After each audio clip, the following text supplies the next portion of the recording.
Welcome. The competition is virtual, but it is also very, very real. Alongside baseball writer and baseball gamer and friend of the MLB The Show community, Paul Sporer, I'm Robert Flores from MLB Network. And Paul, it's great to be with you again on what should be an exciting day.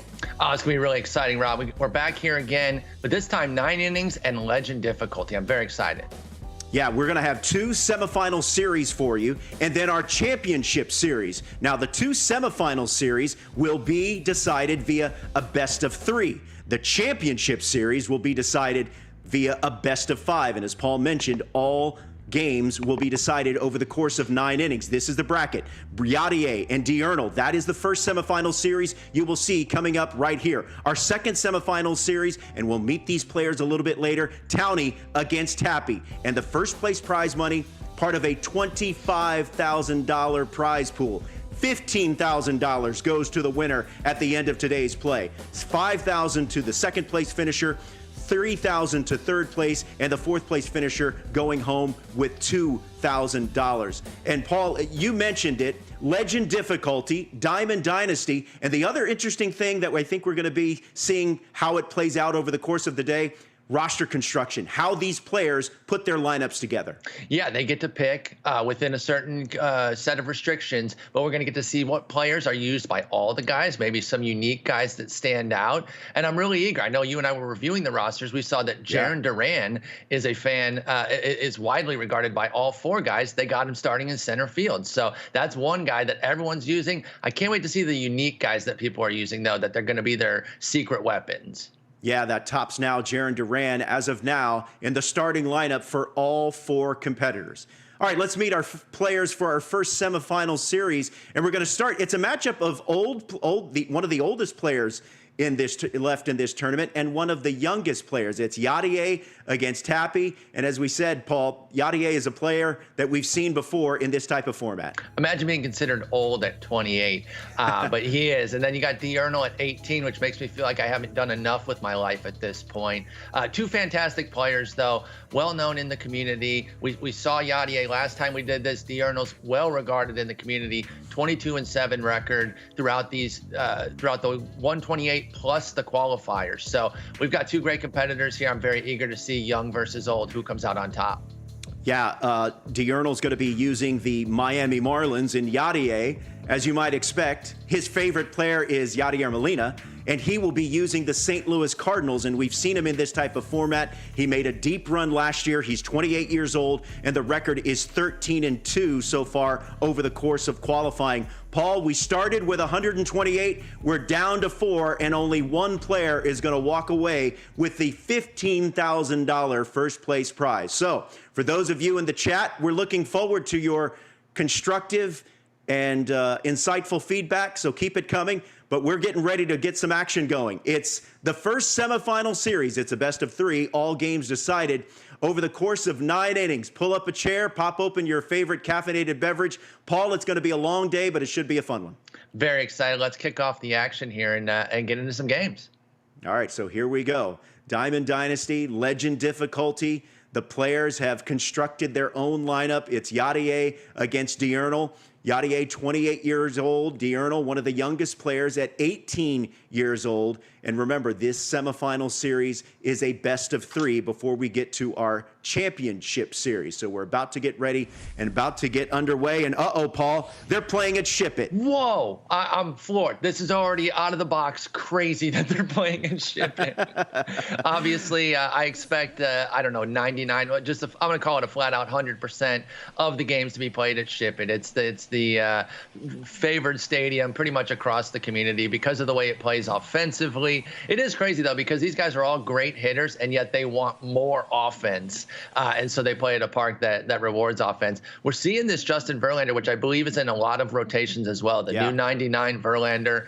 As a diehard Tigers fan, I love to see that. He's got that outlier on the fastball, and then otherwise kind of a standard 4-pitch mix. You don't often see, guys with this mix, but he has that cutter too, and the cutter is very much a meta pitch. So we'll see here how it goes. Betts in the box as the leadoff batter. Yeah, Diurnal leading off with Mookie Betts, playing center field. He's got a trio of 99 players, does Diurnal, at the top of his order. Here is the Mookie Betts card, and he slaps one to right field. Going back is the right fielder, and he'll make the catch on the run.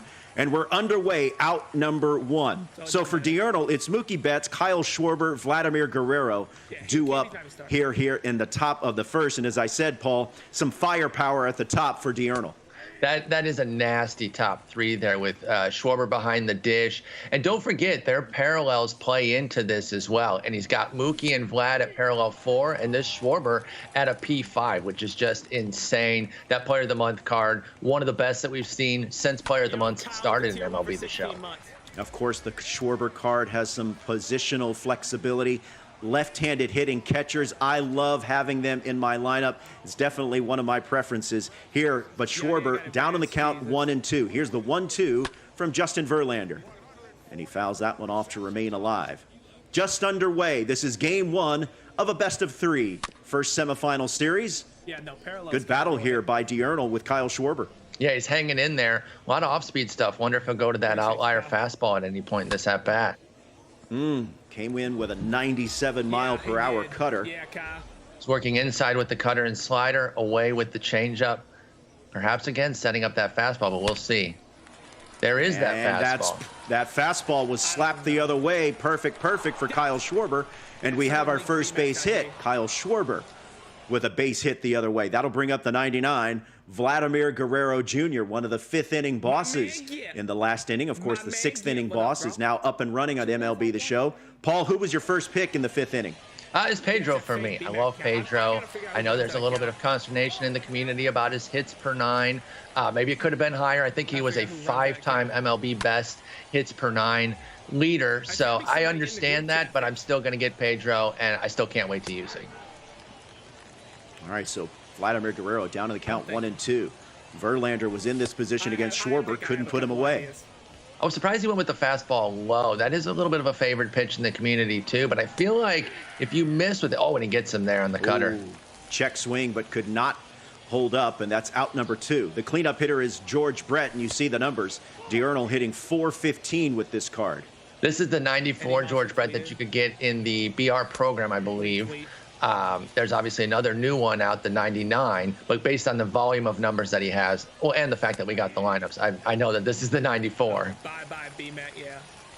All right, so George Brett down on the count 1-2. As we switch feeds here, here's Diurnal's feed. 96-mile-per-hour cutter moves inside, and it evens the count at 2-2. I believe this is Yadier's feed. He's pitching.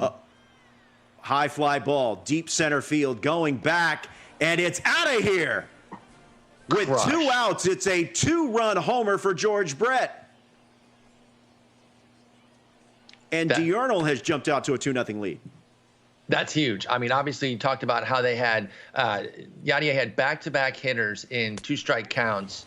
Couldn't put either away. George Brett with a 2-run homer here. Quick work of Jimmy Fox, though, to end the inning, but not before a little damage is done. And here we have a mirror matchup with Verlander going for Diurnal as well. Yeah, Yadier will be leading off with the shortstop Trey Turner, a 99 card. Then he goes with Jarren Duran's Tops Now card in the 2-hole, Chipper Jones and Mookie Betts, couple of 99s batting 3 and 4. So a good bit of speed in that top 4 as well. If he gets on base, we'll see if he works anything on the base paths, especially now that he's in a deficit. All right, he looks at a ball inside. He's still down in the count 1-2. And that ball is slapped to right center field, and that will fall. So Trey Turner is on with a leadoff hit. Diurnal was dotting there, but it still ends up getting the hit with Trey Turner. So big leadoff hitter, which is nice after you go down 2-0. All right, here's the aforementioned Jarren Duran card. As of now, this Tops Now card is in all 4 of the starting lineups of our semifinalists. But he's down in the count 0-2, and he swings and misses for out number 1. He was looking to. I think he was trying to be on that in case it was that 102 outlier fastball, and instead it was the cutter. Couldn't hold up. Check swings are a lot better this year, where they're a lot more skill-based, which means I get a strike every time I check swing. But good players can actually hold up every once in a while. All right, here's Chipper Jones batting .351, 1 out. Looks at a breaking ball in for a strike. That fastball in at 102 miles per hour, and he's down on the count 0-2. Chipper Jones is such a brilliant card. I mean, wow, look at that dot at the top of the zone. He was painting there, and there quickly there's 2 down. Here's Mookie Betts, first pitch swinging. High fly ball, deep center field, going back, it's Betts, and it's gone! Wow. We've got matching 2-run, 2-out homers from our semifinalists here in our first semifinal series. Oh, my goodness. That is crazy. He jumps on that first pitch there, too. And I thought that it looked like a flyout initially. And I was going to say that after getting that leadoff hitter on, Yadier kind of got out of his rhythm a little bit and went quickly. But instead, it's a 2-run homer. And here we are, brand new game. Verlander getting knocked around a little bit by both guys. All right, here's a high fly ball. Playable and shallow for the left fielder, and that will retire the side. But a big 2-out, 2-run homer for Yadier, and we're knotted up at 2, going to the top of the second. Jarren Duran, perfect, straightaway center field, and it's gone. Second consecutive inning with a homer. And the other Duran doesn't even move. I like how he just looks up and says, yeah, that's gone. I've hit one of those before. That's out of here. So a leadoff homer for Jarren Duran, and we have a 3-2 game here in the second inning. Perhaps warming up the bullpen. We'll see. Again, 9-inning games, completely different dynamic than the last time we were in the booth, Rob, when it was only 3-inning games.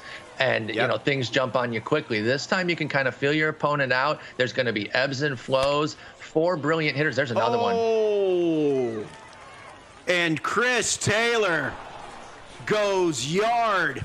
Back-to-back homers for Diurnal to start the second inning. Chris Taylor's been a fantastic card in this game pretty much since 2017 when he really started to break out. There was a Player of the Month card, I believe it was a gold, that played fantastically all year. He had a postseason card last year that was a diamond. Any specialty Chris Taylor card you're going to want to check out. And even his live series in Battle Royale will play well for you, too. All right, this is the 8-hole hitter, Willy Adames, who in real life should get some MVP votes for what he has meant to the Milwaukee Brewers. Ahead in the count 2-1. Looks at a strike at the knees. It's 2-2. In real life, Willy Adames completely changed his vibe getting out of Tropicana Field. He mentioned he couldn't see the ball there, which is actually somewhat key to being able to hit, is being able to see it. So I can understand why he struggled at home so much. Basically turning himself into a superstar player now that he's out of there, though. And virtual Willy Adames is going to give another extra base hit for Diurnal. It's going to be a stand-up double for Willy Adames, and we still do not have anyone out here in the top of the second. That's because he's not in the Trop. Now you wonder how long Yadier will go with Verlander. Now, one thing I don't know, and we maybe should have figured out ahead of time, is what the stamina situation is here in this tournament, the way they're playing. I don't know if these are like set up as friendly games so they can use the same guys every time, or how it goes, because if you get into your bullpen in, first 3 innings of the game, that could be problematic if the stamina does carry over. Yeah, that's a good point. All right, so a swinging bunt for Verlander moves the runner over to third, and that'll bring up Mookie Betts back to the top of the order. Kyle Schwarber, the 2-hole hitter, on deck. And that ball ricochets off Justin Verlander. The throw home, not in time. He looped it, and that's obviously not something that Yadier can control in terms of the strength with which that throw was made to home. But he kind of lofted it in there, and you couldn't do that with the speed. And all of a sudden, it's a run when it could have been an out there.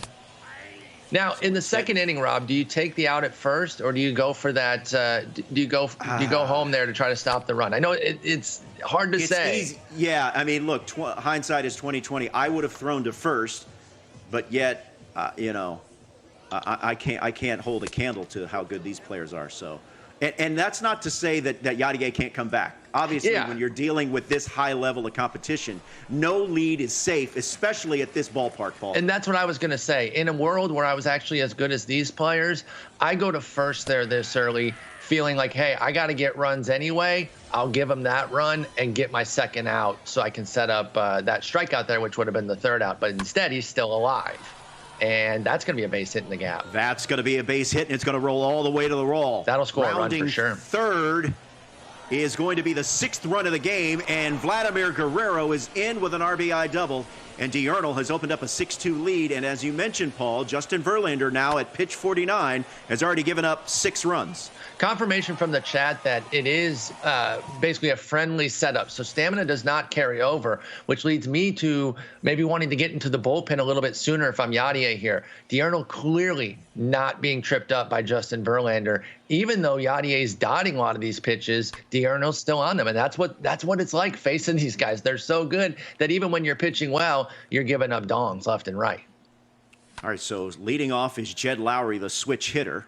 On deck is another switch hitter in Jorge Posada for Yadier. He's got some work to do. Down 6-2 in the second inning, and Justin Verlander strikes out Lowry for out number 1. All right, so we do have a change here. Nick Castellanos is now batting in the 7 hole. Yeah, we originally had in the 6 hole. Jordan Alvarez there. So it looks like the lineup's just adjusted. It's not a new player. Yeah. All right, so here's Nicholas Castellanos. One thing I noticed that we're seeing here that when we saw Yadier last time, I believe he faced McGrayhound in that finals, if I recall correctly. Check and help me out if I'm wrong on that. When he got behind, he starts to get a little bit out of his game in terms of patience. Now, he did hit the 2-run homer last inning, but I feel like he's trying to get it all back here right away when you're going to have to build. Yeah. Boy, Castellanos' PCI was all over that pitch. Timing was good, and it's a shallow fly ball to center field. That's definitely one where I'm throwing the controller. All right, here's Jordan Alvarez. First pitch swinging up the middle. Yeah, throw over to first is in time. Good scoop by the first baseman, and that retires a side. That is no quick runs for work. Yadier. Yeah, that is quick work there for Diurnal's Verlander, and now Yadier comes back out. We'll see if he goes to the pen at any point. He can go to a starter. He can go to his relievers. But I think if Diurnal gets going again the way he did last inning, we have to see a pitching change. All right, here's Double X, Jimmy Fox playing first base, a 94 card. Swings and a miss, and that's his second time he's gone down swinging. He's got to build a little confidence there to get the quick strikeout. Here's Jarren Duran, 1 for 1. His Tops Now card will be featured or should be featured in every lineup for our semifinalists today. I got to tell you, just 6 here. Just on the strength of that, I'm going to give this card a shot. I have not been using the Jarren Duran. I didn't realize it was with you. So widely regarded. But if it's good enough for the top players, then it's good enough for a lame like myself. There we go. There it is, swing and a miss on a circle change, and it's 1-2. Oh, that's a top there by Yadier and Justin Verlander, and quickly there are 2 gone here in the top of the 3rd. This is the exact kind of inning so far that Yadier needed, Paul. Yes. Oh, and there it is, the completion of said inning.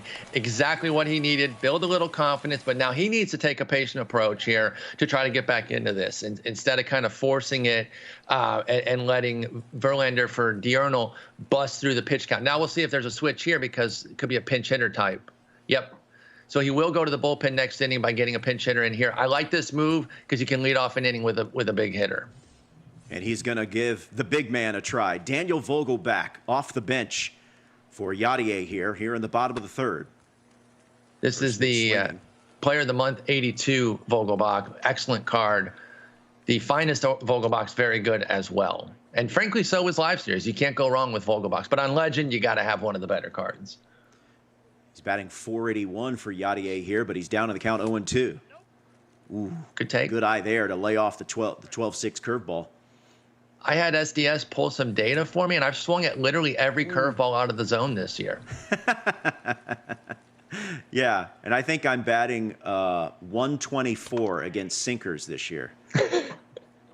I think that's a league-wide average, though. Don't beat yourself up too much on that one. Yeah. Nerf the sinker. Trey Turner up the middle. And that's a base hit here with 1 out. So Trey Turner, as we go back up to the top of the order, has a base hit, 1 down. Yadier batting, trailing 6-2. Ooh, there's Jarren Duran. A hefty cut there, but well foul. Just a bit out in front of it. Not to get too deep into the meta of it. I think the sinker is so OP, though, because 4-seamers aren't and can't really be, because the best players are going to time up 4-seamers too much. So to give more of a foundational pitch, they kind of have amped the sinker over the years. So it's not perfectly true to real life. I understand that. But to kind of give some balance in the game so that there is a fastball pitch that is successful, they kind of had to go with the sinker. Meantime, we've got back-to-back singles here in the third inning, so Yadier has something cooking here, trailing 6-2, and he's got Chipper Jones batting .351 for him so far in this tournament. Big situation here. Meanwhile, Diurnal knows that he's a ground ball from getting out of this as well, so pivotal moment. That circle change is inside, and Chipper Jones is ahead in the count 2-1. That's a nicely placed fastball, and Jones has to fight it off. Watch the cutter back there. Oh, he goes up and in with the heater there. Back-to-back heaters. We haven't seen that much from either guy. Oh, and that's a dot. A 96-mile-per-hour cutter to get Chipper Jones looking for a big out number 2. That's the pitch I was talking about, and he goes to it after back-to-back fastballs. I like the pitch sequence there from Diurnal there. Cutter, and then another cutter even further outside. Make it 3 consecutive cutters against Mookie Betts. Now he's down in the count 3-1. Jorge Posada on deck. Oh, and he gets something to hit and misses it. He got the pitch he wanted, but he was a little early. The runners will be on the move. Early on 102. There's a base hit up the middle. Jarren Duran is going to score from second, and it's now a 6-3 game here with 2 outs in the bottom of the third. That's good hitting by Yadier. Excellent hitting. Here's Jorge Posada. Reaches out, first pitch swinging, lazy fly ball center field. That will retire the side, but Yadier gets one back. We're through 3 here in semifinal series number 1, game 1. So Diurnal leading 6-3. You know, he obviously wanted that fastball to go yard with it. Grinds out a little scratch base hit to get the run. Builds a little confidence back after the big inning with Verlander. He's going to bring in DeGrom, so they will go with the starter out of the bullpen. That's pretty nice to be able to bring in DeGrom. We know how great his card has been this year. All right, so Jacob DeGrom out of the pen. Nasty. Strikes out at the first batter he faces with a nasty slider, and it's out number 1. And we see Diurnal going to his bullpen to warm up Greg Maddux. No, he passes. He goes with Graveman, the Player of the Month card, and then Chapman, the 97 SIG. So that means Verlander's day is done on both counts. Going to bring in Jesse Winker here. It looks like maybe Conforto, maybe Jansen. No, I'm kidding. But it looks like Winker or Conforto off the bench here. All right, so it'll be Met-on-Met action here. Jacob DeGrom against Michael Conforto, the pinch hitter. You can close the book on Jacob DeGrom, gives up 3 runs in 3 innings. This is the new Conforto that is in the BR program, which, by the way, the BR program cards with the silvers and golds has been a colossal W from SDS. I love all those flashback cards getting in the game this year. All right, Michael Conforto down in the count 1-2. 1 out here in the 4th inning. Oh, good take. I would have swung at really that good for take. sure. Absolutely. Evens the count at 2-2. The 2-2 from DeGrom. It's going to run the count full. Mookie Betts on deck. I'd have real 4 life strikes. Michael Conforto, Paul, hasn't had the season he hoped for going into his walk year. It's been brutal for him. Let's see what happens here. But virtual Michael Conforto sends one deep to center field. And that is gone. It's a pinch hit home run for Michael Conforto. And just like that, Diurnal gets that 1 run back. It's still a 4-run lead for Diurnal, 7-3.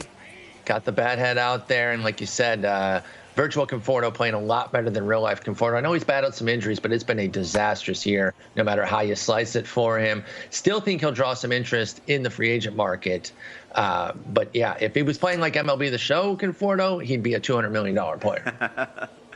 All right, so we go to the top of the order. And it's 2-2 to Mookie Betts. Betts 0 for 2 thus far. 1 out here in the top of the 4th. This is game 1 of a best of 3. The other semifinals will be a best of 3. Our championship series is a best of 5. That ball is smoked, but it is foul. Early on 102, if only. That sounds like fiction to me. Here's the 2-2 from DeGrom. I'm not sure, Paul, that there is a card that is quicker to the ball than the Mookie Betts 99. The only one I would say would have competition would be Trey Turner. If you throw Trey Turner a pitch on the inside, you deserve to give up a home run because you just should never do that. And good AB there from Diurnal as Mookie Betts draws a one-out walk, and that'll bring up Kyle Schwarber. Looks at a ball low and away. Good speed at first. And that one is roped foul to even the count at 1-1. Schwarber 1 for 2. That ball is sent deep to left field. And it is out of here. A 2-run homer for Kyle Schwarber. And Diurnal extends to a 9-3 lead here in Game 1. You know, it's tough because he got the 1 run back, which had to feel decent at least. But, it's different on this level of play when you're a top player. Your innings of getting just 1 run, that's never really enough. It has to be multi-runs because your opponent's going to come back the next inning and be a threat to put up another multi-run inning. You know, I play in a world where I get 1 run back. That does something. But in this world, you got to get 3-4 runs to really make an impact in an inning. If you're just joining us, this is our first semifinal series. Diurnal at the plate, leading 9-3. Yadier, team in white, the home team, trailing 9-3. Semifinal series, best of 3. Championship series, best of 5. Winner gets $15,000. George Brett down to the count 1-2. We're knocking on the door of a potential mercy here in the first game as well. You're absolutely right. And as dialed in as Diurnal is, Yadier's going to have to put up a few runs next inning, or else I think we could see a quick game. These are slated to go 9 innings, but they do not have to if the score gets out of hand. Oh, George Brett sends one to right field, but a right at the right fielder, and that retires aside. But another big inning for Diurnal, and he now leads. He puts 3 more up in the 4th inning. He leads 9-3.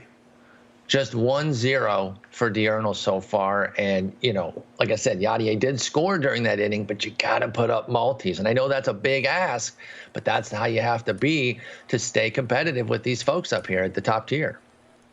As you see double barrel action for Yadier, a righty and a lefty, Graveman and Chapman. Pitching change meantime here for Diurnal. He's going to bring out the Kendall Graveman card. Have you used this card? Tremendous season. I have not used it much. As a Stros fan, I mean, I know he's new to your favorite ball club, right. But I think you got to jump on. This is a fantastic card. A little bit slept on. I think the upper tier of the community uses it a lot, and that kind of trickles down. But if you aren't familiar with this Graveman, get him in your lineup. He's very easy to get, and he's an excellent reliever. Ooh, that's a nasty cutter there that gets Jed Lowry swinging and missing, and that's out number 1. That'll bring up Nicholas Castellanos. 0 for 1. I hope he hits a deep drive to left. It's 0 for 1 on the day. Yeah. Reaches out and sends one deep to right field. Going back is the right fielder, and he'll make the catch on the warning track, and that's allowed out number 2. Yordan Alvarez. So again, this is kind of a catch-22 because I don't mean to hammer Yadier on the patience aspect, especially when Diurnal's pumping in strikes. He's not really giving him a chance to be patient, but we are seeing quick outs, and pressure has to be tightening. Down 6 in the 4th here, just gave up a multi-run inning, and now facing 2 outs at the bottom of your lineup. And even if he gets a base hit, don't you kind of have to take out DeGrom at that point too? Yeah, at that point. I mean, DeGrom is a good hitting pitcher, but certainly probably you're going to be removing him for a pinch hitter. Alvarez is even the count 2-2. And now it's full as that sinker is inside. Payoff pitch from Kendall Graveman. And we'll do it again. Diurnal being careful here, doesn't want to let Alvarez beat him with the pitcher on deck, even if it is a pinch hitter. He doesn't know for sure what it'll be, so you pitch it as though the pitcher will bat. See what he looks for. Another payoff pitch from Graveman. Nasty cutter. Looked great all the way, and then at the very last second, it was very clearly a ball. Here's the 9th pitch of this at-bat. Got him. And that retires aside, and we're through 4 innings, and Diurnal in command, 9-3. Nasty sink piece. See if Fox can get off the schneid. Pretty much everyone in the lineup's done something except Fox has 2 strikeouts, so he wants to get in on the action. Double X 0 for 2, but he's ahead in the count here, 2-0. Jacob deGrom on for his 2nd inning of work. Got roughed up in his last inning. 2 long balls in that 4th inning. Yeah, Yadier basically needs a 0 here, and a leadoff hit is not the best way to get that going. So Double X gets his first hit of the game. He's now 1 for 2. It's a leadoff knock, and that'll bring up Jarren Duran. He has gone deep in this game. Crushed that homer last time. He sure did. Not a single fielder moved a muscle. They knew it was gone off the bat. Good eye there. Looks at a changeup low to even the count 1-1. Good take. Here's the 2-1 from DeGrom. Misses inside, and Duran ahead in the count 3-1. Chris Taylor, who went deep last inning, on deck. You see the patience now from Diurnal. Knows he's in command. Forcing Yadier back into the zone here. Could be a lot of trouble. Man, the way, ball is foul. The way these guys get in on that 102 on the inner half is just bananas. It's remarkable. Runner is on the move, and it will be a ball 4. So now you have runners at first and second with no one out, and Chris Taylor, who has a home run on his stat sheet. I liked how he was starting the runner there on that 3-2 count. Nobody out, so he was taking a shot, but he was trusting his batter to get the put the ball in play for Fox, so he didn't leave him out to dry as a potential steal attempt. Taylor down in the count 0-2. Good check. There's been a handful of times where Yadier has had 2 strikes against hitters, but been unable to put him away. Unlike here, big out number 1. Excellent curveball. I don't know if we've seen that from DeGrom yet, and if we have, it hasn't been that often. We got Diurnal here looking at his bullpen. Adames also has a home run. Here's Willy Adames. Certainly going to be, pardon me, Robert, certainly going to be the end of the day for Graveman here, barring a double play. You saw Shane Green and Aroldis Chapman up for Diurnal, who's batting with a 9-3 lead here in the top of the 5th. That Shane Green is nasty with that hit 9, and I imagine he's got him paralleled at least to a little bit of a degree. Yeah, he's got only P1. I'm kind of surprised by that because that was a very popular card at the outset of the game. Meantime, 1 out, 2-2 count. Ooh, got him. So now with 2 outs, at 51 pitches. 2 outs, 6-run lead. Doesn't have to take him out, and looks like he's not going to. Oh, never mind. Maybe he just didn't realize. See, he's got Chapman hot and ready to go. So he will make the move. Okay. He will make a move for a pinch hitter. He's got a couple of lefties in Winker and Strange Gordon, and it's going to be the Cincinnati Reds slugger, Jesse Winker. And he comes up there hacking. Jesse Winker against righties is devastating. This is his live series card. You could put on the right inside edge day. I mean, I know there's the player of the month card, but you could put this live series card on your bench, and it would be adequate to be a pinch hitter against righties. It's insane what he's done against righties this year. Down on the count 1-2. 2 gone here in the 5th inning. Looks at a slider in. It evens the count at 2-2. Good take. My gosh. Just misses. So now the runners will be on the move. Payoff pitch from DeGrom. Slap foul, and we'll do it again. Goes off speed. Doesn't fool Diurnal there. It's actually a great take again. Gets the walk. Now Betts is up. This is trouble. A little bit of a danger zone here. Yeah, Mookie Betts 0 for 2. First pitch swinging on a 2-seamer, and he slaps it foul. It's 0-1. And that one will be sent to right field. 1 run will score. They'll hold the runner at third. Probably smart when you see that throw from Betts. But now it's a 10-3 lead for Diurnal. And Kyle Schwarber's at the plate. I was just about to say too that Betts being 0 for 2, he's kind of due, and just like that, he gets the base hit. And now Schwarber's up. Schwarber could end this game. We could have a mercy rule here in Game 1 of this semifinal series. Still to come, our second semifinal series, and then of course the championship series. Little slow roller to second base that will retire the side, but another run is on the board for Diurnal, and it's now 10-3 going to the bottom of the 5th. So obviously, Yadier's in some trouble here. Needs to put up something. because obviously with the looming threat of a potential mercy, time can be cut short at any moment. Again, these are 9-inning games, but they don't have to go if the deficit gets up over 10. See, Big Kep is in the chat. Shout out to him. Big Philly fan. Yeah. These Philadelphia Phillies, they might come up a little short when it comes to a playoff chance. I think the Atlanta Braves have that division on lock as we enter the final full month of the season. This is Alex Bregman facing Aroldis Chapman. High fly ball, few feet in front of the warning track, and that's out number 1. This Chapman gave up 2 homers for me yesterday, so I rage sold him because I'm terrible at the game, which, that's what I do. Only to find out, I then go into the stream of another top player in the community. He's like, oh, the best reliever in the game is Aroldis Chapman. I'm like, yeah, that about tracks. And this is tracking towards the wall, but another fly ball out. So quickly, there are 2 down in the bottom of the 4th. Shout out to my man Michael, who is also in the chat. Big MLB The Show fan. Now, was that just a general call out to anybody named Michael to feel special? No. I actually know Michael. He is he's one of the good people in my chat during my streams. So showing some support for this Grand Circuit Finals.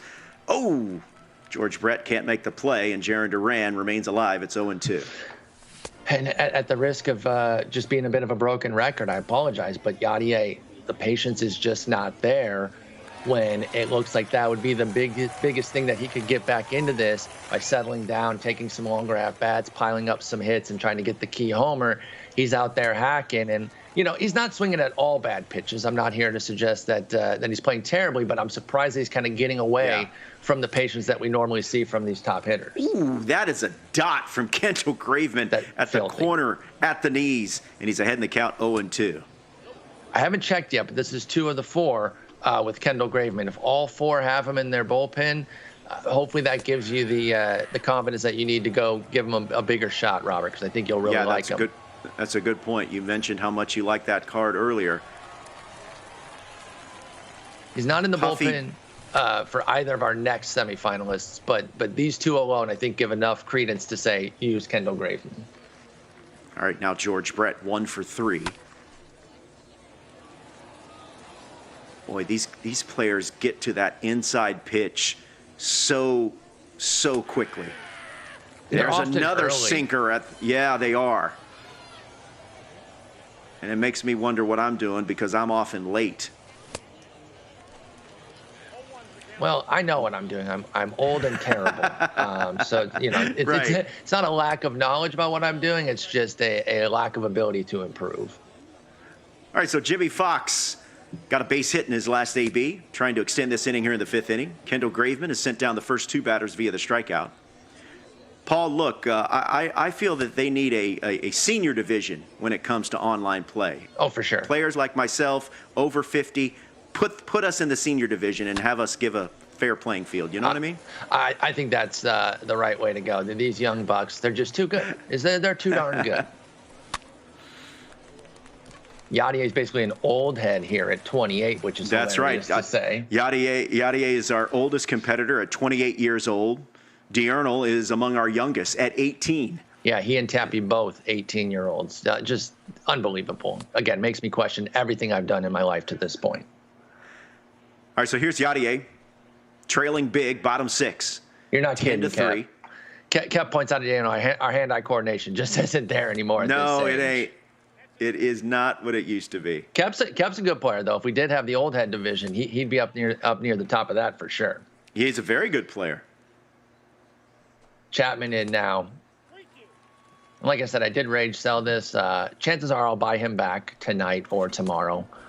It just feels good to rage sell somebody who gives up a homer, even if it's completely your fault. Like, I'm the one who hung the changeup. I'm angry about it.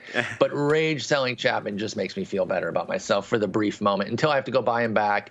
And then I do the math and realize that I paid like $40,000 in taxes to be a baby. All right, here's Mookie Betts, 2 for 2. 1 down here in the 6th inning.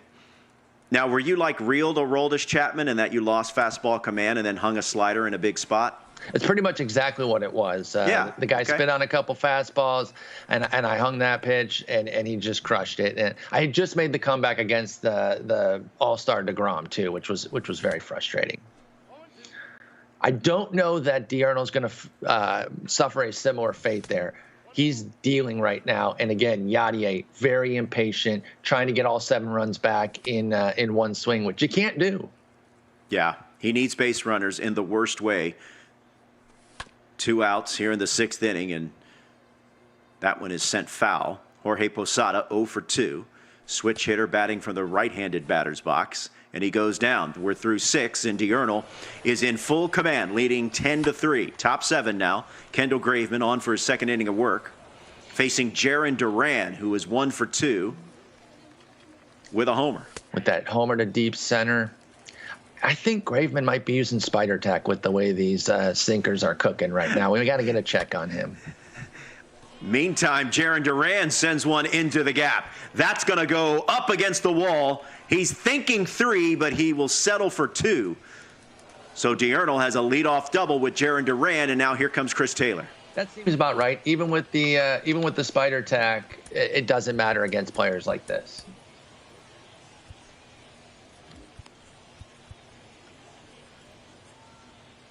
Now, don't forget, regardless of the situation here, there will be another game. This is a best of 3, 9-inning That's games. Right.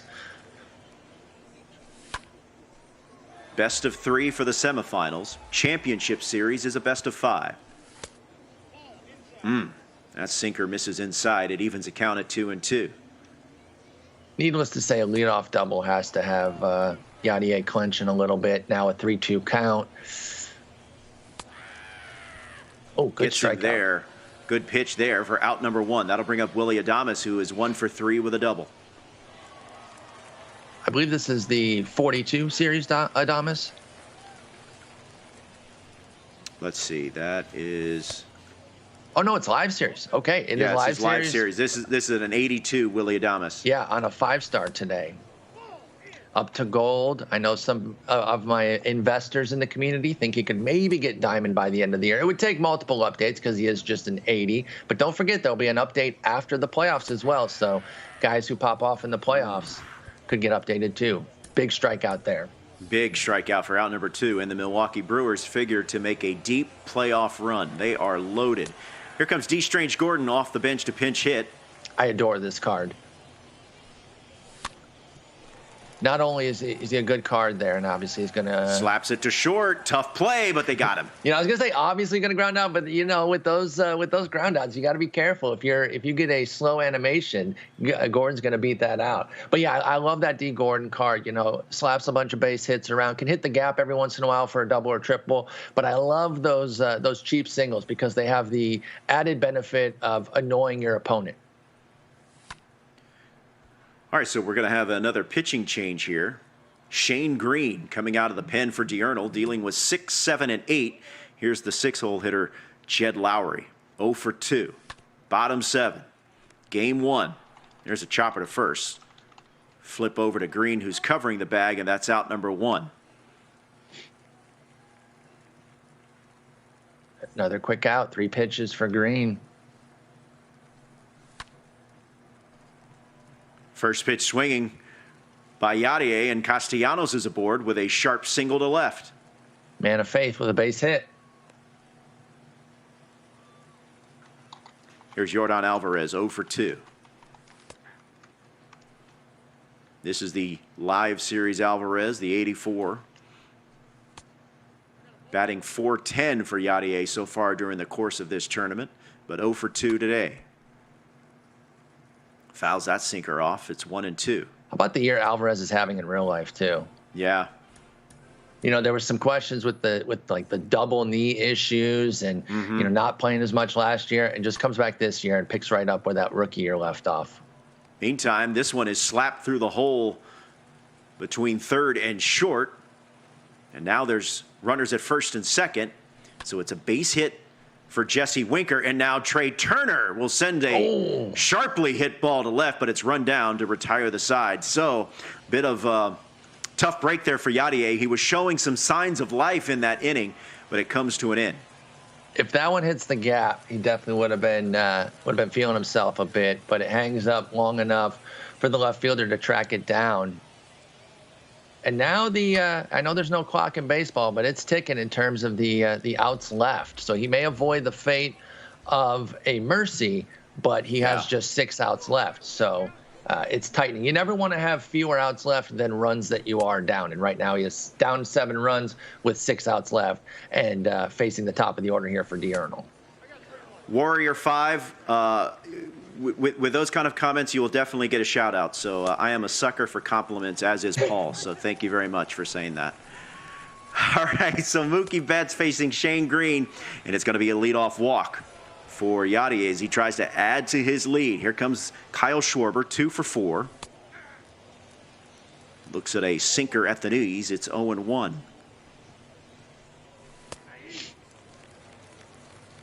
Some people in the chat we're hoping for a mercy rule. I don't think we're going to get there. Yeah, Diurnal might be the chat favorite for sure. That's a dot.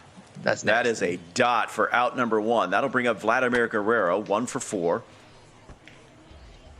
And he will scorch that one foul. Remember, game 2 of this series will come up right after this one is done. He's working the lower third of the zone quite a bit. That's a danger zone as far as I'm concerned against top players. They really jump on those low pitches often. We'll see here if he can get out of it. Just a ground ball away from polishing off this inning. And there it is. This could be 2. Flip it for 1. Fire it for 2. And that retires the side. We're going to the bottom of the 8th. Yadier's got a bunch of work to do here, trailing 10-3. Down to his final 6 outs. He stays down in the zone, and it works out for him by getting the ground ball for the double play. Now, we have green versus green action.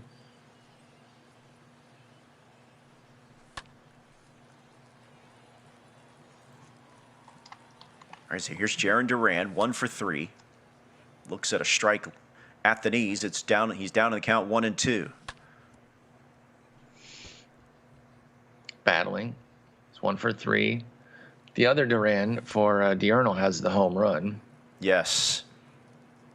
I mean, so it appears as things stand now, that ball is sent to left field. That'll stay up too long. Yadier does have 7 hits. It's not like he's doing nothing at the dish, but he's left a lot of runners on. Hasn't really had that big inning after tying it up in the first with the 2-run homer. I think 2 things that have been key here, and that one is knocked down by Jimmy Fox, and he'll flip over to Shane Green for out number 2. I go back to the first inning when Yadier had a couple of opportunities with 2 strikes to end innings, and Diurnal just kept extending, and able to really put some big numbers on the board. And it wasn't, cheap fouls. We've all dealt with those before, where guys are staying alive on things that they're barely clicking. No, he was crushing these. He was early on them. He was on top of those pitches, forced Yadier to keep throwing pitches, and eventually found one that he could do a lot of damage with. Check over to third. They say he held up in time, so George Brett, the cleanup hitter, is ahead in the count now 3-0 as we begin play here in the top of the 9th. As it stands now, as that's a ball hit through the left side, and that's a base hit for George Brett. It appears that our next game will be a closeout chance for Diurnal. Yeah, so he'll look to close out Yadier in game number 2. He's in a great position right now. Double X is up. Got a base hit his last time up. Or actually, maybe 2 at-bats ago. Going for his 5th at-bat of the day now. Here's a BR favorite, and Jake Diekman out of the bullpen, but that's ripped to third base, knocked down by Chipper Jones. Throw over to first. Throw too. Not in time. So now runners at first and second here. Sick dive.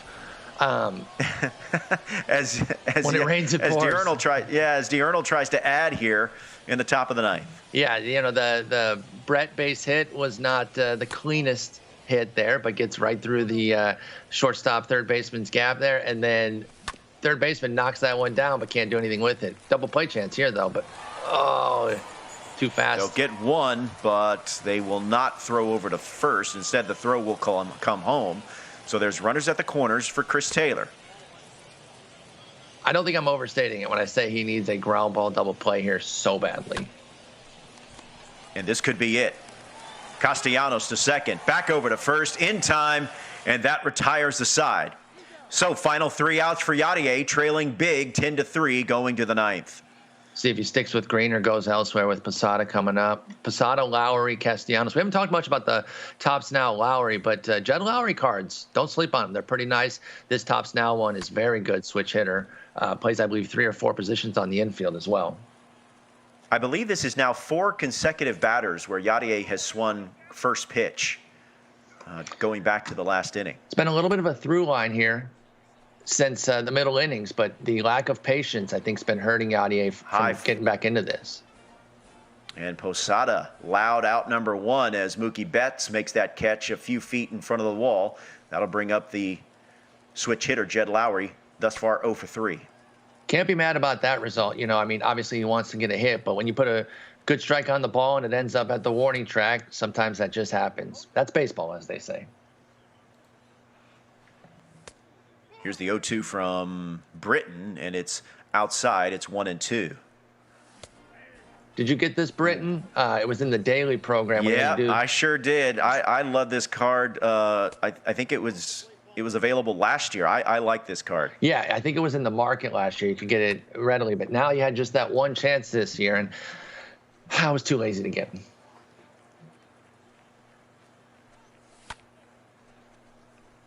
There's a sharply hit ball to right field, but that'll do it. Up there for Vladimir Guerrero Jr. And that's it. That's all. Game number 1 is in the books. Diurnal rolls to a big win over Yadier, and Paul, now he has a chance to close out Yadier with a win in game number 2. Yeah, in those middle innings, he really just battled. You talked about the 2 strike counts where Yadier just couldn't put Diurnal away. He extended those at-bats, turned it into extra base hits, home runs aplenty, and he coasts to an easy 10-3 win. Now Yadier's back is up against the wall, and he'll be the road team. Probably in the same stadium, so you won't be able to tell, but he will be the road team. If you're Yadier and you got handled the way you did in game 1, what are you thinking going into game 2? Well, first thing, you could check Diurnal's age just to make sure that it's on the up and up. But absent that, I think you need to be more patient, right? I mean, we saw this the last time he was in a final. When he got down, again, I want to say it was Mick Greyhound that he lost to. He panicked a little bit and kind of got out of his comfort zone of taking pitches, which is something you have to do. We see all the top hitters really dial in, take pitches, spit on strikes even. You have to take some strikes. So we're seeing the home run barrage here by Diurnal.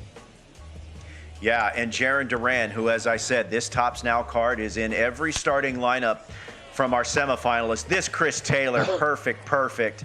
I mean, it was smoked and absolutely demolished. And at this point, it's 4-2. But then things start to get away. The throw home, not in time, and that allows to extend to a 5-2 lead. And that one didn't come back to hurt him too much. Actually, no, wait, did it? Because I'm trying to think of how many runs he got that inning, because you see this is the extension of that. Whereas I might have just gone to first there, get that guaranteed out, and then try to deal with it that way. I think it ended up being an extra tack-on run or 2 that inning.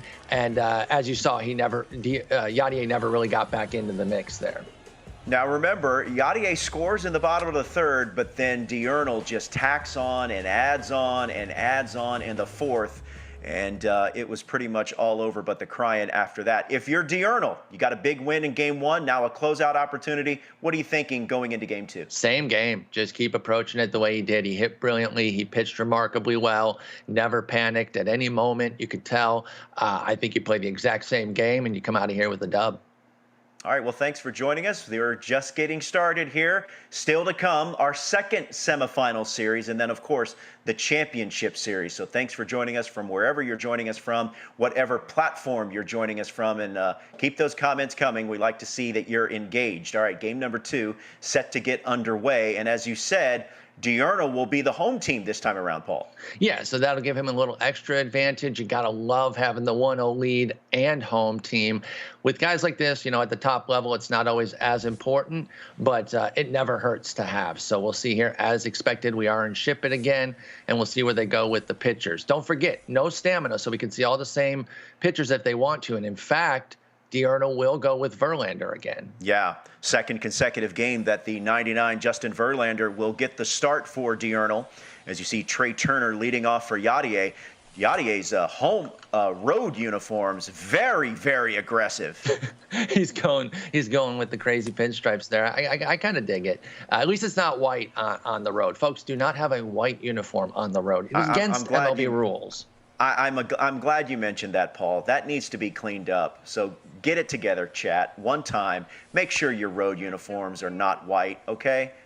Yeah, even if you want to go all one color instead of the road grays, that's fine. But it's better than white. But yeah, we see Verlander here against Trey Turner. Interesting that he is going with Verlander. Yadier got to him a little bit, but probably not enough that D'Arnaud was necessarily worried about throwing him again. I do wonder if Yadier will go with Verlander again. I'd be surprised if he did because D'Arnaud had no real troubles with Verlander. Ooh, that's a slider in the middle of the zone, but Trey Turner swings through it, and that's out number one. Here's Jarren Duran. Notice his Duran only has a 228 average, and I don't want to judge everything off of batting average, but that's pretty low, especially for the higher end players. A 228 average doesn't really make my lineup, so I am surprised that he's using him. Maybe it's just the overall gameplay of the defense and speed that goes with the Duran card as well. Timing was good, but as you saw in the PCI, it was just under it, and just like that, there's two quick outs here in the top of the first. Here's Chipper Jones. We haven't seen too much change here, 2 at-bats in, as far as the patience. And again, I know I keep hammering it, but it is so key to the success of top players that it really stands out when I see somebody that's up there kind of flailing a little bit like myself. All right, so Chipper Jones, count is even at 1-1, and that ball is stung to right center field. It's going to go to the wall, and this is going to be extra bases. So some 2-out life for Yadier here as Chipper Jones is in with a stand-up double. Chipper's That'll so bring good. up Mookie Betts.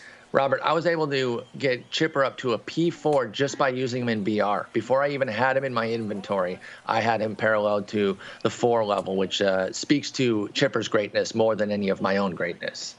I had Chipper Jones pretty early on. I am definitely not team no money spent. I am team all the money spent, and I'm not going to apologize for it, Paul. Nor should I'm you. not going. I'm not going to apologize for it. Nor should you.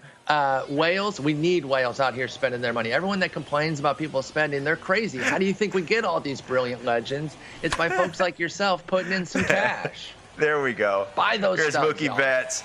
Fly ball at the wall, and it will not. It'll stay in the park but a very loud out number 1. You got to stick with those. That's kind of the difference in ship, and I call those drifters, where they don't look like homers off the bat. They're not the no-doubter, but they just keep drifting, and then boom, they're over the fence. That one actually stayed in. And he does go with 99 Verlander again. We talked about that. He does. I'm surprised, I got to be honest, because D'Arnaud showed no troubles against him. I might have gone with DeGrom, who I felt had at least a little bit of success.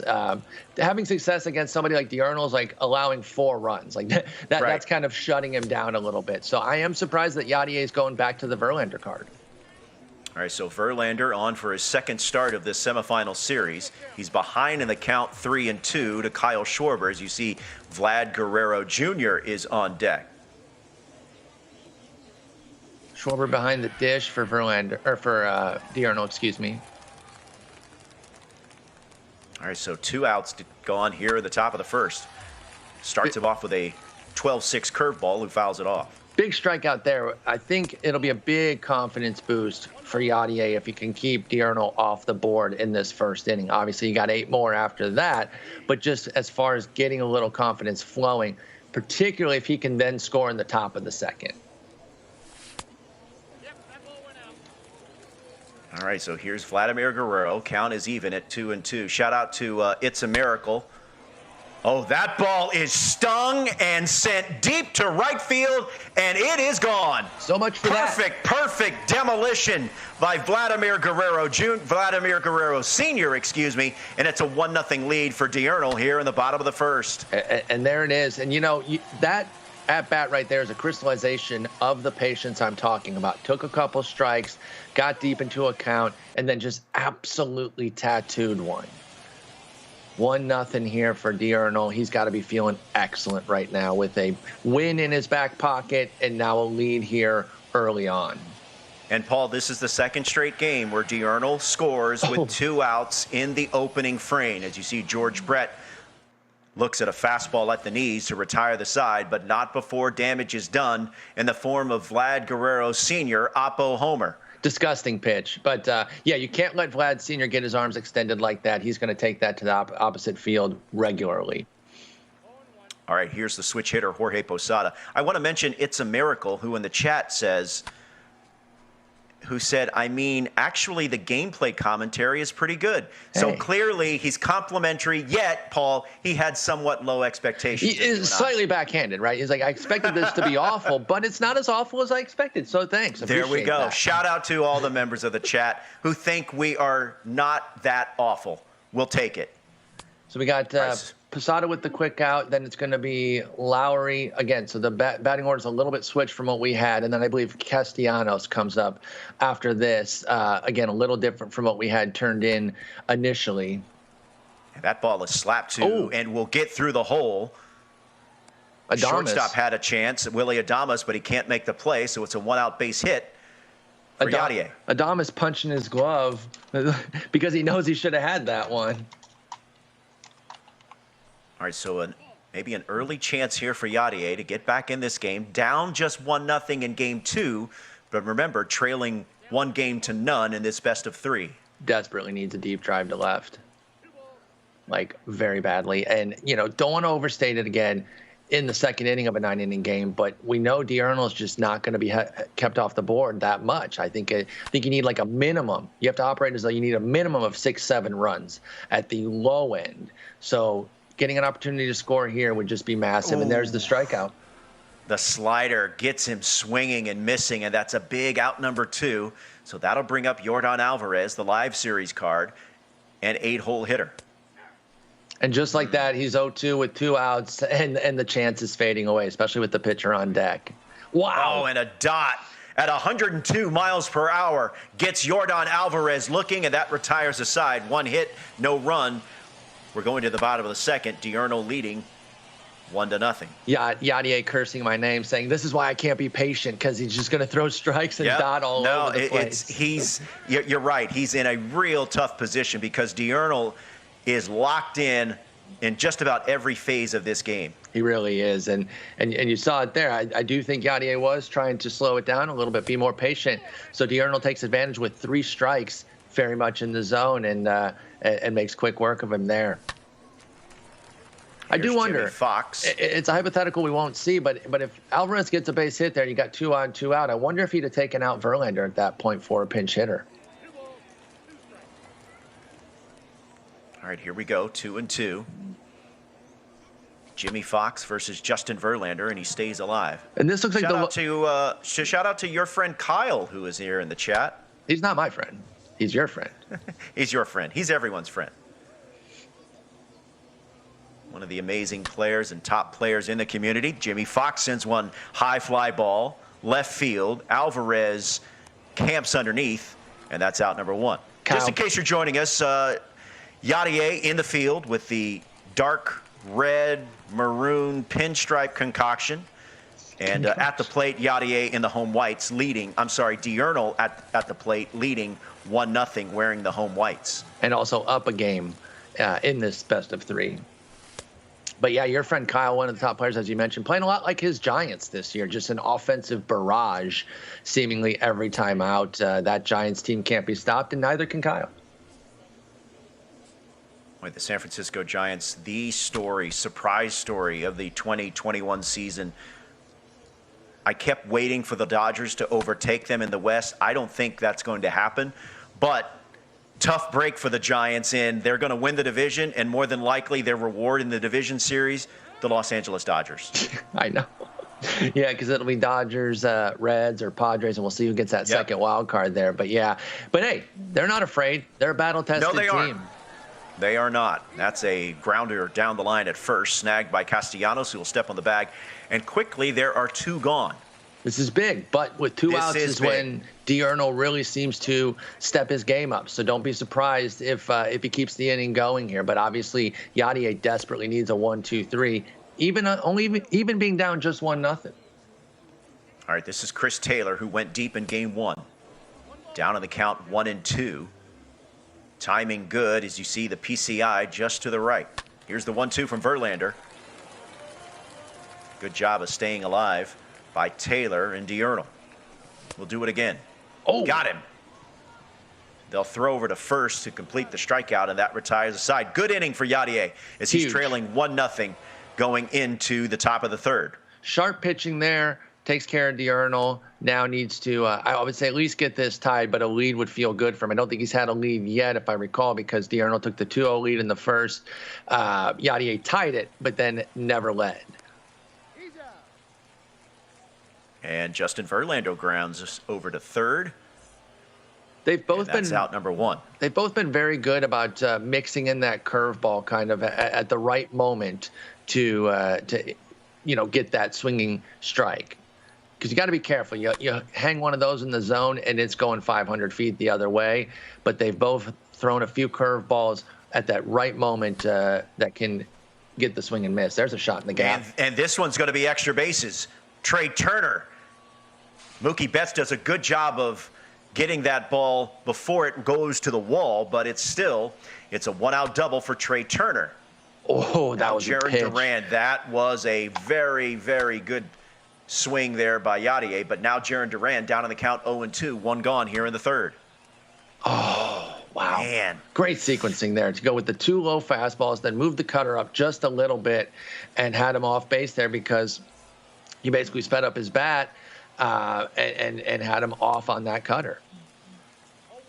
And in Yadier's defense, I'm not sure you can't take that cutter. No. And it was right at the edge of the zone. You can't take it. You've got to swing with 2 strikes, especially. I totally agree there. That is definitely one where I can't critique his patience. But then there's going to be a ground out, and it's going to snuff out the inning. So the Trey Turner hit goes for nothing, and we stay 1-0. You're going bottom 3. That retires the side, so a good job of wiggling out of a little bit of trouble there for Diurnal. He'll come to bat 8-9-1, due up here in the bottom of the third, and we'll get it started with Willy Adames. So 2 innings in, we're seeing that Yadier's Verlander having a better go of it this time than he did in game 1. But we know that can turn on the dime, though this is another great start. As Willy Adames, Rexy, that one doesn't quite have the distance, and that's out number 1. Here in the bottom of the third. That'll bring out the pitcher, Justin Verlander. He's going to stick with him, let him bat here. And obviously, he's pitching remarkably well with him through 3 innings. And, of course, obviously, with the pitcher up, it's an opportunity to kind of pepper the zone a little bit. You got to be careful, though, right? It's not, and there's a base hit, right, as I'm about to say. It's not facing like a real-life pitcher. Yes, the card skills are low, but you're still facing Diurnal, who is a remarkable hitter. So you have to be careful when pitching to the pitchers when you're facing a top player.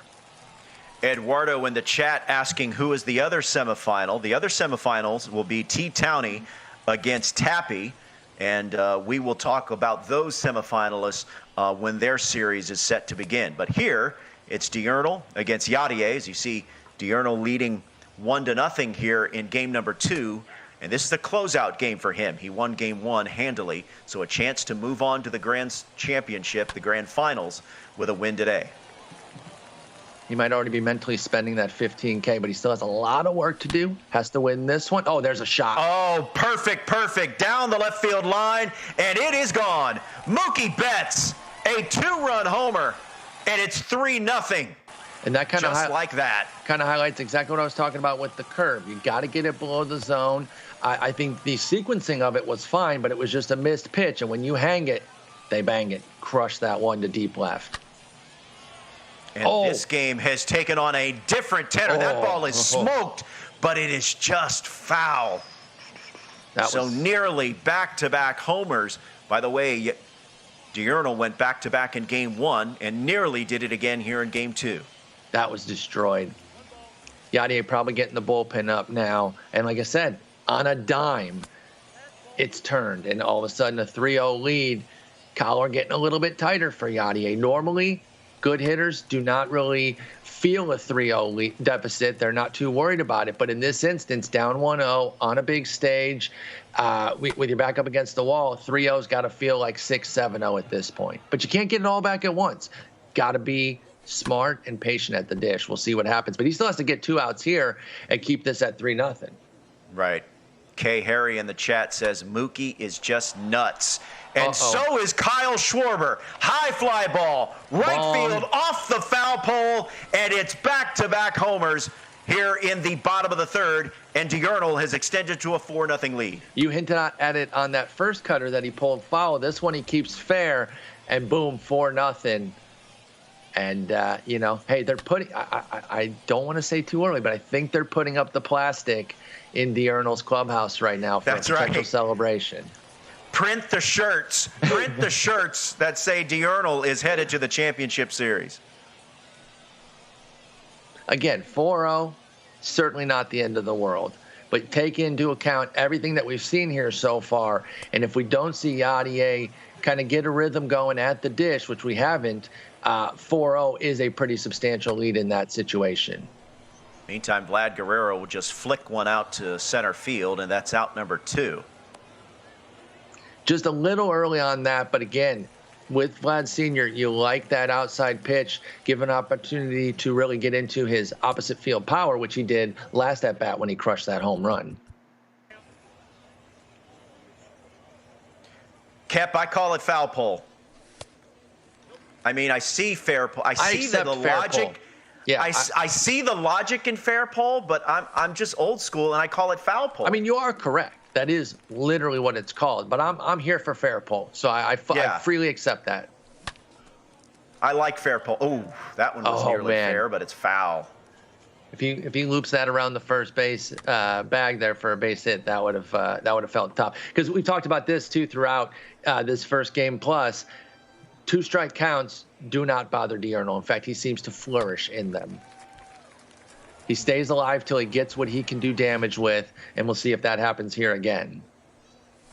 Remember, in Game 1, Diurnal was on the brink of mercy ruling Yadier, and he's already out to a 4-0 lead here in the third.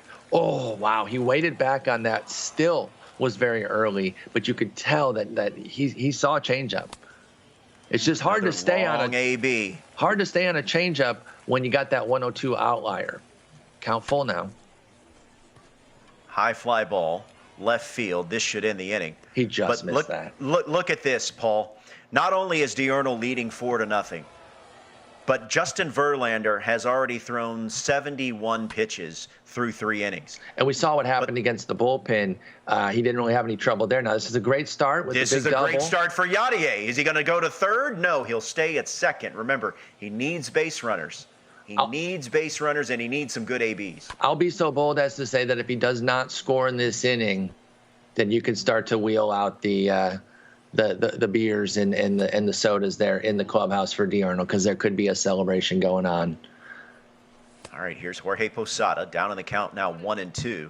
I guess it would have to be water and Coke, because he is 18 after all. That's right. Diurnal is 18, so it has to be, sparkling cider or something like that, something of that nature. Full count now. Uh-oh. Oh, and this ball is sent deep to right field. No doubt about it. It is gone. And just because I'm showing enthusiasm doesn't mean I hate your team. It's a 2-run homer, and it cuts the lead in half. That's huge, obviously. Takes that 102, turns it around, puts it out to deep right. 2-run homer for Posada. Every Posada card that's ever been in the game has done damage. I believe that's the awards one. Getting a big homer. Yadier got to be feeling himself a little bit here. I will say, though, I feel confident that Diurnal is not rattled by that in the slightest. He's like, okay, all good. And just like that, he bounces back with a big strikeout there. He knew Yadier wasn't going to roll over. He's unfazed by it. But that's big. Yadier needed something to at least feel like, hey, I'm still in this. I can get some runs. Cuts the lead in half. Castellanos up now, 0 for 1 so far. Down 1-2 already. Correct me if I'm wrong, Paul, but in Game 1, Yadier had 7 hits, even though he lost big. Mm-hmm. And here in Game 2, he's actually out hitting Diurnal 5 hits to 4. Yeah, but when those hits stay in the park and Diurnals go out, that's the difference. But he is getting base runners, right? He has had opportunities. He needs to cash them in. The Posada home run has to feel really good. And we got Alvarez up now.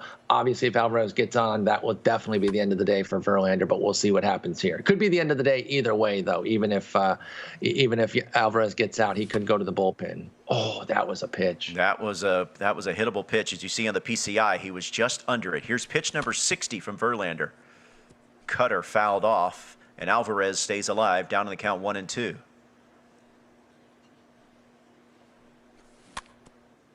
Oof. There's that well-timed curve. Staying alive. And we'll do it again. Here's the 1-2 from Verlander. Oh, wow. That cutter. Nasty. Good sequencing. I've been really impressed with the way Diurnal's been pitching throughout both games so far. His sequencing is really sharp. Keeps Yadier off balance consistently. There's a shot in the gap for Fox. This is going to be extra bases for Double X. So Jimmy Fox in game 1 struggled a little bit at the plate, but he already has 2 hits here in game 2. And we will see a pitching change as Aroldis Chapman will come on to face the lefty Jarren Duran, who went deep in game 1, but in game 2, 0 for 1. Yeah, we knew Verlander's day was going to be over relatively soon. You mentioned how the pitch count was being elevated. Leadoff double, that's going to spell the end for him. Again, I'm really surprised that he went back to Verlander just because Diurnal didn't really seem to have any struggles against him in that first game. All right, so that's out number 1. Here's Chris Taylor. Harmless fly ball in the infield. Castellanos is there, and just like that, after the leadoff double, there's 2 quick outs. I'm going to go so far as to say he was looking something else there because that's not usually a pitch that Diurnal and guys like him miss there, a fastball that catches a little too much of the plate. So he might have been looking off speed there. Oof. Splitter. Nasty splitty. Nasty split at 91 miles per hour. Down in the count 0-2, and he got him. So Put that sinker aside. You put that sinker right where the splitter was. Great sequencing there by Yachty. And he's going to leave Chapman in. How do you feel about that here? He just pitched very well. I would have liked to have seen maybe a double switch scenario. That would have been sharp. Sharp. But look, there's 15K on the line here, and you're trailing in the game. You're fighting to avoid elimination. There's a lot of different things swirling around, so it's easy for us to point out stuff, but a lot different when you got $15,000 on the line. No doubt. And, he's obviously feeling some level of confidence with Chapman that he can get some outs from Diurnal. So I understand sticking with him, but you're right. The double switch would have actually been key there. Here's another shot for Turner. It's going to fall. And Trey Turner has another base hit. And it's an extra base hit. Shout out to Cougs also in the chat. Cougs is wanting to petition to make these tournaments all-star difficulty. I don't know if that's a good idea. We would be here all day with these level of players. Cougs was texting me asking if I could ask them to change it to veteran. So he's actually upped the difficulty from what he was originally. Okay. He was begging, and it was kind of incessant. Kind of happened all night. I had to block his number, but I don't mean to put him on blast. But he's like, please, veteran, I have to be able to compete in these. I was like, dude, I don't think they're going to change it. So, we'll see. We'll see if they can change it. I'll ask, but I just don't think I can get that change to happen. All right, so meantime, there's a chopper to second, and that's going to be out number 2. The runner will move to third. So Trey Turner at third with Chipper Jones at the plate, 1 for 2. Got to get Trey in here. This is a big opportunity. I know there's 2 outs, but a runner on third, you got to score him if you're Yadier. Diurnal has done such a good job of using that cutter with the Verlander card. There's another one that goes inside, but just something that Yadier has to think about. Here's the 1-2. I love that sequencing there. Inside, and then outside. Yeah, especially with the way he sequenced it. That's what's made the cutter so effective. Because then he'll put a 1-0-2 in that same spot, and the timing will be completely off for Yadier. Ooh, Chipper Jones, high fly ball, but it is just foul. Just literally a few feet away from this game being tied. Oh, good swing there. I feel like that's one I might have taken, and then I would have been dotted up. High fly ball. Sounded good. Is it good? Going back is the center fielder, but he'll make the catch on the warning track, and that retires a side. Trey Turner stranded at third as we go to the bottom of the 5th, and Diurnal will make a move to the bench. He'll have Alex Bregman pitch hitting for Justin Verlander. So the book on Verlander is done. 5 innings, 2 runs. Not too bad for Diurnal. Has to be pretty happy with how Verlander pitched. Not as good for Yadier, but now we're in the bullpens for both guys. There's a leadoff double. So Alex Bregman is aboard with a leadoff knock here to start the bottom of the 5th. Seems like any time that Yadier gets anything close to a bit of momentum and start to feeling good, Diurnal says, "Not so fast, my friend," and puts the clamps back on. So Aroldis Chapman now dealing with Mookie Betts, who's 1 for 2. I believe he has a homer in this game. Mm-hmm. There's a slider that misses inside, and Betts is ahead in the count, 2-1. See how long he goes with Chapman here. Don't forget they can also go to their starters out of the bullpen, which we did see last game. We may see that again this game since we are only in the 5th, and it's relievers the rest of the way. Oh, dot. Ooh, nasty little sink big piece. out number 1 there to get Betts looking here in the bottom of the 5th. That'll bring up Kyle Schwarber, who went deep in his last AB.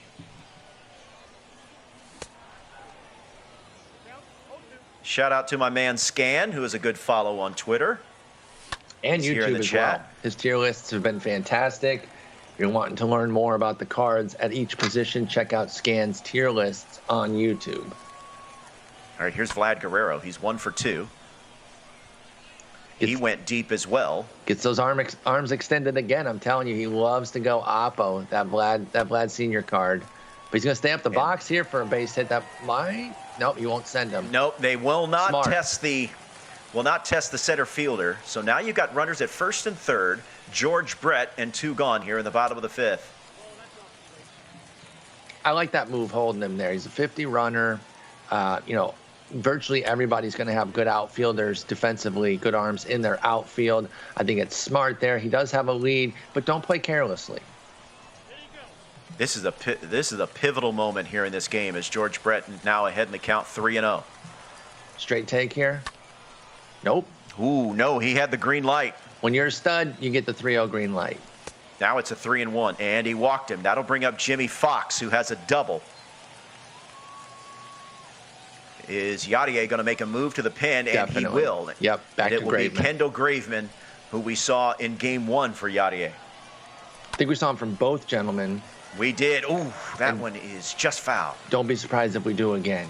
He's excellent. That's a tremendous pitch at the knees. And now Yadier is strike away from getting out of this. I'm going to keep beating that Graveman drum. If you don't use him, get him and try him out. I promise you will not regret it. 1-2. Bottom of the 5th. Diurnal trying to add to his lead, but he cannot. A big out for Kendall Graveman, who comes out of the pen to put out the fire in the bottom of the 5th. That is huge. Yadier comes to the plate in the 6th inning, 4, 5, and 6, trailing by 2. And just like that, Graveman's in now for Diurnal. So we got a Graveman versus Graveman matchup here. Betts at the dish, 1 for 2 for Yadier. Going to tap that one for an easy ground out, though. All right, that'll bring up the switch hitter, Jed Lowry. Nope, check that. That'll be Jorge Posada, the switch hitter, in the 5 hole. 1 down here in the top of the 6th. Shouldn't Yadier get automatic outs for turning in the wrong lineup? Isn't that how that's supposed to... I feel like that should be a thing. Absolutely. Batting out of order. Disqualified. Posada hit that key 2-run homer to get him on the board. See what he can do here against Graveman. And Game 2 has already proven to be a little bit more competitive than Game 1, at least thus far, although we know that Diurnal can put up runs in bunches. Here's the 2-1. Oh. And that ball is sent deep to right field. Going back, in fact, the right fielder won't even make an attempt. It is gone. There it is. Second consecutive homer for Jorge Posada, and Yadier draws within a 4-3 deficit. Posada absolutely carrying right now for Yadier with 2 homers good for all 3 runs. And there's another one. And I think Jed we have a tie Lowry game. sends one deep to right. And just like that, we're tied. No. Oh, wow. That's off the wall. We got fooled. Hashtag game is cheating me. inches away from a tie game. But it's another extra base hit for Yadier. I thought that was out for sure. I thought that was out as well. As you see, Yadier is going to get some double barrel action up in his bullpen. Be our favorite Jake Diekman and Shane Green, a lefty and a righty for Yadier, but he's trailing here 4-3. Nick Castellanos batting 2 strikeouts with a tying run in scoring position. High fly ball coming in as the right fielder. You're definitely not going to test Vlad Sr. No. And that's out number 2. I think we get more of the benefit of the doubt on thinking that was a homer than, say, Michael Kay, who's been fooled. They're still calling games from a booth in Yankee Stadium, even when the Yankees are on the road, and he's calling some, flyouts thinking that they were homers. That one was at least off the wall for a double, so I think we get a little bit of a pass on that one. I can't imagine how difficult that is, but, man, think about this.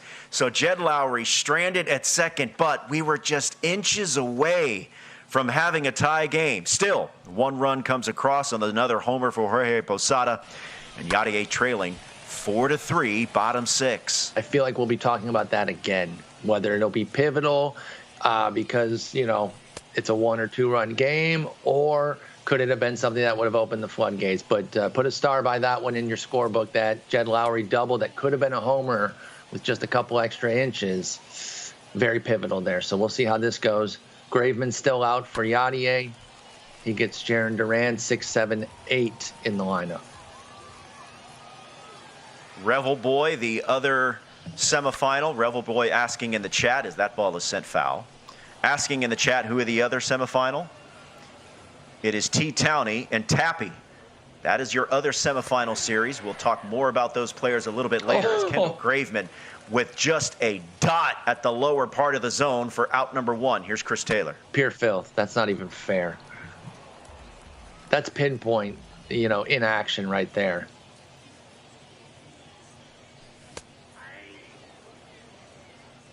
Chris Taylor 0 for 2 after a big game last time out. We'll see if he can get off the schneid here. Yeah, Chris Taylor had a perfect bomb in game 1. 0 for 2, as you mentioned, thus far in game 2. Yadier in the field, out hitting Diurnal 8-7, but trailing in the scoreboard in the run column 4-3. Make it back-to-back strikeouts for Kendall Graveman to start the 6th. Needless to say, that's big. You like to see him dotting out there, keeping it close. 1-run game. Adames up now. I'll ask the same question. 2 outs if Adames gets a hit. You taking out Graveman if you're Diurnal? Ooh, I think you do, because I think he's got enough firepower in the pen, and also remember we saw some of the players using their starters to come out of the bullpen. So I would lean to say yes. Yeah, I think so too. And we're going to see what happens. And this is going to be extra bases. It's going to roll around in the corner, and Willy Adames has a 2-out knock. So now the scenario you talked about, Paul, we're going to see how it plays out. He's going to do it, no questions asked. He's going to go to the new gold Conforto in 84. I believe he hit a home run last game because we made fun of real-life Conforto. I mean, no, we didn't do that. We would never make fun of anybody. Come on. See Kenley Jansen and Aroldis Chapman in the bullpen for Diurnal. But he's got Michael Conforto and a big insurance run hanging out there at second base. Here's the 1-1 to Conforto. Now, I think all 7 runs have come off homers thus far. Can we see somebody driven in with just a standard base hit? We'll see. Oh, big strikeout. Ooh, won't see it here because Conforto swings and misses through a changeup, and that retires his side. So it will be Aroldis Chapman coming out of the bullpen for Diurnal here to start the 7th. That'll be the end of the day for both Gravemans because it's the number 9 hitter here for Yadier, also going to Bregman. So they share that player in common as well. Although I think they're using different Bregmans. Pardon me. I'm going to see if they're both using live series.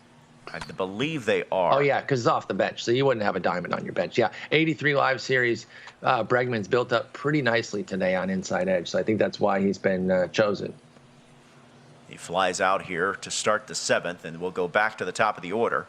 Trey Turner, as you see, Yadier has paralleled 5 to Trey Turner. I love any Trey Turner card, but with this all-star card paralleled to 5, it is devastating. Truly is one of the best cards in the game. Inside pitches are no trouble for this card. No pitches really are, but on the inside, I swear it's a guaranteed homer every time. So we'll see what happens here. He's already 2 for 3. Can you get something started here for Yadier as he sits down 1 facing Chapman? 1-2 count now. And as Temporo points out in the chat, there is only a live series Bregman. So if Bregman's in the lineup, it has to be that. Good correction. Thank you. All right, he gets into Trey Turner's kitchen a little bit. Weak fly ball in the infield, and Fox is there, and that's out number 2. Here comes Jarren Duran. He's 0 for 3. First pitch swinging, grounded to first, and that's going to retire the side. Make it 0 for 4. Go stretch time. Diurnal clinging to a 4-3 lead. He's just a few outs away from a spot in the championship and a chance to play for $15,000. Game's moving quickly here as we are already in the 7th, but Yadier's in this one. Let's see what happens here. I think this is a pivotal inning, and we'll see if Shane Green presents any trouble for Diurnal. He's looking to add some insurance runs while Yadier's looking to keep it close here. Our 4 players playing for parts of a $25,000 prize pool. $15,000, as I said, here's a chopper back to the mound. $15,000 goes to the winner. $5,000 to second place finisher. And then 3 and 2 for our 3rd and 4th place finishers. Here's Kyle Schwarber. 1 up, 1 down. That's big, but Schwarber's always trouble, so we'll see what happens here. That hit 9 for this gold Shane Green is huge. And really, for a gold reliever makes him that much better on Legend when you have such a high hit 9 rating. He's ahead in the count 1-2. Schwarber spits on a sinker outside. Nearly caught the corner, but instead it runs the count full. Payoff pitch from Shane Green. Chopper over to first. Castellanos knocks it down, but he ran past the ball. But luckily, Kyle Schwarber has a piano on his back, and it's out at first base. The low speed helped there. I'm telling you, if it's 2 or 3 more ticks of speed, that's an infield quote-unquote single, because I'm not sure if it would have been regarded as an error or not. And instead, gets the quick work on the next one there and no trouble. But, boy, I bet that was a little bit scary there for a moment for Yadier. So we go to the 8th. Yadier down to his final 6 outs. He needs a win here to force a deciding Game 3. At any moment, though, he's 1 swing away from tying this. So pressure is not anywhere near where it was last game, although it is amped back up by the fact that he's down 1-0 in a best of 3. So maybe it is virtually the same pressure, as I completely contradict myself. Remember, our semifinal series are a best of 3. Our championship series, best of 5. Chipper Jones grounds it to third, scooped up by George Brett, fire across to first, and that's out number 1. I love the setup of this tournament. And, I enjoyed the last time we were in the booth. It was a blast. But I like this one where you can settle in a bit more with the 9-inning games, with the longer series, especially with the best of 5 in the finals. Really going to give opponents a chance to kind of feel each other out, see where they're at, pick up on tendencies. And I think we're going to see some excellent action throughout the entire day today. Call Me Deutsch is, I guess, having an issue with how I say semifinals. You remember this from last time, do you not? Yes, semi. We're going to use the Queen's English from now on here, moving forward. Semi-final action. Semifinals. Etc., etc., etc. Is that better? Here's Jed Lowry, 2 for 3. So now you've got the go-ahead run at the plate here in the top of the 8th. We highlighted how well this Lowry card plays last time, and there's a shot. Is that going to hold up, though? Yeah. It looked better off the bat, but the positioning was perfect and didn't quite have the juice like I thought there. So makes quick work. Kind of not a big opportunity, but an opportunity nonetheless that goes by the wayside for Yadier, and that'll send us to the bottom of the 8th. When you're playing on Legend and you're playing against top players, getting a guy on base is a potential rally. So, yeah, I see what you're saying there. You don't want to overstate how big of a situation, but everything is so magnified for Yadier being down 1, not only in this game, but also in the best-of-3 series. And now here comes Jake Diekman. I believe this is the gold Jake Diekman. This card is utter filth. Look, I rarely, if at all, make any deep run in Battle Royale, but if I see this card, he's in my lineup 100% of the time. I do not. Key to success in the chat saying, "Oh no, they can hear us." Well, thankfully we can't. Thankfully we can't hear you, because that would be annoying. But we can read and see your comments as George Brett will send one into the gap, and it's going to be a leadoff extra base hit for Diurnal to start the bottom of the 8th. I think Diurnal had over a 400-something average with George Brett overall, and you see why. Because if he can hit lefties like this, we know that he's going to do the damage against righties. So to be able to go lefty-lefty for a leadoff double is huge. And there's a shot. That's big. That is some big insurance, and it is gone. Back-to-back extra base hits to start the bottom of the 8th. Double X did not appreciate us kind of giving him a little shade when he opened with 2 strikeouts last game, and there's another hit. Diekman, for as well as we talked him up, he's showing none of that excellence here. Yeah, he's given up 3 consecutive hits here to start the bottom of the 8th, including 2 extra base hits. And he's going to bring out Goose Gossage here to try to stop the bleeding. It's Goose time. So Diurnal now extends his lead to a 3-run lead over Yadier. Massive insurance runs there with the 2-run homer from Jimmy Fox. I understand he brings in the lefty for Brett, but knowing that Fox was looming, man, I don't know. I might have given Brett the opportunity at a right-hander, but it's easy to say now. I don't want to second-guess too much, but there's some trouble now. Collar's tight here on Yadier. He now needs to figure out how to get 3 outs. He has Taylor full here, so there's still trouble in this inning. Oh, wow. They say he did not go. He got that animation. So now you got runners at first and second. I thought he went. I thought so too. I really did. I was just about to say that's tough that he gets the strikeout there, but no, he says he didn't go, and it'll be Willie Adames up, 2 on, nobody out. Gossage's pitch, 9th pitch out of the pen, is a swing and a miss. He's ahead in the count, 1-2. That's a big out. Big out. Massive. See what happens here. Gets Winker off the bench. We talked about how great his live series card can be, particularly against right-handers. I don't know who Yadier has up in his pen, but would you consider going to a lefty here? He can't. He hasn't faced 3 batters with Gossage. Oh, I thought Gossage is already. He's only faced 2, right? He's only the walk and the out. You're right. He did not give up that hit. He but gave up Jesse that one. Winker hits one, and he definitely gave up that one. It is out of here. A 3-run pinch hit homer for Jesse Winker, and it's now a 9-3 deficit. Get the sparkling grape juice going in the clubhouse. The celebration is about to pop off. Print the shirts. Diurnal is headed to the championship series.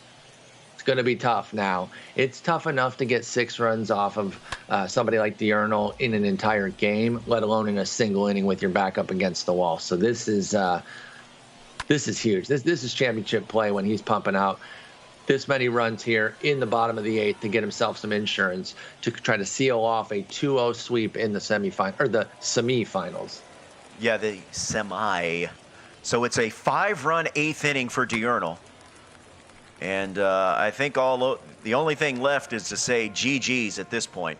You know, to Yadier's credit, he'd been pitching remarkably well in those middle innings, something that he wasn't able to do last game when Diurnal was just expanding the lead left and right. Well, this time he shuts him down until this 8th inning. Diekman comes out, can be a great card, but did not have it today. Diurnal was all over him. Gossage had nothing, and boom, it's 9-3. And we'll see what happens here. But the normal pattern for Yadier when he's behind like this and the pressure's really on is quick at-bats because the patience starts to evaporate a bit. All right, so Kenley Jansen on to close, and he gets Nick Castellanos to fly out to center, and that's going to be out number 1. In real life, I wonder if we see Kenley Jansen close out the World Series for the Dodgers, the team that I'm picking to win a 2nd consecutive title. You know, Last year, they ended up going to Julio Urias by the time they got to the World Series. They're going to need him in the rotation, so they won't be able to do that. They don't have the rotation depth of previous years. So we'll see. Can Kenley instill enough confidence over the next month so that the Dodgers want to use him as their ninth inning guy? All right, here's Yordan Alvarez. Enigma in the chat calling Jesse Winker a budget beast. He's a stud. He's absolutely a stud. Huge hit here. Oh. And here's Jesse Winker. Yadier uses his Jesse Winker, and he goes deep. Boom. So a little something there, but with 2 outs, obviously back up against the wall in a big way, but you got to start somewhere. And there's a nice perfect solo shot. 9-4 now. Signs of life for Yadier, but still trailing big here. 2 outs in the 9th.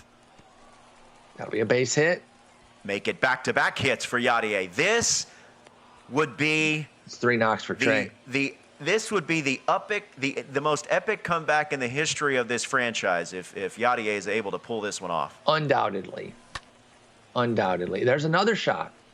So make it 3 consecutive base hits. Is this real life Kenley pitching right now? I was about to ask, who's on the mound? All right, so now Chipper Jones. Good take there. I know it's a strike, but take a little something there after Totally a couple agree. quick hits.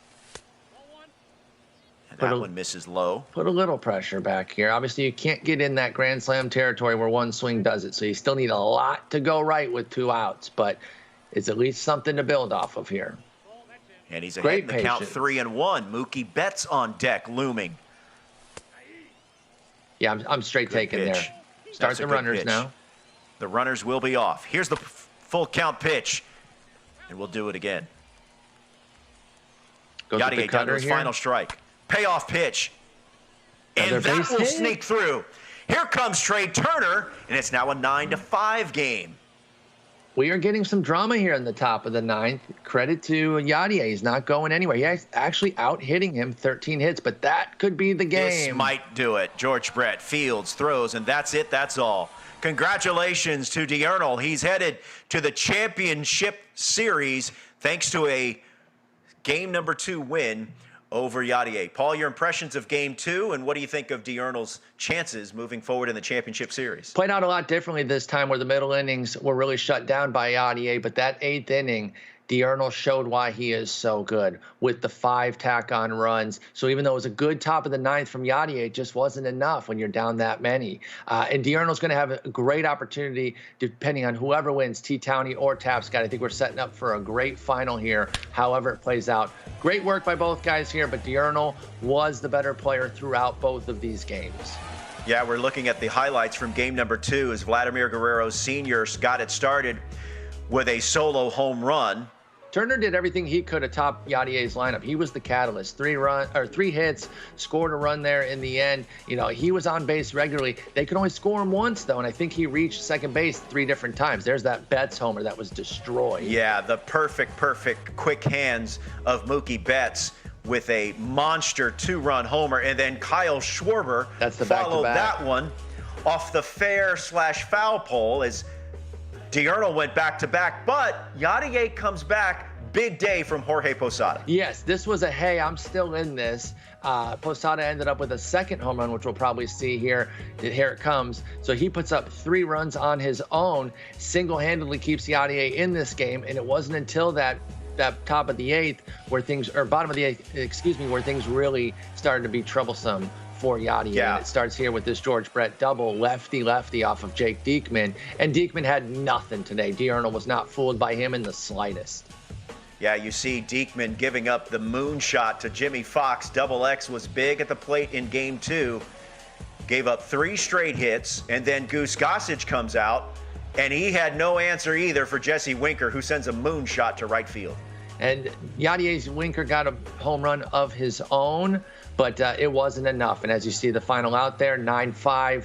Congrats to Diurnal. All right, so this is what we have. This is what the bracket looks like. Diurnal now moves on to our championship series. Awaiting him, the winner of T-Towney and Tappy. That second semifinal series is just moments away. real quick, Paul, what are you looking for in the semifinal series that we're about to watch? Well, I'm pretty familiar with Tappy and how he plays. And last year, he was just an amazing hitter. And by his own admission, I'm not roasting him, he was a pretty terrible pitcher. This year, he said he's really balanced his game a lot more. He's a much better pitcher. Pitching in the game is just better, but he's also gotten better with pinpoint. So I'm really eager to see how he does here, because when he's not allowing hits, with his hitting, it can be very difficult. So I don't know too much about T. Towney, but I do know he's up against it against Tappy here. Yeah, once again, that semifinal series is a best of 3. Our championship series will be a best of 5. The winner of that series goes home with $15,000. So the second semifinal series yet to come. Keep hanging with us. Keep watching, no matter where you're watching us from, no matter what kind of device you're watching us from, and keep the comments coming. Paul and I are getting a big kick out of most of them. Most.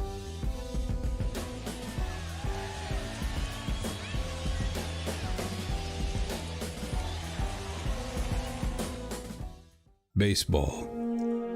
A game built on the memories that last a lifetime. From the smell of fresh-cut grass on a hot summer afternoon, getting a bag of popcorn and a hot dog, the crack of the bat as it hits the ball and the crowd starts to roar.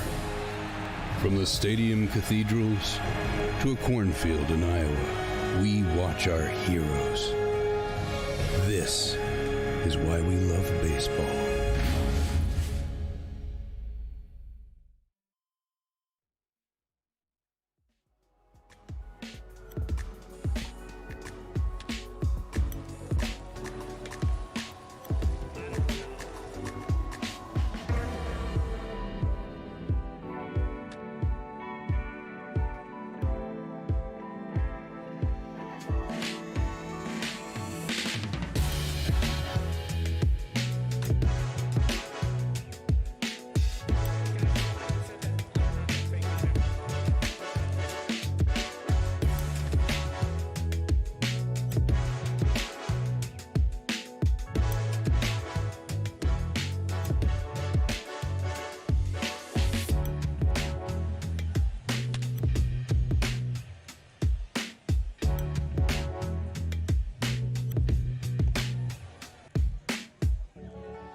Welcome back. Thanks for joining us from wherever you're joining us from, alongside baseball writer, baseball gamer, and friend of the MLB The Show community, Paul Sporer. I'm Robert Flores from MLB Network. Thank you for joining us. We have seen now one semifinal series, so now we have one championship participant. And Paul, we're about to decide who Diurnal will play in the championship series. Yeah, Diurnal played very well against Yadier with the 2-0 sweep. First game was a rout. Second game really wasn't in doubt until that 8th inning when he exploded for 5 runs. But now we get T-Towney and Tappy, another great semifinal coming up. Yeah, this semifinal series is once again a best of 3. The championship series will be a best of 5. And as we take a closer look at both of these players, Paul, you are pretty familiar with one of them. Yeah, I am familiar with Darius, a.k.a. Tappy. Fantastic player, really, again, for all games. A brilliant 2K player as well. I mentioned earlier how last year he struggled with his with his pitching, but he was such a great hitter that it didn't matter. This year he's gotten much better with his pitching, and that makes him such a force now. And you see 14-2. He is a threat here. T-Towney's going to have his work cut out for him. If I'm making a prediction, I got to be honest, I like Tappy here. All right, Tappy is among the youngest players in our foursome. He is another 18-year-old. You see, T-Towney is 21 years old. His favorite player is Joey Votto. I'll be eager to see if we see Joey Votto in some form in his lineup. But as you see, Paul, 27-7 so far from qualifiers through yesterday's 128. Yeah, an 80% win rate is no joke. And I love a young buck, 21 years old, who still likes an old head like Joey Votto. That's fantastic. And what a season Votto's having. So we will see if maybe he gets that player of the month in there. Great matchup coming up here. I think both guys are going to be ready. A lot of hitting again, and I bet I'm going to go crazy here and say every game will be at Ship It.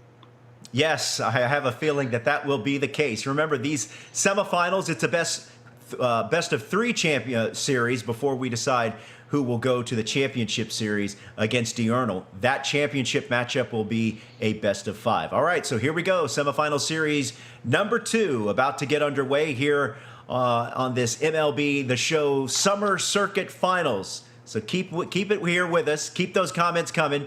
They've certainly been a lot of fun to check out. All right, so we're about to get underway here. It is T-Towney against Tappy. That is our second semifinal series, best of 3. And more than likely, as Paul said, it will be played at Ship It. In first semifinal series, it was Diurnal, thanks to a 2-0 sweep over Yadier. He now awaits the winner of this second semifinal series. The winner will go home with $15,000. And while we have a little bit more time here, Paul, take us inside what you think the players were thinking as they constructed their rosters. Well, yeah, I was going to mention, by the way, that Tappy doesn't have Verlander. We saw both guys use Verlander to start both games last time. T-Towney does, but it's his second starter listed, so he might go with Nolan Ryan here. I think we see a lot of similar players. We see the Posada, the Chipper, the Mookie Betts, but we do see some interesting differences here. Big Papi Ortiz at first base, Gold Jonathan VR at second base for Towney. I'm really intrigued by that. I love that VR card.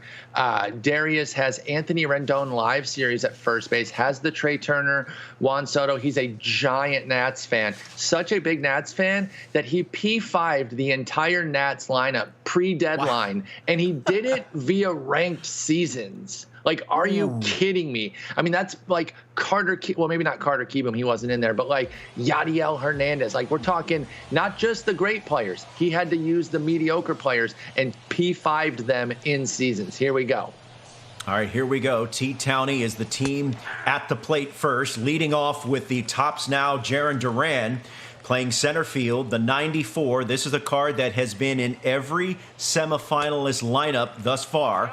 And he's facing Al Leiter. What do you think of this Al Leiter card here, Paul? I love it. On some lists, still regarded as the best pitcher in the game. Definitely in the conversation. One of the best lefties. This BR card has been fantastic. Chases that one down in left. Nice play there.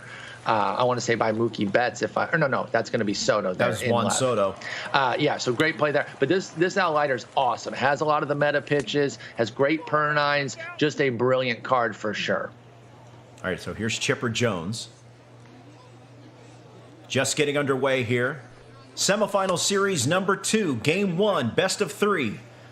The winner gets Diurnal.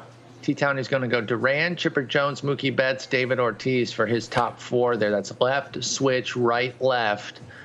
Those 399s in the middle there with Chipper, Betts, and Ortiz is the power and excellence of his lineup, of course. And there's a high fly ball just curving and twisting foul as we were, as you see, just under 4.5 feet outside the foul pole. Maybe someone in chat. Sinker inside. Maybe someone in chat can give me some insight on exactly where Bregman's inside edge is today, because it has to be off the charts. Because T. Towney also has live series Bregman, which again is the only Bregman in the game, on his bench. So that 83 five-star inside edge that he has to be off the charts today for him to be this popular. All right, 2 fly balls here to start the top of the first, 2 down, and that'll bring up Mookie Betts. And Betts thought he was going to sneak that one through. Instead, the throw over to first is in time, and that retires a side. All right. 3 up, 3 down. Wow, look at this. This is kind of an interesting little thing. A black PCI. A lot of guys go, all 3 of the other guys, I believe, going with the standard yellow. You can go with whatever color you want. I rarely see a black one. I just think it's kind of interesting. All right, he's leading off with Juan Soto. This is such a great card. Oh, my gosh. All-Star Series. Playing left field, a 99. He's got, Tappy will have a trio of 99s to start things here with the first. Trey Turner, the shortstop, batting second. And then Kyle Schwarber, that Lightning Player of the Month card, behind the plate, batting third. Plus 13s against lefties for that Bregman. Thank you, Chad. I appreciate that. Yeah, that explains why he's so well regarded. 112.87 against lefties. So game 1, and you will see the Nats flavor throughout this lineup. Obviously, Soto, Turner, Schwarber are all Nats cards, but even as Drupal Cabrera and Anthony Rendon still have that Nats flavor for Tappy. So he's repping his favorite team in addition to putting out a high-quality lineup. Coco PR 51, thank you for the insight there on the plus 13. Poppy 199, yes, this is game number 1, and it is just foul. 2.8 feet, just shy. So a couple of near misses for both our players here in game 1 in this best of 3. Soto battling here. It's about to be a 10-pitch at-bat off top, wearing down Nolan Ryan. You really like to see that. I mean, it takes a while because he has great stamina, but now we're looking at an 11-pitch at-bat at a minimum here as we see the Soto shuffle on the 3-2 pitch. All right, here's the payoff pitch from Nolan Ryan. And another foul ball. Tappy at the plate, wearing the home white Washington Nationals. T. Towney, who is in the field, going with Nolan Ryan, wearing the blue tops and gray pants. And Soto draws a leadoff walk. And now here's his former Nat teammate, Trey Turner. He works a 12-pitch walk to start. I've always said that you'll know quickly where you're at with Nolan Ryan, because I feel like across the entire community, your opponent either destroys him or has no chance against him. There's never really any in between. So we'll see if they're on the fastball. If Tappy can be on this Nolan Ryan fastball, it could be a quick day for Nolan. We saw some excellent patience there in that first at bat, and now we're on another full count here in batter number 2. And this could be 2. Do they have enough to get Trey Turner? They do, and it's a big double play. And just like that, 2 down here in the bottom of the first. T. Towney got the double play he needed. That is massive. To be 18 pitches deep, looking like you're in a little bit of trouble, but then getting the double play. But we'll see what happens here. That one's not going to carry. It sounded good, but inevitably it's just a loud third out. So we're through 1 inning, no score. David Ortiz, 4, 5, and 6 due up for Tappy, facing Al Leiter. This is game 1. Remember, this semifinal, like the previous, a best of 3. Our championship series will be decided in a best of 5 series.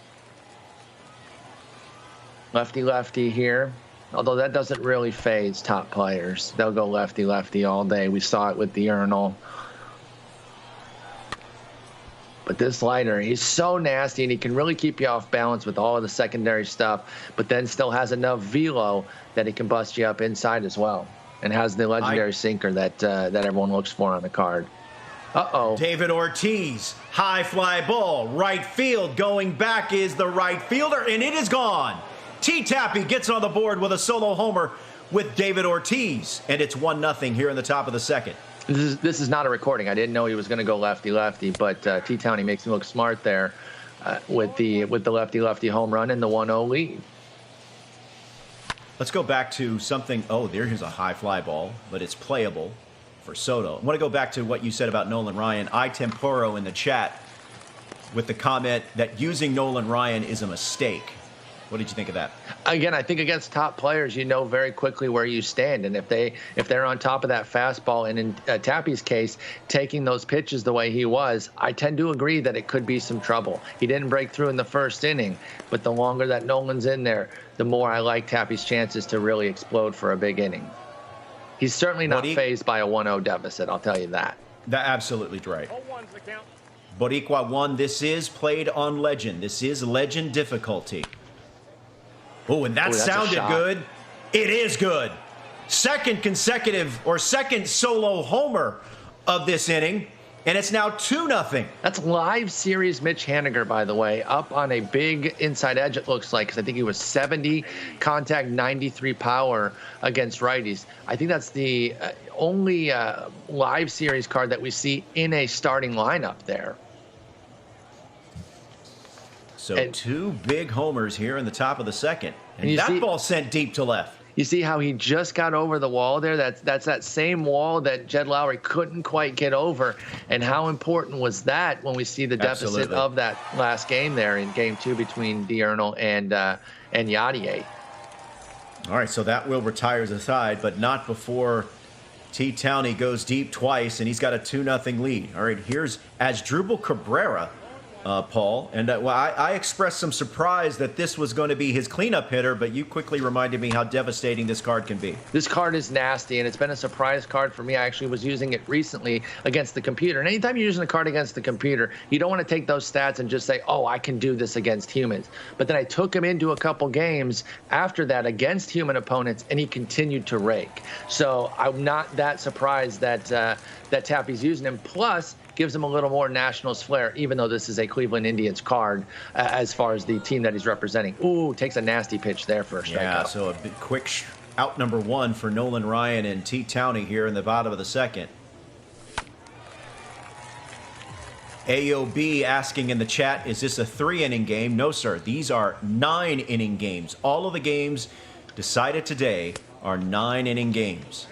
And man points out in the chat, +8s for Mitch Haniger today, giving T. Towney that extra bit of confidence to put him in his starting lineup there. And he crushed that one, getting over that wall by the 385 sign in right center for that home run. Like I said, though, and this is the case not just for Tappy, but for all the participants when you get this deep in the tournament. They're not fazed by a 2-run deficit. They're really not going to start freaking out until it's 5+ runs, whereas, you know, us mere mortals freak out when we go down a couple runs. And there, oh, wow, he just missed that one. He caught a hanger, but I think he got under it.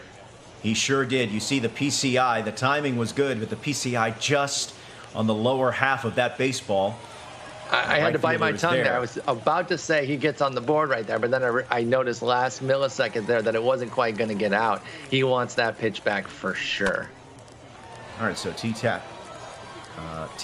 Tappy now has... No, it's T. Towney and then Tappy. It's very confusing with the extra. Yes. We should probably just go Towney and Tappy, to be honest.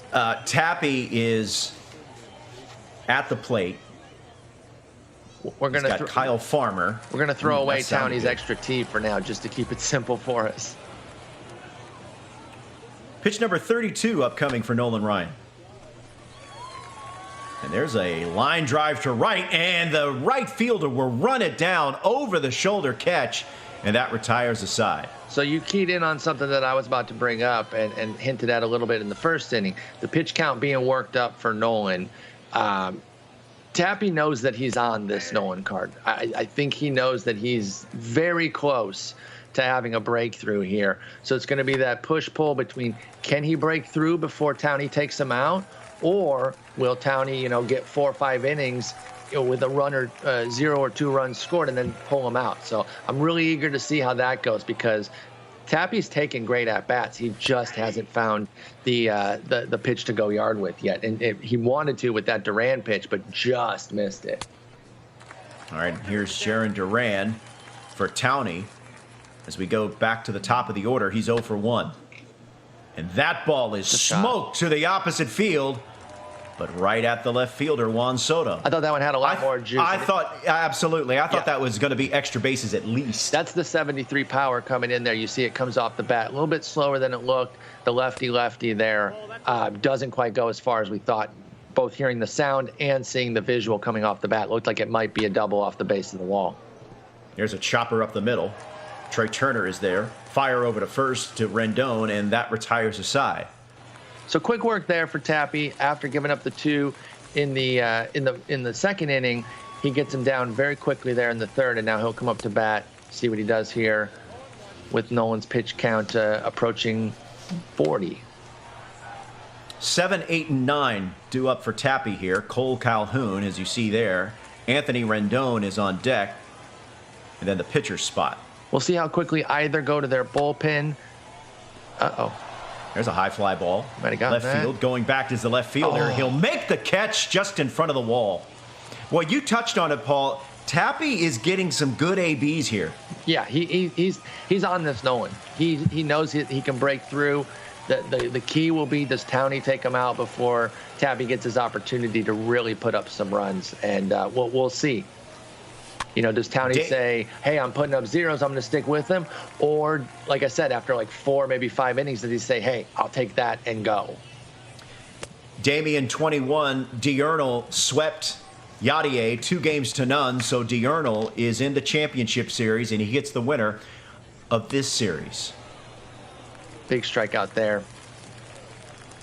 Don't forget 2 things. 1, they can go to starters for their bullpen, and also there is no stamina, so they can use the same relievers. So if either decides to go to the bullpen early, it doesn't necessarily have a lingering effect for the next game.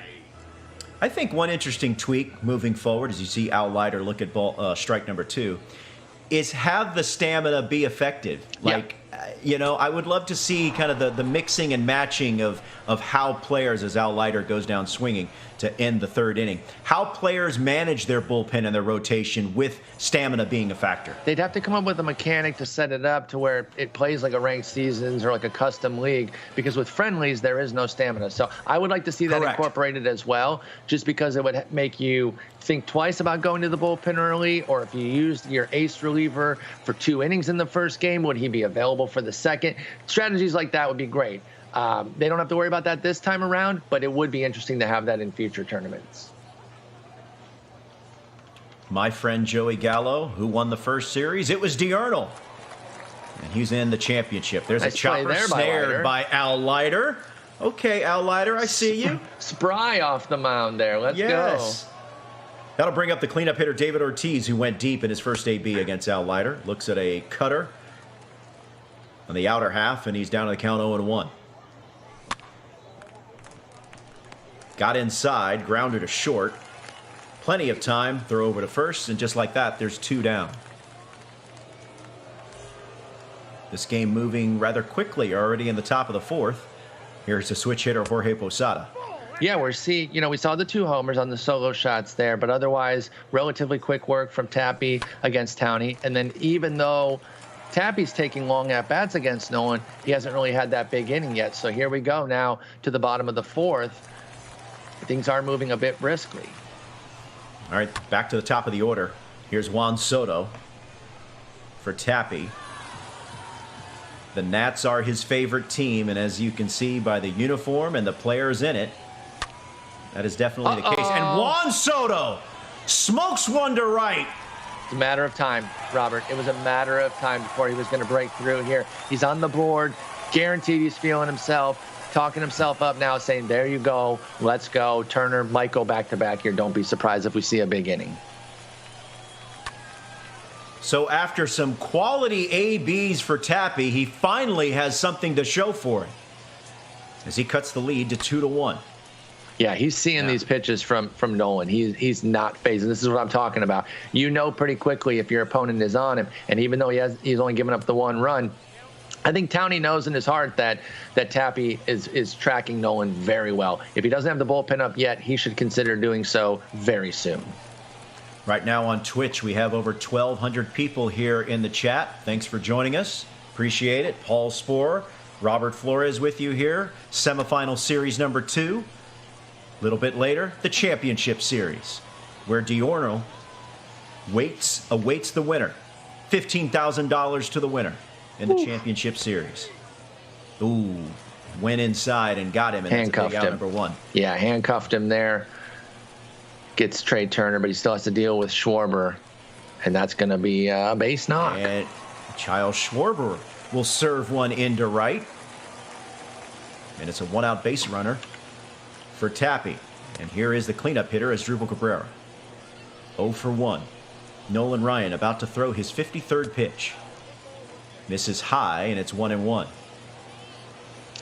You know, we talk about it in real life, the third time through penalty of a starter facing the lineup again for a third time. I think in MLB The Show, and particularly at the top level, which we are at here with this tournament, it's really a second time through penalty. Like, you can't give these guys too many looks because these aren't individual players, Runner right? is on the move.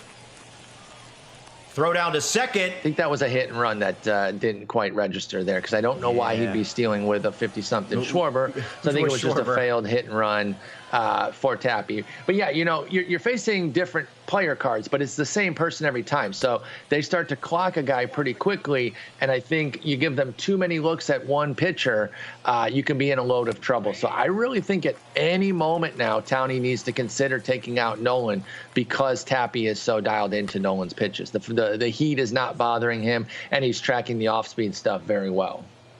All right, here's Ronnie Mauricio down in the count 0-2. Sends that one foul to remain alive. Fifth inning of work for Al Leiter. Or, excuse me, he's into the fifth inning. And that sounded good, but well foul. This Ronnie Mauricio card played really well. People still like it, but when he first came out in that, I believe, Team Affinity 3, he was very, very popular. Big prospect for the Mets. Should be up in a year or two. And he grounds out to second, and that's out number one here to start the fifth. Here's Mitch Haniger, who went deep. Crushed one to right center there, and you can see over that 385 sign where the wall hits that extra level. He went over the extra level. He didn't need to use the little cutout there. He went over the higher portion of the wall and said, "I've got this." And you see Towney is getting some activity up in his bullpen, a lefty and a righty. Smart. He's going to want to take Nolan out soon. And Mitch Haniger, an 83 live series card that you mentioned, Paul. Great inside edge numbers today. Yeah, big ups. I believe Chad said he's up +8 today, and it showed with that home run. A surprise starter for sure. I don't think anybody else is using a live series card. Well, actually, pardon me, Anthony Rendon for Tappy. Neither of the first two players used any live series cards, but each opponent in this one has a guy. But Haniger with that home run was definitely a standout hit. All right, so that will give us out number two. Here's the switch hitter, the 8-hole hitter, Jonathan Villar. I love this card. I thought this was a really interesting pick. There's a high fly ball. Going back is the right fielder, and it is out of here. You're just going to have to trust me that I was about to say he's got sneaky power, because that's literally what was coming out of my mouth right when he hits a home run. Wow. And look at the PCI placement there, right on the money. Third homer of the game for Towney. And he extends to a 3-1 lead here in the top of the fifth. We've seen a lot of two-out magic here in both of these series. We really have. None of the participants here panic with 2 outs. And T-Ramp points out that Adames was a live series card for Diurnal. And so, yeah, I'm completely wrong. And so was the Chris Taylor. So I'm wrong all over the place. Just ignore me, folks. I'm sure most of you are anyway. Robert's the star here. Don't worry about my misinformation that I'm throwing all over the joint. But the point is, I think, is that just how good these players can be. They don't have to have a God squad to put up big-time runs, and that just speaks to just how good these players are from a skill perspective. Yeah, they don't need 8 diamonds and their pitcher to hit. You can give them restrictions like this to where they've got to make some tougher decisions, and even those guys aren't going to be easy outs. They're still going to do damage with them. So that is the overall point. But yeah, there were more live series players than I originally let on there. There's an infield or a leadoff single, I should say, but it's going to be erased pretty quickly. Just a room service double play, 5, 4, 3. And just like that, there's 2 down here in the bottom of the fifth. That'll bring up Cole Calhoun. I think if Townie gets out of this, it should be the end of the day for Nolan. I think he's pressing his luck if he goes any further than this. And he's not over with this inning either. Obviously, this could get out of hand. But if he gets this Cole Calhoun out, I think you say, thank you, Nolan, and you go. All right, so now he's got to well, I thought that one might fall in, but it will not. And Townie gets 5 innings from Nolan Ryan, and he leaves with a 3-1 lead. You got to be careful going to center. They teach you as a kid, back up the box, back up the box. And MLB The Show, those center field hits can be very dangerous because they hold up just enough for whatever premium center fielder your opponent has to track it down. There's a shot. That's going to be another homer. Perfect, and that's another homer. We saw last at-bat for Duran that he hit that one out to left that you and I both thought had a little more juice, lefty-lefty. This one had no trouble. 4-1 here for Townie. Goodness gracious. 4 home runs in this game for Townie, accounting for a 4-1 lead here in the top of the 6th of game number 1. Remember, a best of 3. Townie at the plate in the blue jerseys, gray pants, leading 4-1. 4 hits. Tappy. Go ahead. I'm sorry. No. Go ahead. I was going to say 4 hits, 4 homers. Tappy has the 3 hits. One of them was a homer. He still has to feel like he's completely in this, though. He was all over Nolan, and I say was. I don't know if he's going to come out, but Townie should take him out. If he leaves him in, I think that opens the door for Darius. But either way, Tappy's still in this game. He just needs to not panic, not beat himself up. A 3-run deficit is not a big deal when you still have 4 innings worth of at-bats coming up. And remember, this is only game 1 of a best of 3. Still a lot of baseball left to be played here. I'm not surprised to see the Graveman in. I talked him up throughout the last series as both competitors used him. Just Tappy has him in this one. It doesn't look like Townie has him in his bullpen unless he made a late change. Here's the 1-2.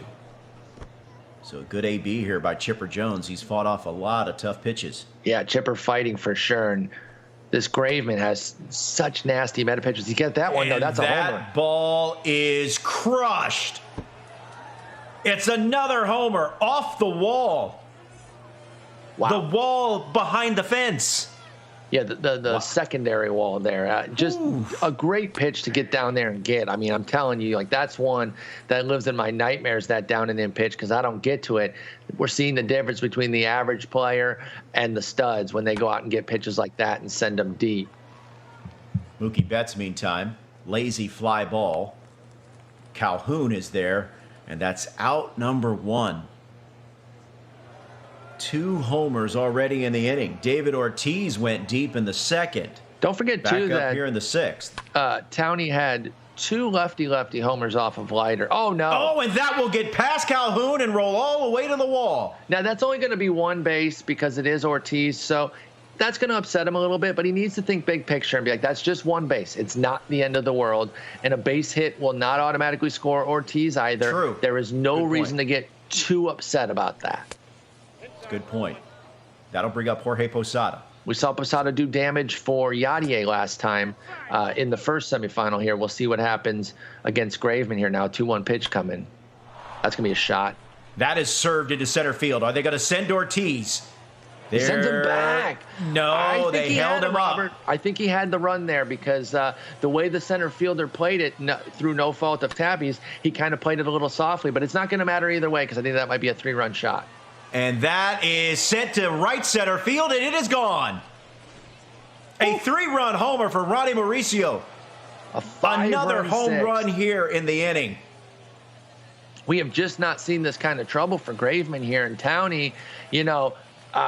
It's a little bit of a surprise for me only because I'm more familiar with Tappy. It's not that I wanted to, talk down on Townie. I just wasn't familiar with him. But I'm not taking anybody lightly that is in this semifinal. So, even though I said I like where Darius is at and he has a great shot here, Townie really showing that he belongs here just as much as anybody else. 8 hits, 8 runs. Man, how many home runs is that for him in this game? 4? 5, maybe? Jonathan VR has one of them. Yeah. I want to say it's 4 or 5 for sure. Maybe Chad will help us out there. I'd keep a scorebook. I'd considered it, but the game pace is so fast on It's MLB so The Show fast. versus It's real so life. fast. It'd be too hard to do so. Townie does stream. Townie15 on Twitch and the Real Tap Scott for Darius. Check them both out. All right, there's another base hit. So Kendall Graveman is running into all sorts of problems. As you take a look at the bullpen, it appears we will see a new pitcher in the bottom of the 6th as Nolan Ryan is due up here. Yeah, this actually makes the decision easy for Townie. I think he was probably leaning toward taking him out anyway, but now this just makes it a slam dunk because he absolutely should go ahead and dispatch with Nolan, take the 5 strong. Because, listen, 7-run lead is substantial. Oh, he's going to leave him in. Oh, wow. This is very surprising to me. It's probably because he has a big lead, but, boy, it changes my point completely. Because I was going to say a 7-run lead is fantastic, but I would not rule out any of these hitters when it comes to a big lead because they can have their own 5, 6, 7-run inning. But particularly with the way that Tappy has been on the Nolan Ryan pitches, this might have been a mistake. Let's see what happens here. Tappy needs to keep his patience, continue the same approach that he's had. The hits will start falling. He's been a bit unlucky thus far. All right, here's Anthony Rendon. Goes out of the zone and comes up empty. He's down in the count 0-2. 63 pitches coming into the 6th here. Well, technically 61 plus the 2 that he's already thrown, but we're at 64 now. All right, here's the 1-2. 7-run lead or not, I think this was the wrong decision because, again, there's no stamina considerations with the relievers. I think you take your 5 clean or your 5 strong. It wasn't clean. There is a run. But I think you take your 5 strong from Nolan and you move on. There is an out there. And, listen, it might work, but I still think the right move would have been to go ahead and go to the bullpen. We'll see what happens. Gold Conforto coming in, the new flashback, by the way, coming in again. This is an 84 Conforto. Dealing with Nolan Ryan, trying to get out of the bottom of the 6th. And that ball is hammered. They won't even move. Did he get enough? Yeah, the fielders yes, aren't he even got moving. more than enough. And it is gone. A pinch hit homer for Michael Conforto. I will say that ended up a little shorter than I thought. I thought that was more of a, no doubt, maybe touching that scoreboard out there. But it ended up just kind of getting over. But a homer's a homer. Conforto has been great off the bench for both people that we've seen use him. We saw him in the first matchup hit a pinch hit homer. Here's one for Darius. Got to start feeling himself a little bit here. Knows he's been all over these Nolan Ryan pitches. Let's see what happens here with Juan Soto. So Nolan Ryan laboring a little bit here in the bottom of the 6th. He's got room to work with, though. Has a 6-run advantage. 1 out here in the bottom of the 6th. Game number 1 of this semifinal series. One thing you notice if you ever have the misfortune of being a scrub like myself and facing a player of this caliber, you notice how quickly a big lead can dry up. And we'll see what happens here, but I would not be surprised if we see a large lead cut into quite a bit.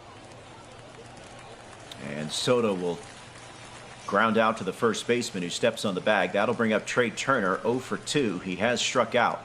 2 down here in the bottom of the 6th. Tappy trailing 8-2. He's at the plate wearing the home white Washington National uniforms and former Nat Trey Turner. The only key here, I think, is staying on top of that 102-mile-an-hour fastball because he's spitting all over the secondary stuff. He's not fooled by it. The change of speed is not getting to him as he goes 3-0 here. I think if Turner gets on, you've got to go get Nolan Ryan to face Kyle Schwarber. But he might have gotten himself out of the inning. Lazy fly ball, right center field, and that retires the side. Solo home run.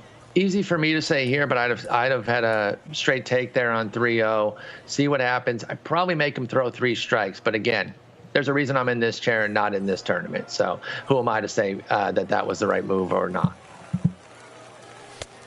All right, so Tappy will bring out Mariano Rivera out of his pen to face the top of the order for Townie. Jaron Duran, Chipper Jones, and Mookie Betts due up here in the top of the 7th. Duran has one of the several homers here for Townie. Did he get that? And no, okay. He did not get that one. Just got underneath it. And it's a fly ball for Cole Calhoun, who squeezes it, and that's out number 1. Now, remember, in Game 2, regardless of the outcome, Towney will be the home team in Game 2. And that ball is scorched to right field, and it is off the top of the wall. Calhoun has a good arm, but he's not good enough to stop Chipper Jones from sliding in with a double. So a one-out double here. Here's Mookie Betts.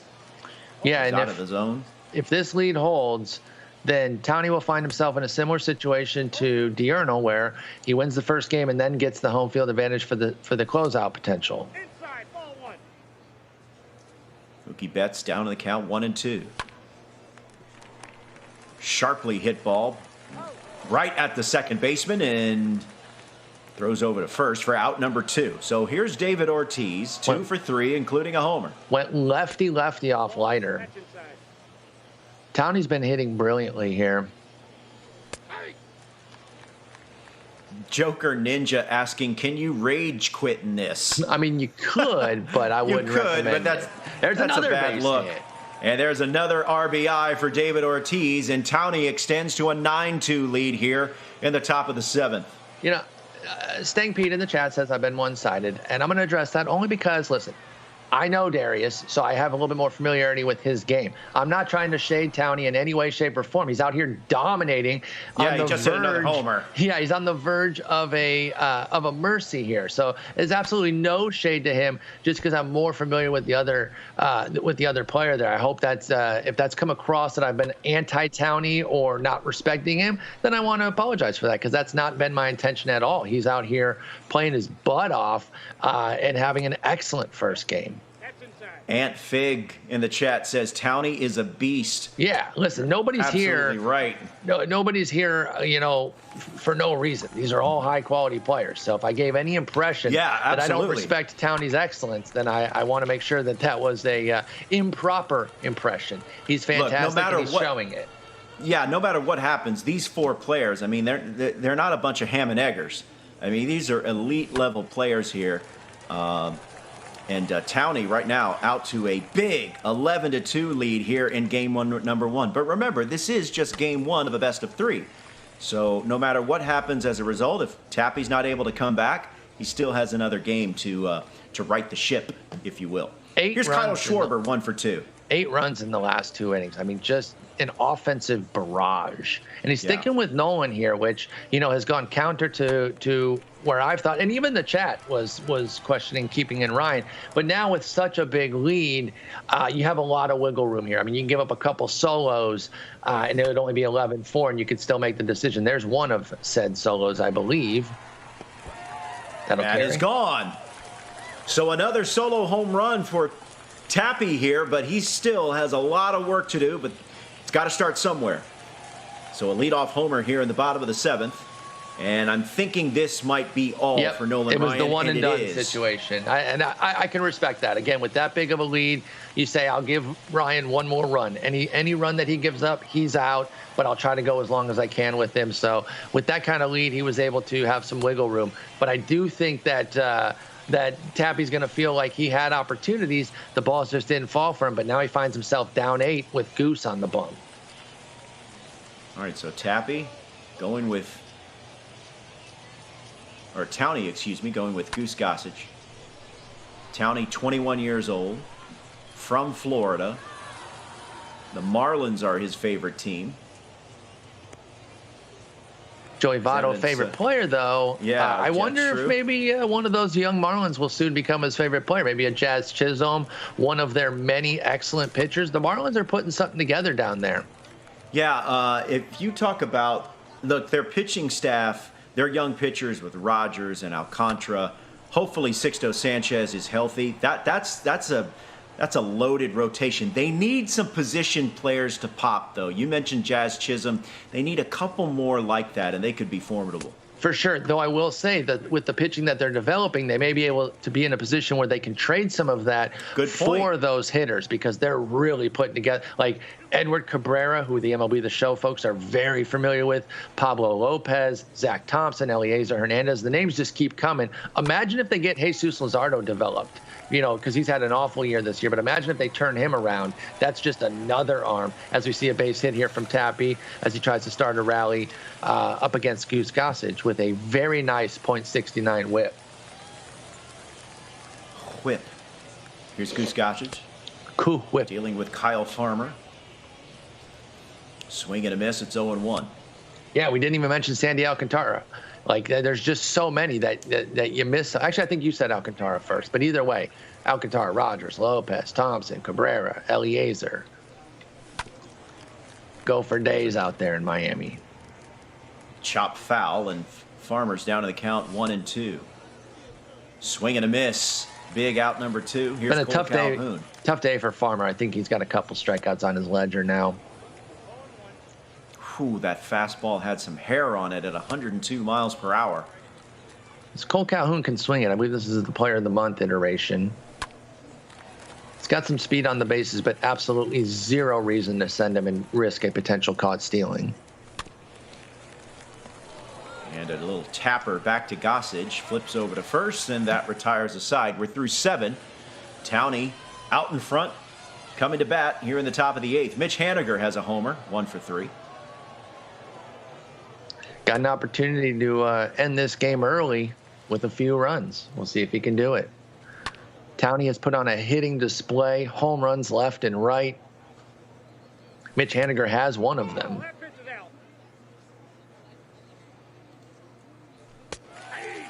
Oof. Dot. Nice pitch there. That'll bring up Jonathan Villar, 2 for 3 with a home run.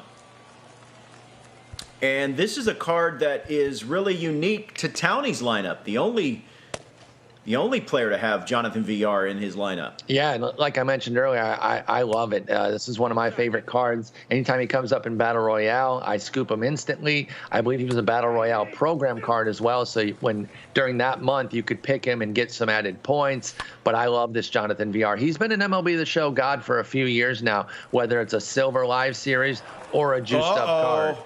And he's thinking 3. And he's going to get 3. Standing up. You saw Soto lunge for that ball as it was headed towards the wall, but he was unable to track it down. And now VR is on third with 1 away. An RBI chance for Kyle Schwarber, the pinch hitter. And we've seen just in this game why VR was a sharp pick. He's out here dominating. He's got a homer, triple. I think he has 3 hits, so he's either a double or a single shy of the cycle, if I recall correctly. 13 hit barrage now for Towney, just putting on a display. Oof. All right, so a runner at third in VR. Got him. Got him on a slider, and that's out number 2. Massive strikeout there. Obviously, you're dealing with a huge deficit, but you want to stop any tack-on runs. Give yourself the best chance that you can there with the 2 at-bats that Tappy has left. Duran up now has a homer on the day as well. A familiar refrain from virtually everybody in the lineup that they have a homer. Oh, no. Bobble it short, and that's going to score a run. How? How does that happen? Trey Turner. Defense is not his top trait, but that's a routine ball that he's got to make a play on. And it goes from bad to worse there. Obviously an 8-run deficit, but the problem isn't so much the single run that scores there, it's that it keeps the inning going. And there you see a base hit, and now we get into the middle of the order here with Mookie Betts. This game could be over here with the swing of a bat because we could get a mercy. Yeah, we are in a run rule scenario right now. Here's Aroldis Chapman trying to put out the fire, dealing with Mookie Betts, who's 0 for 4. Top of the 8th. As Deutsch points out in the chat, call me Deutsch, it's worth reiterating. This is also on Legend. It would take me a week. Great point. Great point. And a half, I think, to get 13 hits on Legend. And Towney's casually doing it in less than a full game. What a stud. This is just next level. I mean, as good as you think you are, for most of us, these guys are even twice as good as most of us, if not more. Well, luckily, I think I'm trash, so I already know that they're way better. Hey, I like to live in the All-Star difficulty. That's kind of my jam, So that's where I live. That's my home. I'm a steady 800s guy, which if you run the numbers, it's actually not too terrible. But when you kind of live in the Twitchosphere and you see all these top players, you certainly feel like trash when you're quote unquote only making it to 800s. Wild one, Grim Uh-oh. Reaper. Uh-oh. That's a shot. There's one. You got to start somewhere. That is gone. So a solo home run for the big man. Yordan Alvarez goes 447 feet. This one off Raleigh fingers. We've still seen a lot of quality hitting throughout this game here from Tappy. So despite the fact that he's coming up short and he has a very big hill to climb to make the comeback, don't be surprised if he's in the double-digit realm next game and they go back and forth. I still think at some point today we're going to get double-digit runs from both teams, and it's going to be one of those crazy back-and-forth games. We haven't seen it yet, but I think there's one coming at some point today. Oh, he wants that one back. Yeah, that one's deep but foul. Wild one, Grim Reaper with the comment, Roflo be yelling. I feel like I should change that to my game. I think should be my new gamer tag. I kind of like it. Roflo be yelling. Tappy Maybe he wants me to whisper. ASMR like announcing? Yes, Trey Turner. 0 for 3. Is that better, Wild 1B Gaming? Yes. And we've seen Downey get a lot of home runs today. It's been fantastic. 0 and 2, the count. Oh no, This is low. Oh no, the viewer count went down to 0. Everybody laughed. I kind of love it. The ASMR is nice. Oh, there's a little base hit up the middle. Now with 2 outs, can Tappy get a rally going? And you know what? Look, Paul, if it doesn't translate to a win in game 1, which I don't think it's going to be, at least he builds some confidence going into game 2. Exactly. He's taking quality at bats. He's gonna, like I said, he's gonna feel like things didn't go his way against Nolan. Chat saw it. We saw it. There was a lot of quality struck balls that just didn't land. I don't think he should be beating himself up. Meanwhile, though, Downey should be feeling great because he's tearing the cover off the ball. One thing I have noticed these last few innings, and I totally agree with this sentiment for Downey, he seems to be kind of filling the zone and saying, here it is, hit it, because he has such a big lead, which he should do. Don't get too meticulous and walk a bunch of guys. But, a 3-run homer here would turn the tide, and he'd probably want to start tightening up. But instead, it'll be a fly out in the end of the inning. And so he keeps an 8-run lead. Line drive to right, and that retires the side. So we go to the top of the 9th as you see some bullpen activity, and it's going to be Patrick Corbin coming out of the pen. And, Chad's kind of dialing in on Tappy being a bit unlucky. But don't forget that even if the luck was going his way, we'd be talking, like a 12-9 type of game here, because Downey, regardless of how fortunate he may be getting on the pitching side, is absolutely pummeling the ball at the dish. So he'd still be winning, I think, even if things were breaking offensively for Tappy. Ooh, look at David Ortiz make that a close play at first. Turner rebounding after his error in the last inning, throws over to first, and that's out number 1. He was a triple shy of the cycle there, which I can't fathom what kind of ball would have to be hit for David Ortiz to get a triple, but it would have been fun to see. I think one of the outfielders would have to be dead for that to happen, which would be an interesting animation. I'd love to see what that kind of looked like, honestly. Just snaps his leg as he goes for it. Yeah, something like that. Oh, what a dot. That's a dot at 95 miles per hour. Catches him looking, and that's out number 2. This is I believe, the new Patrick Corbin. Is it in the Classics pack of the 6th inning? Do I have that right, chat? I believe that's where this new playoff reliever Corbin has come from, or returned from, I should say, since it's a former card. Here's the 1-1, and Mauricio 1 for 4.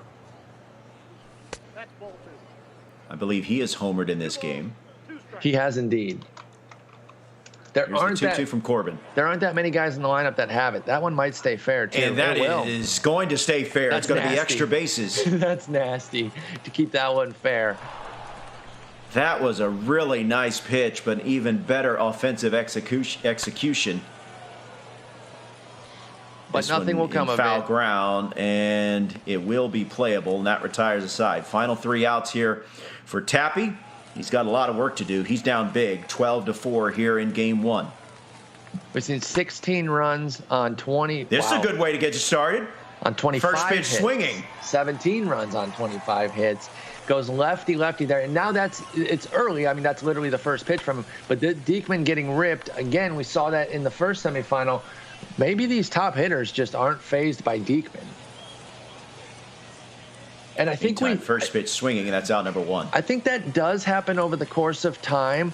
Diekman, usually with his live series card in Battle Royale, has been a go-to card for years. We've seen it with Dellin Betances. Year after year after year, he was kind of a go-to staple both in seasons and BR.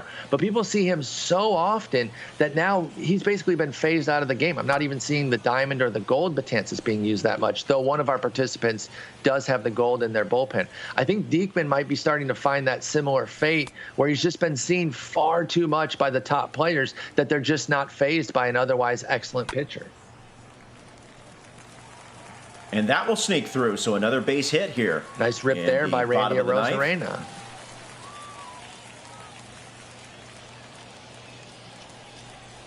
So we're going to have a pitching change.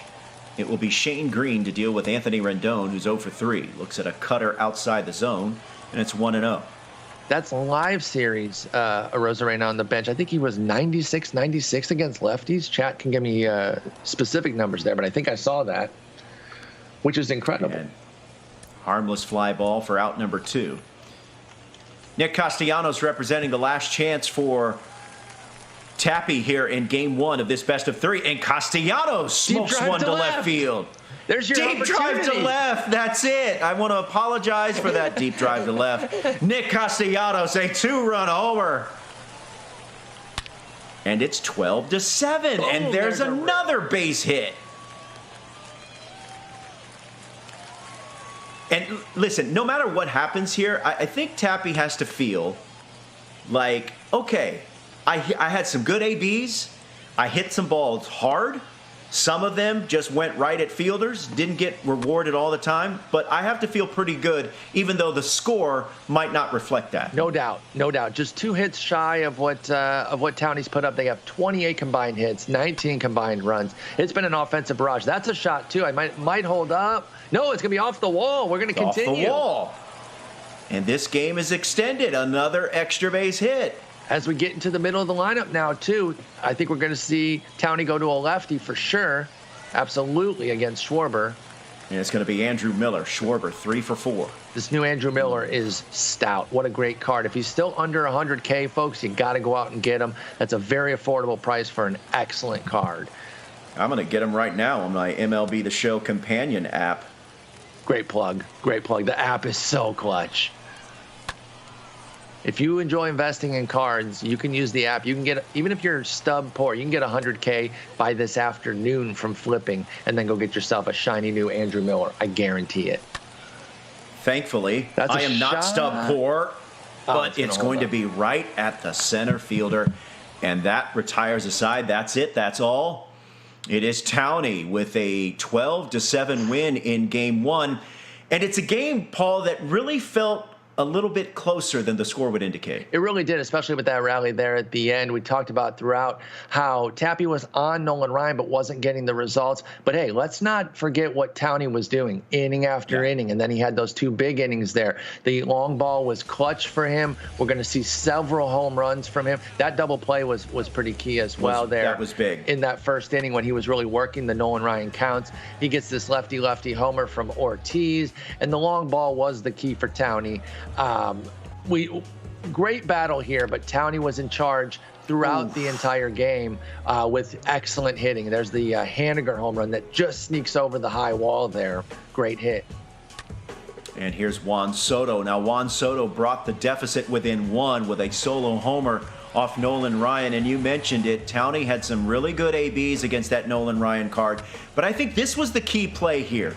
Because this moment, I think, kind of opened the floodgates. Jonathan VR going opposite field off Al Leiter. Yeah, that was an incredible hit there. And then even the Jaron Duran lefty. A few lefty home runs were huge for Townie and definitely took the air out of the sails for Tappy as he was making good pitches, and then boom, lefty homer.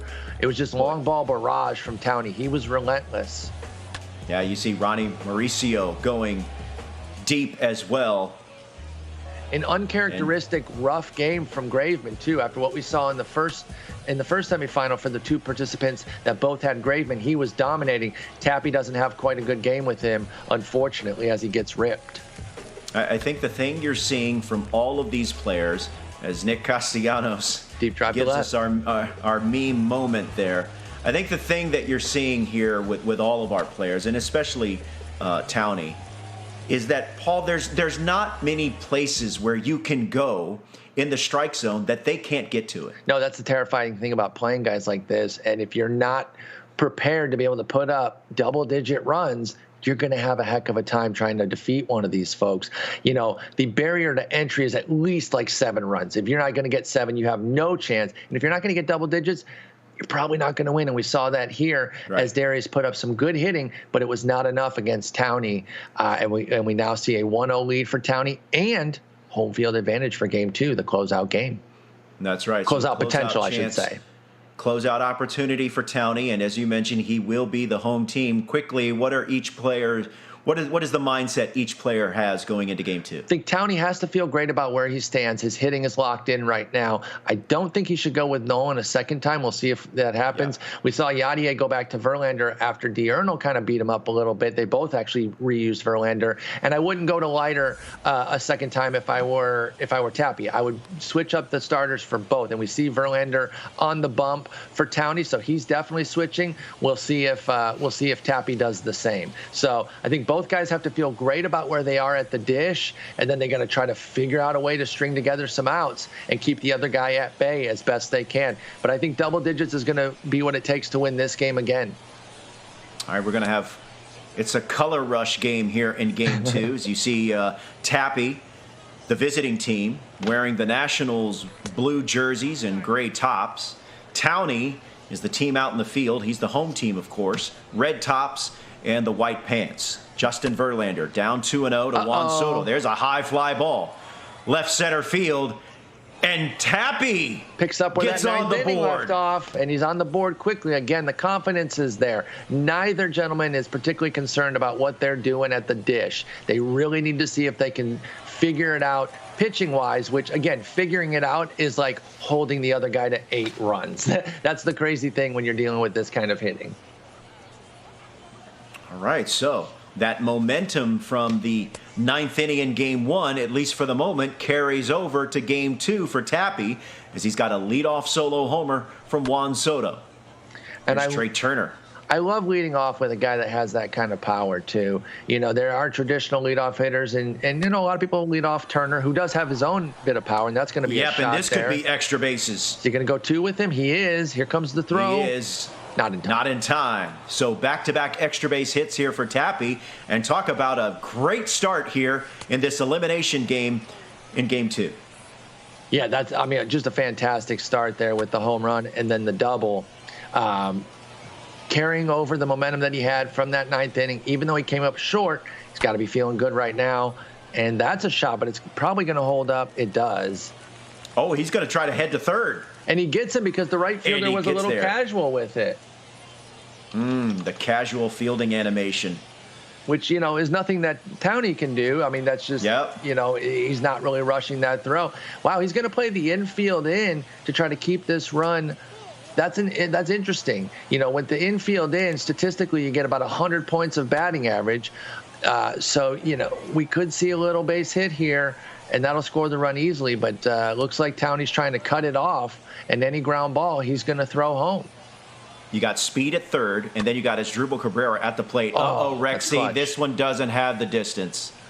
That's a big out number 2. That's clutch for Townie. And, you know, you highlighted it right off the bat because it surprised you with Asdrubal batting 4th. And, again, I like that card. I think it's perfectly capable to hit 4th, but he has come up short in a couple of key at-bats, including that one right there, where Darius has to be feeling like he has to score that runner from third, especially with less than 2 outs. That'll bring up Jaron Duran, batting .442. He's ahead in the count, 2-1. Ooh. Check swing, but they say he went. Count is now even at 2-2. Good eye there. He's shown an excellent Kyle eye Farmer on deck. through the first game plus here. We saw it against Nolan early on, and then that's going to be a shot. Probably going to hold up, though. That Let's one see. is slapped to left, and on the run, Soto will, or the left fielder will make the catch, and that retires aside. A leadoff solo homer for Juan Soto puts Tappy on the board here in Game 2 as he tries to stave off elimination. How quickly Here's did Jacob that? deGrom. How quickly did that turn? And by the way, Tappy also goes with a new pitcher. This one should stay in the yard. Won't even hit the track. How quickly did that momentum turn? Home run, double, and then boom, gets out of it with just the one run. Great settle down there from Towney. All right, here's Chipper Jones.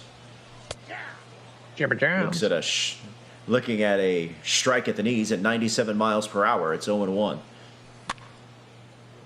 Ooh. Goes chasing there a little bit and gets under it. 2 outs. So 2 quick outs here in the bottom of the first. That first inning, I think, is kind of indicative of the problems that Tappy has run into. He's made some good contact, but oftentimes it's been right at a fielder and just unable to cash in. No doubt. He's finding gloves, and, you watch baseball in real life, you see it happen. Doesn't make it any less painful, but it's a part of the game. But, hey, with 15K on the line, you don't want to hear about how it happens to the real guys, too. You just want those hits to fall and or go over the fence for home runs. All right, here's Mookie Betts down to the count 1-2. I felt that ball caught a lot of the plate. High fly ball, right center field. Center fielder going back, and we're tied. He got under a little bit, but I think that's a ship it homer right there because it wasn't the best PCI. It was good timing, but it was a little bit under. But he just got it up there in that jet stream, and it carried. I know there's no wind here. I'm just being silly, but it was a ship it-esque homer there. Yeah, the location, middle. Even at 102, that Mookie Betts card, coupled with how good these players are, that's going to be punished. All right, here's David Ortiz. And per usual, we see the nice PCI reaction from Chat because Chat thinks that every home run that's ever been hit in real life is a perfectly struck ball. They're unfamiliar with the concept of home runs being hit on a non-perfect swing. Stunning. All right, here's Kyle Farmer. 6, 7, and 8 due up. Farmer, Calhoun, and Anthony Rendon due up here for Tappy here in the top of the second.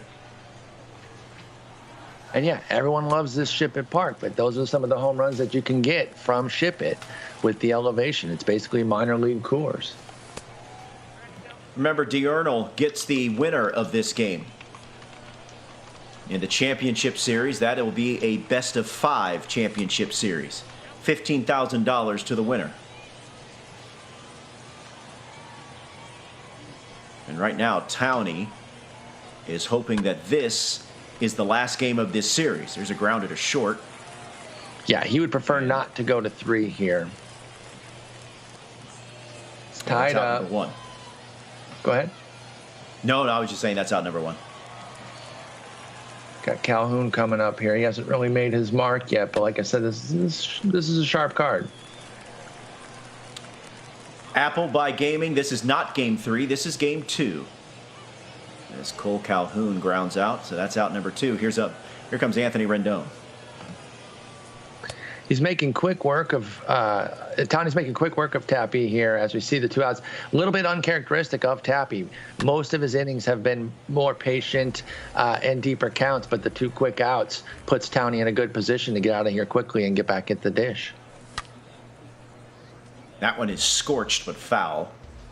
And Rendon is down to the count 0-2. Pitch number 31 for Justin Verlander coming right here. Good take.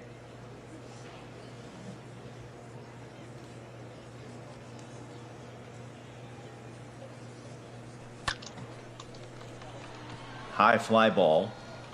Shallow right center field. And the right fielder will make the catch, and that retires aside. All right, so quick work there. Let's see what happens if Townie can get the bats going again here in the second against DeGrom. Won't be an easy task. This DeGrom card is fired. That was a hanging changeup, and you know Townie wants that pitch back. My goodness. Instead it's a fly ball and foul ground. Rendon, playing his secondary position of first base, makes the catch, and that'll bring up Ronnie Mauricio with one gone here in the bottom of the second. Ronnie Mo went yard last game. Let's see what he can do here. Swing and a miss. I don't remember if his homer was off light or not, but as a switch hitter, he's dangerous against any pitcher that's up there, righty or lefty. And this is a fly ball. Going back as a center fielder, and he will make the catch a few feet in front of the wall for a loud out number 2.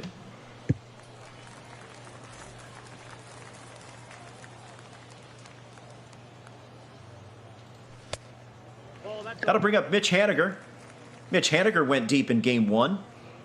Playing up on inside edge today. I believe it's against lefties, is what chat told me, but staying in against the righty here. That one is slapped to short. Turner fields, fires, and that retires a side. We're through 2. We're tied up at 1 in game number 2. Sanfon's asked if the final will be played today. Yes, coming up after this semifinal match, we have Diurnal waiting for whoever wins this, and we will have a best-of-5 series after this for the finals. So strap in, folks. Get yourself a snack, get yourself a drink. We got lots of baseball action coming the rest of today. Yeah, Call Me Deutsch just said he had some mac and cheese, and that quote, "It slapped so hard." Thank you for that, Deutsch. Appreciate it. Dynamite insight. Dynamite drop in as always.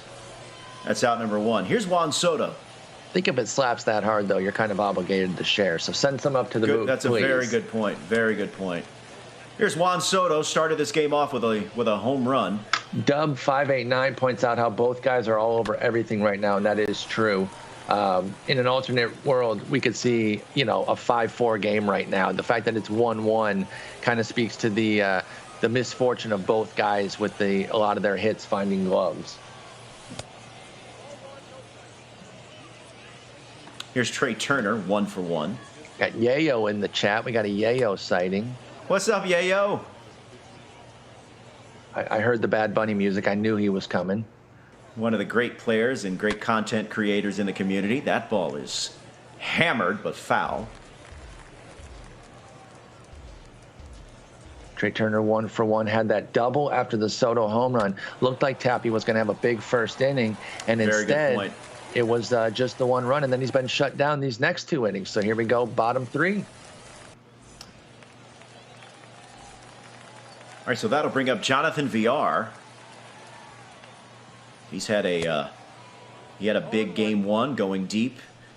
I want to say he was Townie's game 1 win. I want to say he was just a double shy of the cycle. I think he had 3 hits. He definitely had the homer and the triple. And the triple, you're right. And I want to say he was 3 for 5. So he's down in the count 1-2 to Jacob deGrom, who's only thrown 21 pitches to this point. Shallow fly ball. This could be trouble. On the run as a center fielder, but he'll make the catch. And obviously that wasn't anything particularly special there as far as trying to fall for a hit. But I think one of the things that we kind of forget as a community when a lot of our gap shots get picked up is that we're all using brilliant outfielders. So, some of those shots that you hit in the gap, when everybody has like the equivalent of 3 Byron Buxtons in their outfield, everything's going to get tracked down, whereas in real life, you might have 1 great outfielder and 2 slugs out there. But it's just different in the fantasy baseball that we're playing here. As Justin Verlander goes down, that brings up the top of the order and Jarren Duran. Dylan asking, did Diurnal sweep the semifinals the previous time? Yes, he did, taking care of Yadier 2-0 to earn a spot in our championship series, which of course is a best-of-5. And whoever wins this one better bring their bats, because the way Diurnal was hitting, you're not getting off easy there. You're going to have to be putting up a ton of runs to take care of Diurnal. All right, so Jarren Duran extending the inning with a base hit through the right side, excuse me. That'll bring up Chipper Jones 0 for 1. Nice pitch there, catching The inside corner. Oh, nice fielding play, and he'll throw over He to goes second. to second for fun. Trey's like, whoa, I didn't know the ball was coming here. Okay. And that retires a side. We go to the top of the fourth. We're tied at 1. Dead even line scores. 1 run, 2 hits, no errors for both. There's a shot. That's going to be a Yep, double this is in going to the be gap. extra bases. Kyle Schwarber, he's picking them up and putting them down. And he's in with a leadoff double. He's got a little extra speed for a power hitting catcher, but 53 is still only good enough for the double there. Great start to the inning, though. Here's Asdrubal Cabrera, the cleanup hitter. Had a big AB in the first inning, but couldn't come through. Another huge What about opportunity here. Or he's ahead in the count, 2-0. Not to put too fine a point on it, but I think Tappy needs this run here. You get a runner in scoring position with no outs, you've got to take advantage of this. Remember, he had Turner on first with no outs and couldn't get it done. He's got to score this run. You can't leave too many opportunities because eventually Townie's going to break through again. Hitters count, but he looks at a second strike, and now that will run the count full.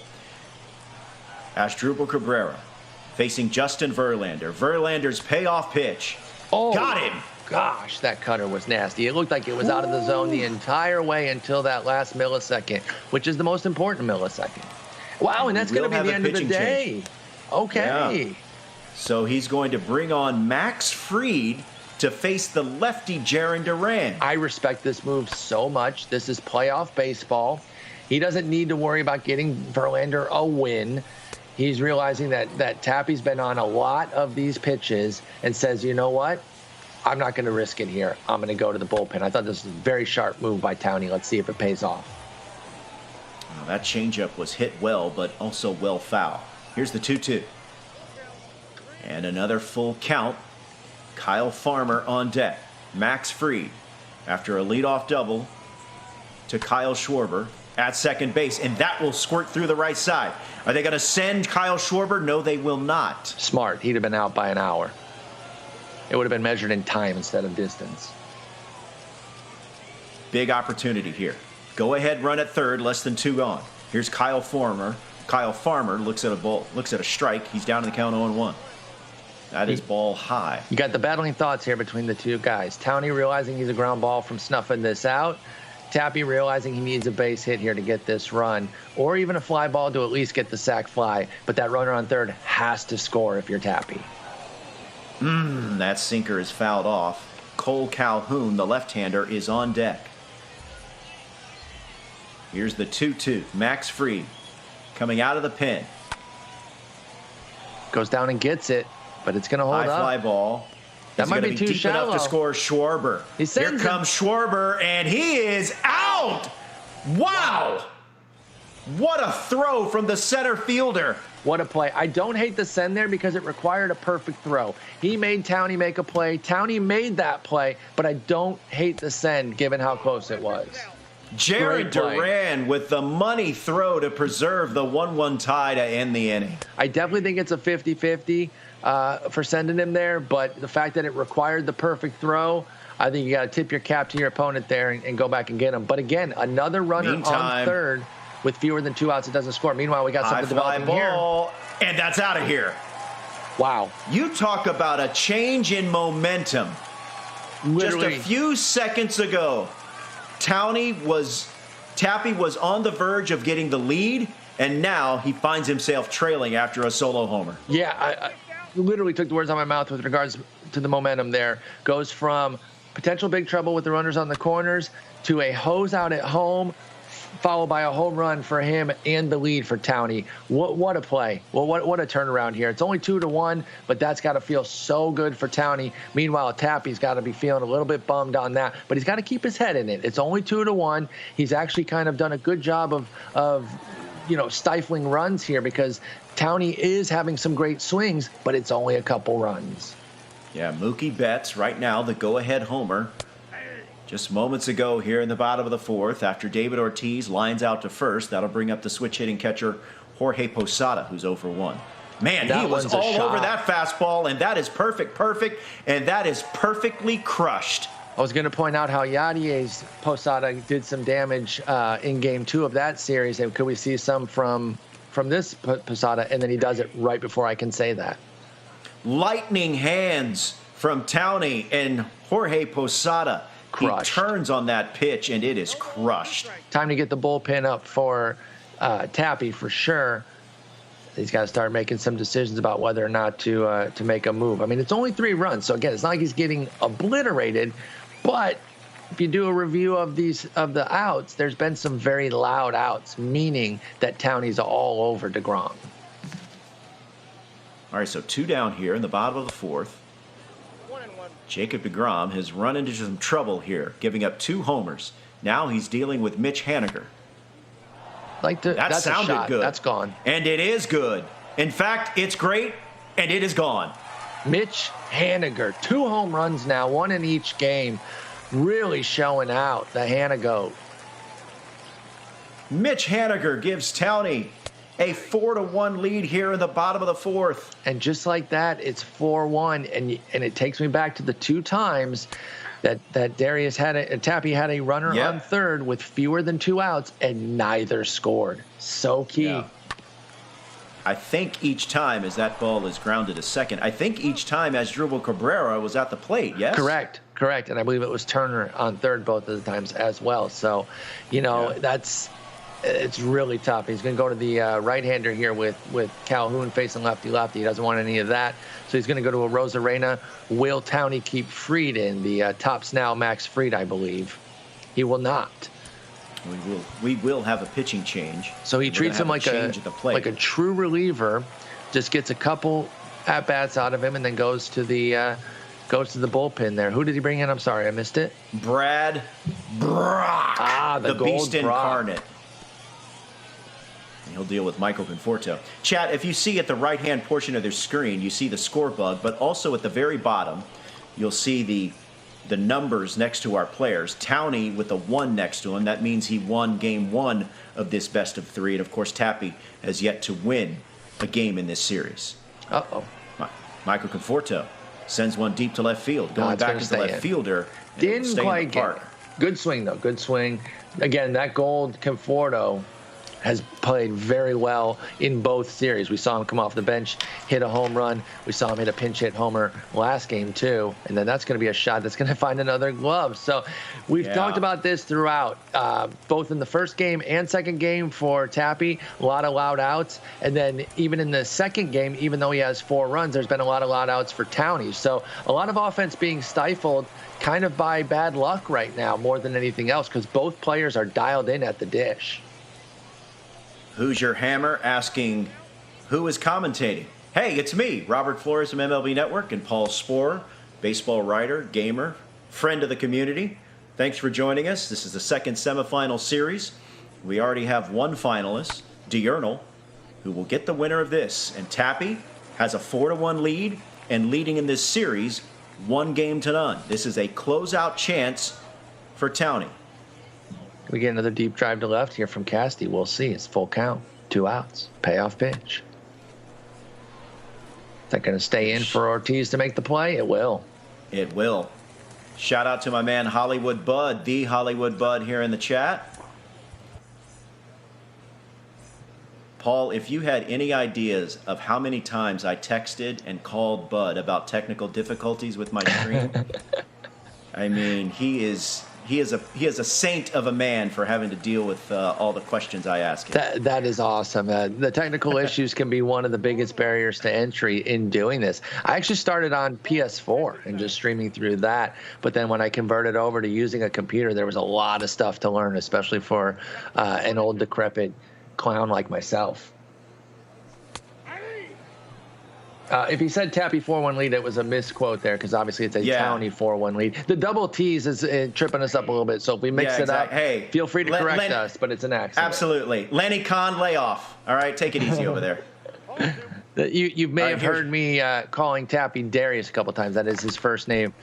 So, yeah, I've kind of defaulted to that just to avoid the potential confusion between Tappy and Towney. Here's Jaron Duran. It's going to hold up. That is lined out to the right fielder for out number 2. So Tappy trying to add to his, Towney trying to add to his lead. Tappy bringing out Mariano Rivera to try to stop the bleeding here. He needs a quick inning, and right now, I think he's going to get it. So that will retire the side. And Tappy will come up to the plate, trailing in what is an elimination game for him, 4-1. And here comes Chapman now. I don't think he's going to take out Soto. I think he'll let the lefty-lefty happen, of course. But, yeah, Chapman here coming in early. Townie doesn't want to open the door at all. He knows, he respects his opponent big time. He's not playing it soft in any way, shape, or form. He knows a 3-run lead can be gone in an instant. So he's bringing out the big guns here in the 6th with Chapman coming in for the top of the order. I mean, I know he was early on that pitch, but did you notice where the PCI was? Mm-hmm. It was center on that slider. And here's Juan Soto sending one deep to right center field, and that is gone. Second homer of the game for Childish Bambino. One of the best nicknames in the game. We don't have as many great nicknames as we used to back in the day, but Childish Bambino is a fantastic one to be sure. Which do you like better, Childish Bambino or El Nino for Fernando Tatis Jr.? El Nino's great, but Childish Bambino, I think it's actually the best one going in baseball right now. Yeah. All right, so now Aroldis Chapman. Oh, and he hit a batter. And so now the tying run comes to the plate. And what did I say? Just like that, a three-run lead can evaporate. It hasn't yet, but all of a sudden things are getting a little bit tighter for Townie as Tappy steps in with the tying run at the dish, like you said. Ooh. Man, that fastball clocked in at 102 miles per hour. Here's the 0-2 sinker low. See, one run already in. The thing is, let's see where this pitch goes. The thing is, when you're at this level of hitting, no pitcher really comes out and scares you. You know, when I see Chapman come in, I'm like, okay, that's a GG. I'm terrified. But these guys, they don't buckle when they see anybody come in. Bring in whomever you want. They're not worried. That's gone. Runner is on the move, and just like that, guys, we're tied. Kyle Schwarber, 2-run homer here in the top of the 6th, and it's a brand new ball game. Not back-to-back, but 2 lefty home runs this inning. I thought it was, a savvy move to bring in Chapman. I'm not changing my mind on that, but that, again, just highlights the greatness of these hitters, that even though it was a sharp move, it didn't matter. Tappy was dialed in, and he finally has his breakthrough inning. Fresh ball game here, folks, in Game 2 of a 3-game set. Here's Asdrubal Cabrera. Oh, check the PCI low. That's how you guys sound, chat. Just so you know. Asdrubal up now 0 for 2. Oh, Nolan back in the game. I don't know about this.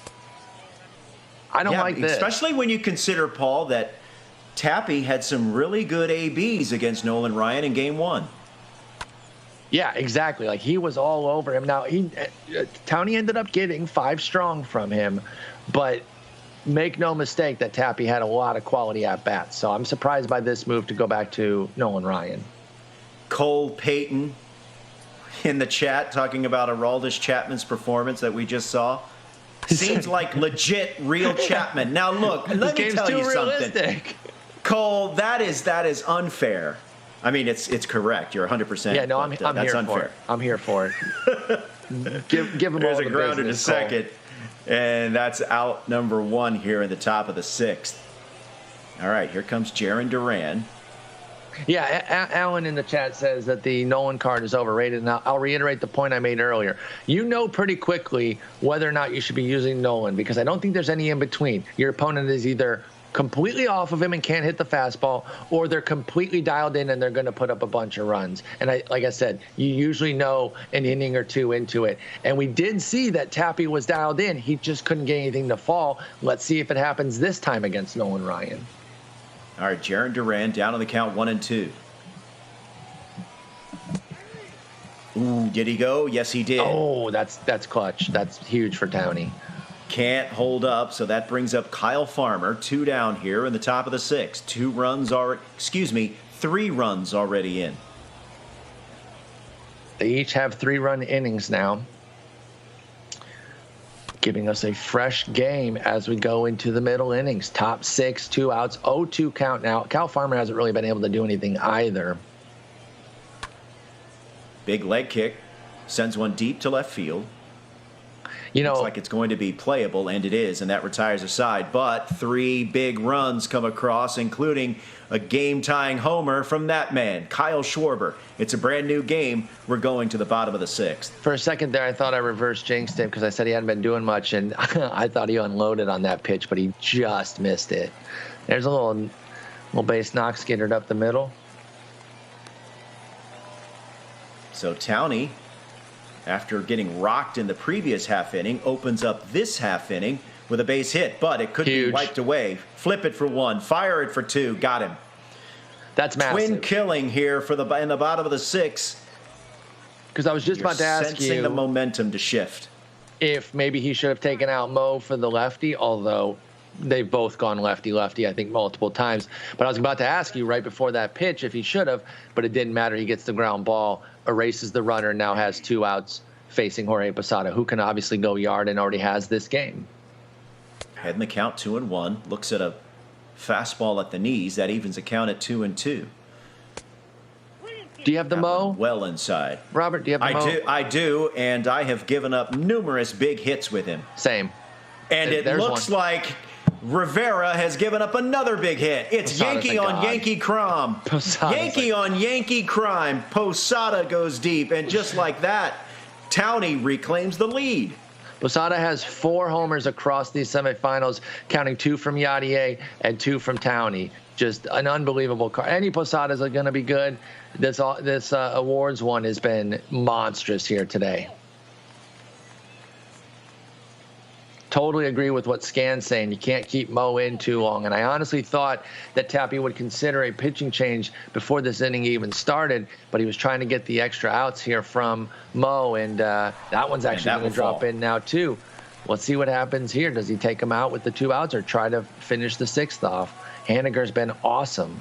Yeah, the dangerous Mitch Haniger now at the plate. It's 5-4. Towney has reclaimed the lead after a 3-run 6th. It's always demoralizing to draw tied and then give the lead right back that following half inning. And I think that's gone. No, off the wall. It's off the wall. So it's going to be a 2-out double. That was close. Hold the runner at third, but man, that turned out to be a lot closer than I thought. Yeah, it really did. Mauricio with third, Haniger at second, and the dangerous Jonathan Villar at the plate. Correction or at least a question by chat that leads to a correction. It's not the awards it's not the awards Molina for either Yadier or Towney. It's the one that you get for the Yankees collection. Appreciate you asking that in the chat. Who asked that? I can't remember. Young Trev, thank you. Yeah, it is not the awards one. It's the other Posada. But like I said, any Posada rakes as we finish off the bottom of the 6th there. Go ahead, Robert. All right, so yeah, definitely a big out there. And this is going to be a little chopper over to first. Ortiz will step on the bag. No, I'm with you. Circling back on the Posada card, no matter what version of the Posada card, I got to have him in my lineup. Yeah, he's always great. I mean, he's switch hitting, mammoth power, but the only thing he doesn't have is speed. But, like, you're not going to lose your mind over that because you don't need speed when you hit it over the fence. All right, so here's Nolan Ryan. Fish 2K. Sorry, I thought you were done there. Fish 2K, it's 1-0. Towney's up. You guys can always look below the score bug to get a series update. You can see the 2 names listed there and then what the series is at. 1-0 Towney in a best of 3.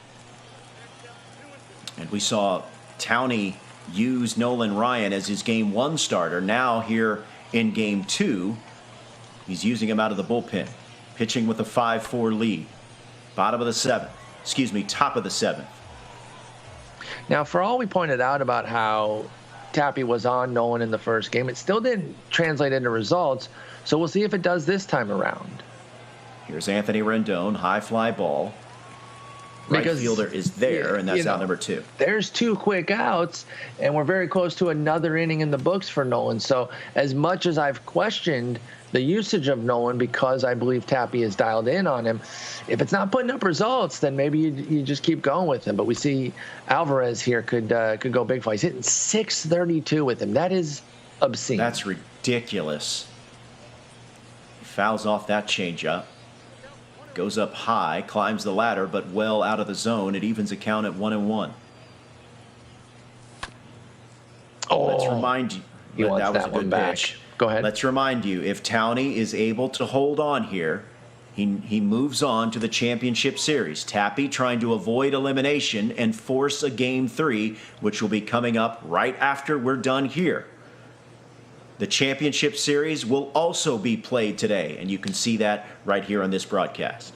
Yeah, stick around, folks. Clear your schedules. We've got a lot of great baseball action still coming between our competitors here, including the rest of this game. Should be a wonderful finish. Oh, wow. And he just misses the sinker right down the middle.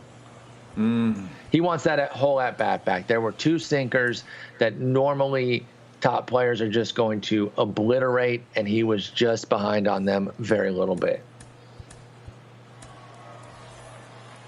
Now, Tappy will bring out Aroldis Chapman, and he'll face Alex Bregman. And, Paul, you noted that Alex Bregman, some big inside edge numbers against lefties today. Yeah, monstrous inside edge. I believe plus 13s is what Chat told me, and it has him at like a 112/97 with the contact power, something in that vein. So he's been a popular pick for the bench, and the perfect time to use him here against Aroldis Chapman. So Towney trying to add to his lead, get some insurance here in these later innings, up 5-4. Ooh.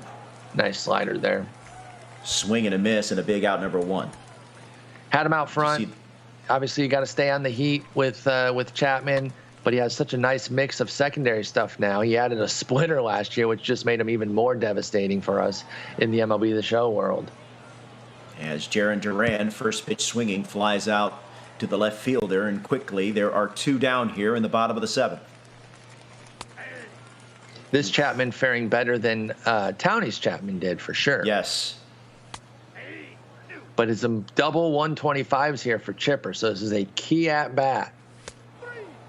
Oh, wow, and he just dusts him. Aroldis Chapman gets Chipper Jones looking to end the inning as we go to the top of the 8th. He was just completely unfazed there. Tappy down to his final 6 outs. He needs a win to extend this series. Meantime, Towney 6 outs away for a chance at $15,000 in our championship series.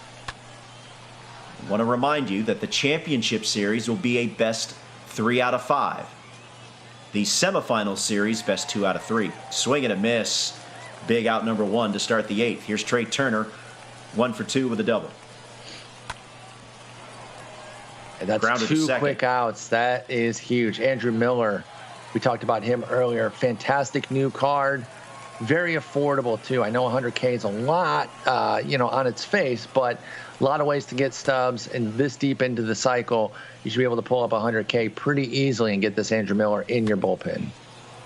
Ooh, here's Kyle Schwarber. Did he just go yah-yah? Kyle Schwarber goes deep. Lefty crime. And we're tied again. I know this is, competition format, but I would love for these dudes to L2 them, L2 their opponents. Absolutely. Why not? Give us the virtual bat flip. Yeah, I'm all for it. I mean, especially one like that, a lefty shot to tie it in the top of the 8th.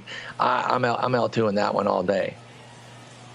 Tappy once again showing great resiliency as Asdrubal Cabrera. His struggles continue at the plate. He goes down swinging. But Tappy with a big solo homer from Kyle Schwarber has tied this game again. I think now Mookie Betts 3 for 3 so far today, Paul. I think Tappy Betts has been incredible. I think Tappy needs to send SDS a nice letter for that lefty crime with Schwarber, since it's based off of pure fiction. That Player of the Month card got juiced lefty numbers despite doing virtually nothing against lefties that month. They just said, you know what? Let's just make him a great card for funsies, and I'm here for it. It's not based in reality, but I'm here for it. As you see the bullpen activity, a lefty in Jake Diekman, and the righty Goose Gossage up and going for Towney. It's his only lefty, so I get it, but Jake Diekman, we have not seen quality Jake Diekman today in this semifinal or the other one. And you see Jarren Duran has the reverse splits against lefties.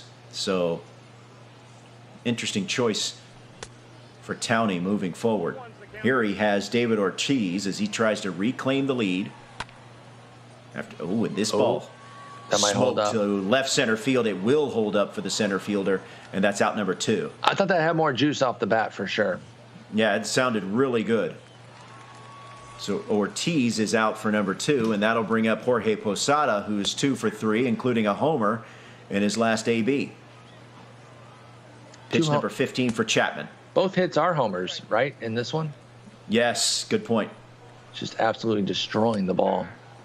Oh, dot. Nice pitch. That's a good pitch at the knees. Down in the count 1-2. That one's inside.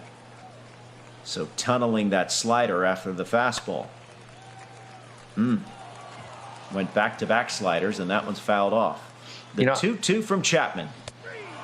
I think we deserve a game 3 here. So, while as a neutral announcer, you're not pulling for anybody, I wouldn't be upset if Tappy won and gave us a game 3 because of how well these two players are playing. I think they deserve a third one here for the fans.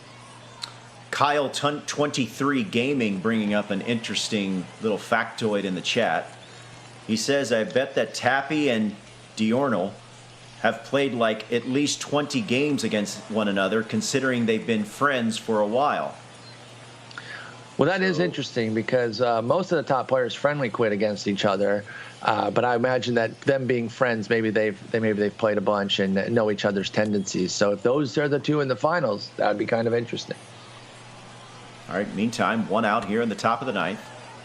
Andrew Miller facing Kyle Farmer. Tie game. 5-5 in the 9th. I mentioned it last at bat. Farmer struggled in both games so far. Hasn't really done much for Tappy. Let's see if he can break through here with a base knock. No, that's a swing and a miss. I Holt 34 asking a good question here, Paul. If it does go to a game 3, who's the home team? Back to Tappy, I believe. He had home in game 1. I think it just goes right back to him in game 3. All right, so something to keep in mind here as we move forward. And that ball is sent deep to left, but foul. He was just early on the timing. All right, where does Towney go here? 2-2. Just low. Runs at full. Michael Conforto on deck. I got to disagree with Rose Fitz in the chat. He said finals should be 3 games, not 5. We want more action. It should absolutely be 5. I would lobby for 7. Yeah. I got enough time. I'll call 7 game set. We don't have anything better to do. Yeah. What's better than this? Sunday, we got baseball Conforto. action. Oh, first pitch swinging. Lazy fly ball. Center fielder on the run, and that's a big out number 2. I wonder if he had a righty he could have gone to off the bench there. I don't know. Because he let it go lefty, and maybe he just didn't have a righty outfielder that he could have finagled into that spot. He does have if I'm looking here correctly, he does have a Rosarena. No, he used the Rosarena for Cole Calhoun, but I see Chris Bryant, who has outfield eligibility, so he could have gone there. So, I'm not necessarily shading the move. I'm surprised that he let Conforto go lefty. Not that it's a bad card, lefty. I think it has some capability, but I might have gone for the platoon advantage myself there. Scan says, with this much money on all the line, give me 5 games all day. Absolutely. You want to cut out volatility as much as you can and flukiness. And there will be flukiness. It's inherent in sports. But if you can limit it by playing more games, I think that's the way to go. A 5-game set for the finals is an excellent call by the tournament setup. Here's a slow roller to short. Mauricio will pound the glove and throw over to first just in time. And here we go. Bottom of the 9th. Well, we're in a walk-off situation here. Towney can not only walk himself off, but walk himself right into the finals if he can score a run here. Otherwise, we get into the extra innings with the extra inning rule, putting a runner on second, which could create a lot of wildness with quality hitters like these two. Due up here in this inning, Mauricio leading off at the plate now. Mitch Haniger and Jonathan VR, 6, 7, and 8. As Mauricio swings and misses, he's down in the count 1-2. Ronnie Miller's been doing well. He has a hit today, a hit in this game, had a home run in the last one. We'll see if he can do anything.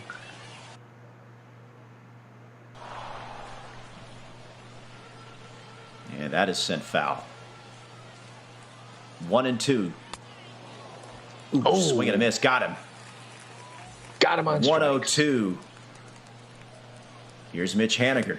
2 for 3, including a homer. It's got to be terrifying to be in walk-off position when you're playing top players like this, because you know the home run ball drives the offense for quality players.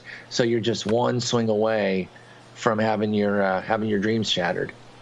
Lazy fly ball. Center fielder is there. Two down. We're an out away from extra innings. And as you mentioned, Paul, extra inning rules, consistent with the rules by Major League Baseball, in effect for this tournament. Got to go with the ghost runner. I will say, if he gets this third out here, is 0-2 on VR, he has to score in the 10th. I don't think you can give Towney 2 cracks at the walk-off there. Not that he can't still walk it off in the 10th, but he has to go into the 10th with a lead. Tappy does. He has to score here with the runner on second. It'll be Rendon, who's not very fleet of foot, but he doesn't really have anybody on his bench that he could go to. His bench is running a little thin. I'm looking at his lineup right now. Rosarena was the only one with a modicum of speed. He does have Chris Bryant. Yeah, is Bryant better? Because he can play first. Bryant can play first. Right. So, I mean, he's not a speed. He's not Jonathan VR speed, but he's got to be faster than Rendon. At any rate, the runner from second moves over to third. So there's one out. Here's Juan Soto, who does have a homer in this game. Ooh, swing and a miss. That was Bryant batting because that was his last. Yeah, never mind. He couldn't have done it. All right, bad job by us. He needed the pinch hitter there for the pitcher. So yeah, he couldn't have done that. Plus he got Rendon to third, so now he needs to score him. And by the way, I'm reminded, Robert, of the 2 runners that Tappy had at third with less than 2 outs that did not score. How different would this game be if either of them had scored? Yeah, Tappy has had chances here in this game. You see Towney is in the quick menu here. Probably just making sure he's got a couple guys warmed up. I don't know if he's adjusting anything defensively. I'm not seeing any players move, so I don't think it's a defensive shift. Juan Soto's having a day. He's got a couple home runs. Can he hit a third here?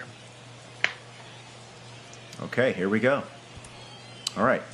You got the runner at third. Welcome inside. Robert Flores, Paul Sporer with you. Go ahead run at third for Tappy. He's going to go to the... Oh, he's warming up Mike Hampton. Okay.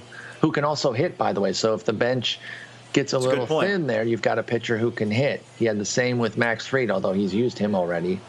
2-1 now. It's the key at bat, obviously. 3-1 now. Behind 3-1 as Soto shuffling to a 3-1 count. Ooh, great draws take. A walk. Great take. I mean, he might have been taken all the way, but that's a great take. Gets the walk. Now we'll see if Towney goes to one of those pitchers that he was warming up. I think he's going to. I know he's actually moving the infield in. Again, I'll point out.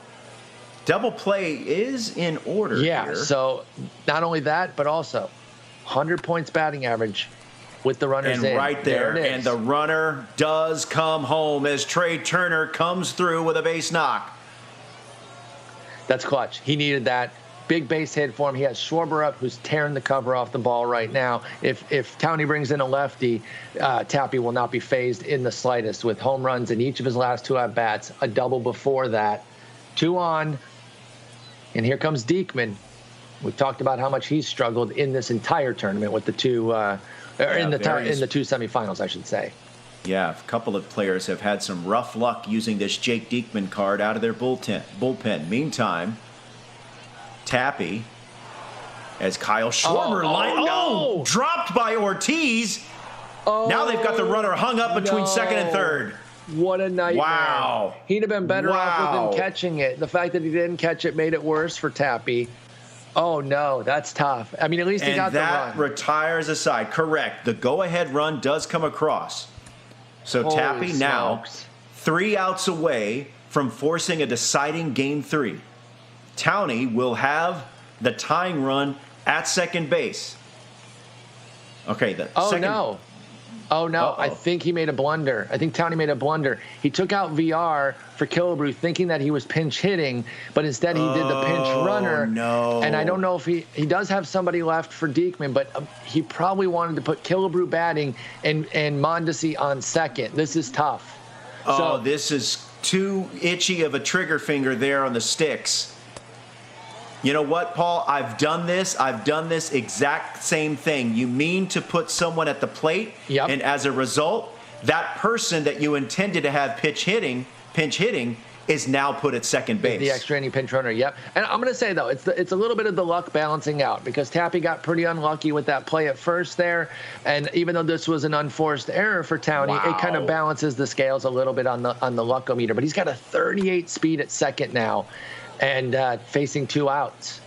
Yeah, now 2 outs as he'd been unable to advance the runner. Now Chipper Jones representing the final chance here for Towney here in this game 2. 125 against lefties. Oh, wow. Oh, and this is going to fall in. Can Killebrew score from second? Yes, he will. And just like that, we're tied. What a hit. After all that we discussed, the perceived blunder, Paul, it turns out it didn't come back to haunt Towney. No, it sure didn't there. He gets a great hit there off of Mike Hampton with Chipper Jones. Anytime you get the 125s there, you get a nice setup. Maybe Tappy went to that sinker one too many times. I think it was 3 straight pitches with that down and away sinker. I get what he was going for, but maybe Towney was sitting on it after the first couple. Now he has to deal with the dangerous Mookie Betts, who's 3 for 4. Oh, that's a hell of a pitch right there at the corner. 0-2. Grounded to third. Booted, but he stays with it. All right. And that retires a side, so here we go. Fantastic. This has been a tremendous game. Elimination game for Tappy. Towney trying to advance to the championship series. Now, of course, he'll still have to deal with that runner at second base. Now, Raleigh Fingers will come out of the bullpen to face the struggling, and I mean struggling, Asdrubal Cabrera. He's had some big chances in the first 2 games of this series and hasn't been able to come through. And perhaps none bigger than this one here with the runner on second in the 11th inning. And I'm going to reiterate it again. Tappy has to score. Being the road team in a situation with the new extra inning rule, you have to score basically every inning. You cannot give Towney a free shot or else you're in deep, deep trouble. And remind me, I believe Kyle Schwarber is at second base. Is that correct? Yes, I believe that's exactly what we're seeing. So it's not okay great speed. But 53, not great. It's not the end of the world, but it's not blazing speed. And there's nobody left on the bench, if I have my tracking correct, on Tappy. So he couldn't even go to anybody if he wanted to. And remember, we did see the less than fleet-footed Harmon Killebrew score in the previous half inning. 2-2 now. Here's the 2-2 from Fingers. Oh, that's a shot. And that's going to fall in for a base hit. Asdrubal Cabrera comes through with a extra base hit, and it's a go-ahead RBI double for Asdrubal Cabrera. His biggest hit of the series, and it may be his only hit of the series. His only hit, yeah. He didn't appreciate our trash talking. He said, I'm going to come through in the clutch. And nothing more clutch than that. What a hit by Tappy. Gets a run. Now obviously wants to tack on and make it really difficult for Towney in the bottom of the 11th here. All right, so Jarren Duran ahead in the count 2-0. Oh. Serves one to left. Runner on the move. They're going to hold him at third. Good call there. So we'll have runners at the corners with no one out. So as Asdrubal Cabrera goes to third, Jarren Duran is at first. Runner at third, less than 2 outs. Has been a tough spot for Tappy. He has not cashed in consistently. Excellent point.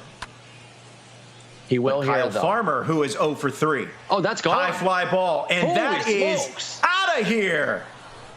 Wow. A 3-run homer for Kyle Farmer. And the two guys. Tappy is looking like he's headed for the champ, at least headed for a third and deciding game. The 2 guys that we had keyed in on that just had really been struggling for Tappy, Asdrubal Cabrera and Kyle Farmer, come up in the most clutch situation to be the catalysts for a 4-run 11th that is still going, by the way. No outs, Conforto up. Big trouble here for Towney as Fingers really doesn't have it. That one might even dip in for a little knock. This is a little doink. So another base hit. We still, as you've mentioned, do not have anyone out here in the top of the 11th. Here's Anthony Rendon. Little doink shot. Got to get. It's been homers, it's been doubles, and it's been doinks. You got to go to the bullpen here, I think. at this point. I mean, I don't know. I'm surprised he didn't for the last at-bat with Conforto, but now he's got to go to the bullpen. You got plenty of guys because, A, no stamina to be considering, and B, you can go to the starters. So there's ample guys to go to. Let's see what he does. He's going to go to Betances, who we talked about earlier. He's going to bunt him over. This is I love the strategy here. Oh, they're going to get the run of the lead runner at second. Sharp play by Towney there. Very sharp. So excellent defense. They will intentionally walk the batter to load the bases. To get the righty-righty, I guess. I think that's why. Because it wasn't for the double play. It was to not face Soto Betances, I think. But it doesn't matter. It does not matter. That's going to squirt through. And that will bring home a run as Tappy is able to add on here and now has a 5-run advantage. You know, I'm team never bunt. So I'm not super keen on that bunt, particularly with Mike Hampton, who can actually swing the bat a bit. But everything has turned out pretty well here, and he gets him to score and there. Hampton's going to tag up and score. 60 it's now speed. A 6-run advantage. Now I think we can start looking ahead to Game 3. Yeah, it's going to be really tough. And Chipper Jones, nice play, diving Chip. stop, throw over to first, and that retires the side. But a huge half inning. 6 runs come across, and Tappy 3 outs away from the deciding third game. Which we deserve. So, this is not over. Towney can get going. We've seen his bat get going at any moment. But I think we deserve a Game 3 between these two. Anthony Rendon. Excellent baseball. All right, so that's a big out number 1. Here's Jorge Posada. He's gone deep twice. That changeup looked like it was primed to be hammered. Mike Hampton on for his second inning of work.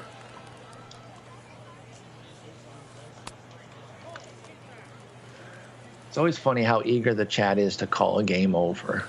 They just desperately want to be the first one to call it. GG's. Nobody's impressed that you called a 6-run game and said, "Oh, it's over." I know that it's a big deficit, but I'm not counting out Towney because it'd be foolish to do so. Yeah, Tappy's in a great position, but it's literally not over until there's 3 outs. Case in point, Jorge Posada bangs one off the wall. That will bring home a run, and Towney not done yet. It's now a 12-7 game. Here's Mitch Haniger, who's gone deep, 2 for 4. Oh. And that is curling, twisting foul. Haniger's been in the mix all series here, and that's going to be a shot. It's a high fly ball. Down.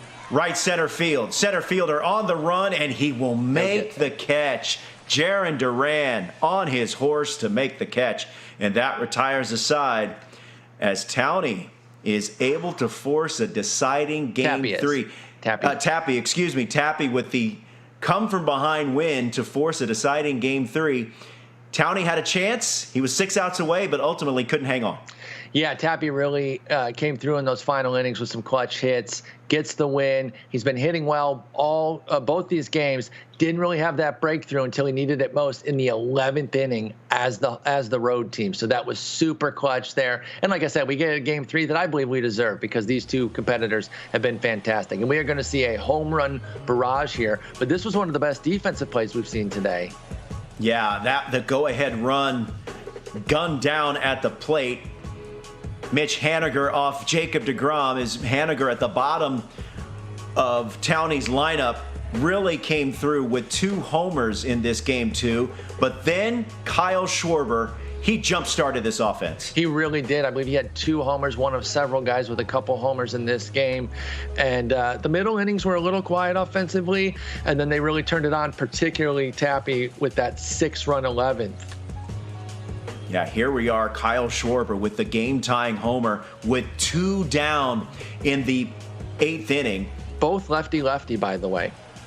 And then Schwarber, this was a strange sequence here. Remember how troublesome we thought this was. Now, Tappy had gotten his run to get the lead, and then Townie was able to tie it there with the base hit by Chipper. But Tappy was looking to put up a big inning in the 10th, but that weird play there really messed him up. But here he unloaded in the top of the 11th with his players that had been struggling. Kyle Farmer and Asdrubal Cabrera, neither had done much of anything. Both of them were clutch here, and I think we're about to see Farmer's big hit. Yeah, you saw Asdrubal Cabrera with his first hit of the series, and then Kyle Farmer, a huge 3-run homer to give Tappy some breathing room, and this is how it ended. Jarren Duran, I did not think he was going to get to this ball, but he does it with relative ease. And here we are, Paul, deciding Game 3. What are you looking forward to? Yeah, it was no guarantees there that Duran was going to get there, so great chase down. I'm looking for more hitting here. I really don't think either of them is going to be able to string together that many consecutive zeros on the bump. And it's not because they're bad pitchers, it's because both are excellent hitters. I talked about how we could certainly see a double-digit scoring game from both teams in a game today. That could be this game here in Game 3. I believe we have a roster change for one of our players. If I heard correctly, I think it's Townie that is making a roster change. So we'll have to see who it is and how it affects gameplay moving forward in this deciding Game 3. And, Paul, let's not forget about Diurnal, who is just waiting. Chilling. In the waiting to see who he plays.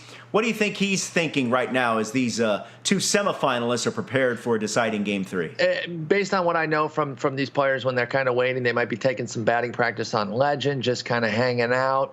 They know their skills. They're not going to be too worried about it. Probably some excitement driving right now that he's just trying to get some nervous energy out, but he's not worried and probably just watching. Like I said, we talked about how he's been friends with Tappy for a long time, so he's probably rooting on his boy so that he can play him in the finals there and they can square off. But either way, I think Diurnal's going to be ready for whomever he plays. Yeah, I understand Cliff Lee has been inserted in the rotation for Justin Verlander. Okay. So we do have a little bit of a lineup change. What do you think of that Cliff Lee card? So going with the finesse, that Cliff Lee card is fantastic. You have Soto, Schwarber, Duran, Calhoun. In the starting lineup. I wonder if that will facilitate a change from Tappy to maybe move in, say, a Rosarena or Chris Bryant or Castellanos in for like a Calhoun. He's not going to take out Soto. He's not going to take out Schwarber. And frankly, he's probably not going to take out Duran. So it's Calhoun who's most likely to be changed out there with Cliff Lee drawing the start here in Game 3. But Tappy will be the home team on the mound there with, I believe, Al Leiter, right? Yes. Once again, it will be Al Leiter getting the start in Game 1, just like we saw. In Game 3, just like we saw in Game 1. Tappy is the home team, so he is out in the field. Townie is the visitor, and he's leading off with Jarren Duran, and we're underway, and that's past the diving Anthony Rendon, and it's a base hit to start this deciding Game 3. Nice hit there, a little bit of an Olay by Rendon, which is tough because he has pretty good defense. You'd think it would translate there first, but those Olays are always tough. Let's see what happens here. Kyle Schwarber is there behind the plate, and Chipper Jones, first pitch swinging, flies out in foul ground. That will bring up Mookie Betts. You know, like I said, we saw a little bit of quietness from the bats in the middle innings, and it was quiet in that they weren't scoring runs. They were both hitting well. That might be – no, it's going to go foul. Both were hitting well, but it was finding a lot of gloves. There was some bad luck there until they started to break through late. And then, like I said, Tappy had the huge top of the 11th. I still continue to believe that we're going to have a just offensive barrage at some point today, and it could very well be this game, as these two have really kind of seen quite a bit from each other now. What would that be, 20 innings worth of action against one another? I think they're both going to be dialed in. All right, so a base hit for Mookie Betts up the middle gives us runners at first and second, one gone. Here's David Ortiz. Lazy fly ball, left field. No problem for Soto. He'll throw across the diamond to first. Neither runner will advance. So 2 outs for the dangerous Jorge Posada. Posada's been amazing. Let's see if he can keep this inning going, or will it be a first inning zero for Tappy? Let's see. He's dealing with that cutter there on the inner third. He's going to go back to it again. Pulls that one foul. Let's see if he changes up here. Looks like a slider.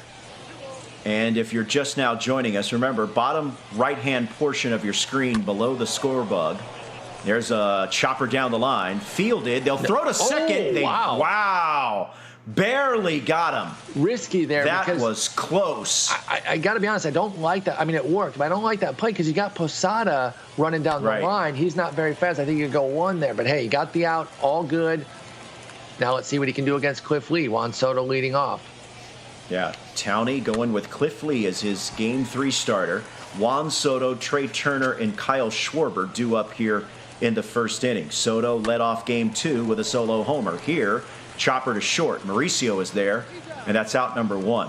I don't know if you were able to finish your point there, but yeah, there is the series score is down at the bottom below the score bug. You can see a 1 next to each player's name because it's a 1-1 series. And Turner goes yard here to right center to put Tappy on the board, 1-0. And Tappy continuing the momentum from Game 2 with a solo homer for Trey Turner, and it's 1-0. So Turner's not fazed by the Cliff Lee change, that's for sure. I doubt Tappy is in general. Again, there's not really any sneak pitchers that you can get to slow these two down. They've shown that they have the hitting chops to go up against anybody. So I'm not going to be that surprised if Lee finds a similar fate that Verlander and Nolan and all the relievers did as well. All right, that'll bring up Asdrubal Cabrera, who had that huge hit in extra innings of Game 2. He said, I want to stay in this cleanup spot. Let me get a key hit so Tappy doesn't consider taking me out of it. Cliff Lee ahead in the count, 1-2. Pulls that one. Fair. And that's down the line. This could be extra bases. Rolls around in the corner. Oh, fake throw. Hashtag no one falls for the fake throw. And we're seeing, that we were talking about how poorly Cabrera had been playing. It's 2 games. It's a small sample, right? As the samples build up here, we're starting to see even the players who weren't hitting get their hits, including Cabrera and Kyle Farmer specifically for Tappy. I'm not really sure anybody in Towney's lineup has really been on the skids there. For most part, his guys have all been raking up and down the lineup.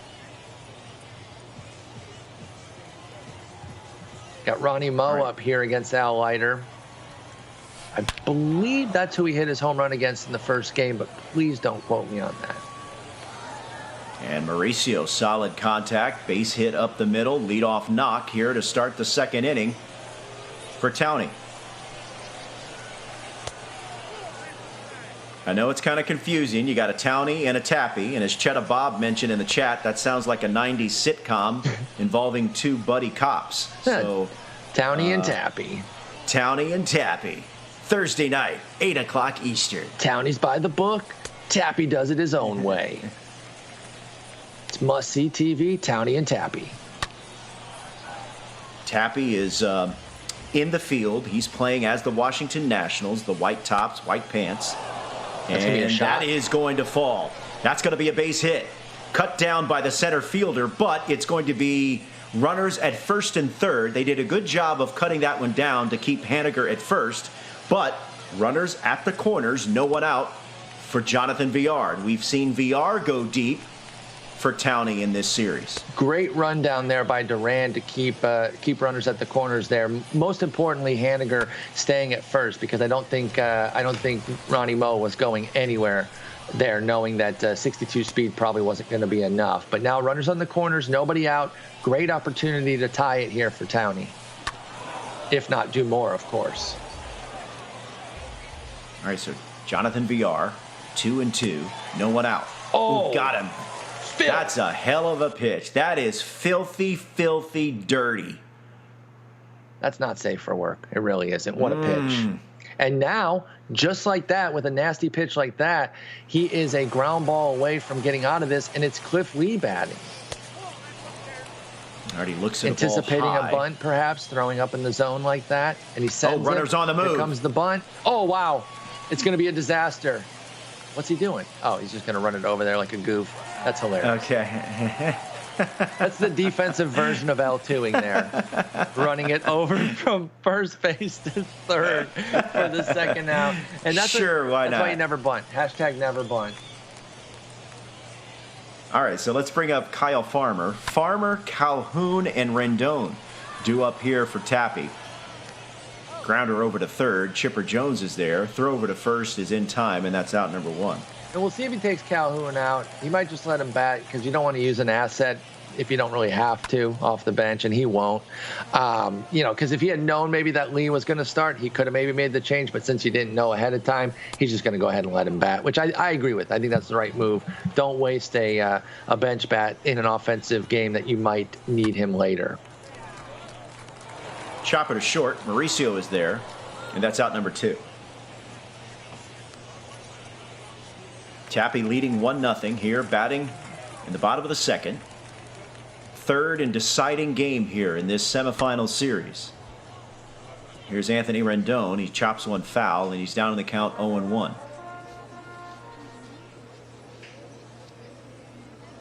Here's the 0-1. Another foul ball. Remember, the championship series will be a best of 5, best 3 out of 5. Winner gets $15,000. Here's a chopper. Cliff Lee comes off the mound, and makes that quick retires work. aside. We're through 2, 1-0 Tappy. Towney coming up to bat in the top of the third. So, like clockwork, I say one thing and the opposite thing happens. I talked about how could see an offensive barrage, and instead we have just one run through 2 innings. But we know how quickly things can turn. But Cliff Lee and Al Leiter so far pitching pretty well. This is sent foul. Jaron Duran, top of the order, back up again here in the top of the third. Duran is 1 for 1.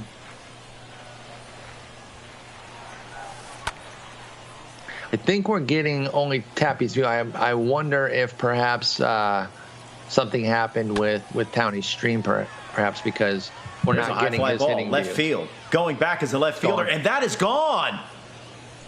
Jaron Duran with a leadoff homer to start things in the third inning has tied this game up. Was indeed a stream quality situation. So if you're wondering why we're sticking with Tappy throughout, it's because that's the only feed we have right now. Does give us some insight. We get to kind of know the pitch before it happens, though, so it adds a little bit of a different angle when we're watching Tappy pitch. We're seeing Tappy using pinpoint pitching. Which pitching method do you prefer, Paul? So my dumb thumb will not make this movement right here, the slider movement, consistently for pinpoint. So I'm stuck using analog. But I'm actually a pretty good pitcher. Hitting is my problem. And I stream and I get people coming in and say, use pinpoint, use pinpoint. It's like, unless pinpoint's going to somehow help me hit, I don't really need it. Sure, it would probably be better if I could master it over analog, but pitching is not my problem. Hitting is. And you can't win a game 0-0. So even if pinpoint helps me keep players down to 0 runs, I'd still have to find a way to score myself. Chopper to second, and they throw over to first is in time to get Mookie Betts. Yeah, the bad news is that I am less than average when it comes to pinpoint, but the good news is I'm even worse when it comes to hitting.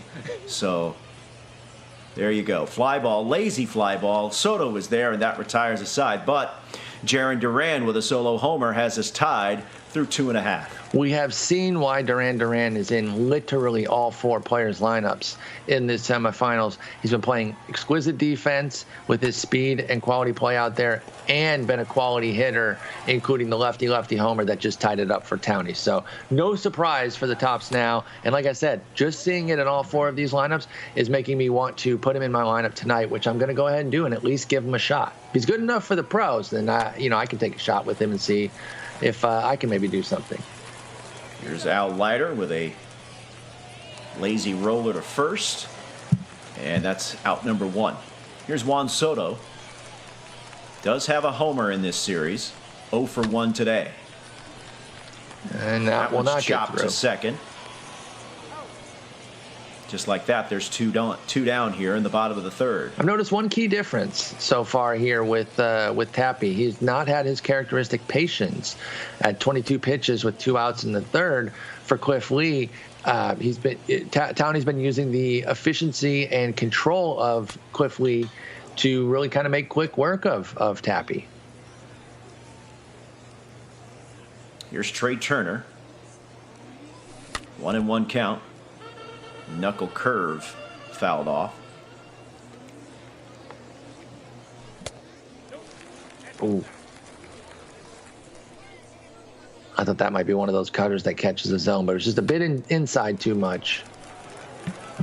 So Tappy's looking for something on the outer half from Lee there. That's why he didn't offer at that cutter at all, but then was ready for the changeup. Then shifts to come back inside. Just as Townie throws an inside pitch, rips one in the left for a base hit to keep the inning alive. Let's see what happens here with Schwarber coming up lefty-lefty. Good AB there to extend the inning. Here's Kyle Schwarber. 2 big homers in Game 2 to help force this deciding Game 3. Batting here in the bottom of the third. Go-ahead run is at first. Speed at first, aplenty with Trey Turner. We haven't really seen anybody get the base running game going. Probably for good reason, because they have such home run driven offenses. You don't really need to take the unnecessary risk. Yeah, but correct. Turner's the guy who could definitely do it with 99 speed, 97 steal. So we'll see. Smallish lead for Turner at first. Ooh, goes up and gets that one. High fly ball, right field. Going back is the right fielder, and he'll make the catch, and that retires a side. So a 2-out base hit doesn't come back to haunt Townie, and we're through 3, and we're tied at 1. It'll be Posada, Ronnie Moe, and Haniger coming up here in the top of the fourth. 3 players that have done a lot of damage for Townie. First pitch swinging is Posada. Grounder over to short. And just like that, that's out number 1. In case you're just joining us, Diamond Dynasty format, legend difficulty, no creative players. Hashtag creative players should not be in Diamond Dynasty. I don't even use one because there's too many great cards to use. Like, it's in the game, so if people use it, I don't lose my mind. But I can't even get to all the cards I want to as is. I'm not going to throw in a creative player just to use up another lineup spot that I can't put one of the great cards in. Yeah. And especially if that creative player has a stupid name. Like Seymour Butts or something like that. I mean, I just don't have the patience for it. Get out of here. Get out of here. All right, here's Mitch Haniger. 1 for 1. He's been a big part of this offense for Townie through the first 2+ games of this series. And that is roasted to third, but a nice play by the third baseman. And just like that was a quick 4th inning. Made very quick work of him there as we go to the bottom. And like I said, I thought the Game 2 momentum would be carried here into Game 3. We could see a lot more hitting, especially as these two really start to see each other at the dish. It's gone the opposite way. We're 1-1 through 3.5, and that's been a surprise. The only thing I'll say is that it can turn on a dime with these guys, and we could be at like an 8-7 game before you blink. All right, so Cliff Lee. Ooh, freezes. What a batter pitch. for out number What 1. Great pitch. That'll bring up Jarren Duran, 0 for 1. Look at the pitch count here, Paul, for Cliff Lee. Already 1 out here in the bottom of the 4th. Make it 2, and he's only thrown 37 pitches. It's been unbelievably efficient for Lee and uncharacteristically impatient for Tappy. Here's Kyle Farmer, another first pitch hack. That one's fouled, and he's down to the count 0-1. Third and deciding game here. Remember, lower part of your right-hand portion of your screen below the score bug. If you're just joining us in the chat, you haven't been able to join us all morning or afternoon. You see that this series is tied at a game apiece. This is the third and deciding game. The championship series will be a best 3 out of 5. Kyle Farmer, a little dribbler to third. Chipper Jones, fields, fires, got him. Diurno waiting for the winner of this game here in the finals. And we had an epic game 2. Cannot wait to see how this one goes halfway through. Easy out. Again, we're seeing from both guys, really. Yeah, a quick little bit uncharacteristic, right? Yeah. You know, and I wonder if it's with two finesse pitchers, they're more inclined to try to jump on the early pitches because they're not seeing those 100-mile-an-hour heaters all over the zone. Instead, it's a lot of off-speed stuff that sits in the zone or just out of it, and they think they can do damage with it. This could be trouble. Cliff Lee. It is Cliff trouble. Lee is aboard with a knock. So the pitcher has himself a hit, as Matt Vasgersian says in MLB The Show. This could be 2. Over to 1. Over to second for 1. Whoa. Back over to first, not in time. Who was that running? That's his leadoff. I think that was Jaron Duran. Jaron Duran. Good speed there. That'll bring up Chipper Jones, who looks at the ball inside. And him outrunning that, Duran outrunning that could be huge because, never mind. I was going to say because you get the 125 with Chipper, but it doesn't matter. Ground ball out. And another relatively quick inning here as we go about 5, tied at 1. As you see, Towney is out hitting Tappy 6-3, but it's tied where it counts the most in the run column.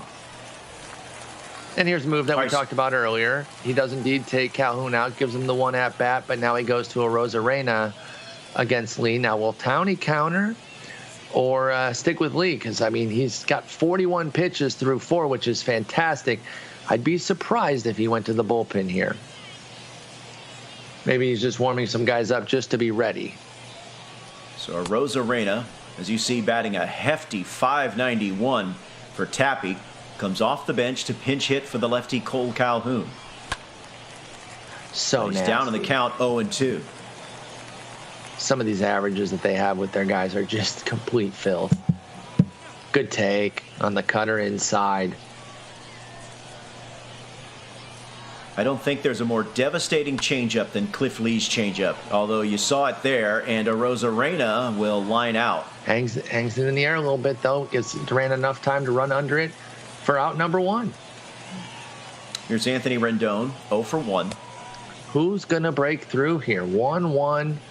We're into the bottom of the 5th of a deciding game 3 for a trip to the finals and a chance at $15,000. There's another quick out as Rendon chases a circle change out of the zone. All right, so Tappy's going to get some activity up in his bullpen, and he's going to make a move to pinch hit Al Leiter for Nicholas Castellanos. So close the book on Al Leiter. 5 very strong innings.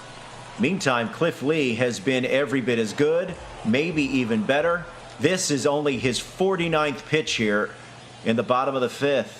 2 outs, 0-1 count to Castellanos. I think that's probably the best chance for Tappy to get Lee out is his spot coming up, although it just came up, so it could be a while, and he ended up getting a hit. But, as far as getting Leiter out, that's probably a pretty good situation for Towney since his spot came up, but nothing comes of that. A little bobble there at first, but they'll flip over to Lee, who's covering, and that retires aside. We're through 5, folks. Deciding game 3, we're tied up at 1. So he's going to go to Rivera here, who's had mixed success. Will the bullpens, obviously the bullpens are going to decide this game because it's 1-1, and I don't believe Towney's going to go complete game with Lee.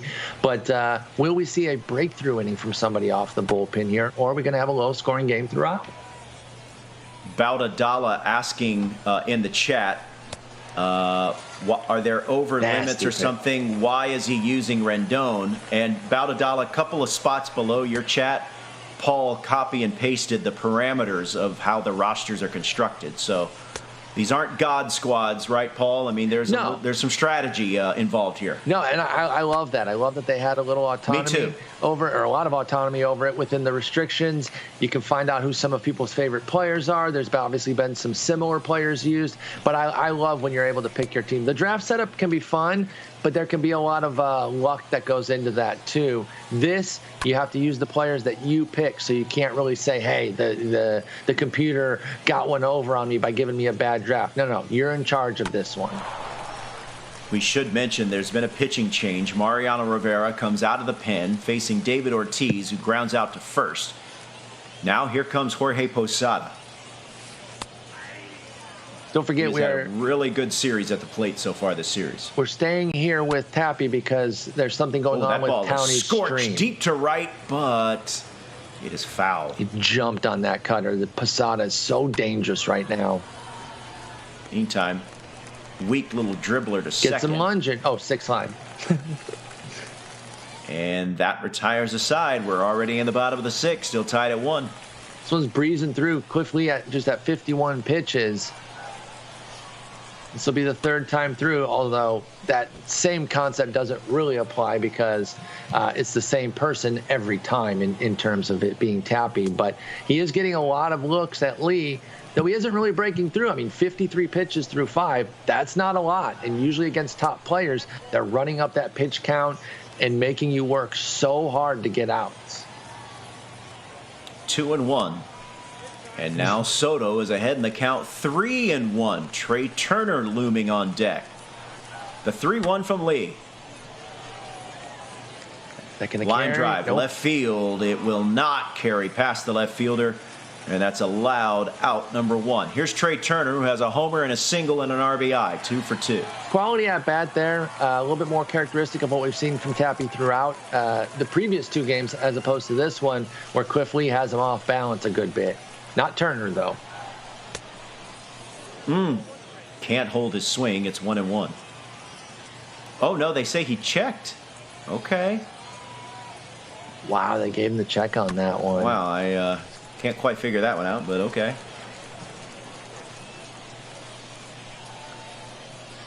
Let's see what he has here on a 1-2 pitch. Here's the 1-2 from Lee. Good Cham World in the chat says Tappy can't figure Cliff Lee out, and so far he hasn't. Oh, line drive snared by Mauricio for out number 2. I thought he had his third base hit. I was going to say Trey Turner's figured Cliff Lee out, but nobody else has. But in fact, it's snagged by the very tall Ronnie Mauricio there at short.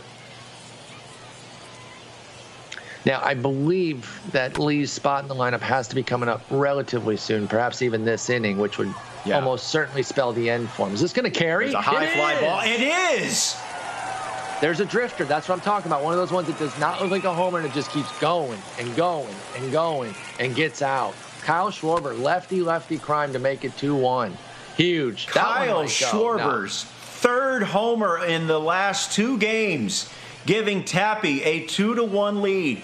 Tappy saying before this series that making the Final Four has been the greatest achievement in his competitive gaming career. Well, if this holds, not only is he going to make the Final Four, he's going to make the Final 2, but still work to be done. It's 3 innings away, but lots of work to be done here.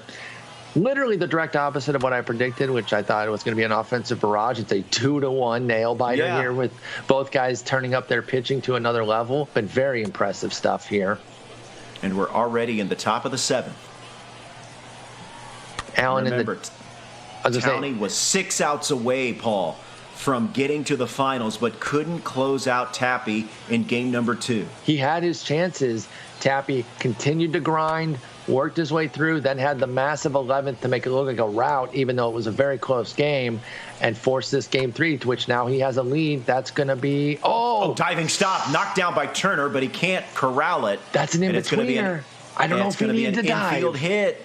It's going to be an infield hit. What do you think, Robert? Do you think he needed to dive there? I think it's so difficult to judge that sometimes that happens. But, man, that is so hard to judge. It really is. It's an in-between. I'm not going to say one way or the other that I know definitively what I would have done. I'm just saying it's close enough that maybe he didn't need to. He could have let Turner's speed get it, pick up, fire with the 62 speed. But instead it's an infield single. And now Hanigoat coming up. Mitch Haniger's been excellent for Townie. Yeah, he's it's a 2-2 count as he fouls that one off. Still no one out.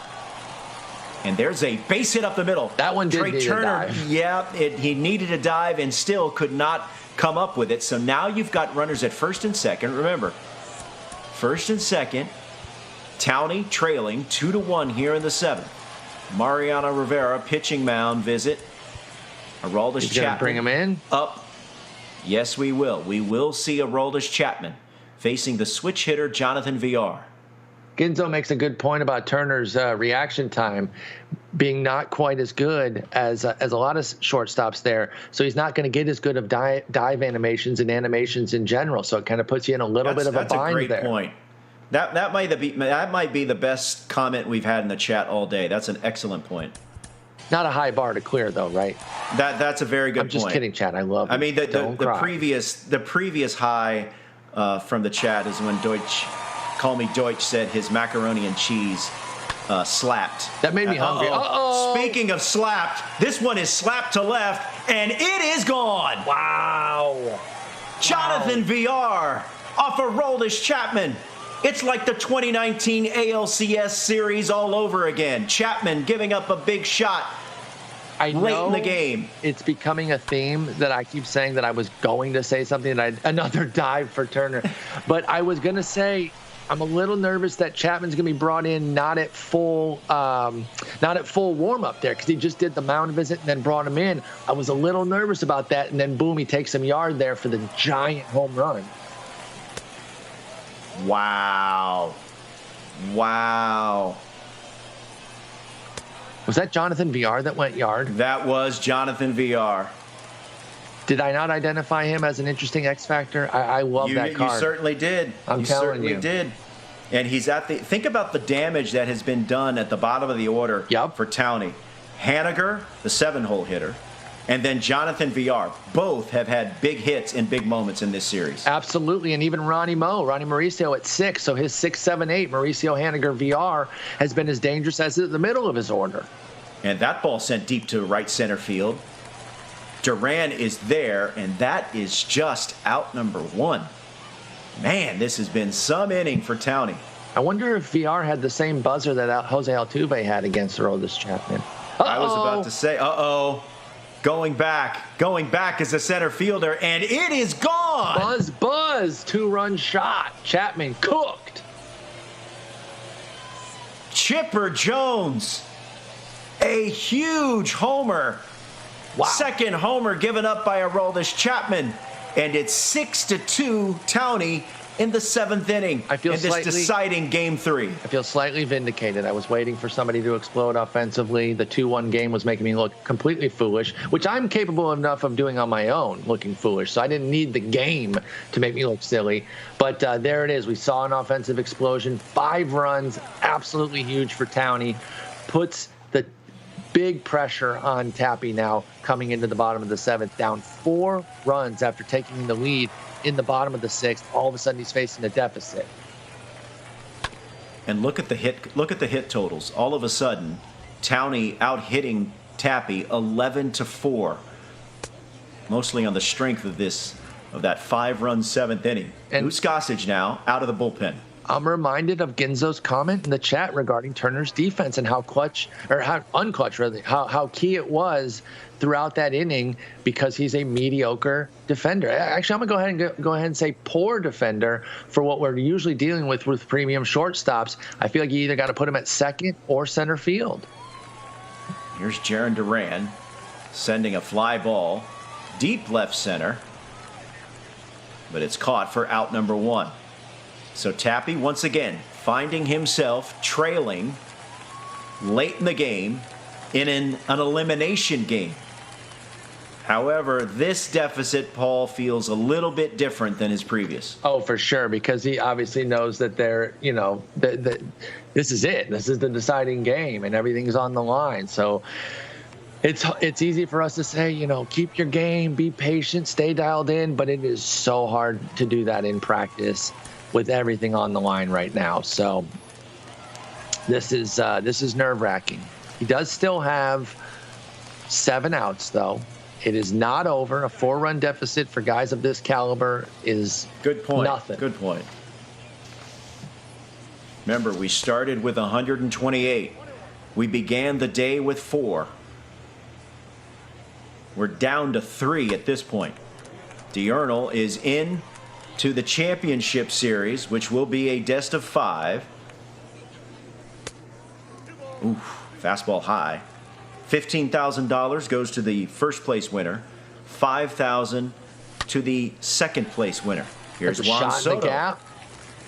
And that's going to be extra bases off the wall. Rounding first and headed for second. It's a stand-up double for Juan Soto. Second extra base hit of this game. That's Conforto. That's the gold Conforto there. Oh, I thought that was Soto. No, Soto's the leadoff hitter, if I recall correctly. So we're at the 8th spot here. Yeah, that's Conforto. Well, you know what? It should be Soto. It absolutely should be. You see a lefty in the Nats uniform and you think Soto. I get it. I'll allow it. All right, so Michael Conforto, the ball skips in. 2-0 here. But smothered by Posada. Let's see what he can do with 2 outs. If he can put up a couple runs here, I'll give him a little boost of confidence, I was going to say. But then he hits a 2-run homer right as I'm saying that. This will help. Anthony Rendon, a 2-run homer, cuts the lead in half. And there's the bolt of confidence, whatever the heck bolt of confidence means. But my misspeaking aside, that's huge to go yard with Rendon and get a couple runs Two-out back. knock. Is that going to go? And here's Jordan Alvarez. No. Fly ball, deep left field, and that will retire the side. 2 runs come across. Things are tightening up a bit. And there's Michael Conforto, going to stay in the game. He put a charge in. We'll have a new pitcher, Kendall Graveman, on for his second appearance of this series. Scan pointing out. First pitch swinging, Juan Soto. Scan pointing out that I caused this by asking for offense. I did cause this, and I'm happy to have caused this. We wanted some extra offense here. I love the pitcher's duel for the first half of the game, but the second half has been offensively charged. And I don't think we're done. I think we see a minimum of 4 more runs scored in some combination. Big T in the chat brings up an excellent point, is that not only, obviously this is on Legend, but the fact that these guys are doing damage with gold players on at Legend, is just unreal. It's remarkable. It's truly bananas. It would be impressive on Hall of Fame, but on Legend with gold players against diamond pitchers still too. You know, not every pitcher's diamond. They still are using some golds, but most of them are diamond pitchers that they're doing it against too. Now, I have all the respect in the world for all of the players that we're going to see today and have seen. I realize that we're only showing the Tappy stream because Townies is down right now. Townie's not stream sniping, y'all. Stop. Get real. First off, there's a natural stream delay. There's not nearly enough time to try to look at the pitch location and then be ready to hit 102 on Legend. Like, this is why I said you guys make terrible comments, because get real. That is the most ludicrous thing I've ever heard. That's Let's funny. stop with that, because first off, funny. it disrespects Townie, and it's also pure fiction. Ooh. Swing and a miss. He goes outside the zone, and that retires a side. All right, still 6-4, bottom 8. Tappy down to his final 6 outs, and this was the exact same position he was in Game 2. Mm-hmm. Down to his final 6 outs, facing elimination, but ultimately came back to win. Can he pull off the repeat in Game 3? And he's got the top of the order, Juan Soto. Juan Soto batting again. Didn't he just bat last inning, Robert? I'm just kidding. Yes. I was teasing you. Juan Soto should have been batting, yeah. RB23 says, I want to see Roflo play the champion of this tournament in a best of 3. That would not do anyone any good. No one needs to see that. That would just be a wow. Bengal says he would stream snipe for this amount of money. Nobody's surprised by that, Bengal. You have no morals whatsoever. So we got a little pause here in the action. Obviously, guys are kind of figuring out what they want to do here. Maybe he's warming up the bullpen. I'm going to be surprised if he sticks with Gossage here, especially with Soto and Schwarber coming up. There you go. But it's Diekman. Right, so no, it's Miller. Excuse me. It's Andrew Miller as we bring it back full here. So top of the order for Tappy here. We're going to lead it off with Soto, Trey Turner, and Kyle Schwarber due up here in the bottom of the 8th. Soto shuffling his way to a 2-1 count. Miller's 2-1. Back up the middle. Fielded by VR. Plants, fires, got him. So Out number 1 here in the bottom of the 8th. We're seeing a little bit more of Tappy's patience back in check here. Got those 2 runs with the 2-run Rendon homer to calm him down. There's a little base knock up the middle there for Turner. Get that speed on the bases, and now he'll have the tying run up. Tying run comes to the plate here in the bottom of the 8th in the form of the dangerous Kyle Schwarber. He's gone deep multiple times so far in this series. If he does it again here, we'll be tied again. Turner at first, and it's 2-1. Another lefty here, but that doesn't faze anything these in guys. anything in the gap, I would think scores Trey Turner. Absolutely. I mean, that beautiful speed on the bases there. Oh, and he gets under that one. He got under it. Fly ball, shallow center field. And that's out number 2. Hitters count, but Schwarber unable to do anything meaningful with it. Here's the cleanup hitter, Asdrubal Cabrera. Cabrera has turned around his fate after a little bit of roughness in the first game and the first half of Game 2. He's been a monster since the middle of Game 2. Boy, Miller's pitches have that late life. Yeah, Miller's really nice. They gave him a sinker as well, so the sinker-slider combo is just so clean for him. Even the changeup at 87 miles per hour gets on you rather quickly. Ooh, that is a dot on the inside corner. That's a skeek, and that retires a side. Gross. 8-9-1. Due up now for Towney. Here's Jonathan Villar, who had a huge homer in his last AB. Comebacker to Graveman. Throw over to first in time, and that's out number 1. Graveman back in, trying to have a better outing than last time. So let's talk about who's due up in the bottom of the 9th for Tappy.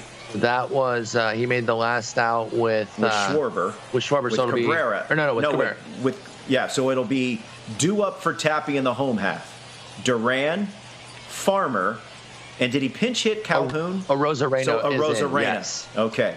So Duran, Farmer, and Arozarena due up here for Tappy in the bottom of the 9th. Absolutely. So, I mean, it's not the premium part of his lineup, but with guys like this, it doesn't matter. They hit with everybody up and down. So I'll be interested to see who Towney goes to in the bottom of the 9th. And Jaron Duran. Duran's had a game. Graveman. He has 2 for 4. He's been in the middle of everything really this entire series, and he scorches one, smokes one, and sends one out for a home run. Big time insurance for Towney here in the top of the 9th. Chat's saying he took Arozarena out, so then it would have to be Chris Bryant. It'd have to be or Conforto. I think it's Conforto there. Yep. It is Conforto. Yep. Good call, Chat. Thank you, Chat. Appreciate you. Appreciate that. Good job, guys. Graveman has not done as well in this series as he did in the first series. The other two had better success with Graveman. He struggled a bit here for Tappy. He's the only one using him. Towney does not have Graveman in his lineup or in his bullpen. He's going to go to Chapman here for the bottom of the 9th. Man, that makes hard sense to keep with the two lefties coming up. It's hard to keep track because multiple players have used Aroldis Chapman and have used this card. But I feel like the Chapman card collectively has an ERA of like 9. I totally agree. They are not fazed by Chapman. And I think it goes back to what I was pointing out with like Betances and Diekman. Some of these guys that have been staples in the community for so long, they're just not fazed by seeing them because they've seen them hundreds upon hundreds of times. So they're on the velo and they can spit on the off-speed stuff and wait for that fastball that they can crush. We'll see what happens here. Big out number 1. As Jaron Duran flies out to the infield. That'll bring up Kyle Farmer, 0 for 3. Tappy, down 3, it's a 9th shot. inning. But this could be extra bases. It's going to roll all the way to the wall. So Kyle Farmer with a 1-out double here in the bottom of the 9th. This is game 3 of a 3-game set. Stick around, folks. The finals will start shortly after this between the winner of this game and Diurnal. We got a 5-game set between for the finals there for $15,000. So this is a massive inning here for Towney and Tappy. Here's Michael Conforto. Came off the bench with a big-time AB. Trying to come through again here in the bottom of the ninth. Can Tappy at least get the tying run up? Yes, he can. And that one it's a base hit up the middle. They're going to hold the runner at third. I like it, because why do it? Why point. risk? That run does not mean anything at this point. Exactly. You do not need that run. You bring up Rendon coming off of a home run. Oh, looky here. It's Nolan. Now it's Nolan Ryan. What do you make of this move? Listen, I've said my piece on how I think Tappy's on Ryan and timing him well, but the results haven't been there. Is this the time when it finally breaks through and gets the results to match the at-bats that he's been putting together? I think it could be. I really do. Is Towney playing with fire, bringing out Nolan Ryan out of the bullpen? Oh, he's fallen behind to Anthony Rendon. I'm straight taking here personally. I think he was as well, and I like it. Make him throw two straight. Because he's in danger of bringing the winning run to the plate. Yeah, but make him throw two straight strikes here. I love that take. Who's he got on the bench? He has to warm up his bullpen because he knows he's taking Graveman out, and he wants to operate as though he's playing a 10th inning. And remember, extra inning rules will be played by current Major League Baseball extra inning rules. So you will have that runner at second to start the inning. Good take. Oh, wow, he got the call. That was a hell of a pitch. Great pitch on the outside part of the zone for a huge out number 2. Nasty. Now we bring up Chris Bryant, representing the last chance for Tappy. Runners at the corners. Bryant, the tying run at the plate. 1-1, 2 down, deciding game 3. Ball inside. It's now 2-1. The 2-1 from Ryan. Oh, man. I thought he got it. That is sent, but twisting and curling and goes foul. He was all over that 102. And I was just about to ask you if you thought he would get a fastball. Here it comes, payoff pitch. Payoff pitch. The runner at first will the runner at first can go. Oh, and he got him. Wow. Shades of Carlos Beltran looking at a pitch to end the series and end the game. And that's it. Wow. That was... So Towney is able to advance, holding off another rally, another attempted rally here by Tappy. That was a fantastic series between two really, really fantastic players. It really was. Hats off to both. I know Tappy's bugging right now because he lost, but he played very well. Meanwhile, Towney played incredibly well. Onslaught offensively in the first game, lost the second one. Wasn't really doing much in the first half of this game, and then had a big offensive barrage there with a few homers and then some great pitching with Nolan. And listen, I've been second-guessing the Nolan usage. So even though Tappy's been on Nolan as far as timing him, and we saw it with that Chris Bryant fastball, it didn't really result in much. So I think there is some confidence in Nolan Ryan with Towney. I think he'll use him quite a bit against Diurnal, and I'm interested to see how Diurnal goes against Nolan Ryan. But yeah, we're looking at the highlights here from Game 3, and you saw Kyle Schwarber go deep, and then Aroldis Chapman in the 7th inning trying to hold on to a 2-1 lead. But Paul, Towney was on everything. He really was, and like I said, we hadn't seen a lot of offense early on. One of them I figured would break through, if not both, and we finally saw the big breakthrough inning with Towney, and it ended up being the difference. But you know what a huge difference was? Cliff Lee in for Justin Verlander, and that was a big part of the low-scoring first half of this game. So hats off on the pitching change, and then hats off on continuing to trust Ryan, even though it looked like Tappy was kind of dialed in on Nolan Ryan's fastball. All right, this is where we stand. We started with 180 plus, and now, Paul, we're down to 2. Towney against Diurnal. Diurnal advancing to the championship series via a sweep over Yadier in the semifinals, but Towney had to go the full distance in his semifinal series, and now we are left with 2. $15,000 on the line. It's going to be decided in a best 3 out of 5. I'm really excited for this because I think both these guys are hitting so well right now, and I keep calling for both teams score double-digit runs game. I think we're going to get it in this series. I really do. Both these guys have shown their hitting prowess. Diurnal Townie. We're going to have it here in a few minutes. Sit tight, folks. Grab a snack. We got a great final coming up. Yeah, I'm going to take that cue. I'm going to grab a snack. We're going to take a quick little timeout, but keep it here. Keep a tab open. Keep staying with us, because we've got $15,000 on the line, and it's going to be decided over the next course of at least 3 games. Who knows, maybe longer. But we'll be back right after this.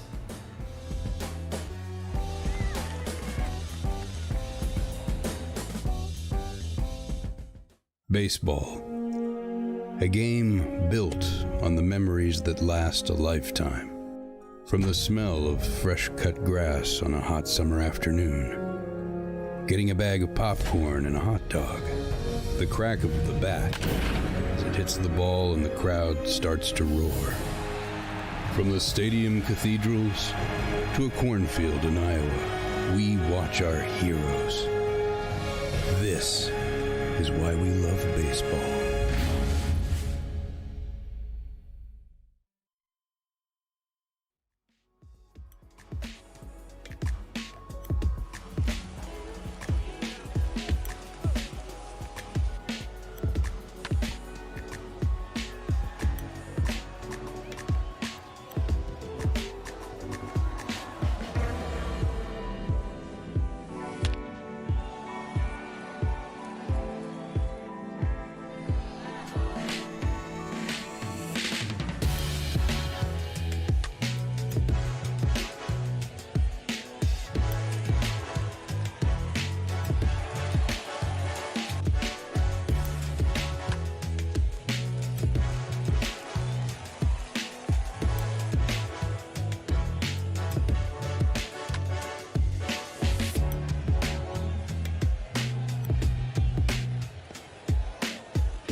Welcome back. Welcome to our continuing coverage of the Summer Circuit Finals on MLB The Show, alongside MLB writer and MLB The Show gamer and friend of the community, Paul Sporer. I'm Robert Flores from MLB Network. Thanks for joining us, no matter what platform you're joining us from, especially those of you in the chat on Twitch. Paul, we started with 128. Now we're down to 2, and there's $15,000 on the line. This championship series, however, Paul, between Diurnal and Towney, it's going to be decided in a best 3 out of 5. I can't wait for this. 9 innings, potentially 5 games of action, 2 great hitters going toe-to-toe. And don't sleep on the pitching for both, too, especially Diurnal. We saw him in that first series pitch so remarkably well. That could be the X factor, because usually you see hitting for these folks at the top end. But when pitchings come back into the picture these days with regards to the pinpoint pitching, that can be a game changer. So if one of them can find some big pitching and shut down the other's offense, maybe we see a rout. But I hope we get 5 here, just because I want to see lots of action. Yeah, our semifinals were a best 2 out of 3, but as I mentioned, it's a best 3 out of 5. The winner of this championship series will walk away with $15,000. And we're about to get underway. Both of these players are obviously very, very talented. I mean, this is the highest of the high-level players. All 4 participants have been really quality and top-notch, but these are the final 2 standing. As I said, we started with 128 players. Now we're down to just 2, so we're about to get underway. Remember, 9 innings, legend difficulty, no creative players. Paul, what are you looking for in this upcoming series? Well, I'm looking for that double-digit game from both teams that I talked about. I still want that just because I think it'll be fun to call. But again, I'm going to highlight the pitching, which usually you don't talk about when you're talking about top players competing, because their hitting is so strong. Who's going to get that big outing from a starter? Will either of them have their bullpen figured out? Because both of them ended up giving up some runs from their bullpens. Diurnal against Yadier, Towney against Tappy. So we'll see here. Diurnal's going to be the road team here in this first one. It's going to be Nolan Ryan, who, you know, we talked about a million times with the last series that Tappy was on him but wasn't getting the results. Will Diurnal be able to figure him out a little bit more? Towney used Nolan Ryan in Game 1. He also used Nolan Ryan to close out Game 3, so he's been a big part of his pitching staff so far in these playoffs. As you see, we are underway. Nolan Ryan against Mookie Betts. Diurnal going with Mookie Betts to lead thing off, batting .392. There's a chopper to third. Chipper Jones fields and fires, and we're underway in Game 1 of this best 3 out of 5. I'm shocked that the game is at Ship It. Can't believe that. We've seen a whole bunch of homers, a lot of offense, and a lot of homers coming from this man, Kyle Schwarber. Oh, my gosh. Schwarber's been incredible. He was brilliant for Tappy as well, coming up short in his semifinal, but not because of Schwarber, that's for sure.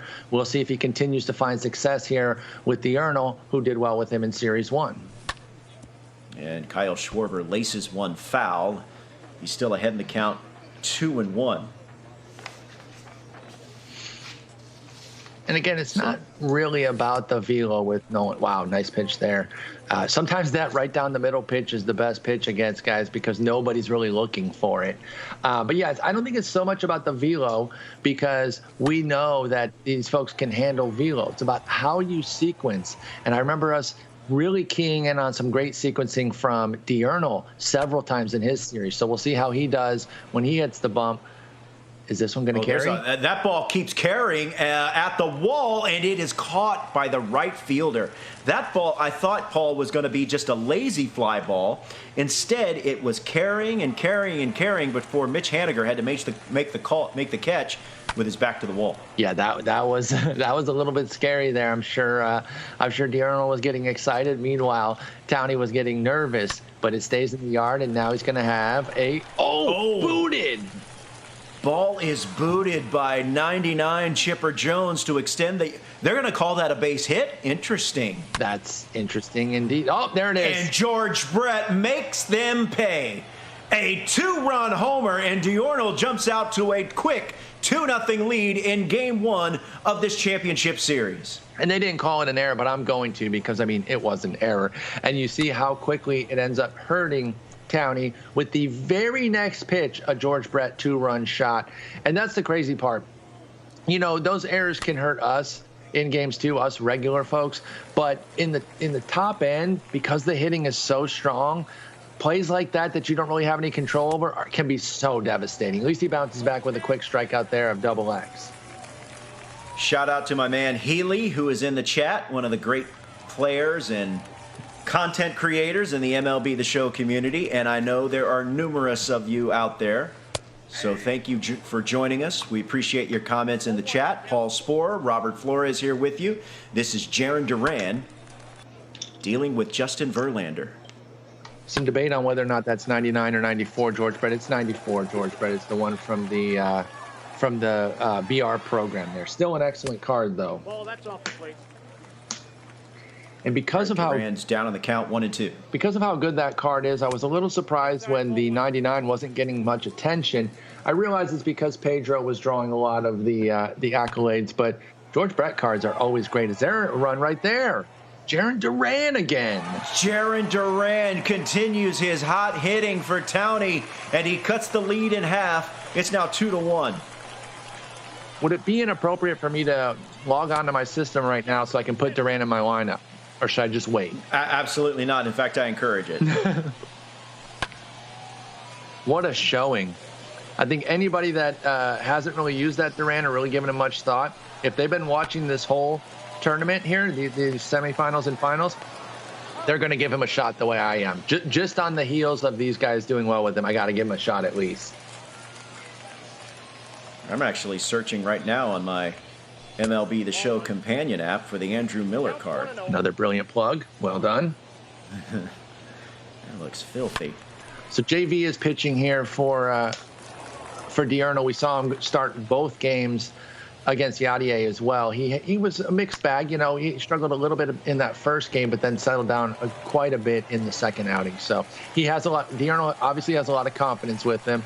So I obviously using him here.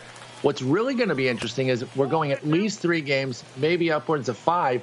Do they mix up the starters then, or do they key in on, you know, a lot of Verlander for Diurno, a lot of Nolan Ryan for Towney? I'm going to be really focused on that as far as how the starters are used, especially if we end up going 4 or 5 games.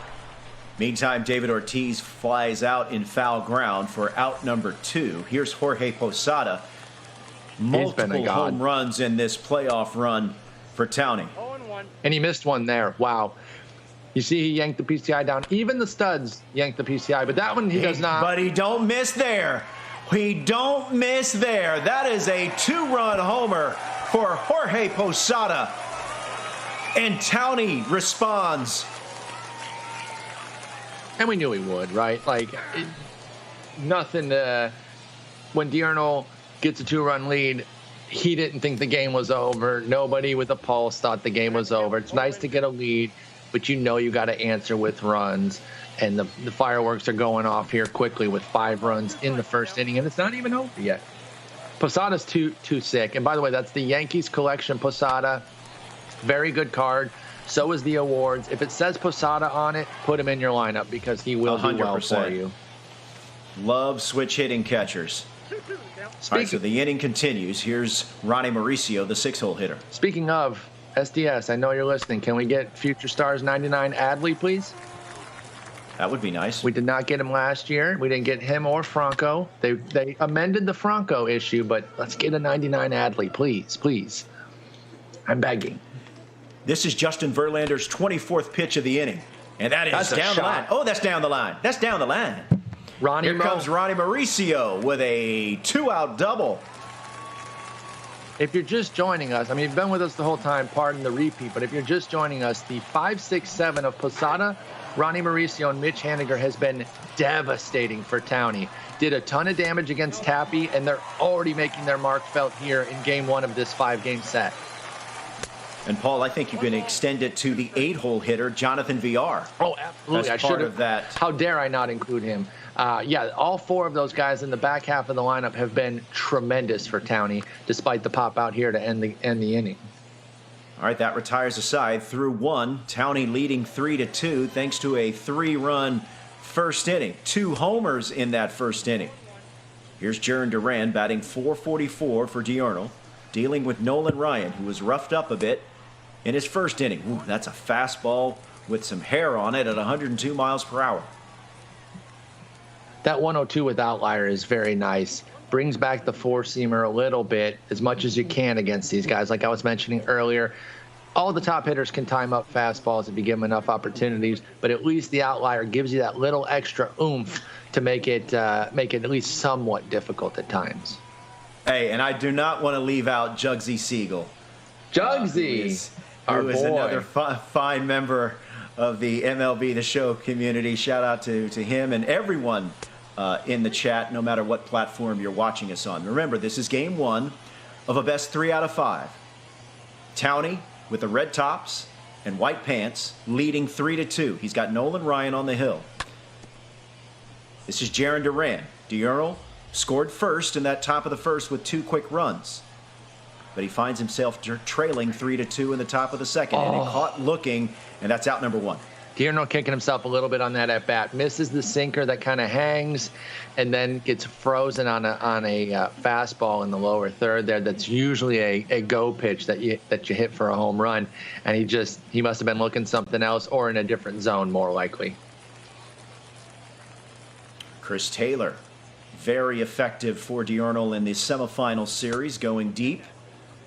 Down in the count 1-2.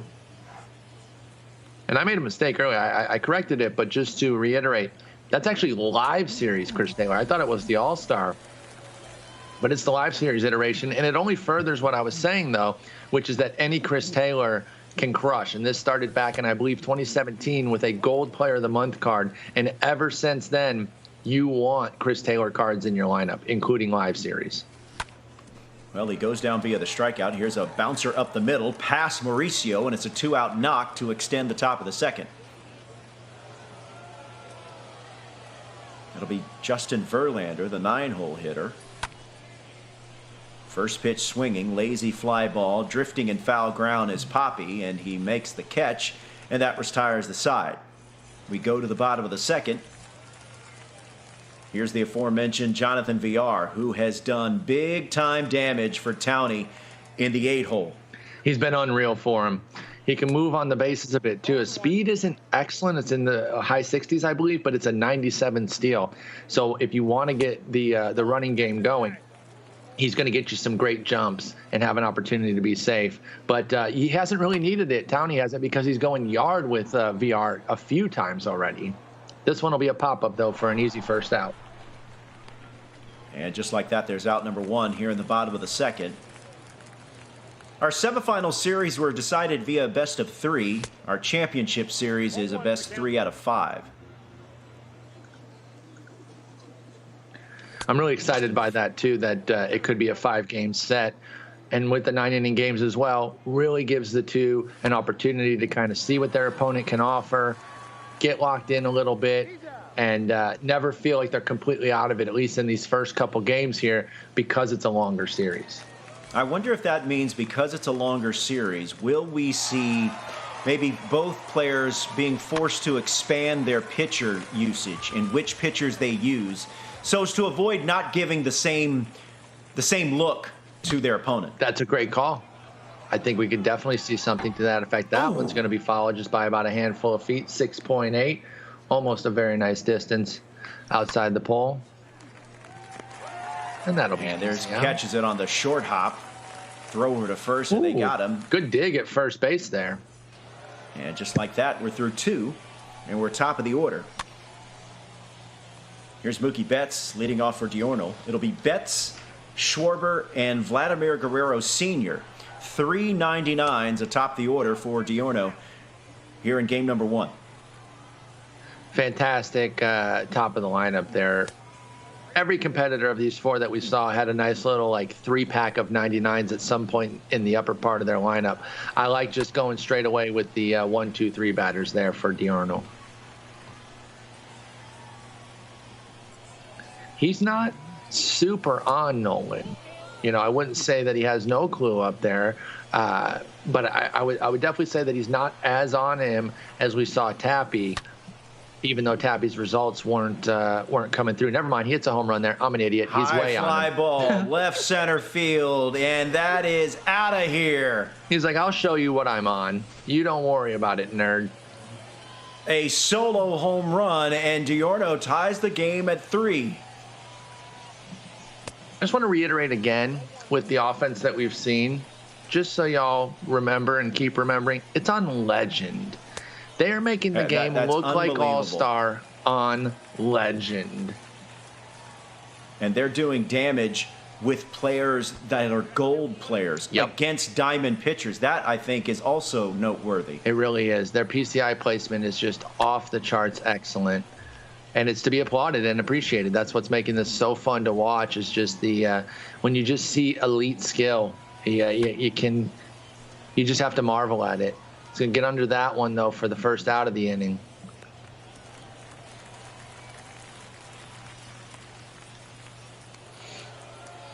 It'll be Vlad Sr. now, 1-for-1. Be careful on the outer half when he gets his arms extended. That oppo power for the Vlad Sr. card is devastating. So he busts him in. And knocked down by Chipper Jones. Gets up in time, but the throw not in time. Vlad Sr. can hustle. Hit for Vlad Sr. Wait a minute, they're calling that an error? And then the other one was it? The one that kicked away? Right. Now, look what happened last time. Oh, so that's interesting, because the last time that happened and Chipper misplayed and they were safe at first, the very next pitch was a curveball and George Brett went yard. He throws the curveball again, but that one was out of the zone, and he ended up getting a check swing strike on it instead. But very interesting that he went to the very same sequence. Great call. Another easy out there, so it'll be 2 down with Vlad Sr. on first and Double X due up. Jimmy Fox had a big game number 2 for Diorno in the semifinal series. Yeah, he went off after a rough first game. Said, don't forget about me. I'm still Double X, and I'm ready to do big-time damage. Here's the 0-2 from Nolan Ryan. Got him. Nice. That retires a side, but Mookie Betts goes deep, and we're tied at 3, going to the bottom of the 3rd. Here's Chipper Jones facing Justin Verlander. Looks like Townie's stream is back up too, so we get hitter views both times again, so that's good. We still haven't seen either any of the 4, I should say, really get anything going on the bases there. And never mind, there's a shot. So let's clear that home run before I finish that point. Easy home run there for Chipper Jones. That circle change just hangs in the middle of the zone, and that might as well be batting practice for players of this caliber. Heck, I can even hit that 1 yard, so you know that these guys are going to.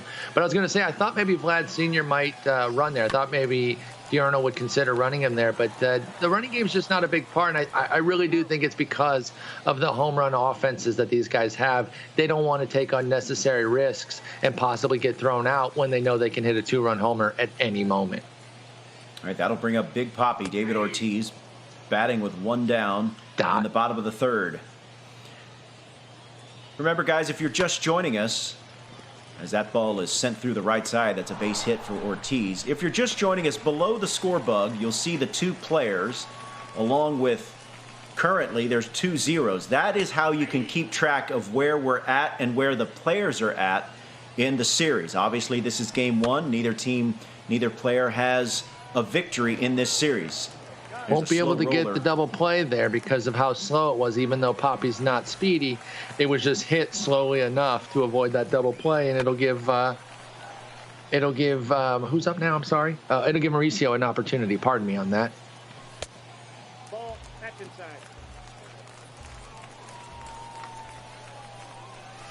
Game 1 of the best of 5 here. Townie up 4-3, bottom 3. Swings through that one, 2-2 here. Mauricio one for one. Oh, that was a dot. I thought he dotted them up there. Full count now. Here's the payoff pitch. Gas is got him. And that retires a side. But Chipper Jones gives Townie the lead right back. Yeah, Chipper Jones. No doubt solo home run. And we're through 3. Townie has a 4-3 lead in game 1. absolutely destroyed that pitch. It'll be Duran, Taylor, and Adames. The three due up for Diurno here. This is a fly ball. Betts is there, and he'll make the catch, and that's out number one. Here's Chris Taylor, struck out in the third. We have a new candidate for comment of the day, best comment of the day. Rosefit said, how will you be able to announce next year when you're playing in the Final Four? Pure fiction, but I love it. Flattery will get you everywhere with me. Thank you, That's Rosefit. a great point. Chris Taylor finds himself down in the count 0-2. Goes out and sends that one foul. Good contact, but unable to keep it fair. Here's the 0-2 from Nolan Ryan. Got him. Oof. That's a 96-mile-per-hour sinker darting towards your knees. Here's Willy Adames, who looks at a changeup low. And I'll reiterate, especially for those just joining us, Diurnal is not on Nolan Ryan the way we saw Tappy really not seeming to struggle with Nolan Ryan. And, of course, he has 3 runs, too, so I'm not going to sit here and suggest that he's struggling. But Tappy, we felt, was really on everything from Nolan, whereas it's been kind of a mixed bag for Diurnal. He's having quality at-bats, but then he's having some where he is definitely twisted up. Now, I have not been charting the pitches, so part of it might be that Towney is altering his sequencing a little bit and making himself better with Ryan as well. He probably learned a bit from the fact that Tappy really wasn't that fooled, and without some good luck, that first game against Ryan might have gone a different way. All right, so we're going to have a pinch hitter, as Diurno will have Michael Conforto. So that's going to be it for Justin Verlander. Conforto, 1-1, 2 outs, top 4. Oh, he got underneath that one. That's a lazy fly ball in the infield. Chipper will squeeze this one, and that retires a side.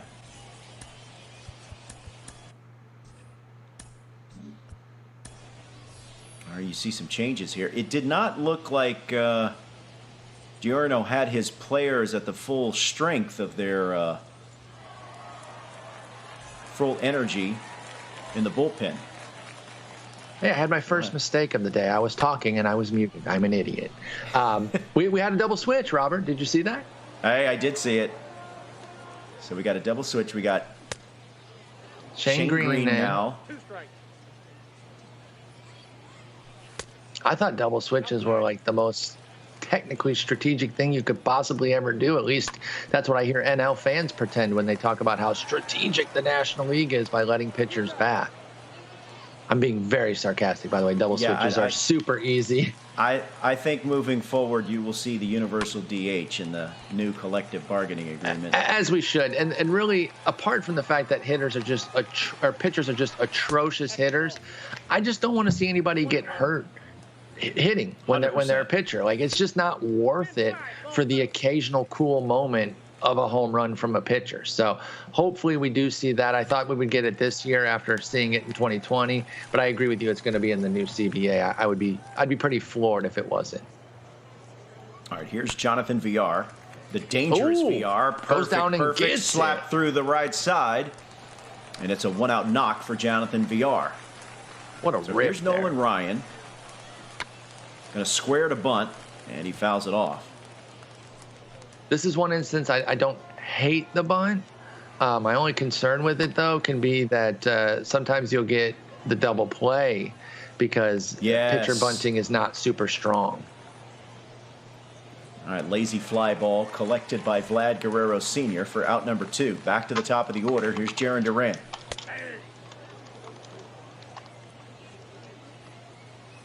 One for 2. With that solo shot.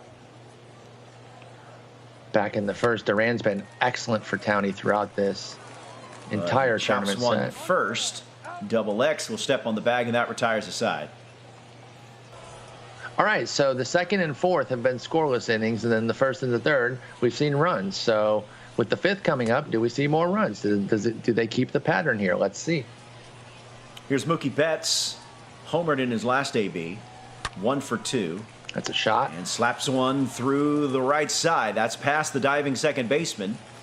Duran will hurry up and collect the grounder to keep Betts at first. But a leadoff hit for Diorno here in the top of the 5th. That one didn't have enough juice to really get through, but we have seen Duran cut a lot of things off that might have gotten through and afforded an extra base. He's been excellent out there, even on routine plays like that, making sure that the extra bases aren't being taken by the opponent. That curveball looked to catch the bottom part of the zone, but they ruled a that was a 50-50 at least, and it went Diurno's way. That one sent just foul.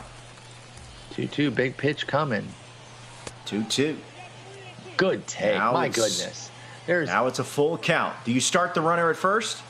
I would. With an 84-86, I absolutely would here. I think he is. He took a step off. He sends him. And he is going. And he's going to drop. That will fall. So the runner will go to third. Nice little hit and run there for Diurno to set up runners at the corners and no one out. I love Here's it. the dangerous Vlad Guerrero Sr. Obviously, there's a pop-up and a line drive situation that can both lead into a double play, but there's a lot of great results that can happen, and we saw one of them there with the line shot into center, and then the runner gets from first to third easily. Vlad's 2 for 2. And Guerrero launches one foul down to the count 1-2. Leaves one a little fat on the outer half, and I'm just telling you, that's the nitro zone for Vlad Sr. I keep emphasizing his oppo power. We've already seen it once this series, or today, I should say, because it was in the last series. Here's another 1-2. Great take. Biting curveball, spit on by Vlad Sr. There's no world where I don't swing at that. There's just absolutely no world that 100%. exists. And that curveball misses. Now, where does he go 3-2, Paul? I think you go with the sinker, try to bust him in on the fists. Instead, he goes away with the fastball. See, I don't know. I worry about that, what I call the nitro zone there for Vlad Jr. I'm going to go sinker in. Payoff pitch.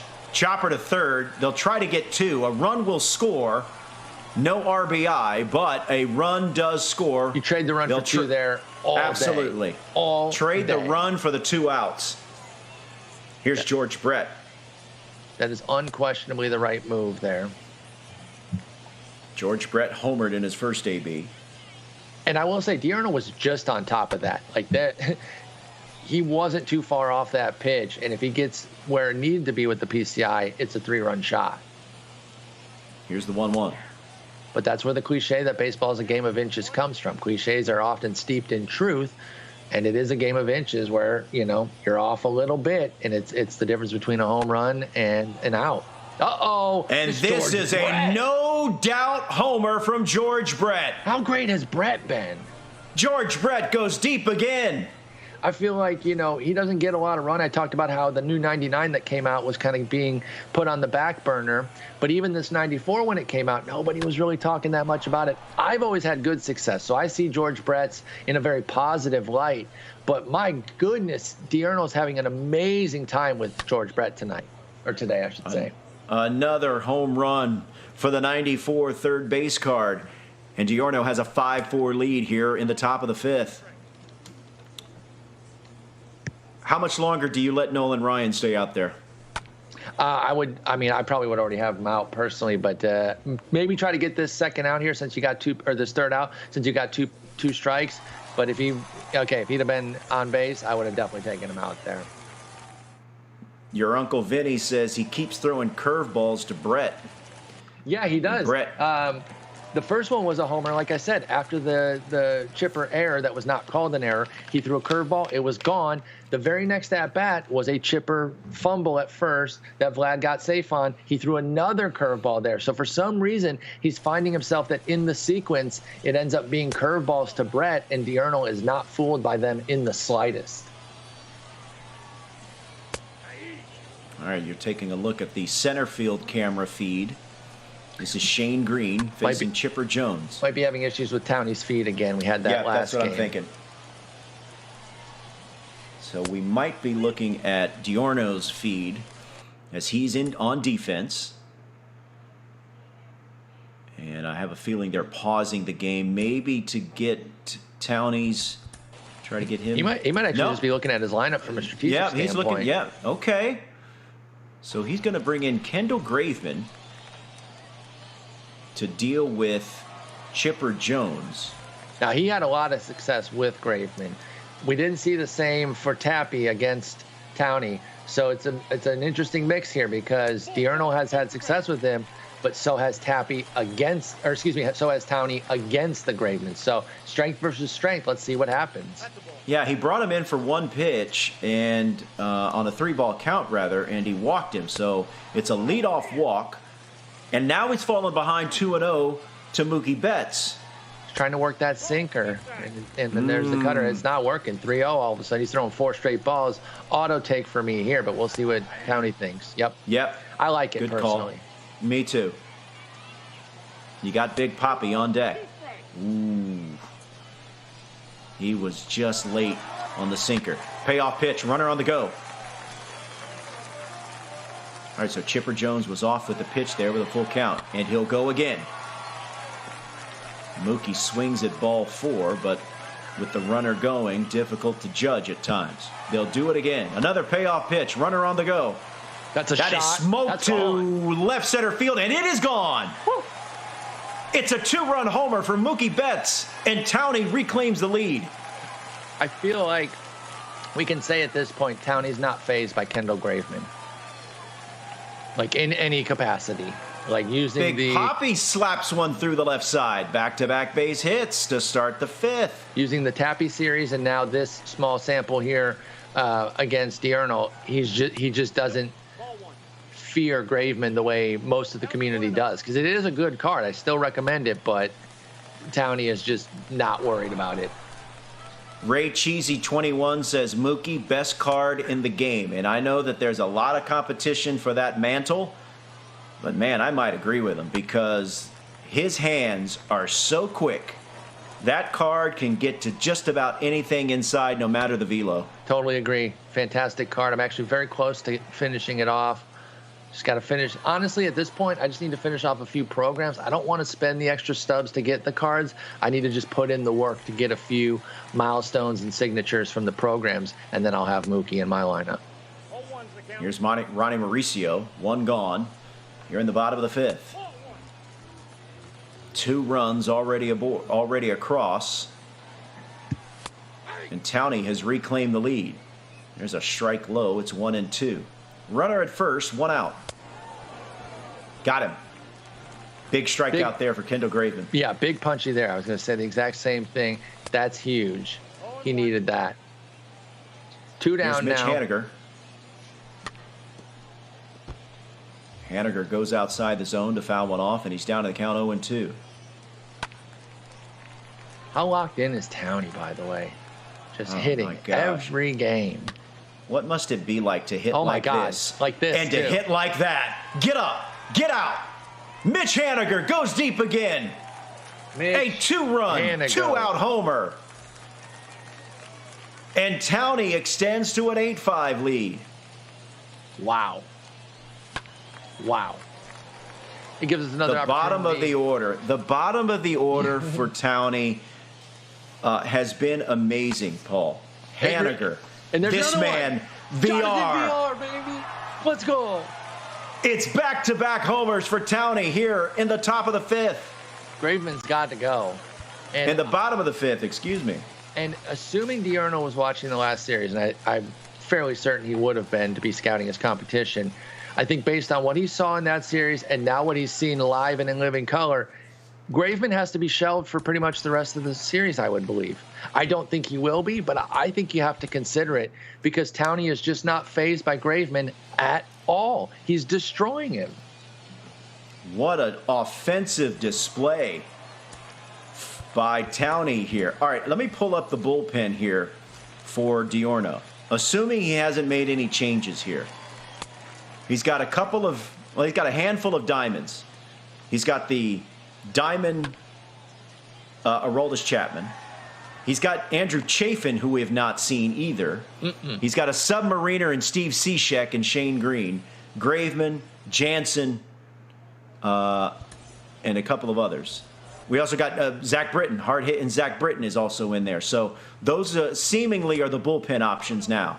Here's Brad Brock. And Chad can probably answer this. Are they allowed to make in-series moves? Can he take Graveman out? Well, yeah, we did see that. We saw the Lee Verlander move, so he absolutely can. I would consider that if I were Diurnal. Towney just owns Kendall Graveman. He is Kendall Graveman Sr. He's his dad. Like, there's just no way that you should be pitching him. There's one. And Jaron Duran. So a big leadoff homer here to start the 6th inning. And just like that, the deficit is cut to 3. So Diurno says, I'm not done yet. Nor did we think he was. I mean, there's just way too much game. And Towney knows, too, that this is not over just because he has a lead. You love to get a lead, but you got to play through all 9 because you know that these competitors, with the way they hit, are literally never out of it. And at this ballpark, a 4-run deficit is like a 2 or a 1-run deficit. Absolutely. Chris Taylor lifts one, shallow center field, and that's out number 1. What a nice Here's score. Willy Adames. So you take notes in the chat. What up, dribbler?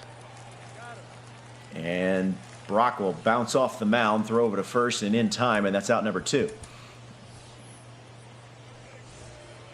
So we're going to have a pinch hitter. So that's going to be all for Graveman. No, that was he took out Chafin there. So I guess Chafin got the last out because it was Chafin that he had in there. I think we missed him getting that last out. That's going to doink in. Oh, diving past the center fielder. Oh, but a good backup there by Betts. Great backup and left. Great backup there by Mookie Betts. Here's Diurno's version of Mookie Betts, 2 for 3, including a homer. I'm going to go so far as to say that saved 2 bases, not just the requisite 1. Yep. And, you know, obviously that's just the computer doing it, but that's great backup right there. It gives him an opportunity to make the dive, but then not have it hurt him at all. Towney a strike away from getting out of this inning. Uh-oh. But he ain't going to get out of this inning. This inning's going to be extended because Mookie Betts just went yah-yah. And we're in the soft underbelly of the bullpens here. There's going to be a lot more runs scored because we're still pretty much in the middle of this game. And guess what? I think I'm getting my wish. A double-digit run game by both teams.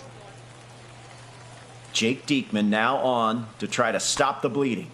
Facing the lefty Kyle Schwarber. And 2 down, top of the 6th. Diekman across the 2+ series that we've seen so far hasn't had much luck stopping these GOAT hitters either. So we'll see what happens here. He gets a big strikeout there. Big strikeout to end the inning. We'll see if he comes back out for the next inning or not. But for the most part, our competitors have not been fooled by Diekman.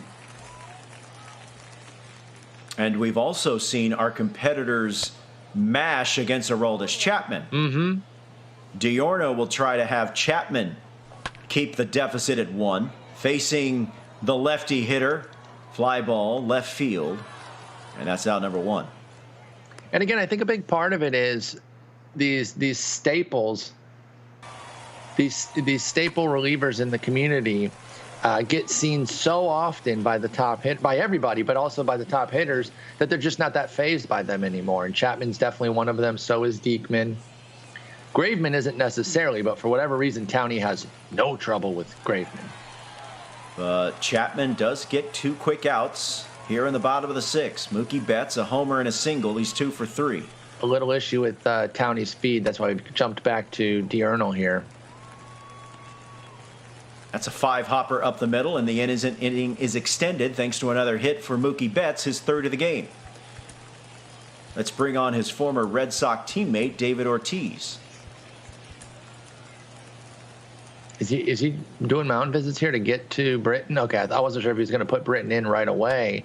If he preferred one lefty to the other, maybe he should have. High fly ball, left center field, going back as the left fielder. He can't make the play. That's a bit unlucky there for Towney. I was going to say that saves Diurnal a bit, but he has to face Posada, so I don't know how much it saves him. But at least in terms of getting that extra run, the ground rule double is tough for Towney because obviously it would have been an easy score there with Duran at third. That's a shot. Jorge Posada. That will fall in for a hit. 1-1 will score. No, they're going to hold up David Ortiz. So Aroldis Chapman getting roughed up here in the bottom of the sixth. Yankee fans will tell you that the hitters are all wearing buzzers. Easy hold there, especially now you get Ronnie Moe up, base hit. And listen, we're not a broken record. This is not a recording, but the bottom of the lineup for Towney has been off the charts amazing, folks. And Mitch Haniger, part of that bottom of the order barrage, has gone deep already in this game. And that's not because Duran, Jones, Betts, and Ortiz haven't done anything. That's in addition to them doing well. But Posada, Ronnie Moe, Mitch Haniger, and Jonathan VR have been brilliant for Towney. Chopper to third. Brett will field and fire, and that will retire the side. But after a 3-run top of the inning Look at that. by Diorno. Did you see something on the scoreboard there that stands out? Every time Diorno scored, Towney's answered. They've each scored in all the same innings. So every time Diorno feels like I'm getting a little something going, Towney says, not so fast, my friend, and puts up as many or more runs. And obviously it's been more overall because he has a 3-run lead here. I am Picasso. You really don't believe that. Take the tinfoil hat. Take the tinfoil hat off, sir. Did he say stream sniping again? Please don't tell me that. No. Oh, no. okay. Here's Vlad Guerrero, senior, 2 for 3, facing Jake Diekman. Unstoppable says, are we sure this is legend? Fair question, but yes, it is. What these, again, it bears mentioning, not only are they hitting with the high-level 90s, high-level diamonds, Mitch Haniger, Jonathan Villar, these are gold-level players that are mashing against diamond pitching on legend. That's a shot. Unbelievable. Brett remains untouchable, by the way. He's not worried about... No, is that 3 extra base hits for George Brett in this game? Yeah, he's not worried about lefty-lefty. By the way... It's getting time where you maybe should just consider walking George Brett. I'm serious. I'm serious. You're not even wrong on that, whether it's lefty or righty. Ooh, that's a hanger. That could have been easily 11-10 right there. And you had mentioned at the outset of last half inning, that Chapman, they don't worry about Chapman too much, these hitters, and he promptly goes out and gets decimated. So you were keyed in on that immediately. All right, you see double barrel action for Diorno, a righty and a lefty. 11-8, 1 out, top of the 7th. Goes chasing a little bit there, but still puts a great PCI. Like that's look at that. That's nearly right on the money. Just remarkable. And great take there. Spits on that. Yeah, spits on that changeup. Evens the count at 2-2. Goose Gossage trying to work his way out of a little bit of trouble here. Slapped it through the right side. They're going to hold George Brett at third. That'll put runners at the corners, first and third, 1 out. And the dangerous Jarren Duran. We've seen a lot of smart base running. These guys aren't taking unnecessary chances. Knowing how excellent their hitting is, they're not about to give up extra outs on the bases. Nice play by Poppy. Oh, and he goes to second. Oh, he must have preloaded that throw and not changed it because he never had a chance there at second. So now you got runners at first and second. Chris Taylor at the plate, 0 for 3. Surprisingly. Oh, this could get him out of the inning.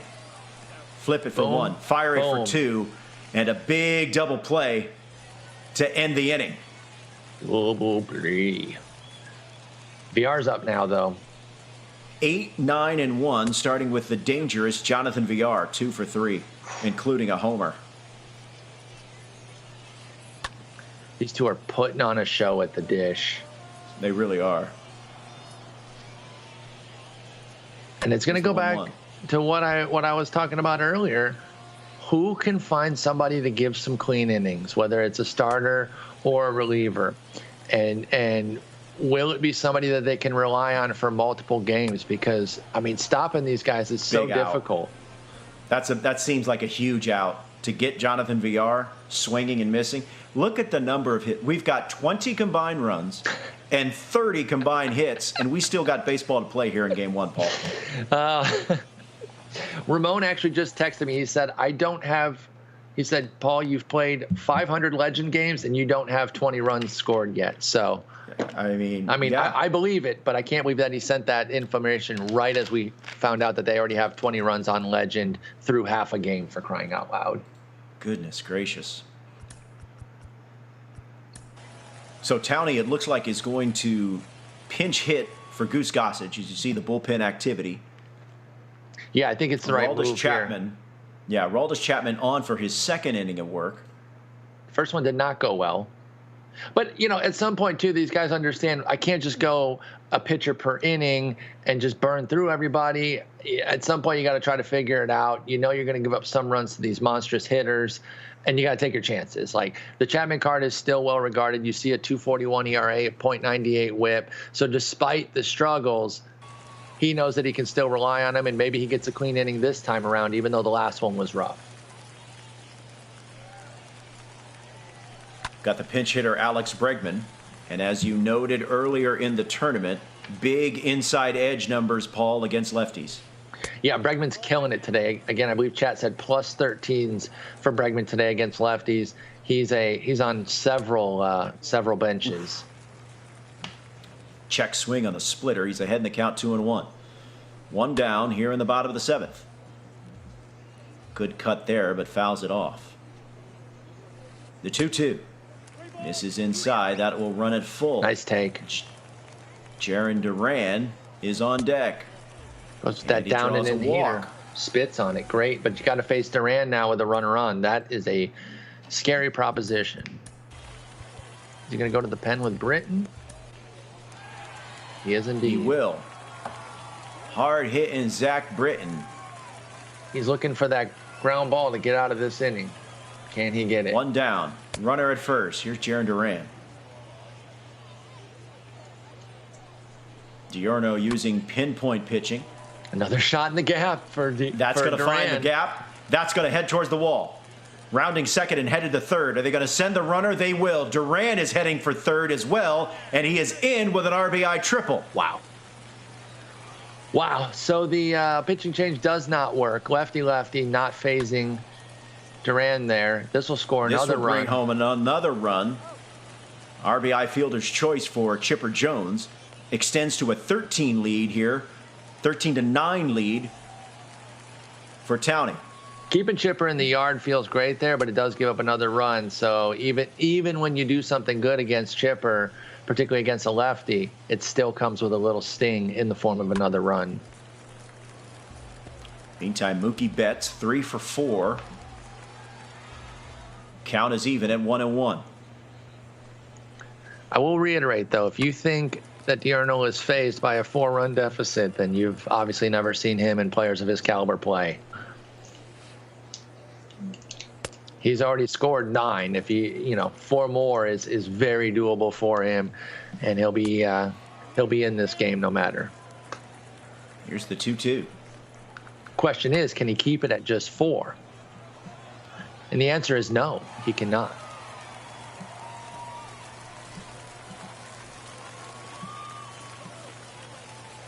What a shot there.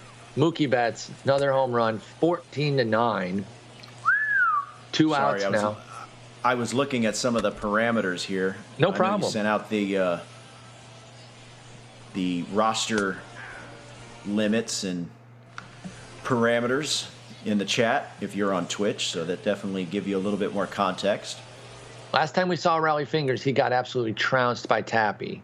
Will Diurno do the same? He's got Adames, pitcher, and then Mookie. So Adames, pinch hitter, and then the top of the order. This will be a great time for a rally for him as time is running out. He's got 6 outs left and now a 5-run deficit. Remember, this is game 1 of a best of 5. Good takes there. We still haven't gotten premium Rally Fingers. I wonder how good he'll be this year, because this one used to be very good and it's struggled. So I don't know if that's going to trickle down to the premium one as well. Although the lesser Goose Gossage was pretty bad, and then the premium one was great. So maybe that'll be the same thing with fingers when the 99 eventually comes out. Willie Adames has a couple of singles so far tonight. 2-2 pitch coming now. Batting with his team down 5 here in the top of the 8th. Sinker. He went away with the sinker twice and then came back inside to blow him away. Great pitch. And you see the PCI gets yanked there. That's that patented struggle that we've all had where we see that sinker and for whatever reason our brains just yank the PCI all the way down. Here's Jesse Winker pinch hitting. He's got a pinch hit homer in these playoffs. Devastating live series card from the against right-handers.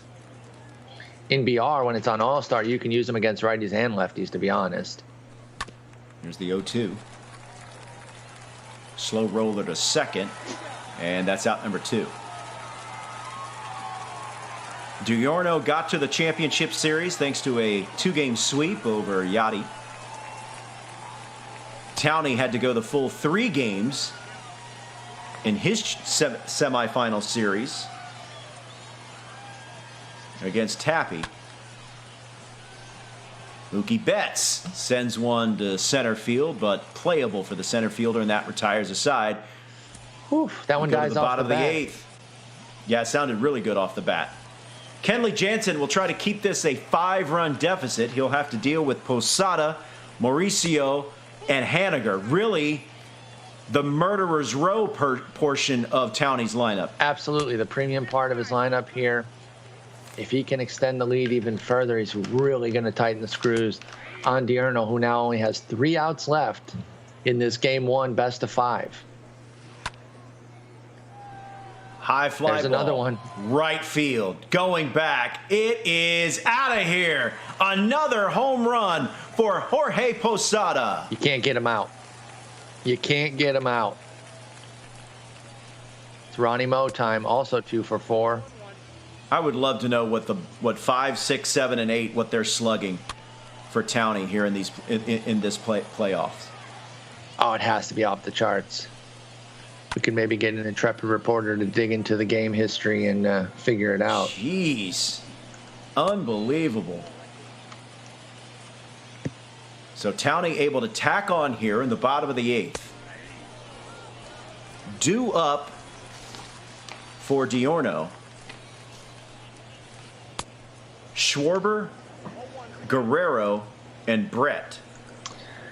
Never mind. George Brett has been fantastic. Even if you dig into the game history, it doesn't save the box scores of what are essentially friendlies since the way this tournament's set up. So you can't even dig in there. We'd have to check the tape, but it's very high, whatever it is. I guarantee that those 4 have an OPS over or approaching 1,500. Like, they've been that devastating. Maybe even 2,000 OPS, to be honest. Whew. With the number of home runs they have, I mean, it has to be a 4-digit number for sure, and I would venture to say 1,500 plus. And Mitch Haniger goes down swinging for out number 2. That'll bring up Jonathan Villar, who has a homer and a single. And he has another single. That one slapped through the right side. A 2-out knock for Jonathan Villar. He's so good. He's so good. We're going to have a pinch hitter. Raleigh Fingers will be lifted for the pinch hitter, Kyle Schwarber. 15-9, bottom 8. Towney 3 outs away from a Game 1 win. Best 3 out of 5. $15,000 on the line. You're watching the Summer Circuit Finals of MLB The Show. Paul Sporer, Robert Flores with you. Late, very late on a 97-mile-per-hour fastball. He's ahead in the count, 2-1. Dot. Looks at a sinker. Needless to say, Diurno needs this out here. Keep it at 15-9 going into the 9th, and he'll get it. He'll throw out the lead runner, and that retires the side. Final cuts for Diurno. Down 6, 3 outs to go. Andrew Miller now out of the pen to try to close this one down. Still a big deficit here. Kyle Schwarber 1 for 4. And I technically 2, 3, and 4. I technically still don't have my wish, which is double digits for both But I will take this one if we don't end up getting a double-digit game from both guys in the same game, because this 15-9 barrage of offense has been fantastic. The way watching these players, the way they handle the bat, as Kyle Schwarber, lazy fly ball, right fielder is there. It at the same time makes me want to play the game as soon as we're done, but at the same time never play it again because they are so good. Yeah, I totally understand the conflicting feelings there. It's like I want to get in, I want to try some things out, but then I'm so far from the quality of these guys that it's like, why even bother? Why not just play the computer on rookie? Yeah. Here's Vladimir Guerrero Jr. Oh, that's gone. 15-10. That's out of here. And we have our double-digit game for both. Yay, I got Vladimir Guerrero Sr. goes yeah. I told you, and look where it was. Outer half. Nitro zone. Not talked about it. Once that card gets his arms extended, that is trouble for the opposition. It's over. Speaking of trouble for the opposition, this George Brett has been a handful. He could keep this going here with another extra base hit of his own, and he will. That's gone. Is it gone or is it off the wall? At either rate, it's an extra base hit. Fail. I believe, Paul, that's 4 extra base hits for George Brett. You are correct, but it is not gone. I failed. Fat L for me. But Double X comes up now against the lefty. Andrew Miller struggling now, not really stopping Diurnal. And remember, there's still only 1 out. If Diurnal's able to get a couple of base runners on, things might tighten up for Towney. Here's Shane Green dealing with Jimmy Fox, who's 1 for 4. Oh, he wants that one back. My he goodness, just missed it. That sounded real good too. Good that take. one misses outside. He's out. He's ahead in the count, 2-1. Just to reiterate, folks, that's the 94 Brett. So it's not even the 99 yet. Wait till you get the 99 in Diurnal's hands. Watch out then. If this one's that good. Will run the count full. Jarren Duran on deck. Runner at second and George Brett. Payoff pitch from Green. Oh, wow. Oh, wow. How early was it? Very early. Okay, I was going to say it had to be very early. Because even early there, I think, would have been a homer. And we'll do it again. Payoff pitch from Green. Fouled off again. Good AB here. Boiling some. 9th pitch of the at-bat coming up right here. Oh, that was the one. That's a homer pitch right there. This He's is a fighting. 10-pitch AB. Payoff pitch again. Slapping an AB, and he's going to call time. He's slapping the base. Remember, this is game 1 of a best 3 out of 5. God. He went to that pitch a few times, and Diurnal had followed it off every time until that one there froze him up. And that one High is going chopper collected by Shane Green. He'll throw over to first, and that's it. Game 1 goes to Towney by the final of 15-10. The two teams combined for 36 hits, 25 runs as Towney advances or takes game 1 of this best 3 out of 5. What are you expecting in game 2, Paul? more of the same. Let's be honest. These two are both dialed in. We saw it in their semifinal series. It's just carried over here. It's not even to shade them as pitchers. It just doesn't really matter. When you're this good of a hitter, yeah, you're going to dot some, and we've seen some decent pitches from them, but the hitting is just too strong, and you're going to have to come to play offensively. You mentioned George Brett, 4 extra base hits, 2 doubles, 2 homers. There was one of his homers. There's one for Duran. We might see a lot of Duran action. I think both of their Durans went off. Just an offensive display. This highlight reel might take an hour. Yeah, Jorge Posada as part of the devastating bottom portion of the lineup for Towney. 5, 6, 7, and 8 did a lot of damage. At the top of the order is Diurnal's Mookie Betts, who tied the game with a solo homer. Do you think they'll go to the same starters and just say, hey, I'm going to go with who I trust and, we'll see what happens? Or do they try to mix it up? I wonder how it's going to go in game 2. That's a great question. Here's the other thing that I want to ask you as you take another look at another long ball. If you're Towney, would you consider flip-flopping your lineup in any way, considering how devastating the bottom part part of the order has been? No, I think he likes it that way because you got to go through the beasts who have also done damage. But then even if you get through them, you get Murderer's Row Part 2, as you called it earlier there with that bottom 4. So I think he might just stick with what works and not even have to worry about it. He's devastating 1 through 8. Yeah, you saw Mookie Betts going deep, and then Chris Taylor with the big double play with his there. team trailing 11-9, a big double play, and this is the final out.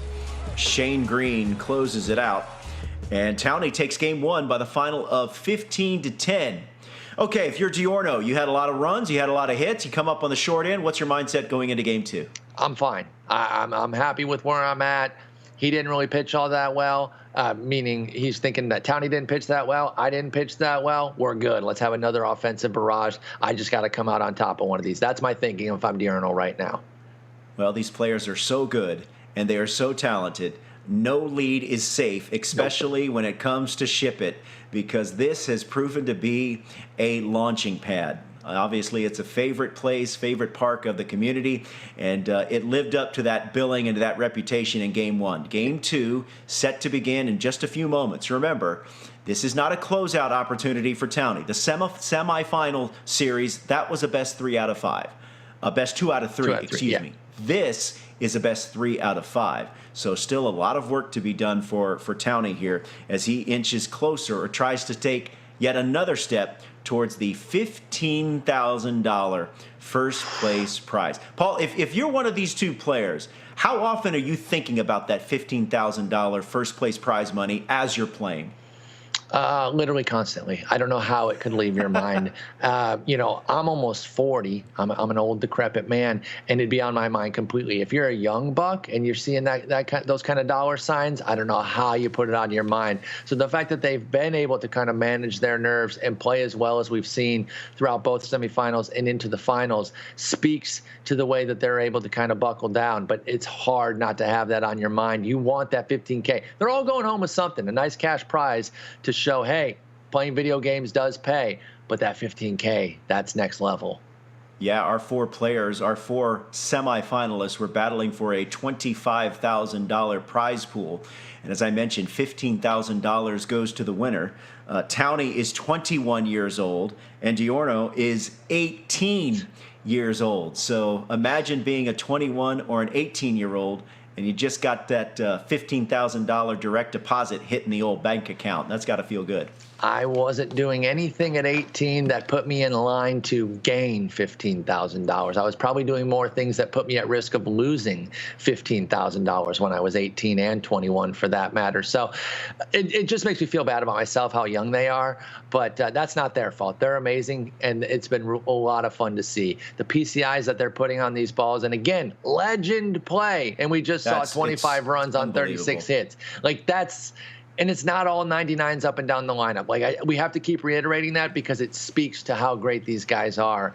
And we're in line for more. And frankly, I hope that we get a 5-game set here. So I'm kind of in my head going to be pulling when it's a closeout game. I'm going to be going for the other guy just to get to game 5, and then it'll be insane if we do get there. I like trying to kind of predict or play along with the pitcher. Like, where do you go to try to counteract these talented players? Because as I said before, seemingly there's not many places that you can go in the strike zone or even outside the strike zone that these guys can't do damage to a ball. Absolutely. You have to go where you think that they aren't looking. That's really it. Because there's no particular zone. I know the down and in is a little bit of a meta situation this year, but we've seen several of those just picked up and scooped for 500-foot homers. So there's nothing that's safe. What you really have to do is have them off balance and going where they don't think you're going to go. And sometimes that even means being in the zone down the middle. I talked about that earlier, about how sometimes those are the sneakiest pitches. I'm not saying that would be my strategy to just pipe them down the middle, but every once in a while, a pitch kind of fat in the zone, they yank their PCI down because they were looking for something on an edge. So it's all about sequencing and where you're working, up, down, left, right, and then off speed and fastballs. So you got to just keep mixing. If you become too patterned, these guys will eat you alive. Yeah. Now, remember, obviously, this is the summer circuit finals. This is not going to be the last that you see of us, of myself and Paul, and of this format. So if you didn't get a chance to compete or partake in the summer circuit finals, there's going to be some opportunities for you. If you think you're good enough, are you as good as the 4 players that we've seen? That's the question you have to answer yourself. I have asked myself that question, and the answer is a resounding no. Yeah, I asked myself. I'm just gonna stick to this. I asked myself that too, and my own conscience laughed at me. So it was like, why are you even considering that? Stay on the mic, dork. So, no, I'm not nearly as good as these guys here, but I love watching them play. I can really appreciate premium talent, and we've seen that. I mean, there was 128 players here at the beginning of this, in addition to all the folks who made it through who went through the qualifiers. So much talent in this community, and we're finally starting to see it on a big stage with an opportunity to win a bunch of money. And it looks like we're about to get into game 2. Can't wait to see what they do here. Do they go same starters? Do they mix it up? Let's see. Looks like Verlander again. Yep, it's going to be Justin Verlander. Diurnal is sticking with the same, and then we'll see what Townie's going to do. All right, so Verlander is going to get the start. Townie will be the visiting team, and Diurnal is going to be the home team. And leading off, once again, Jarren Duran for Townie playing center field. We're underway, game number 2. And he fouls it off. Best 3 out of 5 championship series. Game 1 went to Townie, 15-10. 36 combined hits, 25 combined runs.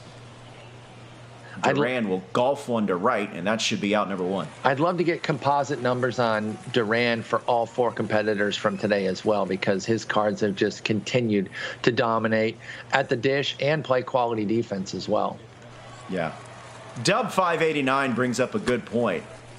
Why does Townie only have 12 viewers? Good point. Get into his stream. Reminder, open up another tab if you can. Keep us open. Keep us up and running, but see if you can show Townie some love.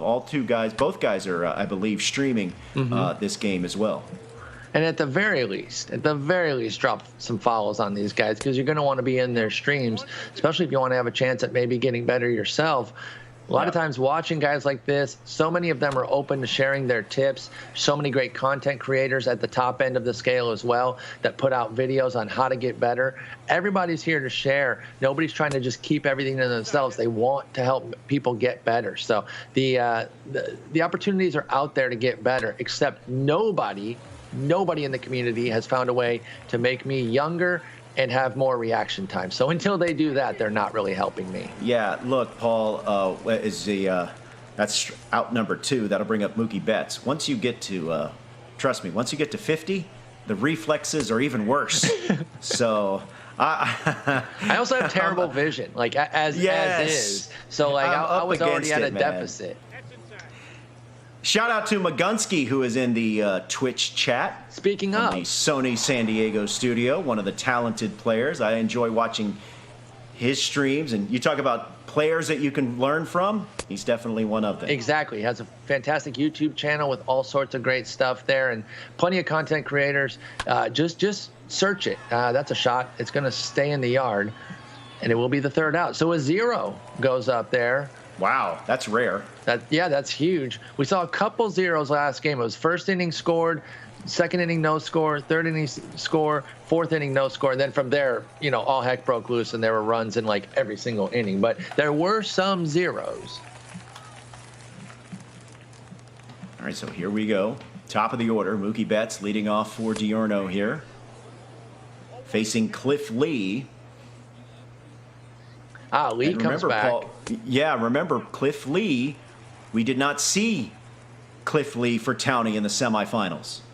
And he found some success. Oh, but Mookie Betts nearly gets him here. That was close. Yeah, the exchange there from Verlander to Lee from Townie, he found some success against Tappy with Lee. Let's see what happens here. Well, maybe not. We don't have success here as Mookie Betts goes deep. And just because I'm excited doesn't mean I hate your team. That is a solo homer, and it's 1-0. Goes down and gets it. That's a curveball out of the zone. He says, that's easy. I've got this one. Boomtown 1-0. Diurnal says, I got to get this game tied, or I got to get this series tied, so I'm going to jump out early here and see what I can do. And there's a shot up the middle, and just like that, back-to-back hits. Cliff Lee Schmee. Am I right? No. Oh, you're I'm so not. right. No, I was very wrong, Robert. When I do that, you have to shut that down, because I'll be encouraged if you say that it was okay to do that. Here's Vlad Guerrero Sr., who went deep in Game 1. Got those arms extended, and he went in that nitro zone there. You got to be careful. I would not throw outer half. You would work Vlad. Oh, that ball is going to get past Posada, and the runner will advance to second. Schwarber goes to second. You would work Vlad Sr. inside, correct? Yeah, because it just seems that whenever this card gets his arms extended, it's an opposite field or dead center home run. Now, I'm not saying he can't turn one around and go yard on something on the inner third, but I would at least work there and make him do it, which he did. See, he did. Vlad Sr., high, deep, out of here. Maybe the real answer is just intentionally walking him. It's a 2-run homer. But then you'd have to face George Brett. And it's a 3-0 lead. You'd have to face George Brett, and you don't want that. Wow. After going for four extra base hits in Game 1, George Brett grounds out to first for out number 1. 3 runs already in. That'll bring up double X, Jimmy Fox. Fox has been, hit or miss, but when he hits, it's been big. Otherwise, he has had a few tough games. Here's the 0-1. Chopper to first base. Ortiz will step on the bag for out number 2. Yeah, as much as quick outs after giving up 3 runs. As much as I would try to work inner third against that Vlad Sr., the simple fact is there's probably not a good spot to work, especially with a lefty too. Keep that in mind. And that'll be the third out there as Duran flies out, but not before 3 runs for Diurnal as he looks to try to tie the series here, down a game, gets an early 3-run lead, and it'll be 4-5-6 for Towney here against Verlander. Clearly a fantastic start for Diurnal. I would think, I hate when they use the term must win. It's clearly not a must win, but you really don't want to put yourself up against behind the 8 ball. Yeah. Dropping 2 games to a player of this caliber. Yeah, where you're having to play every game as an elimination game. So, yeah, it's not a must-win in the technical term of he doesn't go home if he loses, but it's a must-win in the respect that you're talking about, where otherwise every game is then an elimination game the rest of the way out, and you don't want that. So this game is far from over, but a nice little 3-0 lead to kind of set the table a little bit has to feel good for Diurnal. Nice strikeout there. How do you like the Hail to the Chief music playing every time he gets the strikeout? I kind of dig it. Posada, super dangerous. Oh, no. Oh no.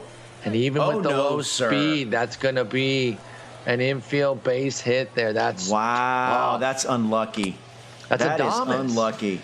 That's not the Yeah, first that's time Willie we've seen Adames. him struggle, right? We saw another play that wasn't like I think that was that Trey Turner? We saw Turner, but I was thinking in the first series there was a little bit of a misplay by Adames early, but the flat out error was Trey Turner for Tappy for sure that you're recalling.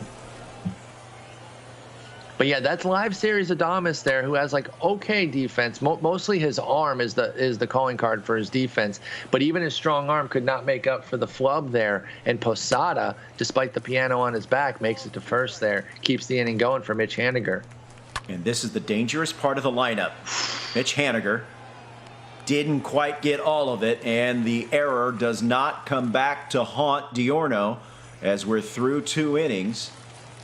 And he's had to be scary. scary. A 3-0 lead. Very scary. Here is Chris Taylor. Given what he has seen the bottom of Towney's lineup do, that had to have Diurnal being a little bit nervous, like especially when it's out of your control, right? Errors happen. I wouldn't want them all legislated out because then people could just start Nelson Cruz in center field. But it is a bummer when something goes against you that is not based on your stick skill, especially if it hurts you. But thankfully for Diurnal, that doesn't hurt him at all, and now Adames has an opportunity to make up for his error here at the dish. TTVX, this is a best 3 out of 5. This is game 2. If you'll notice, below the score bug, right-hand portion of your screen, you'll see numbers next to the player. You see Towney has that 1 next to him. That signifies that he's won game 1 of this series. Diurnal has yet to get on the board, but leading here in game 2.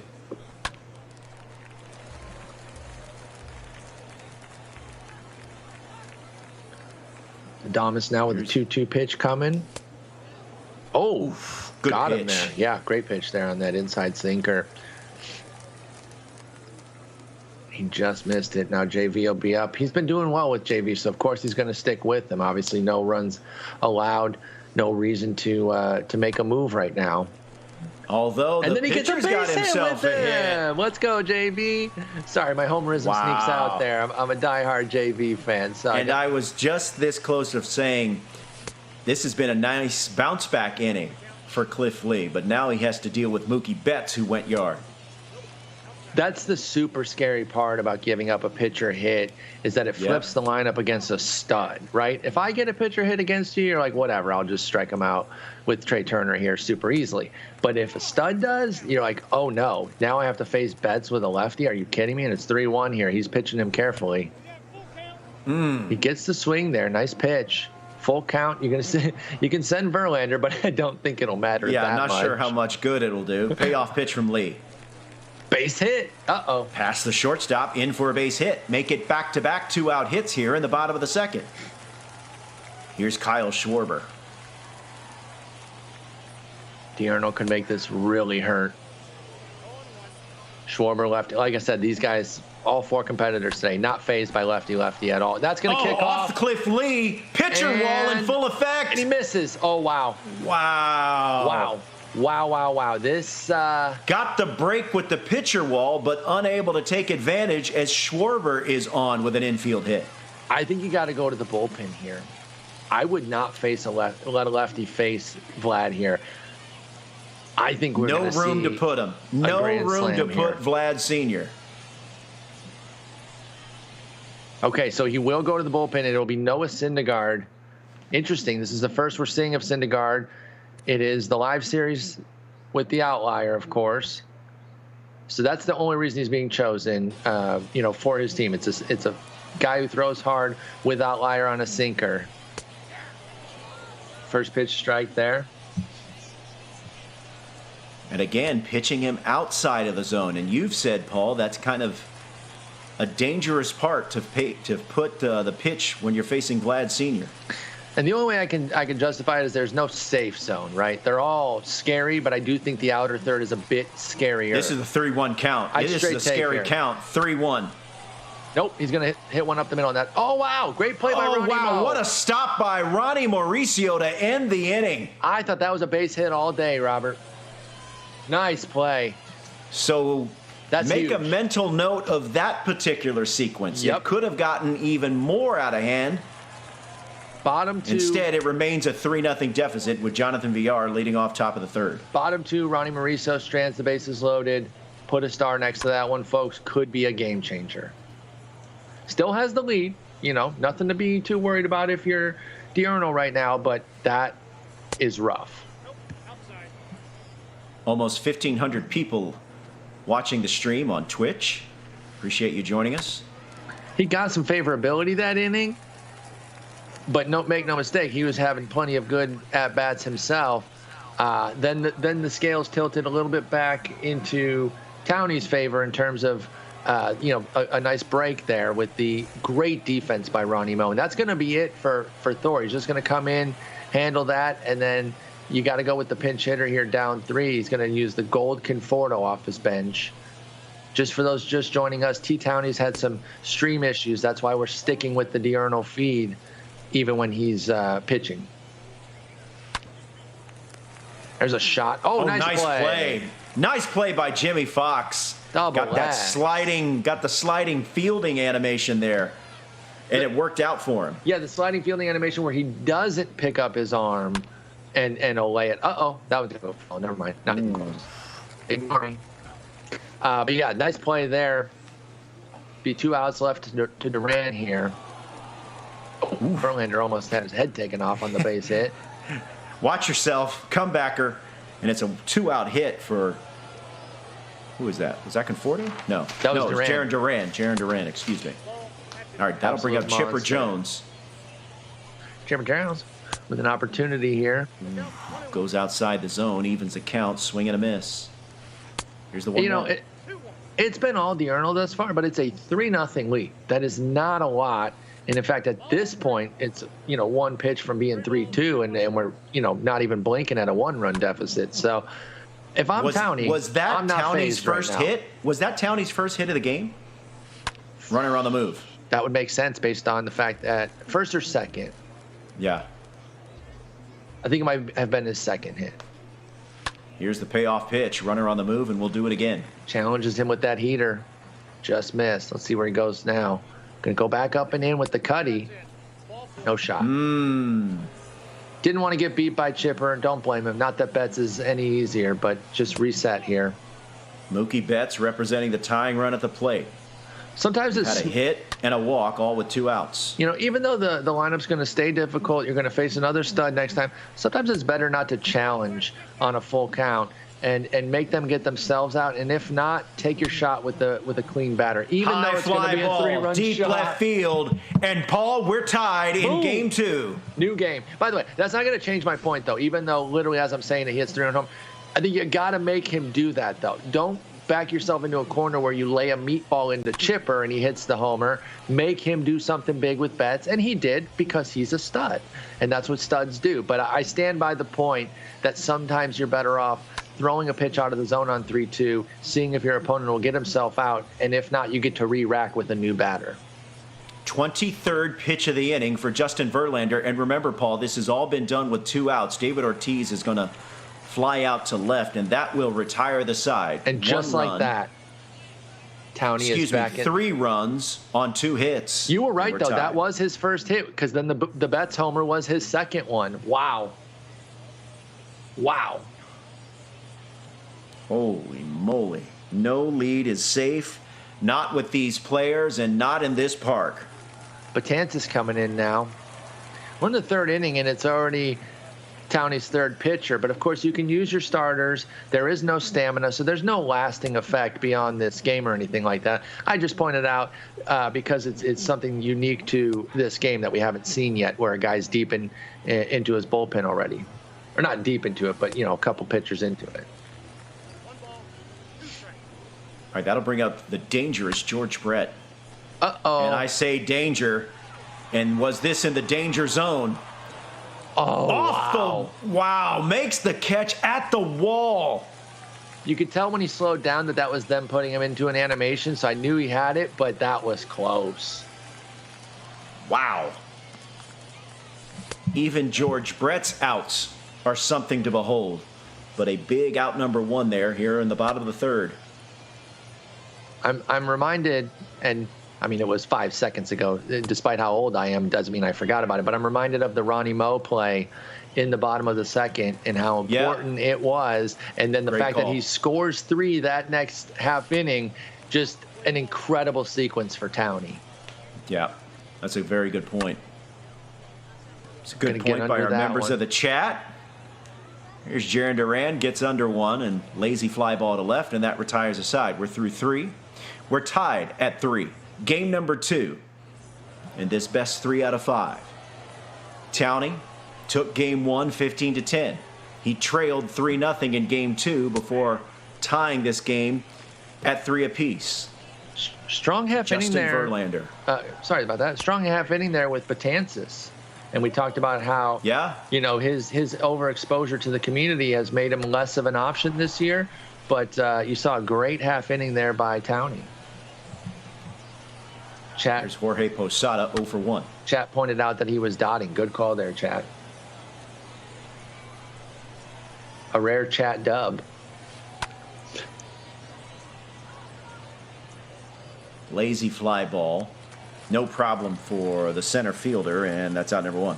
If somebody who's lost their way found themselves in this chat, very upset about Madden for some reason, and yet they're in a baseball chat. I don't know. You're busy telling us how great Madden is, yet you're here watching baseball. So it happens. Who am I to say? It's easy to get lost. It's easy to get lost. Yeah, you Here's click Ronnie on the wrong Moe. thing on accident. It happens. They're all on green fields, right? So you can mix it up. Let's see what Ronnie Moe can do here. What Ronnie Moe can do is go deep again in this series. Brilliant defensive play to turn the game early on, at least. Then comes in and says, I can contribute to the offense too, and boom, Townie's got a lead. Ronnie Moe hit it and quit it. It's 4-3 Townie. He scored 4 unanswered to take a 1-run lead here in the top of the 4th. I think we'll see a minimum of 3 lead changes still in this game, though. And Townie knows that, a 1-run lead means quite literally nothing. It bears repeating. For Townie, the 5, 6, 7, 8 hitters in this lineup, devastating. You see the homer from Ronnie Mauricio, you see another base hit from Mitch Haniger, and now you're dealing with the dangerous Jonathan Villar. If they hadn't already, and he's a well-known player in the community, so it's not like people are being like, oh, who's Jonathan Villar? But if you don't use him regularly, if you don't always pick the gold in VR, I hope what Townie's doing makes you pick the VR gold, because it's a super fun card to use, and he just tattoos the ball. And he's doing this on Legend. Wait till you get to use him on All-Star against any number of pitchers, whether they're commons, bronzes, silvers, golds, etc. He's VR so good. He's out number 2. Is that Dylan Betances? It is. I mean, come on. Big Dylan, baby. And that goes back to my point earlier, though. No, that's my point. That you're facing Townie, you're not facing Betances. Yes, it's a much weaker card, but it's still Townie, or it's still Diurnal. So, it's hilarious, and I know it's super frustrating when it happens against you, but it's still the premium player that you're facing. Oh, That's diving why. stop by Double X, knocks it down, flip over to first in time, and that retires the side. Double X has had a great one with Ronnie his defensive. Mauricio with the go-ahead solo homer. We've got a brand new game. We've got a brand new leader. It's 4-3. Dylan Betances on for a second inning of work. But getting back to your point, I mean, I just can't imagine as Chris Taylor is going to rope one into the gap. That's going to be extra bases. I just can't imagine how frustrating it would be. For sure. You're facing a player, and he has his relief pitcher. It's a reliever, too, yeah. It's not even like a starter who can hit a little. Yeah, and you're thinking, all right, I can breathe a little bit. And then he ropes a perfect to the opposite field. I'm just throwing down the controller and saying, good day to you, sir. Yep. I'm out of here. Yep, that's a fat G's right there. I got to go. It just speaks, I know we've highlighted the fact that they're doing this on Legend. He just did it on Legend with a reliever, for crying out loud. Gracious. But there's some life here for Diurnal, as he's got a leadoff double. Tying run in scoring position, no one out. Here's Willy Adames, 0 for 1. Diurnal knows that, that's a big out, number 1. That's a massive out, because you kind of got to score this run. It's not mission critical, right? We're not going to pretend that if he doesn't score this run, he can't win or anything like that. But you really want to get a leadoff double to score and at least tie the game and reset again as you go into the 5th. So we'll see what happens here now. Verlander's done. Conforto off the bench. This gold Conforto's been on several lineups, and he's fantastic. You're getting a little heat in chat for Diurnal, you're basically saying, instead of Diurnal with the L at the end. Now they're saying that you're calling him DiGiorno, like the pizza. Huh. Okay. I think you're not pronouncing the L at the end. Here's Michael Conforto. Conforto. Here's the 2-2. He went. Yes, sir, he did go. So that's 2 outs now, and the runner has not moved. It is up to Mookie, which, if you're going to put it in anybody's hands, Mookie's is fine, but it's going to be a tapper for an easy out. Ronnie Moe's got this bare hand. Let's go. Wow. Ronnie Mauricio has been the star, been the MVP so far of this game. He really has, with his defensive play and getting in on the action home run-wise. So excellent work there. And here comes Chipper against Graveman. if you're just joining us, Towney has faced Graveman a few different times, both against Tappy and then against Diurno last game, and he has destroyed him. Now, he pops up here because I am a perfect jinx. Anything I say, the opposite will happen. But he has had no issues against Graveman, so we'll see if he has another good outing against Graveman here, even though he has one out already with Betts coming up. Mookie Betts 1 for 2. One out here in the top of the 5th.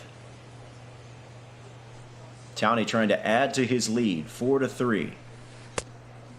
Leading in the series, 1-0. Here's the 2-0.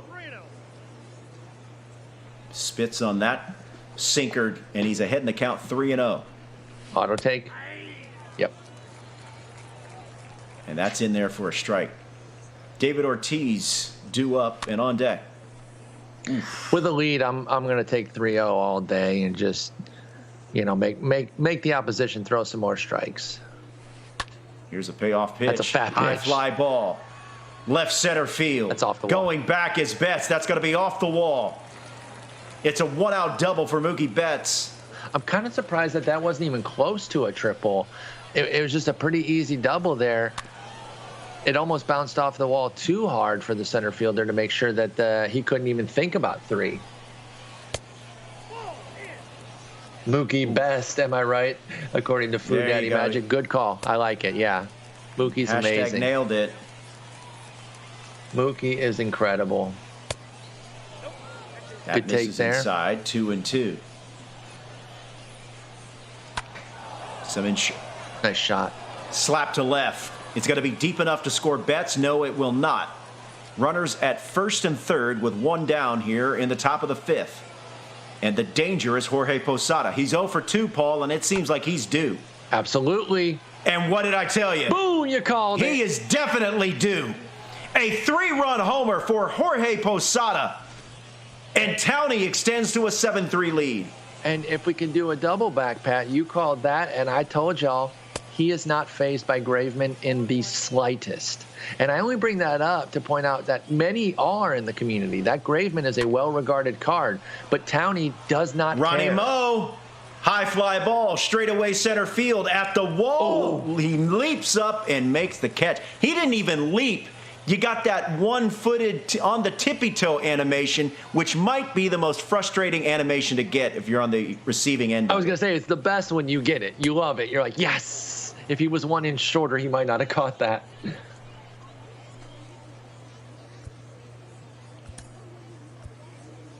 Some bullpen activity up now.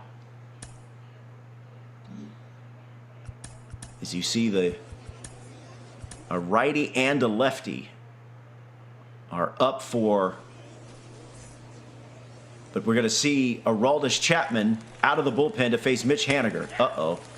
This seems like trouble for Diurnal. Inside, ball 2. It's Mitch Haniger heading the count 2-1. Fouls that one 7-3, back. 2 outs. He needs this out. I mean, it kind of goes without saying, but he needs to get this out here badly. These top players really love that down and in, but it doesn't even phase the hit. Oh, Ooh, nice got him. dot. Nice freaking dot right there. That's a hell of a pitch there. Aroldis Chapman closes out 1/2 inning. Now Aroldis Chapman will open another one, and he'll be greeted with Kyle Schwarber. Double. Bounces Oh, no. off the wall. Might only be a single, yeah. Oh, really It was hit good too job hard. there by the right fielder. He hit it too hard. 103 exit velo.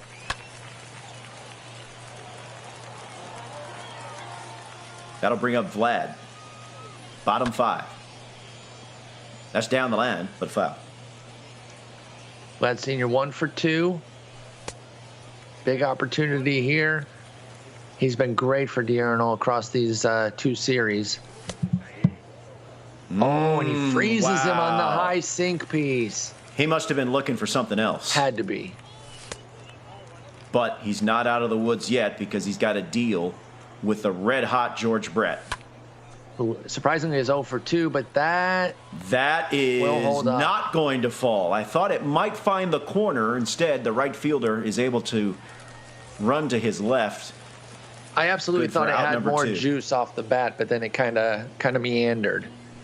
Look at the PCI. He was right on the money, but the timing very early. Here's Double X 0 for 2. Swing and a miss.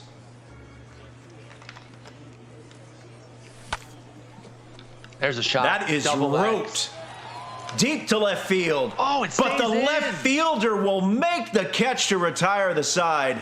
Wow, I expect that on the Field of Dreams field, not in Shipping. And Diurnal has to be the sickest man in America. Oh, that's surprising. I thought that was a no-doubter, Robert. I really did. Yeah, I thought that was gone. I realized quickly that the Schwarber one was going to be off the wall, but I thought that one was easy peasy gone. Chapman v. Chapman, not going to happen, obviously. Here's Townie's going to Harmon go to Killebrew. Big Harmon. This is the gold iteration.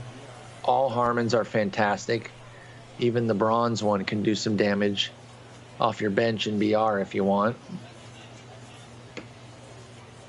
T. Towney has entered the quick menu. Mac Mittens asks if there's another game after this. There is indeed. This is a best of 5. So regardless of the outcome here, we have at least another game. Hopefully, we get some dubs from everybody and we get to a game 5. That's what I'm rooting for here. Team Merc 2020 asking, can we get a Roflo card MLB The Show? Yes, we need one, and it needs to be a 99. And it needs to be one that only I can use. How about that? Hey, I faced somebody with their player card. I faced an MLB player. I'll tell you in a minute. There you go. Harmon Killebrew lines out to center field. Nice running catch there by Mookie Betts. The other I night- faced Lucas Giolito with his 99, What? and it was no fun. Oh. It was no fun. I faced pitcher Aaron Northcraft, who last pitched for the Padres. He's a free agent right now. He showed me some mercy and did not use his player, though, because he handled me without him. He's like, I got to save the energy. You're not worth it, dweeb. That's what he messaged me, which I thought was kind of rude. I don't even know him, you know. I'm kidding. I'm kidding. That's a little forward. That's a little forward. He didn't even know he was playing me. He didn't care. But no, we saw that it was him, and I was like, oh, I kind of wanted to face it just because I wanted to see how nasty it was. But he didn't bring him in because, like I said, he handled me pretty easily with that. I think he won by 3 runs. But hats off to Aaron Northcraft. I hope he latches on and gets back in the majors soon. Meantime, Paul, we have Nolan Ryan coming out of the pen for the second time in this postseason. There's a lot of trust. Nice strikeout there. There's a lot of trust from Townie in Nolan Ryan because, again, if you're just joining us, pardon the repeat, if you've heard this a few times, Tappy was on him. Make no mistake about it. He was taking good swings. He got some runs, but could have even had more if things had gone his way a little bit. So we wondered if Diurnal would be just as on him. But last game, he really wasn't necessarily dicing up Nolan. So I think Townie's built a lot of confidence with Nolan. He kind of trusts him as his go-to guy. And you see him bring him in middle innings here with a 4-run lead. He thinks Nolan can keep this with a lead for sure. Chris Taylor at the plate, 1 down. Here in the bottom of the 6th, down to the count 1-2. Daddy Kane, my 99 player, would be a first baseman with massive pop. Nice. Lefty throwing, lefty swinging, massive pop. I wasn't in DD, but I was fortunate enough to be in the game in 2019 with a few other content creators, and it was one of the coolest things that's ever happened to me. But I will say, even better than that was the nameplate that they gave us, and mine had my dog Charlotte on it, which I think was almost a bigger thrill than even my dopey face being in the game. Phantom, it definitely would be. You're 100% right. Phantom, I have a card in Madden. Go get it off the auction block. There's a swing and a miss, and that's out number 2. Nin Jersey in the chat says, damn, that PCI is tiny. It is. We're playing on legend. And, Paul, it doesn't matter for these 2 players. No, it really doesn't. And even the 2 that have been dispatched, they weren't really fazed by it either. And that's how you get to this level in a 128-person tournament, is that you can hit on legend. You have to be able to hit. They've brought pitching back in the game this year, but not to a degree where you can be a pitcher first person and compete in a tournament like this. You have to be able to swing the bat. Especially because I think until today, they were all 3-inning games. Maybe yesterday they were 9-inning games, but chat can help me on that. But yeah, in those shortened games, you have to be able to hit.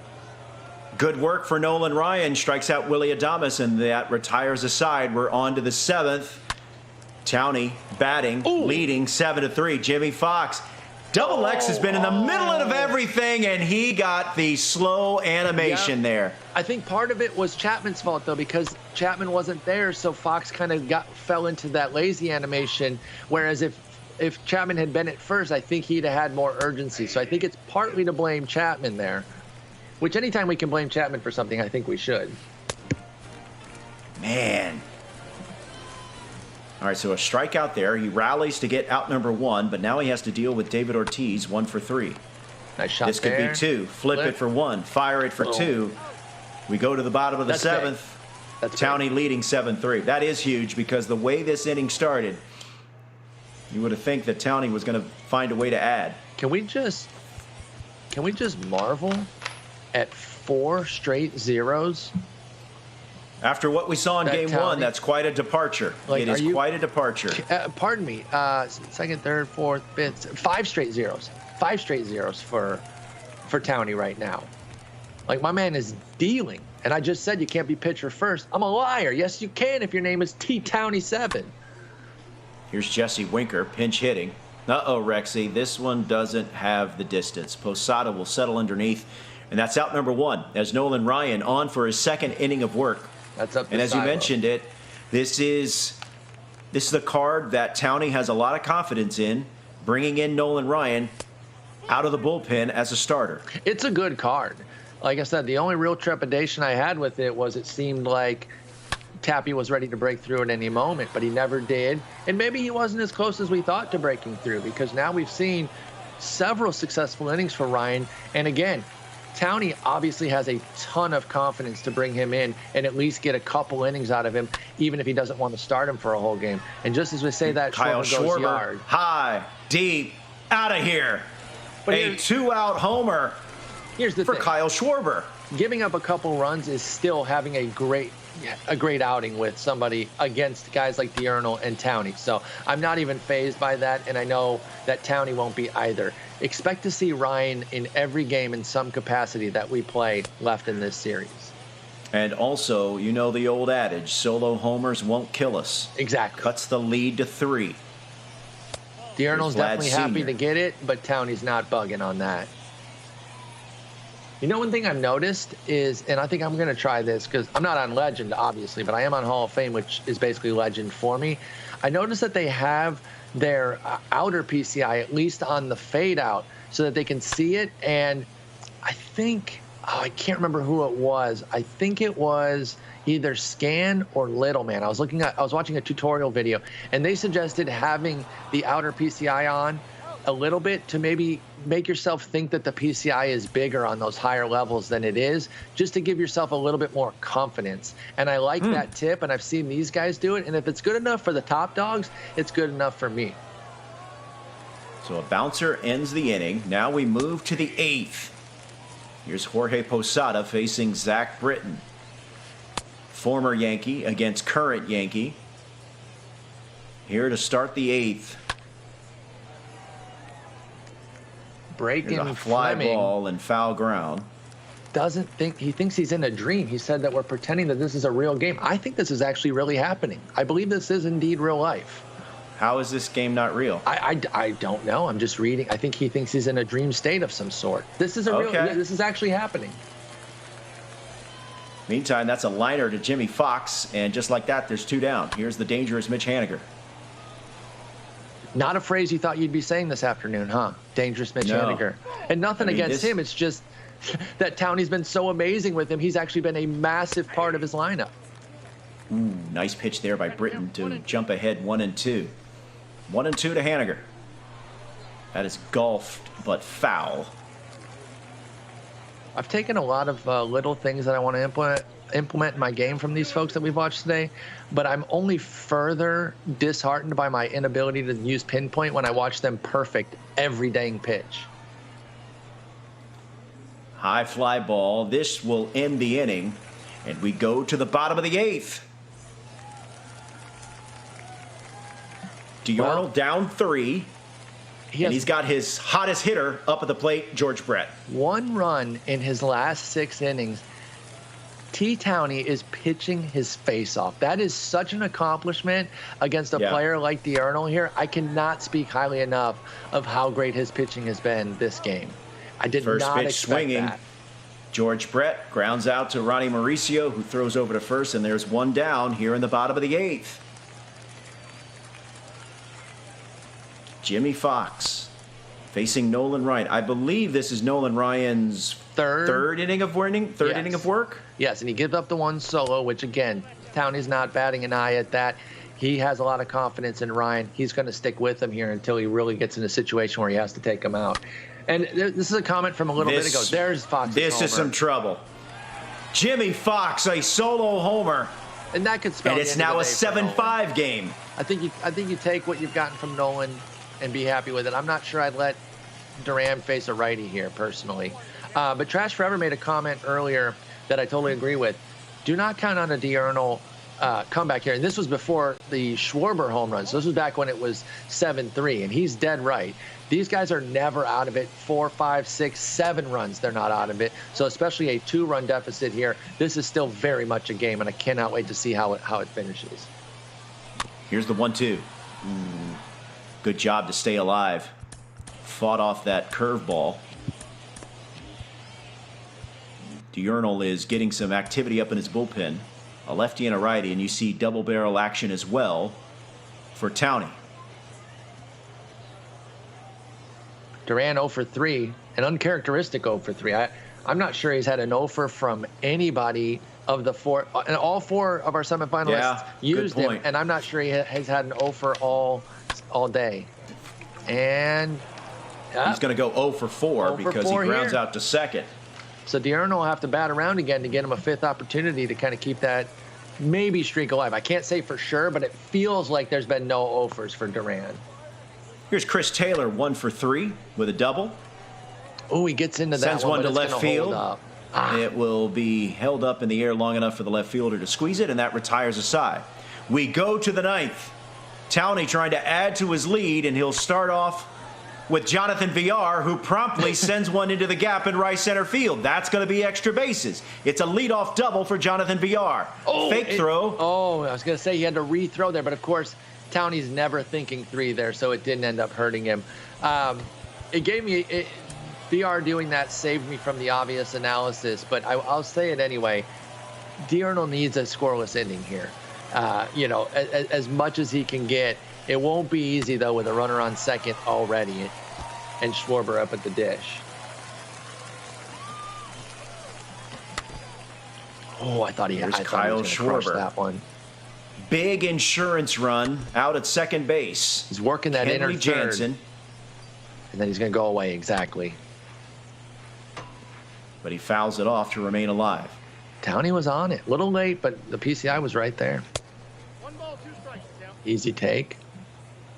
It's 1-2. Back into the cutter. Yep.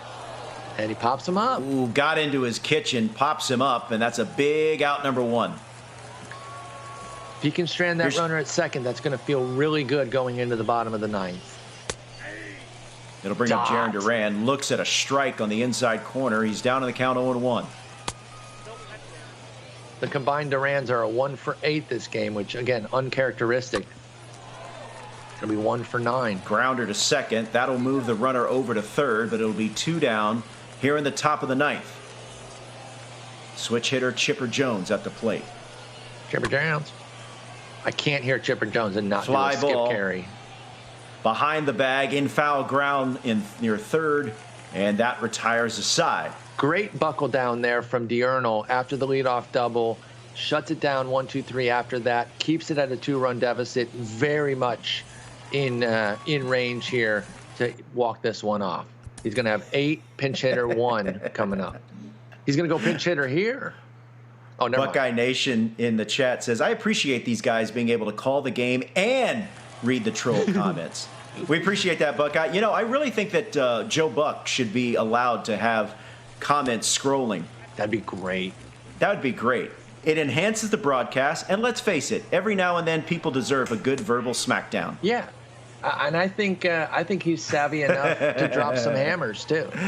Joe Buck is. Absolutely. I know people have their issues with him, but I think if he saw some stuff out there, he'd have some pretty keen roasts on folks.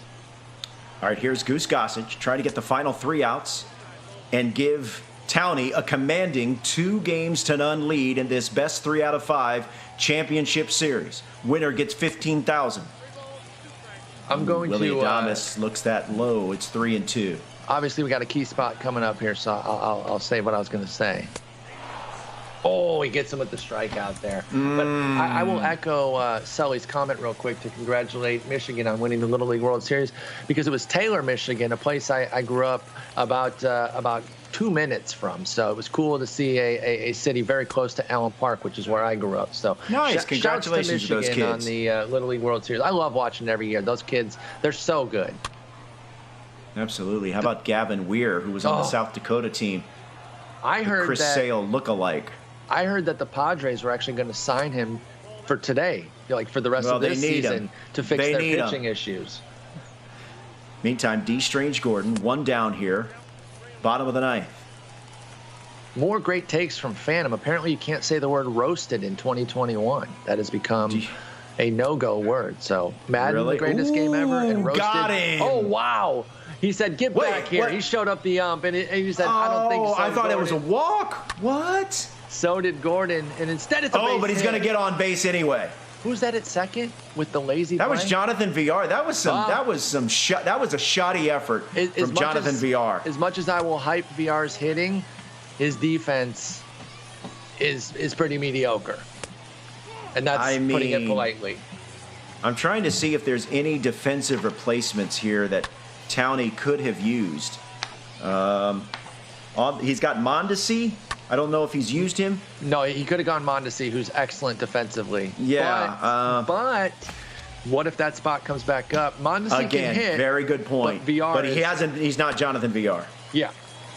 Yep. All right, that evens a count at 2-2. Mookie Betts, top of the order. Ooh, spits on a changeup, and that runs the count full. You start the runner at first? Yep. He does. Oh, it's a tie game! And we're tied. 2-run homer for Mookie Betts. And just like that, Diurnal has tied the game at 7. 4-something there. I couldn't get a full read on it, but what a shot. That had to be like 470 plus. Chad, if you saw it, let me know, but I didn't quite. It flashed quickly. And now Schwarber, 4 for 4. Again, lefty-lefty does not phase these guys. We are in walk-off situation here, folks. Remember, if we go into extra innings, the current extra inning rules in Major League Baseball, as Schwarber sends a lazy fly ball to left field, the current extra inning rules in Major League Baseball, those are the rules we will play under if this game goes into extra innings, and we're an out away from doing that. 460 for Mookie Betts, according to the chat. Wow. Thank you, chat. Wow. What a shot. Just a brilliant take on the pitch before to get to that pitch, and he obliterated that. Here's Vladimir Guerrero Sr., 1 for 4. Andrew Miller. Oh, I'm feeling a little something here. I'm going to say he's going to walk this off. Well, he's ahead in the count, 3-0. Does he have the green light here? I would if he meatballs one. He doesn't. He was ready, though. He was going to give him the green light, I believe. I think that check swing tells us what we need to know. Can George get off the schneid? 0 for 4. Very uncharacteristic of what we've seen. 4 extra base hits last game. Yeah. A monster in game 1. Silent in game 2. Just missed. And he will remain silent. He's 0 for 5, but maybe he gets a chance at redemption because we're going to extra innings tied at 7. This is very much unimportant, but I will point out that extras gives Duran another opportunity to get up to maybe break his O for Towney. He won't bat this inning necessarily unless we see some damage, but he might get another at bat. Wow, Leiter coming in just dotting. Yeah, Diurnal will have Al Leiter come out of his bullpen. Nice take. To start the 10th. He's ahead in the count, 1-2 to Mookie Betts, runner at second. He's just now the working count is even. Down and then side to side. Each, one in, one out, one in, one out. Ooh, just gets a piece. And now he goes up and in with the cutty. Oh, good take there. We don't know if he took for sure, though, because that back out animation means you can't see if he would have swung. Nice. He walked it. Hey. Chipper Jones at second, Mookie Betts at first. I always wonder on ones that I say nice take if like good players are like, that was easy, you idiot. I imagine. Here's David Ortiz. Fouls that one off. 0-1.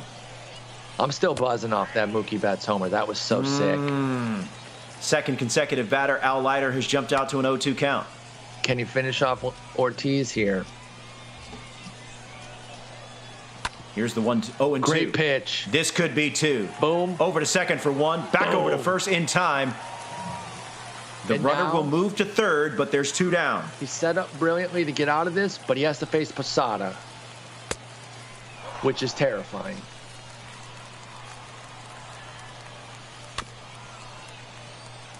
Oof. I was looking Nasty at the pitch. Astros-Rangers score.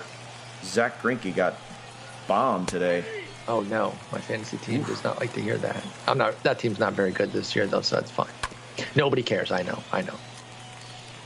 Here's Jorge Posada, runner at third. Go-ahead runner at third. Great pitch. He's gotten 2 strike counts on all 3 batters that he's faced. Great pitch. Oh my goodness. Got him. Now, winning run is at second base in the form of George Brett. He's going to walk him for the double play. He will intentionally walk the leadoff batter to put runners at first and second. You like the move? I love the move. And here's Duran 0 for 4 with an opportunity. It was Diurnal's Duran, not Townie's. But I love this move here because the 1 run beats you anyway, right? So it doesn't matter. Since you're in this walk-off situation, I like this here. Get an opportunity with lefty-lefty to get the ground ball, maybe get out of this. Instead, it's lifted in the air. High fly ball. Going back as the left fielder. He'll make the catch. That will allow the runner to easily tag this third. Oh, no. Townie has VR. Pardon me. I don't know who that was on second.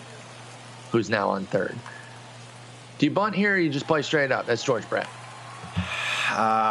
Just play straight up. I do too. Bunting is rife with too many problems. Yeah. That you get a double play. You could be in trouble. He's going to walk him here again. He's going to walk him here. Now this to set up the double play. The double play was already in order with Fox on first. He's got runners at bases loaded now. I think it's for the force base. out at home. That's why he did that. We got a pitching change in Raleigh Fingers. I know Healy's screaming bunt here. Old heads in the community will understand that. And instead, this is not going to be deep enough. I don't think this is deep enough to score the runner from third, and it will not. He was a little eager there in the bottom of the 10th. Pardon me for speaking over you, but he's a little eager there, and he's only got righties on the bench, so no way to combat the right-hander on the bump. So he's going to let Leiter bat. No shot. No, I think we're going to have we will have a pinch hitter here. Yeah. I think he's just trying to figure out what he. Oh no, Hampton. He should consider Hampton because he's a good hitter. He's going to go Bregman. Bring in Bregman. Remember, okay, so Bregman's up against pinch lefties, hit though. Raleigh Fingers. Oh, First pitch swinging right back to the pitcher, and Townie gets out of it. Wow. What a great runner set of pitching there. What did you have? What did he have? Runner at third, no one out? Yeah. Wow. No. He had first and third, 1 out. First and third, 1 out. Yeah. Here's Ronnie Mauricio, to face Mike Hampton. You don't have much speed at second. In fact, very little speed at all with Jorge Posada. Chat second guessing a bit, saying you got to bunt there. Again, we don't agree. I just think there's too many potential issues with bunting. You could feasibly bunt into a double play, and then you never took a shot. As a premium hitter, and I say that they're premium hitters, I'm not. But if I were a premium hitter, no shot on bunting. I'm not even a good hitter, and I still never bunt. T-Ramp, you can look as the grounder goes to short. They'll fire over to first for 1. T-Ramp, if you look on the right-hand portion of your screen, below the score bug, you see the 2 names of the players with a corresponding number next to them. Townie has a 1 next to his name, meaning he won game 1. Diurnal has yet to win a game in this series. It's a best 3 out of 5. But he made a brilliant comeback to force extras with a Mookie Betts 2-run shot as he looks to get even here. He's going to have to shut down Towney and get himself another opportunity to bat, though. That's huge. 2 ground balls. That's one thing I noticed, too. I mean, we've seen a few double plays and things like that, but oftentimes these guys do not put the ball on the ground. They're very good about getting the ball in the air.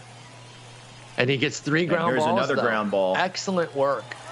Makes George quick work Brett with him. Now, throws over to first, and that retires the side. As great as both guys are, did you see a little bit of tightening up these last 2 innings? A little bit. I feel Some of them like, coming out of their comfort zone a little anxious, a little jumpy. I think even the studs can have the palms sweat a little bit when you're talking about all the situations that we're dealing with here. And all the money on the line, $15,000 to the winning. Here's Mookie Betts, who tied the game with a 2-run homer in the 9th. First thing I've noticed from Diurnal since the start of last inning is a little bit more impatience than normal. And I don't think you can send the runner here. Oh, wait, no, it's Hampton. He has a 60 You've got speed. Mike Hampton. Decent speed, but they will not send him. And it was a good no send because I think he would have been thrown out. Schwarber, here's Kyle Schwarber, 4 for 5. We don't want that smoke. Towney will intentionally walk Schwarber to face Vlad Sr. This has been an amazing game. Game 2 of a 5-game set. Bottom 11. Diurnal looking to tie the series up. Oh, there was a pitch there, but it looks like he was taken all the way.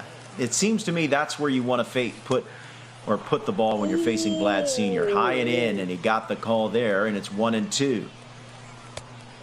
Maybe trying to get back to his patience a little bit. Great take there. Here's the 2-2.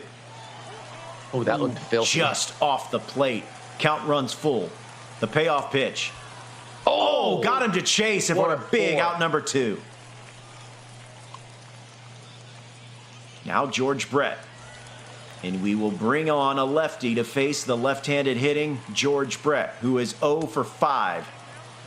Jake Diekman will be tasked with trying to get out the Hall of Famer, but he's down in the count 2-0. Chat's saying the PCI is huge. I think you guys are focusing on the outer PCI. The inner PCI is very small, and that's where you really need to square it up. 3-0 here. Take all the way.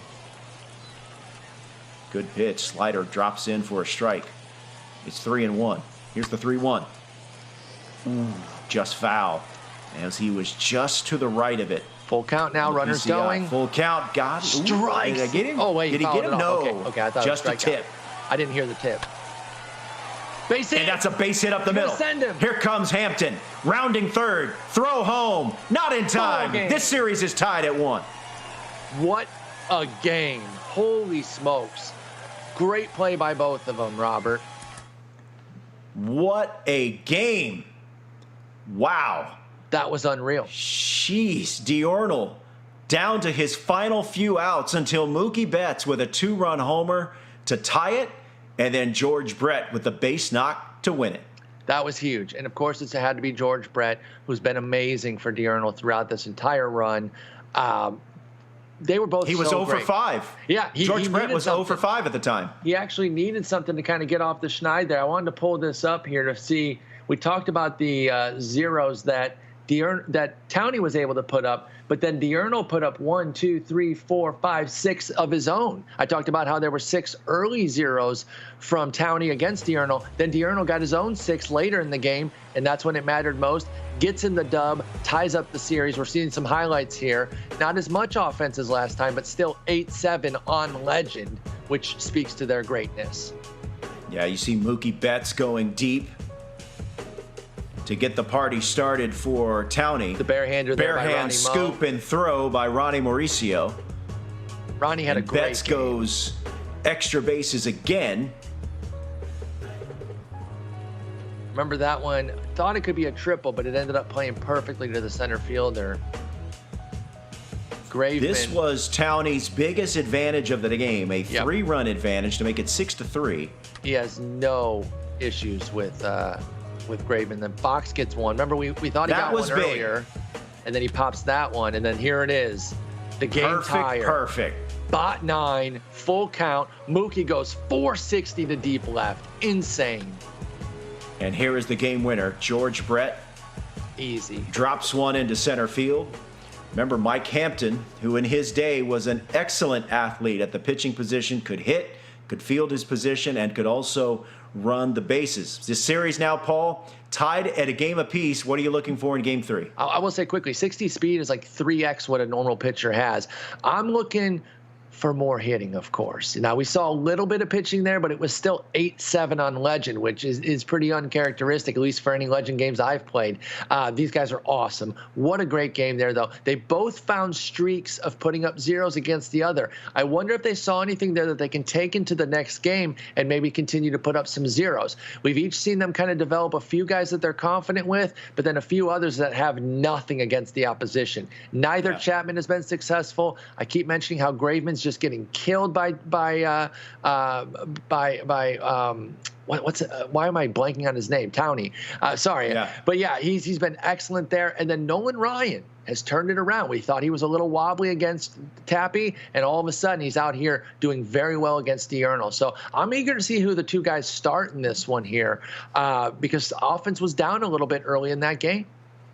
Yeah, remember, $15,000 is on the line. The second place winner is going to get $5,000. In fact, all 4 of our semifinalists are not they're not going home empty-handed. Each are getting a portion of the prize pool, but the big prize, $15,000 to the winner. All right, still to come, Game 3. Remember, this series is tied. If you're just now joining us, Paul Sporer, Robert Flores with you. Thank you for joining us. You're going to see, once we get into game action, right-hand portion of your screen, below the score bug, is going to have the players' names and a corresponding number. You're going to see 1 and 1. That tells you where we're at in this series. We're tied at a game apiece. It's game 3, and it's a best of 5. And as Paul mentioned, I'm going to be eager to see how these players manage their bullpen moving forward. Will we see some pitchers that maybe we haven't seen these players use, Paul, considering we have now – this is going to be the 3rd game of this series, and players this good, if you give them multiple looks at one particular pitcher, that can be devastating. And this is what I love about this longer series here. By the way, it's now down to essentially a best of 3 since they each have a game. But in this best of 5, they're going to see each other a lot, and you can make changes on the fly. So I really think Diurnal should consider axing Kendall Graveman and finding somebody else, because if he saw Towney against Tappy, he had no issues with Graveman, and that's just not usually how it goes with Graveman. But I think maybe you get him out of there because that's your diamond. That's one of your go-to relievers, and he can't trust him in any tough spot right now. So I wonder if he makes a change on the fly there and gets in a different pitcher. I don't know who it would necessarily be, maybe a Rob Dibble, a Mariano Rivera. I don't know, but I think there might be better options than just continuing to let Towney obliterate Graveman. Yeah, we saw Diurnal on the brink of going down 2-0 in this best-of-5 series, but Mookie Betts ties the game with a big 2-run homer in the 9th inning to force extra innings before George Brett ultimately gets the game-winning hit, bringing home Mike Hampton. All right, still to come, Games 3. We're at least going to get 4 games here. I have a feeling we're going to get 5 games, just knowing how evenly matched these players are. And I can't imagine how difficult it must be to navigate this lineup when you're pitching. So hard. There's no down spots. I mean, we've seen some key pitcher hits. We saw Dellin Betances go perfect for a base hit. That is a perfect microcosm of how difficult it is to try to thwart players like this. So the fact that each of them had streaks of 6 zeros in a row is amazing and speaks to the quality of their pitching. But we're going to see a lot more offense here. Like you said, we're guaranteed at least 2 more games. I agree with you. I think we're going to get all 3 of them. And like I said, in my heart, that's what I'm cheering for. I'm not rooting against either gentleman here, but I just want all 5 games because of the show that they've already put on through 2. Well, Diurnal, 18 years old, among our youngest semifinalists. In fact, there was another 18-year-old. Yeah, so those Tappy 2 as well. are the youngest. Tappy was 18 years old. Towney is 21 years old, so he's a few years older than Diurnal here. His favorite player, the Miami Marlins. I'm sorry, his favorite team, the Miami Marlins. His favorite player is Joey Votto. Now, Diurnal, his favorite player is Giancarlo Stanton. I wonder if he'll change it over to Mookie Betts, considering his feats in Game 2. Right? I mean, that was such a clutch hit. I have to imagine that he was going crazy when that happened. And that's the thing. There's no lead that's ever safe with these guys. I think I talked about it. Trash was his handle there. I'm not calling the guy trash. Someone in the chat said, even when it was 7-3, Diurnal's not out of this. And we've been talking about that the whole way. You could put up a 5, 6, 7-run lead on one of these guys, and you're not home free until you have 27 outs, or in this case, even more because it went extras. It's been so much fun, Robert. This action that we've seen, it's honestly just kind of ramping up too, because like you said, we have a guaranteed 2 more games, hopefully 3, and these two are putting on one heck of a show. All right, so stick around. First of all, if you've been with us from the very beginning, we started at noon Eastern, 2 semifinal series, and here we are approaching 7 o'clock Eastern, and we're still about to begin Game 3 of the championship series. Paul Sporer, I'm Robert Flores. Thank you for joining us. Keep the comments coming in the chat. Thanks for joining us from wherever you're joining us from, no matter the platform. We've got almost 1,400 people watching here on Twitch. And I think, Paul, we're on a couple of other platforms as well, YouTube, etc. I don't know if there's another platform besides YouTube. Maybe Facebook? I don't know. I'm not sure. But a lot of folks, chat staying hot, a lot of fun here. The esports is just in its infancy for MLB The Show. And I think this year compared to last year, we have an even better game to work with. They continue to make fixes to improve the game. SDS is very bought in on exploding the esports community. The community itself wants this to happen.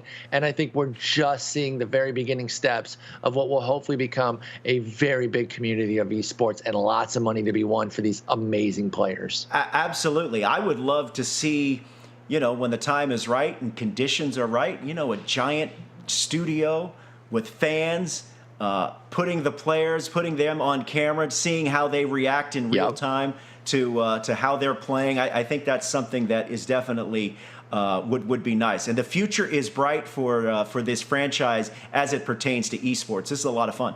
Second best selling game this year. Opening it up with the Xbox community has been huge. They continue to make improvements. It's just been awesome. And we are indeed on Twitch, Facebook, and YouTube. So wherever you're watching us, appreciate y'all tuning in, spending your Sunday with us for a lot of fun virtual baseball.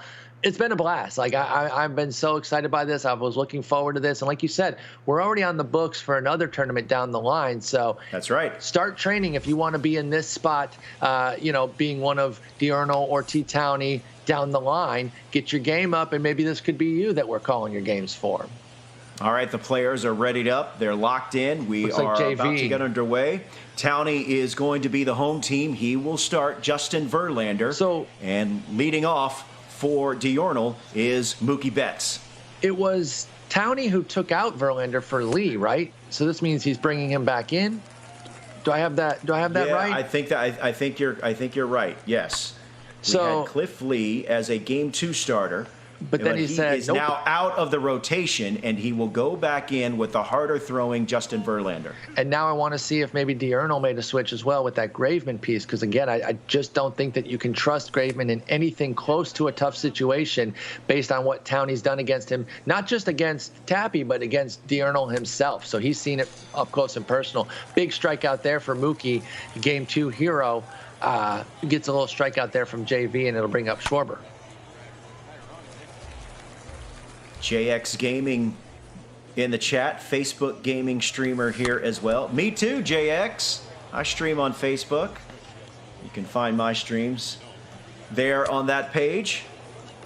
All right, here's Kyle Schwarber. Doc Zen makes a brilliant point, too. The endurance that it takes to play at this level. People can, scoff at playing video games or whatever. I mean, first off, be a bigger fossil if you're still doing that. Obviously, nobody here is doing that. We're all video gamers and enjoy it. But yeah, you're not out there playing actual baseball, but if you don't think it takes a mental endurance that can wear on you to have to be dialed in on every pitch like this with this kind of money on the line, I can't help you if you just don't understand what this takes from these young fellas that are really putting in a lot of great work here. All right, he has 2 down here in the first. Vladimir Guerrero Jr. grounds to first. Verlander is covering, and that retires the side. We go to the bottom of the first. Towney getting ready to come up to bat, and he's going to lead off with Jarren Duran. Hey, real quick, Paul, something that maybe could come a factor is Remember, Diurnal had a little bit of a break because he played his first semifinal series first and won in a sweep. Towney had to go the full distance, and he has not had a break now going on at least a couple of hours. Yeah, nothing except for the little 10-minute intervals. The little 10-minute break between the semifinals and the championship. For some folks, they like that. They don't want any sort of break. They just want to stay grinded. Others maybe want the break. So it's kind of a personal thing. Who knows? It hasn't really seemed to affect Towney, but he's going on a big day here without so much as a substantial break the way we've seen Diurnal was allowed to have and kind of chilled out after his sweep. That's going to be safe. Never mind. Got him. I thought he had that there. That was looking like it was going to be a slow developing play, but that was a nice quick throw there to beat the runner. All right, here's Chipper Jones. Justin Verlander gets him to foul one back. He's ahead in the count, 0-1. No ball, 2 strikes. Poor swing there from Towney, and he's down in the count, 0-2. Nope, that's down. DeCenzo roasting me, saying I did a Jim Joyce impersonation there by calling him out. Listen, at least I didn't blow a perfect game. There's a shot for a base hit. And that will find the outfield grass, and Chipper Jones is aboard with a 1-out knock. Here's Mookie Betts, the 3-hole hitter.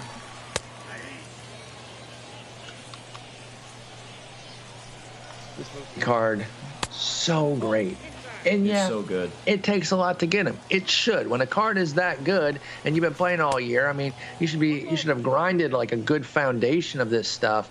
Anyway, it's not like you're getting the game at the All-Star break on day one and trying to get Mookie. Yeah, that would cost $1 billion. But if you've been playing the game all year, I'm not saying it's easy to get him, but it is worth the effort with the programs that they have, the different ways that you can collect cards. They make it very gettable, I should say. Again, I don't want to use the word easy, but they make him very gettable for everybody, regardless of your talent level. This is game 3. Blessed, and if you ever want to figure out where we're at in the series, just check below the score bug there. You see Diurnal's name and T. Towney's name with a little 1 next to them. That's because the series is tied at 1, and this is a best of 5. It's essentially a best of 3 now because they've each won a game, but it is a 5-game set. I don't want to say that and confuse people. It is a 5-game set. George Brett up now, game winner. He's also a hero from last game, but Betts is the real hero because he extended it with the game-tying homer. George Brett, at the time of his base hit to win the game, was 0 for 5, but he came through with a big knock to to have this game for game 3, the series tied at 1. You just can't keep him down that long, and solid base hit up the middle there to win it, and don't be surprised if he goes big fly here at some point in this game. He's going to take a walk here. And he draws a 1-out walk. Towney knows better than to give him too much to hit. That's actually a leadoff walk there. Jimmy Fox had a big homer in game 2 that I think maybe really jump-started Diurnal's comeback to cut the lead to 2. Homer off Nolan Ryan. Yeah, that was massive. Remember the at-bat before that, we both thought he kind of got one off the bat that ended up dying. But then the very next at-bat, he goes to the same place down the line in left field and ended up crushing one for a homer. Fouls that one back. It's 2-2. Big 2-2 pitch coming here from JV. Just getting started here in game number 3. We're tied at a game apiece in this best 3 out of 5. Full count. No, this could be 2.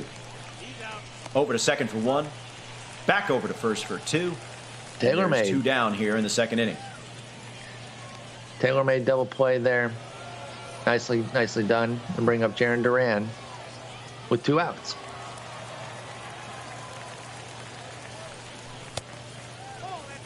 Easy take there. As we've mentioned, both Durans have been excellent. All 4 players in the semifinals used the Jarren Duran Tops Now card. So if you like to take your cues from the top players on who to use, then give Durant a shot, because they've co-signed in a big way with all 4 of them using him. He's been amazing at the dish for literally all 4 players, and had some pretty strong offense as well, or defense as well, out there in center and right field, respectively. There's a line drive caught by the second baseman, Jonathan Villar, and that retires the side. So the leadoff walk does not come back to haunt him. We're going to the bottom of the second, no score. Here's Jorge Posada, and this is the dangerous part of Townie's lineup. I think the most danger. I agree. Starting with the 5-hole hitter Posada, then you got Mauricio, Haniger, and then Jonathan Villar in the 8th spot. And I think a big part of its devastation is that whether you want to or not, whether D'Arnaud tells himself or not to not take it lightly, you're definitely going to take it a little bit lighter than the 99 studs at the top of the order. You're going to think, okay, again, not that you're going to pitch lazily, but you're going to be like, okay, I got a better opportunity here against these lower tier guys, but you don't. The Hanigers, the VRs, the Posadas, and of course Ronnie Moe, they've been awesome for T-Townie. I wouldn't be surprised if he wins the whole thing if he gets a jersey of one of those 4, because they've been so instrumental. See, Mauricio grounds out to first. That'll bring up Mitch Haniger. Haniger has gone deep in this series, and he sends one deep to center field. Quick work of him. Wow.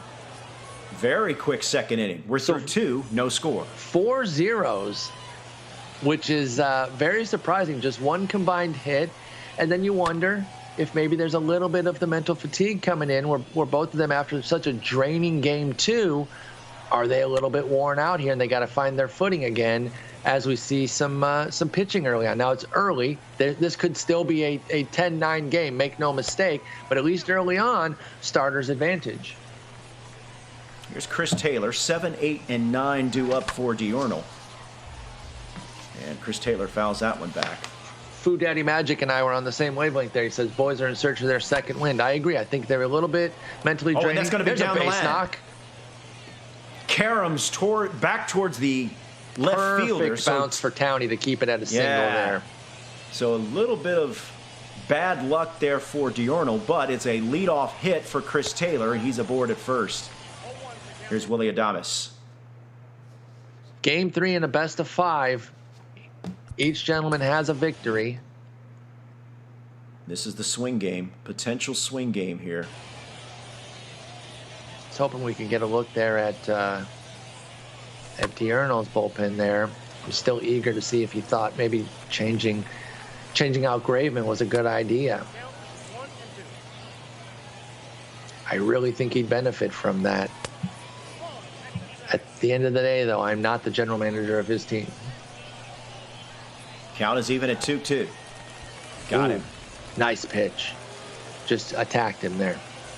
JV versus JV now. One down here in the top of the 3rd. JV does have a hit. I think it was last game for D'Arnaud, if I recall correctly. Yes, he does. Betances has a perfect as well. I'm never going to let that go. That was hilarious. What's happening here? Decent speed over at first, and Chris Taylor. That one burns the outside edge, and it's 0-2. Got him. You know what? I can't say for sure. I think he was just taking pitches there because he didn't want to go ground into a double play. I think he just wanted to get the strikeout, move on, and try to bat with Betts here. I think you might be right. Here's Mookie Betts as the order flips over. I think sometimes Betts is out in front, 2-0. I think sometimes that's your best bet with a pitcher. Sure, sometimes you collect the base hit or move him over, but there are certain situations where you say, you know what, just strike me out and let's move on to my top hitter. That circle change was crushed, but well fouled. That'll run the count full. Let's see if the runner is in motion. Should be with 2 outs. Pitch. Verlander. He's going. That's a shot in the gap. That might score the runner from first. Rounding second and headed for third. Ball goes all the way to the wall. It will score Rounding Taylor third, easily. and it will score Chris Taylor. And Mookie Betts once again comes up with another clutch RBI for D'Arnaud. Look at him go out and get that up and away cutter, lace it in the gap for a double, and get a run on the board there. Just like that. and now Schwarber's up. And again, I go back to that strikeout with Verlander, where it looked like Diurno was just conceding, saying, I don't want to ground into a double play. I want Mookie to get an at-bat. I can't say for sure that's what he was doing, but it's certainly not a strategy that is foreign. And so I would actually be surprised if he wasn't doing exactly that. 23rd pitch of the inning for Justin Verlander, and he gets a strikeout. But Mookie Betts putting Diurno on the board here in Game 3 with an RBI double. Here's the dangerous Jonathan Villar. Villar, Verlander, and then the top of the order due There's up a for shot, Towney. But it'll be an easy out. Decently struck ball there. And that's out number 1 here in the bottom of the 3rd. Yeah, Here's Justin Verlander. it'll be Verlander then Duran. With 1 down here in the bottom of the 3rd, that was just Verlander's 24th pitch for Diurno here. Both competitors are using the top tier 99 Mookie. Someone in the chat was wondering. Yep. 1 ball, 2 strikes. And Count. Towney has him paralleled to a 4 level, and Diurno also has him at a 4. So a couple of red Mookies. It's an easy ground out for out number 2. Comebacker right to Verlander. Throws over to first. Remember, this is a best 3 out of 5. As you can see on the right-hand portion of your screen, lower right, excuse me, below the score bug, you see the 2 players and the corresponding numbers. That tells you how many wins they have in the series. We're tied at a game apiece. That's why each player has a 1 next to their name. Wow, nice take. Diurno attacking there with 2 pitches in the zone. Duran couldn't do anything with either of them. And then spits on that curve, though. Well done. He's going to come inside here with another. Well, okay, going to reset. He's going to go with the cutter or the slider? Goes with the slider inside. Got him. Great That pitch. retires the side. If you And want, Verlander has been very efficient for Diurno through 3 scoreless innings. We move to the 4th. if you're wondering why we're not going to Towney when he's batting, he's having a little bit of stream difficulty, so we stay with Diurnal throughout right now. Here's Vlad Sr. Chopper to 3rd. Jones has time. Throws over to first, and that's a quick out number 1. So while Here's George Brett. we are seeing the hitting amped down a little bit here, at least early in this game. Could be a little bit of an endurance situation. It could also be the fact that this isn't a game, this isn't a series ender. So both guys can at least, nobody wants to lose, but it's not as pressure packed as a deciding game would be. So they're kind of biding their time a little bit, figuring out Verlander, and I still think we could see an offensive barrage in the middle innings. Well, here we're going to see a grounder to second. What in the? Okay. That was a thing. That was odd. That was odd. Okay. That's out number 2. You mentioned Diurnal's Verlander efficiency. It's the opposite story here for Yeah. Towney with about to be pitched 60 59 coming up. pitches. Yep. 2 outs here in the top of the 4th, and here's pitch number 60. Oof. Jimmy Fox 0 for 1, and he's down in the count 0 and 2. AC Money asks why they're playing at a minor league stadium. I don't say this to be disrespectful. I say, but you must be new here because this is the most popular stadium in the Twitch community for sure. It plays kind of like a Coors Field-esque situation with the elevation, and the batter's eye is very nice. So that's why a lot of folks really, really like it. Here's the 2-2. Sharply hit to short. Mauricio is there, and this will end the inning. Although I'm We're convinced. through 3.5. I'm convinced a lot of people don't know why they use it. They've just seen the top guys use it. And, hey, that's fine if that's what you want to do. But the reason the top guys use it is the batter's eye in the offensive environment. If you're talking major league stadiums, for me, or whatever the heck they're calling it, Family First Field, or I don't even know which. Is that Miller? the Brewers. Yeah. I love that park. Well, why not just keep it Miller? I know they're just getting the bag from whoever will pay for the rights, but what a silly name. Right. Guaranteed Rate might be the silliest name for the Chicago White Sox park. Guaranteed Rate Park. All right, it's 1-2. Chipper Jones starting the inning for Towney. 2, 3, and 4. Ooh, Jones, holds Betts, up. and Ortiz. Here's the 2-2 from Verlander. Smacked hard over the third baseman. Nice And it's a rip. leadoff hit for Chipper Jones. Perfect single. Absolutely nice rip there. Here's Mookie Betts. Chipper Jones from the left-handed side is devastating with oppo pop. It's unbelievable. With pitches outside the zone, he is slapping that ball the other way. Tremendous. And then if you go right-handed side, it's 125 against lefties. So you can't win there. Uh-oh, this has a chance. High fly ball. Deep center field. Oh, Did he make the got catch? He sure did. Wow. What a catch. What a play by Diurnal. Holy And virtual smokes, Mookie Betts with a home run robbing catch. Mookie. Wow. And Towney just threw his controller through the window. I think Diurnal, again, if he wins this, might have to cop the Mookie jersey. Remember the great Jerry Coleman, what he used to say? Hang a Hang star a star by that on one? that one. That is a tremendous play. Sharply hit to second. No. It's going to get past the second baseman. That's a one-out knock for David Ortiz. So the defense giveth and taketh away there as Chris Taylor olays that one a bit. And there is Graveman. He sticks with him, and he's going to bring him in. I don't know. Hey, Paul, real quick, elaborate for us how difficult that home run robbery, that function is. How hard is that? The timing that you have to get right there, and you can just miss, and that's the most painful thing. You got to time it with those arrows. When that green arrow, the third one, gets to the top is when you want to jump. But you also have to be lined up properly there. And notice that he wasn't directly on the arrows. He tracked that where he needed to be and perfectly got up there. Having a great defender certainly helps, but all credit to Diurnal there on the stick skills to make that amazing robbery with Mookie Betts. Here's Jorge Posada. That play shades of the real Mookie Betts and what he did in last year's National League Championship Series against the Braves. Absolutely. Full count now. 1 out. Not going to start the runners. Oh, and there's a shot.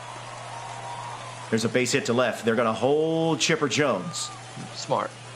Runner at third. Less than 2 outs. Big moment here. Here's Ronnie Mauricio. Is he going to go to Graveman? I think he is. And if I'm Towney, I'm licking my chops. So he's going to go to a lighter. Okay. 5, 6, 7, and 8. This is the part of the lineup that has really done damage for Towney. Absolutely. Ronnie Mauricio looks at a ball inside. All day too, dating back even to the Tappy series. Towney's bottom half of the lineup has been just completely devastating. Oh, that was a sick pitch. He almost got that for the called strike. Here's the 2-1. Swing and a miss. Alongside Paul Sporer, I'm Robert Flores. Game number 3, championship series. Tied at 1. Got him. Big out number 2 for Al Leiter and Diurnal. That is so huge, Robert. If he strands the bases loaded here, are you kidding me? How big of a game changer would that be for Diurnal? And remember, Paul, it was earlier in this inning, the Mookie Betts home run robbing catch. So a potential huge momentum shift for Diurnal here in the bottom of the 4th. That one slapped foul, so it's 2-2. Here's Cutter. the 2-2. Got him. Oh, my goodness. Back-to-back strikeouts for Al Leiter to close out the 4th. That was a masterclass in pitching there, and that was a nice microcosm of why Al Leiter is so good. If you've heard about how great he is, but you haven't used the card, or you're like, I don't know, there you go. You just saw the devastation that his stuff has with the movement and precision. That's just huge. And if I'm Towney, I'm down on myself a little bit there because that's really tough not to get anything. Still just 1-0. So, get a little upset and move on. Don't let it linger, though. You have your little whine fest. That's my coping mechanism. I kind of wind my way through it, but then you got to buckle down because this is still a 1-0 game. So if you start beating yourself up too much, you can take yourself out of it. All right, 1 down here in the top of the 5th. Chris Taylor at the plate, down on the count 1-2. Fouls that one off to remain alive. Boy, what an inning for Diurnal. The Mookie Betts spectacular defensive play at the wall, and then back-to-back strikeouts to strand that tying run at third base and the go-ahead run at second base. And if he wins this whole thing, that inning has to go down as like the key. High fly ball, that's a no-doubter. deep right field, and that is gone. It's a home run for Chris Taylor. Chris Taylor felt bad about his bad defense there last inning. Even though it didn't result in anything, he still wanted to make up for it and does so with a big homer. Second home run of these playoffs, if you will, for Chris Taylor. And Diurnal has a 2-0 lead. There's a sharply hit ball, but right to Chipper Jones. Makes a nice play. Throws over to first, and that's out number 2. Man, what a 5-7 minutes that was for Diurnal. Right. The home run robbing catch, the 2 strikeouts to end the inning, and then the solo homer by Chris Taylor to extend to a 2-0 lead. Now he sits Graveman down because he's going to go with Leiter, especially after that performance, and I don't blame him. I will say, though, leaving a guy warming up has no negative benefit, so he could have left him warming up, and frankly, you probably should because innings can get away from you quickly, and then you don't have anybody warmed up. But that's him showing some confidence in Leiter and saying that I'm going to go for another couple innings with Al Leiter here. Here's the switch hitting Jonathan VR, 8-9-1. And Jonathan VR line drive, but right at the right fielder, Vlad Sr. for out number 1. He will leave Justin Verlander. Well, maybe we get a pinch hitter here. And yeah, we will. I think you have to. Harmon Killebrew, excuse me, pinch hitting for Justin Verlander. JV pitched Verlander well. pitched well. Yeah, he did. Two runs in 5 innings. You are not upset about that if you're Townie, but you have to make the move here. Get Killebrew against the lefty. Leiter's dicing right now. Got him 0-2 very quickly, but I think this is the right move regardless of how the plate appearance plays out. Here's a sinker that's outside, and it's 1-2. Harmon Killebrew, pinch hitting, 1 out. High fly ball, left field. The left fielder will just turn and look, and it is gone. Townie gets on the board and cuts the lead in half. There you go. Little confidence booster there. Chat going to cry about where his PCI was because they don't understand physics. And then Duran will step in now here. Here's Jarren Duran back to the top of the order. He's down to the count 0-2.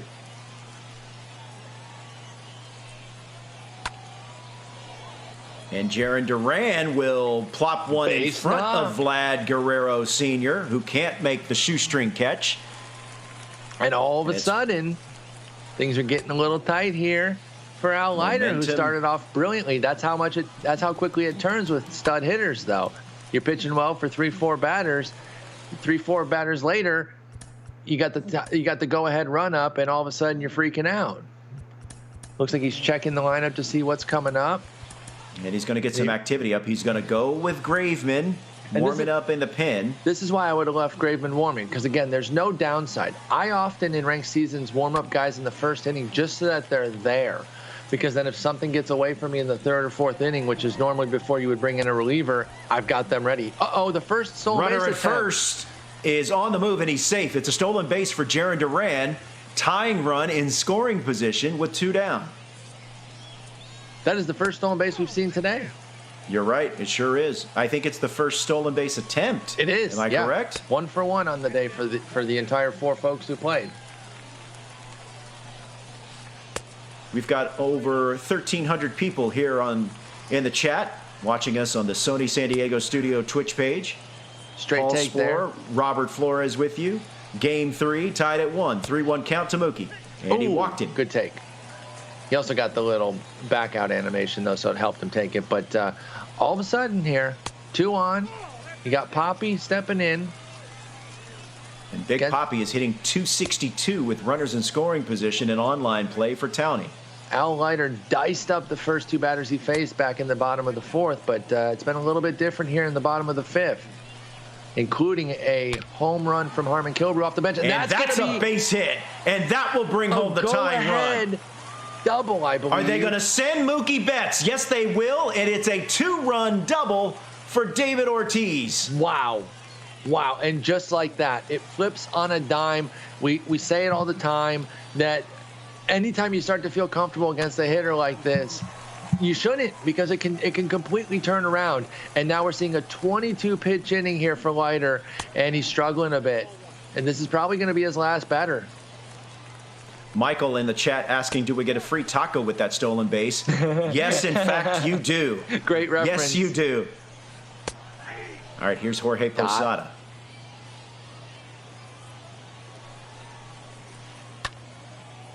And there he goes. He gets the lazy pop-up. fly ball. That's huge. This will retire the side, but what an inning. 2 out hits will get you to heaven. Massive, and for massive, Towney, massive. they get him a 3-2 lead. Killebrew comes off the bench, hits the homer. Then he gets a little rally going. A 2-run double in the gap from Big Papi gives Towney the lead all of a sudden. And now Diurnal thinking, well, dang, now I got to get my bat going a little bit. Like I said, we saw some cooler bats in the early innings. These middle innings, I think we can definitely see an offensive explosion. In fact, it just got started last half inning with Towney. Nice dot there from Brad Brock on the sink piece.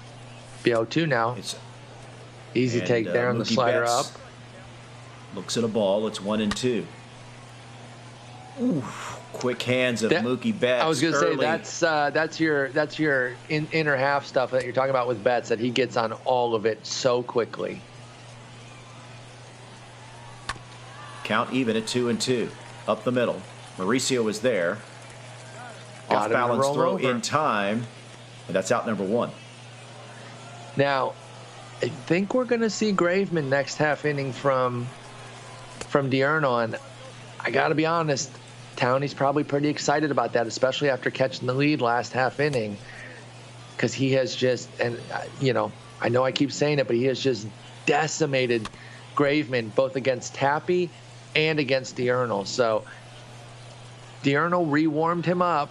Probably going to use him either next inning or after that, because he has Chapman warming up too, so it'll depend on where they are in the lineup. But Graveman's going to get in this game, and that's not going to bother Towney at all. Here's the 2-2. Kyle Schwarber. That'll stay in. Lazy fly ball, left field. And that's out number 2. I'm reading the comments here from Javi Baez. Says The Vladimir Javi Guerrero Baez? Jr. Probably, sending- right? Yeah. On the thumbs down gesture that the Mets do when they reach base.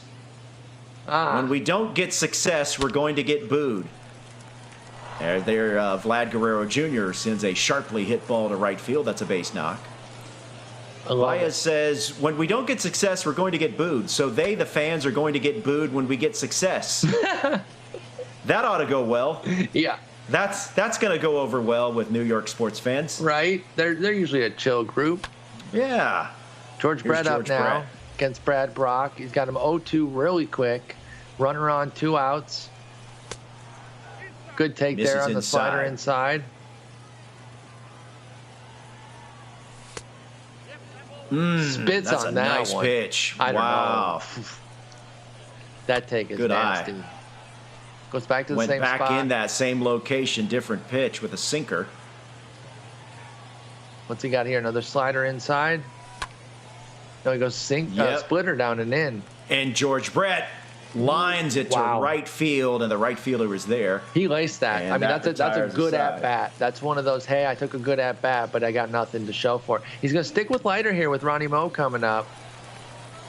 But then I think we're going to get righties after that. It goes Ronnie Moe, Haniger, VR. So it's switch, right, switch. I wonder if we get Graveman for Haniger or if he sticks with Leiter. Al Leiter's third inning of work out of the bullpen. Got out of trouble in the 4th. Ran into trouble in the 5th. Now navigating his way through a very tricky part of the order. Mauricio, Haniger, and VR. Due up for Towney. 3-1. Looks like a straight take there.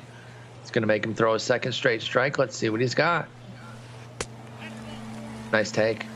And that's a leadoff walk for Ronnie Mauricio. Here's Mitch Haniger. Graveman coming in. Oh, excuse me, going Chapman. It's going to be there. Chapman. What do you make of the move, Paul? So, Haniger built up against righties today, I believe, is what we've been saying, so that he's going to go opposite-handed. And then I do wonder if he's concerned about the fact that Graveman's been hit hard, so he's going to go with Chapman instead. Not that Chapman's been great for either. We've definitely seen Chapman get hit around his fair share, too. This is interesting. It's 1-1 in a best of 5. If you ever want to see what the series is at, just look below the score bug. You see both players' names listed. 1. Nice strikeout there. That's huge. Haniger was 70-93 against lefties, so that tells me that his inside edge was against lefties. Nice pitch there. VR down on the count, 0-2. Runner at first. Goes Looks at a down splitter again. low. It's 1-2. Here comes The the 1-2 from Chapman. Good take. Outside, it's 2-2. Here comes the splitty. Got him. Back-to-back strikeouts after issuing a leadoff walk for Diurnal and Chapman. That's huge. He's We're gonna coming have a with pinch hitter Chapman. and Bregman, Paul, with those massive inside edge numbers against Aroldis Chapman. Yeah, he's devastating against lefties today. So it's perfect time to bring him in. You guarantee the lefty because this is Chapman's third batter, so he can't come out until after this at-bat at the earliest. Diurnal looking to strand Ronnie Mauricio a leadoff walk at first. He's finding a groove here right now with Chap. Here comes the splitty. Ooh, ripped but foul. Almost ran that down the line, but instead has him 0-2. He's going to go out of the zone with a fastball. Pardon me. Oh, no, that was a four-seamer. Okay. I was like, I thought the break on that was weird. Slider. This could be trouble. Drifting towards the line. Nah, he got there. But Vlad Guerrero Sr. is there, and that retires the side. Great work there by Diurnal to really buckle down after the walk. He gets Leiter out, brings in Chapman, 2 strikeouts and a flyout, makes quick work of it. Now here comes Raleigh Fingers. Did not fare terribly well last time.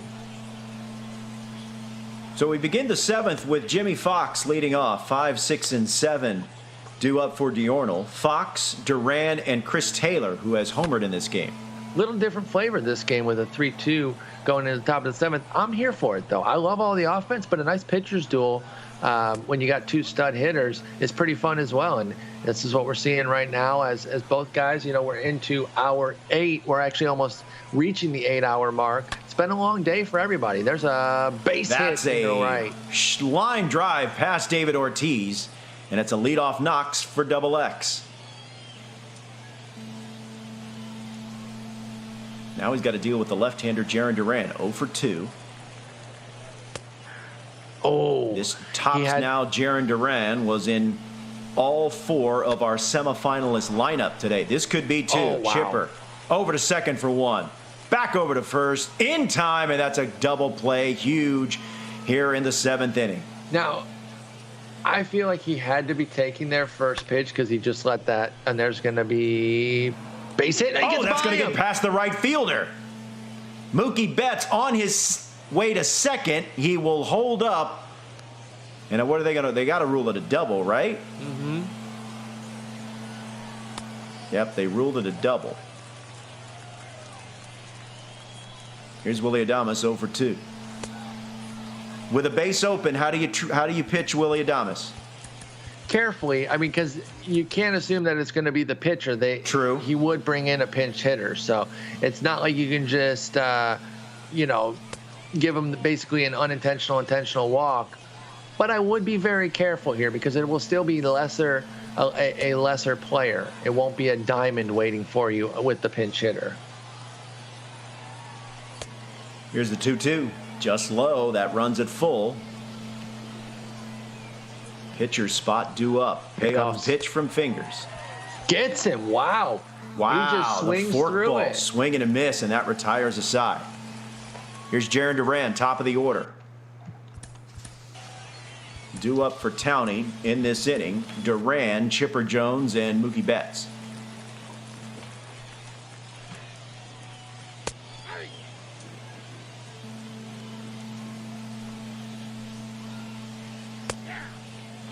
Good job there by Raleigh Fingers to get out of it.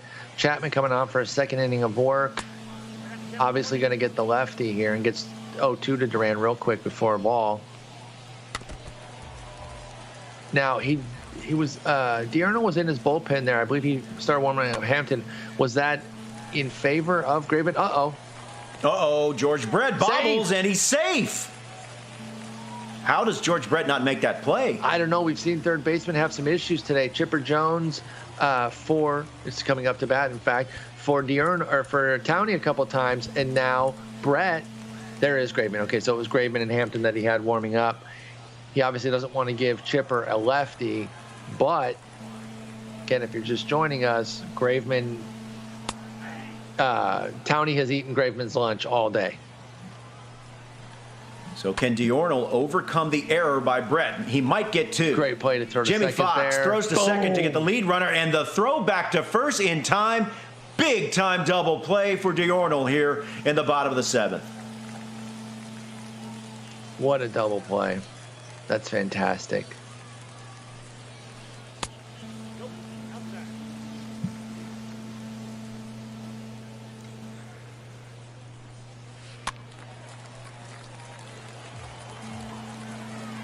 So we got Mookie Betts here with 2 outs, 1-1 pitch.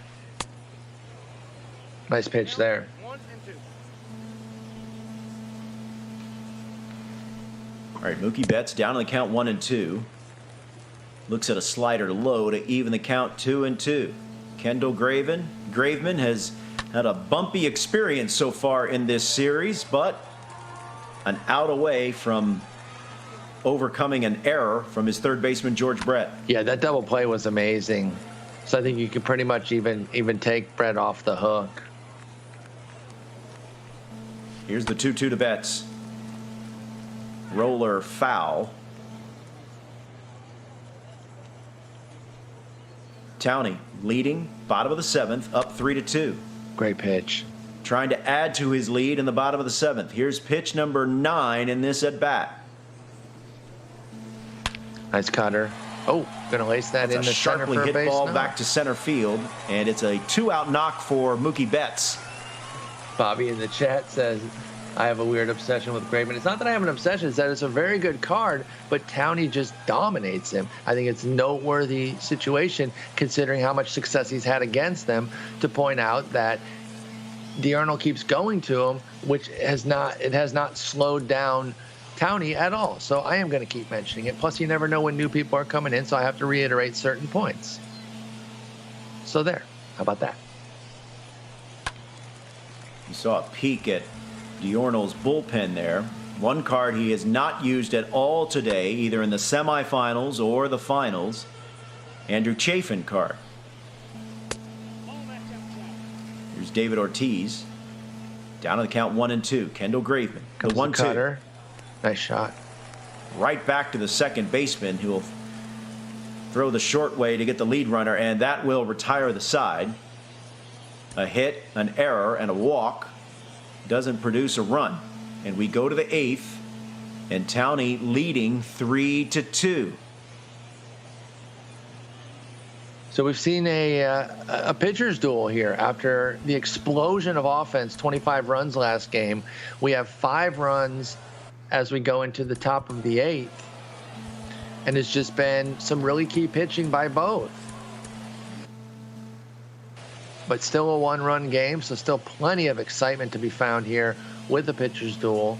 Diurno held a 2-run lead through 4.5 innings, but then a big 3-run bottom of the 5th from Towney gave him a lead, and now he gives Raleigh Fingers his second inning of work. Conforto off the bench has been fantastic for several players today. Yeah, he's batting .526 with Conforto. Pinch hit chance for Conforto here in the top of the 8th. Down 3-2. The 1-2 from Fingers, swing and a miss, got him. Nice strikeout. Got him on a slider. There. And that's out number 1. Well, you don't see a lot of strikeouts with these guys. They make a lot of great contact. So for getting a leadoff strikeout from somebody First like pitch swinging. Fingers. Chipper Jones.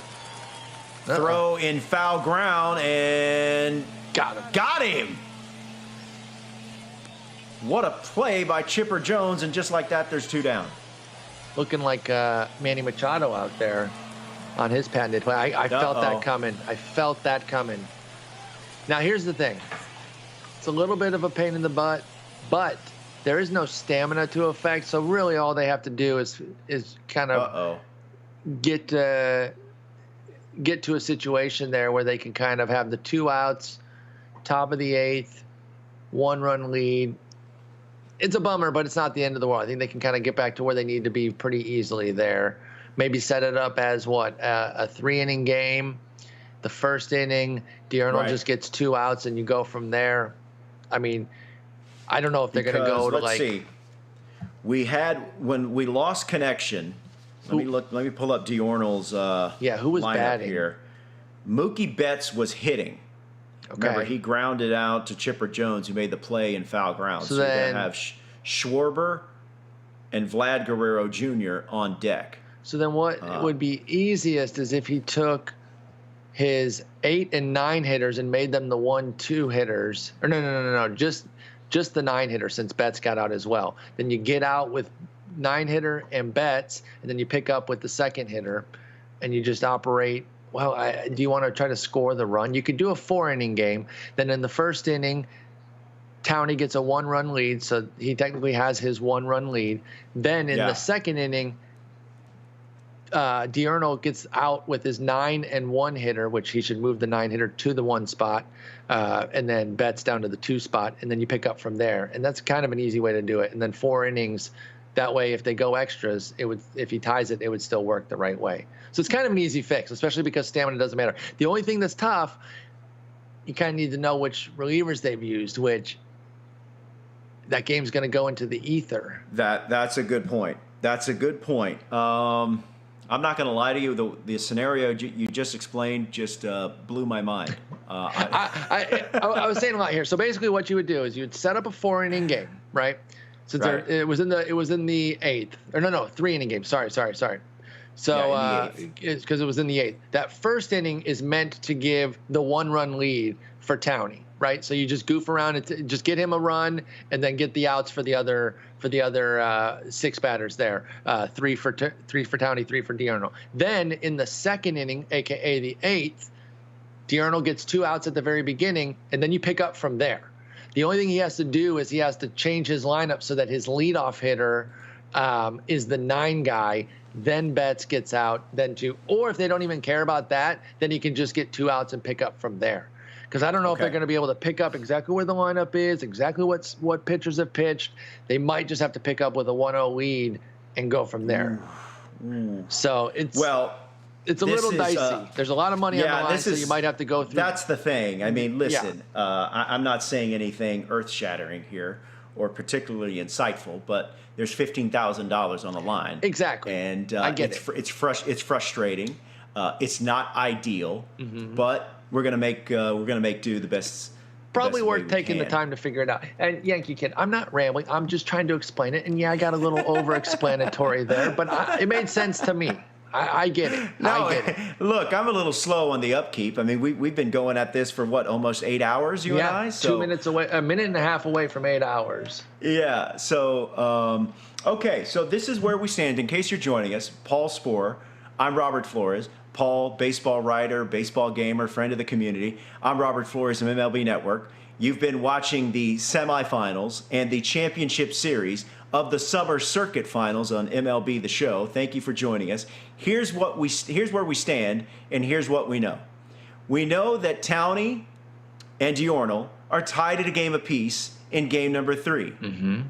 Towney was leading in the 8th inning by a run over Diurnal, who was batting in that 8th inning when we lost connection. So now we're trying to figure out what's the best course of action. And he had just made his second out in the top of the 8th. So it's definitely fixable. I think the biggest thing is kind of identifying the pitchers that were used and then putting those guys off to the side and saying, don't use those guys. I think because I agree with you, you could throw your arms up and just say, let's go from there, but it's $15,000. I think you want to make sure that nobody reuses a pitcher in this situation. Now, I just got word that the process has begun. So the process is underway of trying to get the game back to where it was. What that means exactly, I don't know, but just know, I'm just telling you that the process has begun. So stick with us here, no matter where you're watching us from, Facebook, YouTube, and certainly here on Twitch. Right now, almost 1,400 people here in the stream. We've been going since noon Eastern as we approach now 8 o'clock in the East, and we are tied at a game apiece in this best 3 out of 5. And we should remind you, people, Paul, that while we have time, this is not the last that you're going to be seeing of us. Down the road later in this year, we're going to be doing again. So obviously there's not going to be a summer circuit finals, but maybe a fall circuit finals, maybe a winter circuit finals. We'll have to wait and see. Who can say but for sure? This is not the last that you're seeing of us and this format. That's right. Get your skills up if you want to be one of the folks whose games we're calling, because they're going to have another big tournament with a bunch of qualifiers. Could be you that's vying for $15,000. And, you know, the best way is to really practice, right? There's no magic. There's no way to just get a tip from a top player and be great. You got to put the time in, and that's really the best way to get good, whether that's in ranked seasons, BR, or you can cut your teeth against the computer. There are many players in the community who have become stars just by playing the computer on Legends. So maybe you don't love ranked seasons or you don't love BR. That's fine. Play a franchise on Legend, really difficult against the computer, but you'll really cut your teeth there, and then you can bring those skills into online play against other folks. So lots of ways to get good in this game, but most of it is just time, practice, and a lot of effort. But, Paul, if you are a bunt cheeser, if you're a bunt dancer, if you're a R2 holder, person an R2 holder, or you pause the game a lot, I need you out. I can't have you. It's a gots-to-go situation. No, you got to go. Now, you got to go. What do you call bunt cheesing, though? Because I'm going to say, and I don't do this. Bunt dancing really gets me. Because I don't have a problem if you want to do Lou Brock, D. Gordon, Billy Hamilton in your lineup and you bunt. That's on me to defend. The only time I have issues with bunting as a mechanic is when the game is broken, like in 2016, and David Ortiz could bunt and be safe like 8 out of 10 times. That's cheesy to me. But bunt dancing, I agree with you, is just beyond silly. Like, you're ridiculous. Get a life. You really have to get a life. Okay, so again, we're still awaiting to see where things or how things are going to proceed between Diurnal and Towney. Just to refresh, we are tied at a game apiece. We were in the 8th inning of game number 3 when we had a lost connection.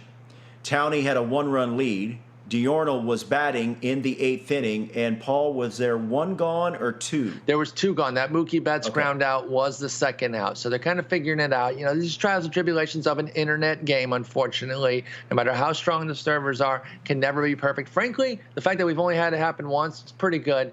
And they'll get this situated. So sit tight, grab some food. You know, it's getting to be about dinner time. Get something to eat there. We're going to take a quick break. We'll be back, and we'll get this all sorted out. Yeah, we're going to take a quick 5-minute break. All right, so hang with us here.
Okay, welcome back. Alongside Paul Sporer, I'm Robert Flores. Thank you for joining us. We apologize for the brief delay. Let's get you caught up on what happened in case you just happened to pop into the stream. In game number 3 of our Circuit Finals Championship Series, Diurnal and Towney tied at 1 in the 8th inning. That's when we lost connection. Towney had a 1-run lead in the 8th inning, Paul, as we sit here for this for game number 3 in this best 3 out of 5 with the series tied at 1. Frankly, I'm eager to see what the solution was and how they're going to fix it. Me too. Like you said, a little confusing there. They're tied at 1 game apiece, but it was a 1-run lead for Towney. Yeah. He had gotten the second out on a ground ball from Mookie Betts. So basically what they have to do is get to the top of the 8th inning with 2 outs. Now, the way they can do that is set up a 3-inning game, kind of figure it out there. It should be easy to kind of figure out. The main thing, though, is they need to kind of have a checklist of the pitchers that you can still use, because there's too much on the line to kind of play it willy-nilly and say, oh, we'll just pick up from here and you use whomever, because then you're bringing back out Al Leiter again, and like that wouldn't be fair at all. So that's the biggest key, is figuring out the pitchers that were used and making sure everyone knows who they still have in their bullpen. Yeah, and clearly this series is tied at 1, so the outcome of this particular game pivotal puts the winner on the brink of $15,000. So there's a lot of big-time decisions that have to be made, and I think we're about to get underway. Excellent. Here we are. And here we are. All right, so this is now you're looking at Diurnal's bullpen. He's got Kenley Jansen, and then the lefty, is that Mike Hampton? Yes. That is Mike Hampton. It looks like they're going to be working here they're going to use this inning as like a catch-up. So they're going to get, I imagine they're going to get Towney a run after this. So this will probably be 3 quick outs. This should be 3 bunts probably. Yep, it's going to be. Okay. So then this will be 3 quick outs. Then they'll get a run for Towney in the 2nd inning. And then or in the bottom of the 1st, pardon me. And then they'll pick up in the 2nd, 2 quick outs for Diurnal there, and then it'll be live. So a little shenanigans here, as you can kind of watch this. That's hilarious that he was safe. Yeah, that so funny. That kind of looks like my that kind of looks like my base running. If you want to get down to good, yeah. Ruben Rivera thinks I'm a terrible base runner, and I know that's an old head comment there, but if you know, you know. And then there he yanks one on accident, trying to throw the easy strike for him. So yeah, they're just resetting things. They're just going to get him a 1-run lead. There's no need to make it 3-2. As long as he has a 1-run lead, that's all we're concerned with. Okay. And then I imagine they did a 3-inning game, so that way, if they're tied after 3, that's technically after 9, and then it would go into extras. That makes sense. So there we go. 3 outs. Now, home run or inside the park or whatever they got to do to get Towney a run. Then he'll get 3 outs. Then 2 more outs for Diurnal, and then we'll be live with actual gameplay. Yeah, Noog asks, how are they going to do it with the extras? If I understand it right, this is technically set up as a 3-inning game. So by the time it reaches the 3rd inning, and if it is tied, then it will be the extra inning rule. Because all right, so here's where we may have the shenanigans. This is going to give Towney. What's Verlander doing? Yeah, so he'll get his easy run here. Here's our 1 run. Boom. So we're square on the score. Now he'll get 3 outs very quickly. As you see, Justin Verlander, and he was used earlier. Now here are the 3 quick outs. Of course. It's actually a legit bunt. That's so funny that both of their first bunts were like the best bunts ever. Yeah. Right? I mean, just goes to show you. All right, here's Mookie Betts. That should be an easy one. Nope, it'll bounce, of course, but he gets them. Okay. If you're just joining us, we're just playing a little catch-up here. We had a little bit of a disconnect from Towney, but we're just squaring things up in Game 3 of a 5-game set. So we'll be live with actual action here soon. Once we're off the screen, you'll know that we're playing for real. And, of course, David Ortiz bunts that one foul. I just saw that T. Towney has the 5 banner for 12-0s. I mean, that right there is a perfect indication of just how sick he is at this game. Like, they're different skill sets between seasons and BR, but you can't fake 5 12-0s. 100%. You can't really fake 1. I mean, you have to, there are people who only have 1. And I think that's the key here is that you can get better at the game. You can understand it better. But occasionally you're going to run into some people that just can get to everything. They can handle the sticks, and they're going to be better than you. And these two guys, for the most part, are better, I would venture to say, probably about 90% of the community. Oh, even higher. Even higher. The folks that we're talking about in this 128, we're talking about a percentage, top 1%, top 0.5%. When you really break down the numbers, these tip-top players, they're in such a small percentage. And by the way, we're going live here, so he can stick with fingers if he wants. He had not taken him out yet, or he can go to the bullpen. Okay. But, yeah, I've had people in my community run the numbers, and that's why I say, if you go in the 800s consistently and you're saying, oh, I'm trash, I'm only 800, you're literally in, like, the top 5%. Like, that's how small of a percentage it is that these folks and the Rebels and your friend Kyles and the Magunskis and all the other studs, I don't have time to name them all, but even knowing all those Twitch studs, they're in the top 0.5% of the talent in this game. All right, so here we go. We're now live. This is legit. 3-2. Oh, they even have the score. Oh, yeah, they got it all the way to 3-2. How about that? Nice. All right, so don't pay attention to the Ship It scoreboard. Pay attention to the score bug there on your screen. And here's Kyle Schwarber with a 2-out knock, and that will extend the top of the 8th. Raleigh Fingers, how'd 2 they do outs. That? I don't know. I'm impressed. That's a heck of a job.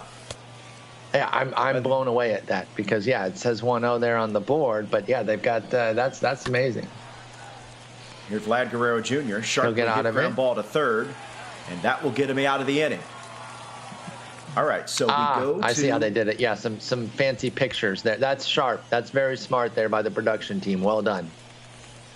Appreciate their help, appreciate their patience, and appreciate our competitors' patience because this can't be easy, Paul. No. I mean, we're already, for these players, some of them have been playing since noon Eastern, so there's a lot on the line.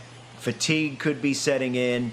And there you have this, but luckily it seems like we're on our way. Yeah, absolutely, and it can get you a little bit. It can slow your momentum, but you just got to roll with the punches and be ready to go again. So they're both dialing it up. It's something they both have to deal with. They're not going to get a good angle there, by the way. If he had played it right across to try to catch it, it would have gotten past him. I guarantee it. But he had to take that little feather angle there to make sure that ball didn't get by him. Jorge Posada is on with a leadoff hit here to start the bottom of the 8th. There's a high fly ball.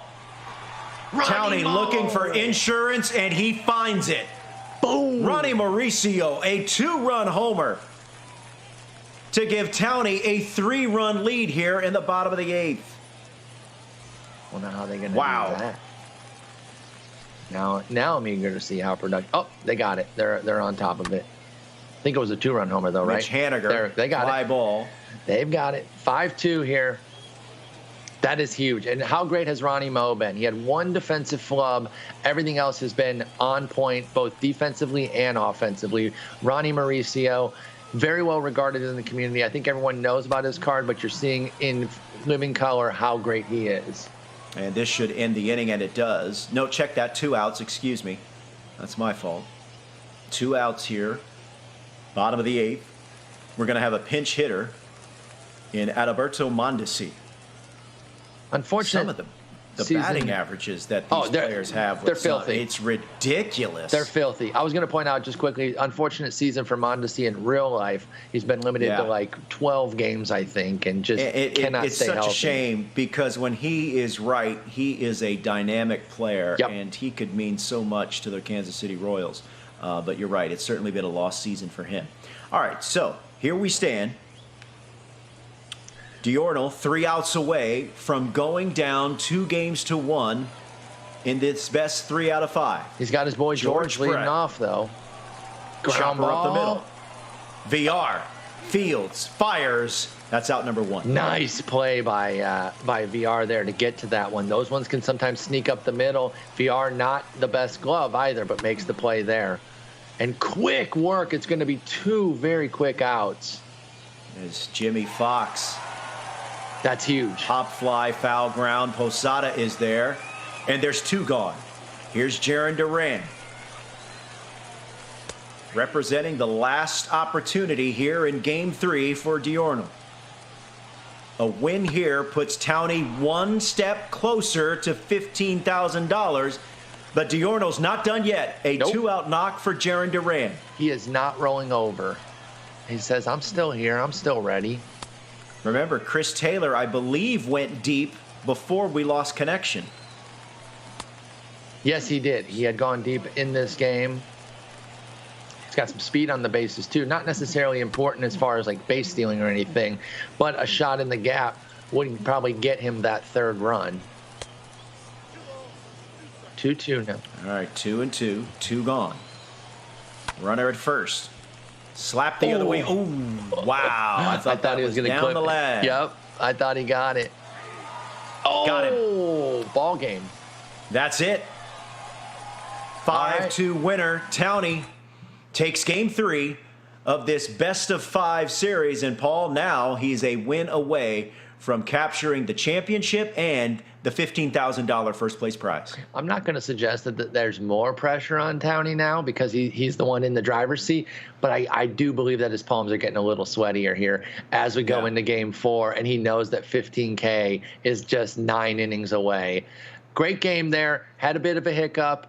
It's okay. They got it figured out. Great job by the production team there to make it look very seamless, in fact. Got that done really quickly, and we're back ready to go for Game 4. That was a pitcher's duel. And I did not expect to see that once today, to be honest. Just because the hitting is so strong from the 4 competitors, I just didn't think we'd run into one of those. Then with the game we had 25 runs last time, who would have thought we'd see a pitcher's duel? And yet we did. We're going to see a little offense here as the scoring got started with a double there that scored by Mookie Betts that got Diurnal up. But then this play by Betts right here. Diurnal with the defensive play of the day, robbing a home run. We give you multiple looks at this play. That was sick. That was a key play in this game. I thought it would ultimately lead Diurnal to the win because soon after, Al Leiter shut the door in that inning, and then Chris Taylor goes oppo. That was insane. The 2 strikeouts there by Leiter. You get the Taylor homer, and it was looking bleak for Towney. He hadn't gotten his bats going at all, and then boom, a solo shot gets him on the board, and then we're going to see a 2-run double here by Poppy in the gap. Scores the runners easily with 92 and 84 speed, respectively. This was obviously a very pivotal moment that gave him a lead that he would not relinquish from the 5th inning on. And then insurance added, courtesy Ronnie Mauricio. The 2-run homer to help preserve the lead. And now Towney, as he gets Chris Taylor to swing, or the check swing, and Andrew Miller closes it out. And now here we sit in game number 4. Towney leading this best 3 out of 5, 2-1. I'm wondering if the break during the lost connection maybe helped Towney a little bit because, as I mentioned, Paul, Diurnal played in the first semifinal series, then got a break as he watched Towney and his semifinal opponent conduct business before the championship series began. So Towney has been playing really since 2 p.m. Eastern time. Yeah, playing straight. He had to go 3 games against Tappy. That was a heck of a series. Jumps right in against Diurnal. Plays 2 heck of a games right there going into that 3rd one. So maybe the little breather helped. He kind of got his mind right, settled down, tacked on a few more runs, and now he goes in to Game 4 with an opportunity to close this out. And again, I think the nerves have got to be at an all-time high for both, even though Towney is in a walk-off position here to end this. All right, once again, Ship, it's the place. And these are the players. Towney against Diurnal. Diurnal will be the home team, and he will go with Justin Verlander as his starter. You surprised by that? No, I think that they both found some measure of consistency with JV. It was a JV mirror match last game, and it ended up being a pitcher's duel. Don't be surprised if we see Diurnal go the same way here. We do need to get D'Arnold to change his settings out in the front page there so he doesn't have to keep doing it. Not that it bothers me. I'm just saying for his own sake. If he I do the same thing. Oh, yeah. Whenever I forget to do it, it takes me so long to finally remember to do it. Somebody in the chat asked, Unhittable says, why are we playing ship in every game? It's the player's choice, and it's just it's the pick of top players. They love it. The batter's eye is strong. It inflates offense because of the elevation. So people love playing here. All right, we're underway. Justin Verlander facing Jarren Duran. Duran, Chipper Jones, and Mookie Betts due up here in the top of the first for Towney. Duran hitting a cool 9,000 in this tournament. All four players used him, and he's been excellent. And if you're just popping on with us, just joining the stream as Duran sends a lazy fly ball to center field. Bottom right-hand portion of your screen, below the score bug, you see the two players' names and numbers next to their names. Those numbers represent where things stand in the series. So Towney leading 2-1 in this best 3 out of 5. He has the 2 next to his name. Here's Chipper Jones. High fly ball. Deep left field. Oh, that's gone. The left fielder will turn and watch it fly. A solo home run for Chipper Jones, and Towney jumps out to a 1-0 lead. Chipsky crushed that circle change there. And all of a sudden, we're seeing over the last couple innings of the last game, and now first inning here, maybe Towney's back, coming back alive after a little bit of a lull in Game 3. Shout out to Michaels. Michael saying Roflo going strong over 8 hours. Our entire team going strong. Paul this going is strong. Be this safe. could be trouble, and he's safe. Slow chopper in front of the mound. It's an infield hit. I think even if they give him the catcher, that play is not going to be made. That's going to be a tough one there. Just kind of hitting the perfect spot with the big speed to get on first. And now leaves it up to Poppy with just 1 out. Big Poppy, batting .313 in this tournament. Justin Verlander has already given up a run. Nice pitch. Off-speed pitch. Drops in for a strike. He's ahead in the count 1-2. There's the cutter, of course. Oof. That one caught the catcher where you never want to be caught. Even if it's just pixels. 1-2 pitch now coming. Back to the cutter in. Runner is on the move. I like the send there. Interesting. Yeah.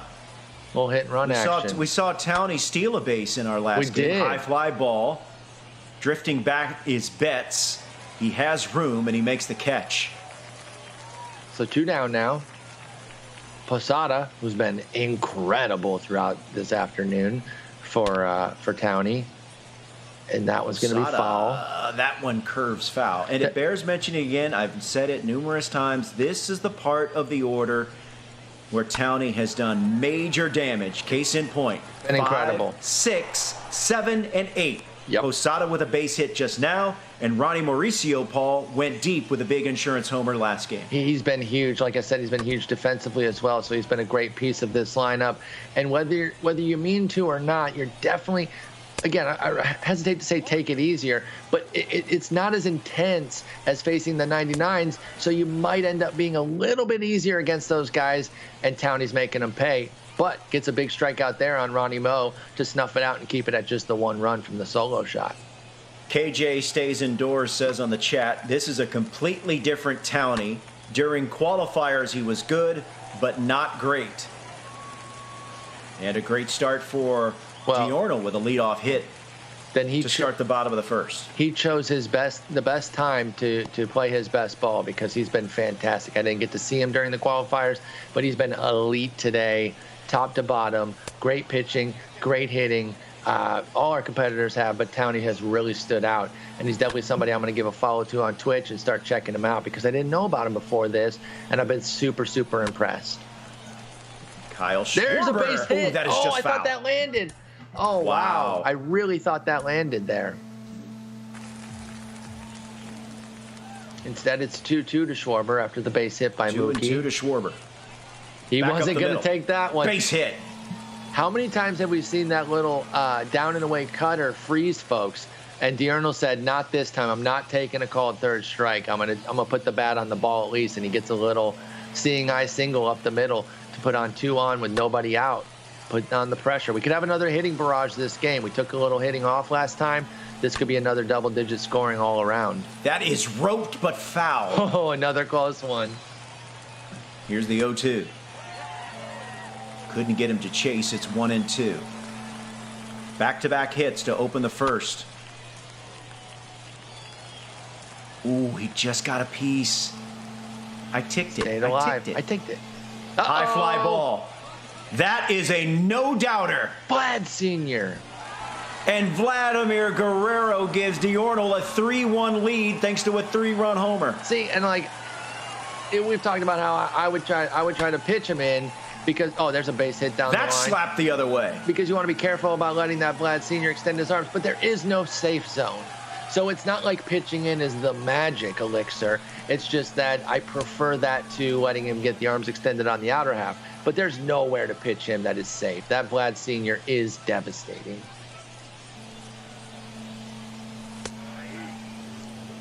Do you have Vlad Sr., Robert? I do. Have you done the... He was not my first choice. Nolan Ryan was my pick in the 5th inning, but I ended up buying the other two. Yeah, I bought Vlad Sr. Have you done the Vlad Sr. Vlad Jr. combo in your lineup yet? 0-2 pitch coming. There's still no one out here in the bottom of the first. 3 runs are in. There's out number 1 as Fox goes down swinging.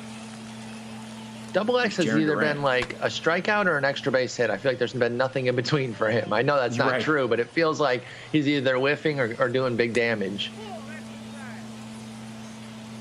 Jarren Duran batting .333.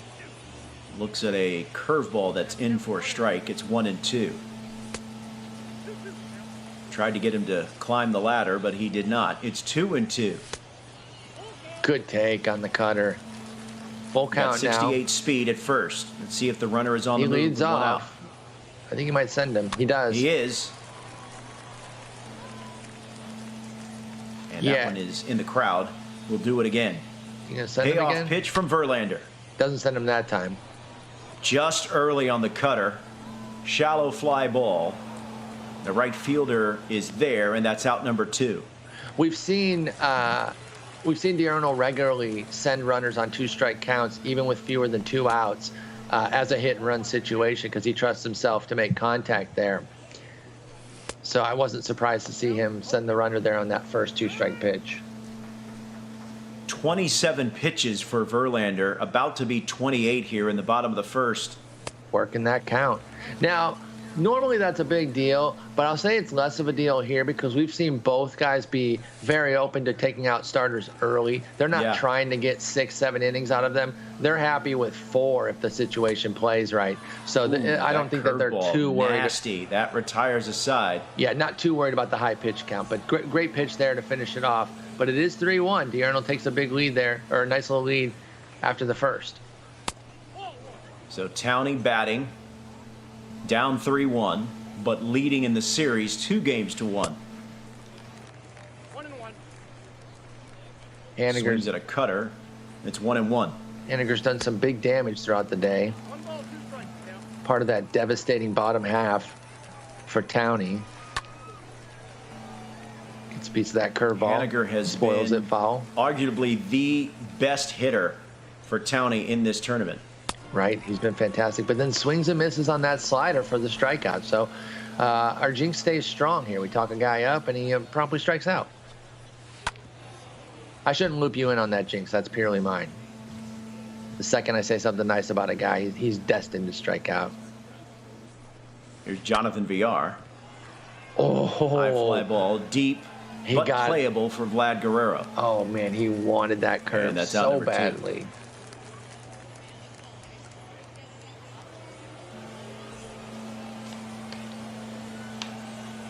Justin Verlander will bat with 2 gone here in the second. JV. Verlander feeling froggy, first pitch swinging on a fastball. He's out here trying to be a hitter. Comes a circle change and pops him up to end the inning. This should end the inning, and it will. Through an inning and a half, Diurnal leading 3-1 in a game that he has to have. This is an elimination game. Diurnal up now. In the Mick Rips asked what happened in the restarted game. Townie tacked on a few more runs and ended up winning, he has a 2-1 lead now. Series lead, I should say. In game 4 here, Diurnal has a 3-1 lead, trying to even the series and push it to a game 5, which I know we're all cheering for because that'd be so sick. A game 5 for 15 Gs? Are you kidding me? 8, 9, and 1 here. Here's Willie Adames, swing and a miss, and that's out number 1. That's tough. He was just early on that. He was tracking it, but just got 2 out in front of it. Imagine being so good that you're 2 on something. I'm just always late. Now his JV's batting. 0-2 count. Got him. Just like that, there's 2 gone here in the bottom of the second. Making quick work with a pair of strikeouts. We'll see if Mookie can keep it going, though. How many times have we seen throughout the day these guys in two-out situations then get started with their innings? So they do not worry about two outs. Here's the 0-2. Uh-oh. High fly ball. Get that? That ball is deep. That ball is high, and it is gone. Kaboom. Mookie Diurnal adds Betts. to his lead. A solo homer from Mookie Betts. Second of the series. And he extends to a 4-1 lead here with 2 gone in the bottom of the second.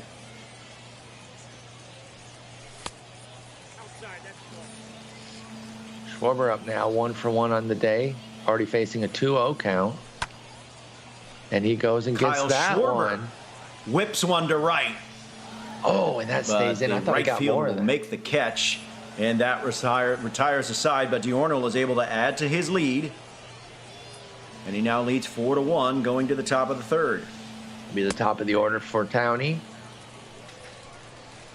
Duran, Jones, and Betts due up for Townie here in the top of the third. You know, we highlight how excellent the bottom of the order's been. It's not that the top of the order's been bad. It's just that the bottom has been so impressive that they're kind of standing out. Diurnal leading 4-1, top 3. He's in the home whites, trying to extend to a 5th and deciding game. Townie trying to close him out right here, but trailing 4-1. Here's the 2-2. Good take. This is low. It runs at full. Chipper Jones on deck. Here comes that cutter down Payoff and away. pitch from Verlander. Great take Leadoff there. walk. That's been Here such comes Chipper Jones. That's been such a consistent pitch and 2 strike counts for both guys. High fly ball. Going back as a right fielder. He will run out of room because this is gone. A 2-run homer for Chipper Jones, and the lead is cut to 1. Wow. It looks like the bats are back. They took a game off. Give a pitcher's duel for the pitching fans out there. But if you like offense, saddle up. Get ready. This is another big offensive show here. I think we're seeing 20-plus runs easily. Just feels like that again, the way Game 2 was. Check the PCI. True to its reputation, the ball is flying out at Ship It. 3 homers already, and we're not even through the 3rd inning. Gets a piece of that slider to stay alive. It would have been a ball, but at least he made contact there. Here comes a fastball inside. Oh, and he crushes that. This ball is smacked to left field. And just like that, Paul, we're tied. Wow. Wow, wow, wow. I mean, again, if you thought that Townie was going to fold for a few runs down, then you haven't been paying attention. Paul, look at where that pitch was. 102 miles per hour in the hands. Underneath the hands, and he sends it 400-something feet. That's a money pitch against 90% of the community. Like, that's the pitch that, takes you from,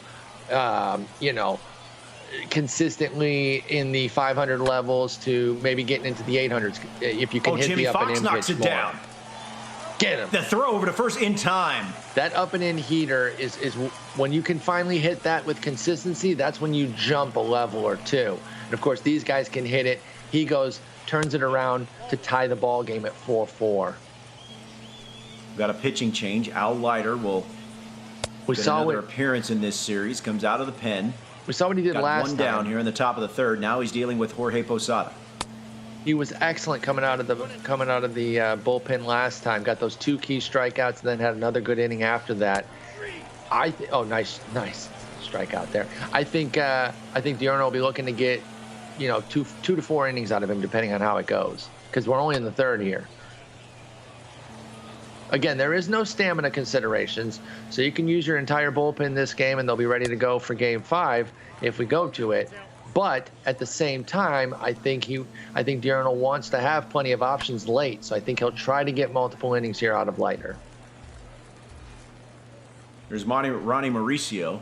He's been a big factor offensively in this series. Ronnie Mo has been a G. Comes the cutter up and in. Got him. And he goes down swinging, and that retires a side, but a big 3 runs come across the board on 2 homers, and it's a brand new ball game. Here's Vlad Guerrero Jr. He went deep for a 3-run homer. Is he going deep here? No. Honestly, I was only saying speaking of homers because he hit one, and then I thought he almost got one there, but he ended up getting under it. Ends up being an easy out. But yeah, he did have that early homer there. He was 1 for 1. Now we turn it over to Brett, who's 1 for 1. He's been instrumental for Diurno all day today. George Brett had 4 extra base hits earlier in this series. That one is scorched foul. He's down to the count 0-2.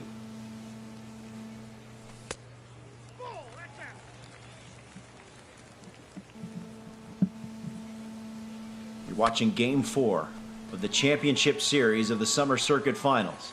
High fly ball, a few feet in front of the warning track, and that's out number 2. Equal line. Go ahead. Up 2-1, trying to close it out here and claim $15,000.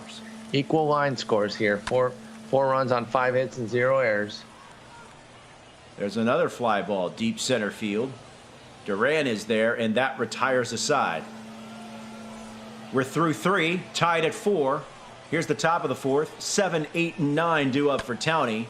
And the dangerous Mitch Haniger. That's a gap What shot. did I say about the bottom of the order? That's going to fall in and be extra bases. Boom. Bounces over the wall, and it's a ground rule double for Mitch Haniger. And you went so far as to suggest that Mitch Haniger might be his best hitter of the tournament so far, and you're not kidding. There's another leadoff double. Puts him in a great spot to possibly get a lead here in the top of the 4th. 4's wild. It's 4-4 in the top of the 4th. And Jonathan Villar sends one to right field, but it's just foul. Wow. In Game 4.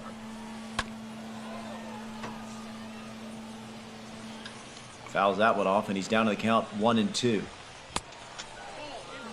Looks at a ball inside. Yeah, it's the 94, Needs to Brett. desperately move that runner over to third, Nice and cutter. he cannot. Some folks in chat were wondering how they have the 99 Brett already. No, it's the 94 who's also a G. We are in Game 4 of the finals. Towney has a 2-1 lead. Game is tied here in the top of the 4th. 4-4. Towney with an opportunity to get a lead with a runner on second. Here comes Harmon again. Had a home run. Yep, Will Harmon not get one Killebrew. this time. Pinch hitting, but he's going to pop up and foul ground. And now it's going to take more than likely a 2-out hit to bring in that runner from second. Here's Jarren Duran. Poor execution there in the last 2 ABs from BR, and then the pinch hitter Killebrew. He's going to stick with Leiter here. I didn't see who paused. Pardon me.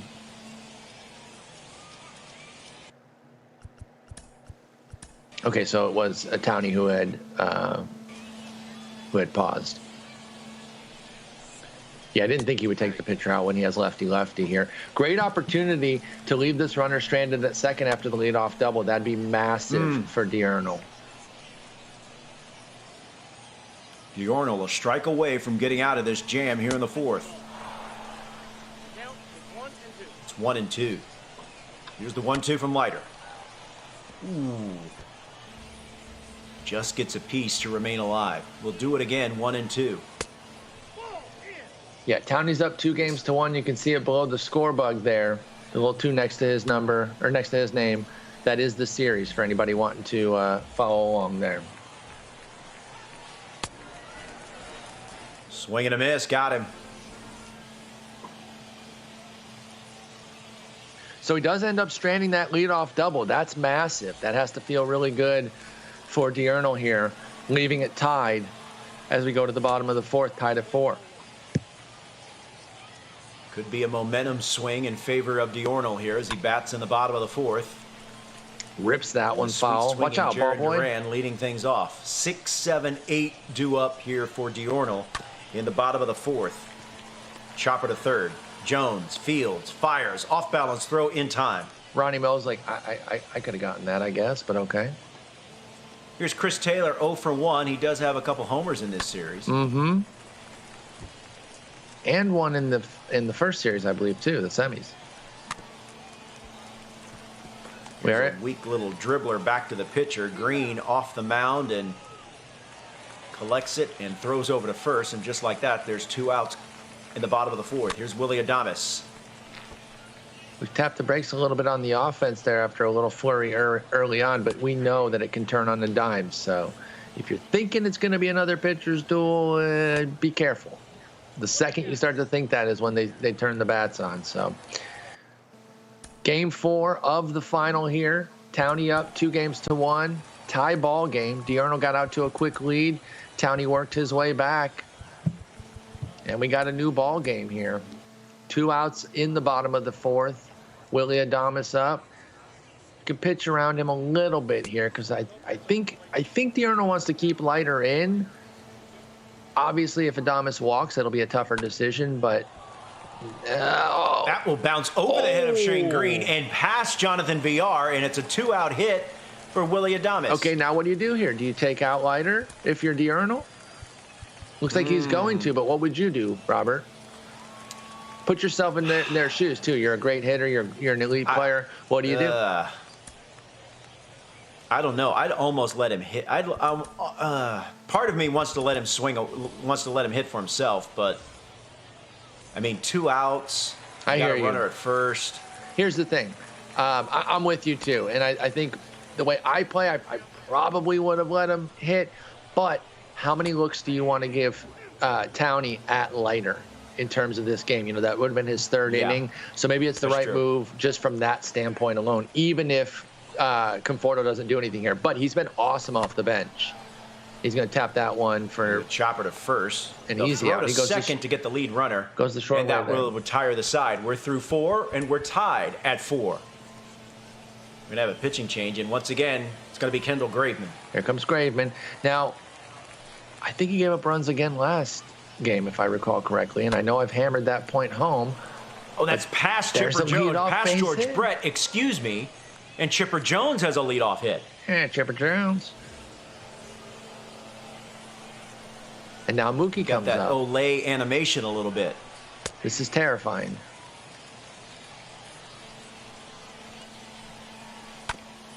I will say, despite the success that we've seen Townie have against Graveman, I would highly recommend this card for the general public. Most of us aren't playing folks as good as Townie and Diurnal and all the other guys we've seen today. So against average or worse players. That's going to be extra bases. Is it going to be deep enough to score Chipper Jones? No. It's around the corner. No. Ooh, and he goes. It's a single. Smart to go back there. He'd have had him hosed at second because he hit his cutoff. Great defensive play there to limit that damage by Diurnal. Well done. I thought for sure that was extra bases. Instead, it's runners at first and third. And no one out. Big Poppy. Big chance for Townie to take the lead. It's because he hit his cutoff. And we got 1-2 count here. Going to go inside with the slider. Gets him to go for it. Foul ball. Going to go outside with the, what is that, sinker. Second consecutive inning that Townie has had a chance to score. Full count now. And a big-time chance. Last inning wasn't able to cash in on a leadoff double, and he draws a walk. So now bases loaded. Jorge Posada, no one out. 3 straight sinkers, and he spits on all 3 of them. What an at-bat there. I'm just telling you, he kills this, this ball. Graveman. Deep, but foul.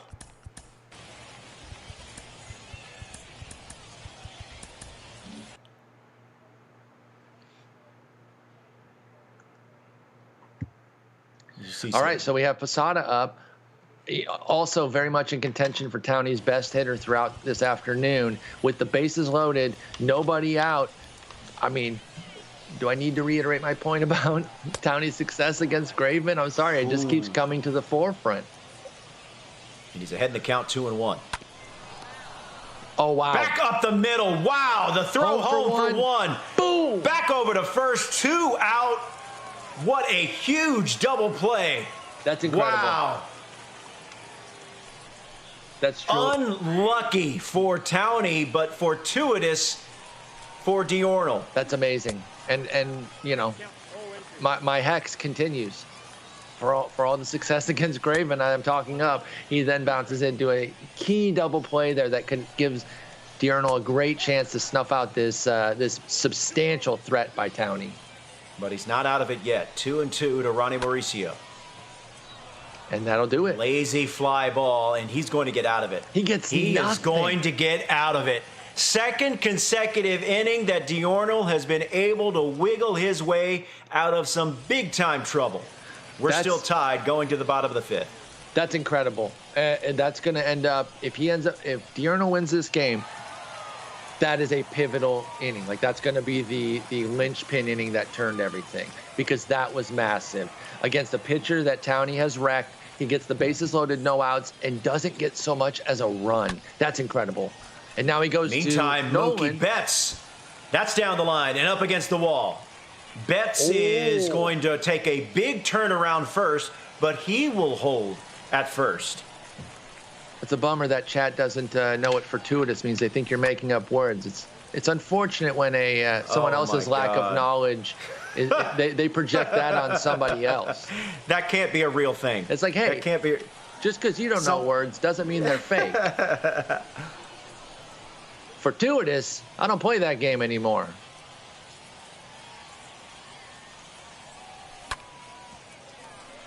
Base hit up the middle there.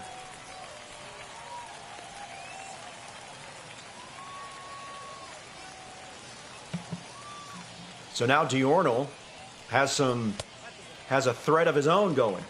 Runners at first and second, no one out, and Vladimir Guerrero Sr. at the plate. He already has a 3-run homer under his belt in this game.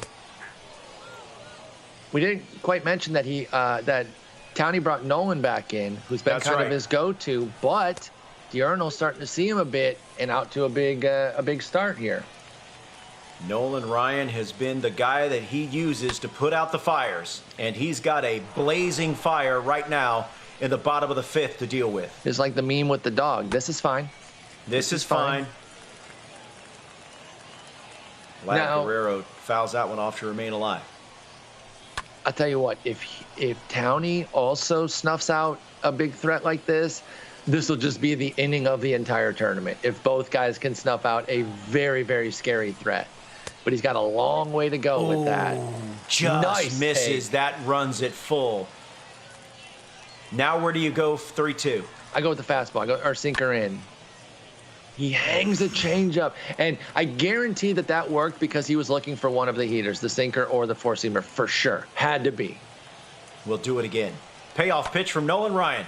And there you go. You go with the great sequence there to go change up, then the four-seamer. And that's why they're better than me. Now where do you go? I'm going to stick with the heat here because he was very late on it. And he walked him. Now, George Brett, just like horrifying. Townie had bases loaded with no one out, Diurnal has bases loaded, no one out. Diurnal was able to get out of it. Can Townie I thought he was going to go down pull and off get the that same one. feat? George Brett, 1 for 2. Down to the count 0-1. Now he's down to the count 0-2. Quickly 0-2. That's huge for Townie. What can he do here? No place to put him. Good take. Oh, that ball gets away, but not far enough to allow the runner from third. In this to year's scamper game, home. it's got to get pretty far to be able to send the runner. Yep. So smart of Diurnal there. 1-2. Jumps on that. He was early on 102. Speed him up. Do you slow him down? Ooh. Oh, no, he did not. Big punchy, and now Blows he's a him ground away. ball. Blows him away at 102, and that's out number 1. Now he's a Mr. ground ball Diurnal away. gets- Diurnal looking at his own bullpen here. Got double X coming up. Strikeout and a fly out. He's had a mixed bag of success. Play's going to be home if it's to the pitcher. Any of the infielders can do a standard double play here, of course. Sinker fouled off, and Fox is down in the count 0-1. This is so intense.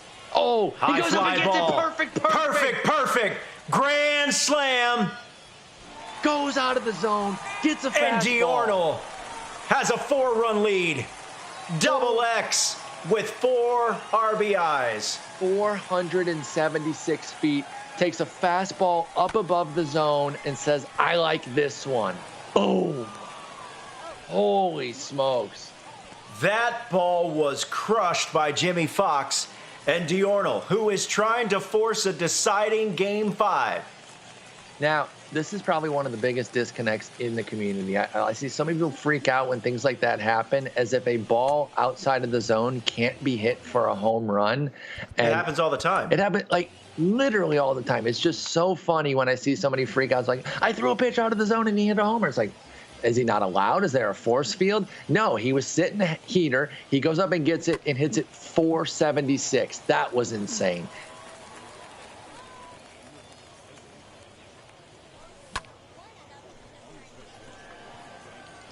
That one going to carry? No. It'll end the inning, but not before a Jimmy Fox grand slam gives Diurno a 4-run lead. It is 8-4 going into the top of the 6th. Will Graveman Think stay about out? that entire 5th inning, Paul. Insane. In the top half, you had Towney, who got the bases loaded, no one out, couldn't push a run across. And then in the home half, Diorno has bases loaded, no one out. Eventually it becomes 1 out, but then Jimmy Fox goes deep with a grand slam. And, you know, we've seen so much of the meta here where it's the low pitches, a lot of fastballs low in the zone, that down and in pitch. And Chat's even talking about how high heaters are tough.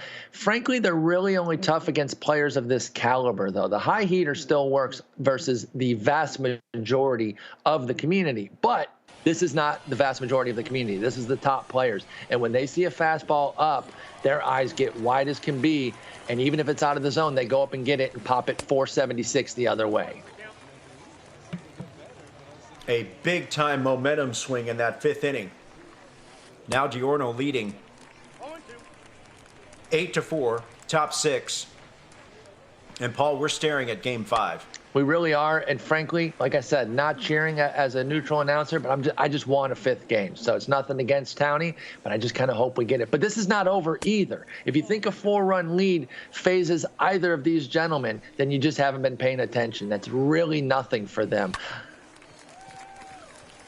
I'm currently grinding out seasons. I'm in the mid 800s. When I get a 1-run deficit, I have like sweat pouring down my face and I'm losing my mind.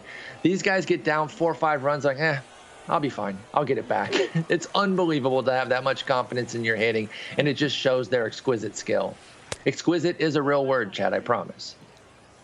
And remember, in this park, with these players, 4 runs really, as you detailed, not that big of a deficit. Absolutely.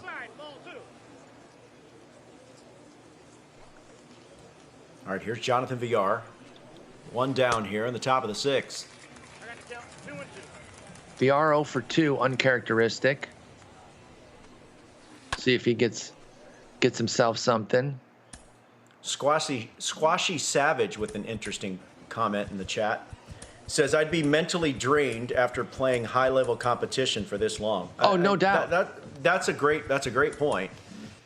Because say what you want about the physical toll, and people will snicker when you talk about the physical toll that esports and video games takes on you. But there's no doubt, there's no question that this kind of high-level competition takes a toll on you mentally.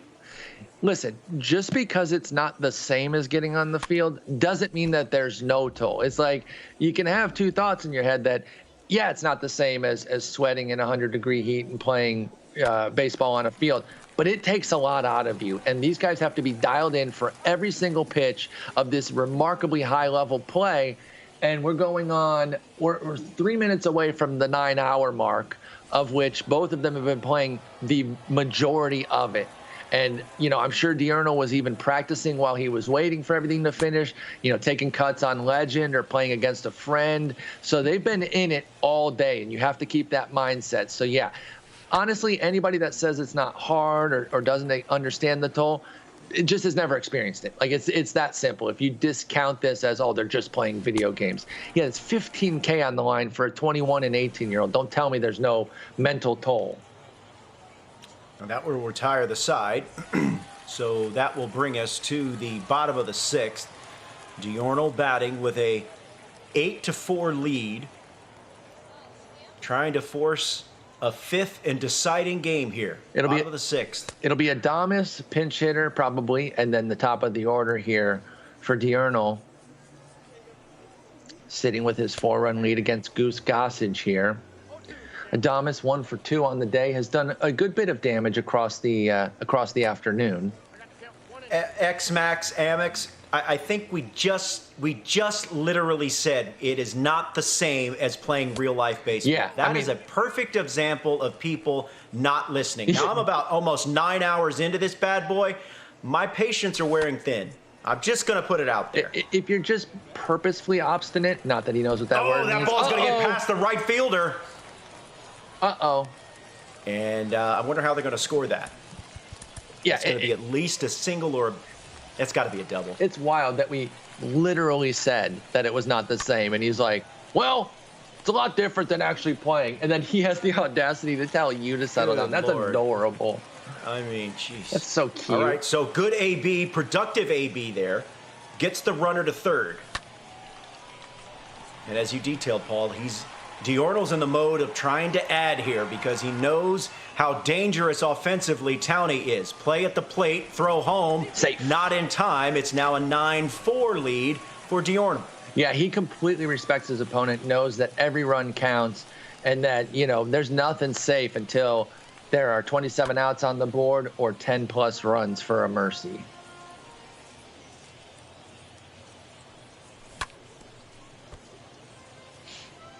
Schwarber up now, 0-2, 2 for 3 on the day here. 2 outs, comes the pitch, good take there. Spits on that changeup. Be a 1-2 pitch now coming from Gossage. Cuts on that sinker, chops it foul. We'll do 1-2 again. Schwarber's been incredible across the day. We saw Tappy have incredible success with him, and Diurnal's done quite well with Schwarber as well. That player of the month, Schwarber, is one of the best cards in the game, especially because he has catcher eligibility. He's going to spoil that one foul. We'll do 1-2 yet again. Yeah, Schwarber 2 for 3. 2 down here in the bottom of the 6th. Oh, that sounded good. Uh-oh. Is it good? It's not good. We've had a few of those, right, where it sounds good off the bat. Yeah, it looks sounds like it's gonna do better something. than what it turns out to be. And we don't usually see balls die off the bat and ship it, right? So I think that makes it even more surprising. I know the field, the Dreams field, and the ball felt like it would die a decent bit. It did not have a high elevation. In ship it, sometimes you expect to breathe on the ball and send it 400 feet. So to have some of those sound good off the bat and then just kind of be lazy flyouts is a little bit surprising. All right, so that brings us to the officially reached the back half, or the back third of this game, excuse me. Jarren Duran, 1, 2, and 3, due up for Towney. He's got work to do, down 5. Sharply hit, but right at Jimmy Fox, and that's out number 1. Chipper Jones, the switch hitter, facing Zach Britton. He'll bat from the right-handed batter's box. That was One kind of down here in the 7th. Kind of a nasty sinker. He almost got that. Oh, rip shot, going to be an out, though.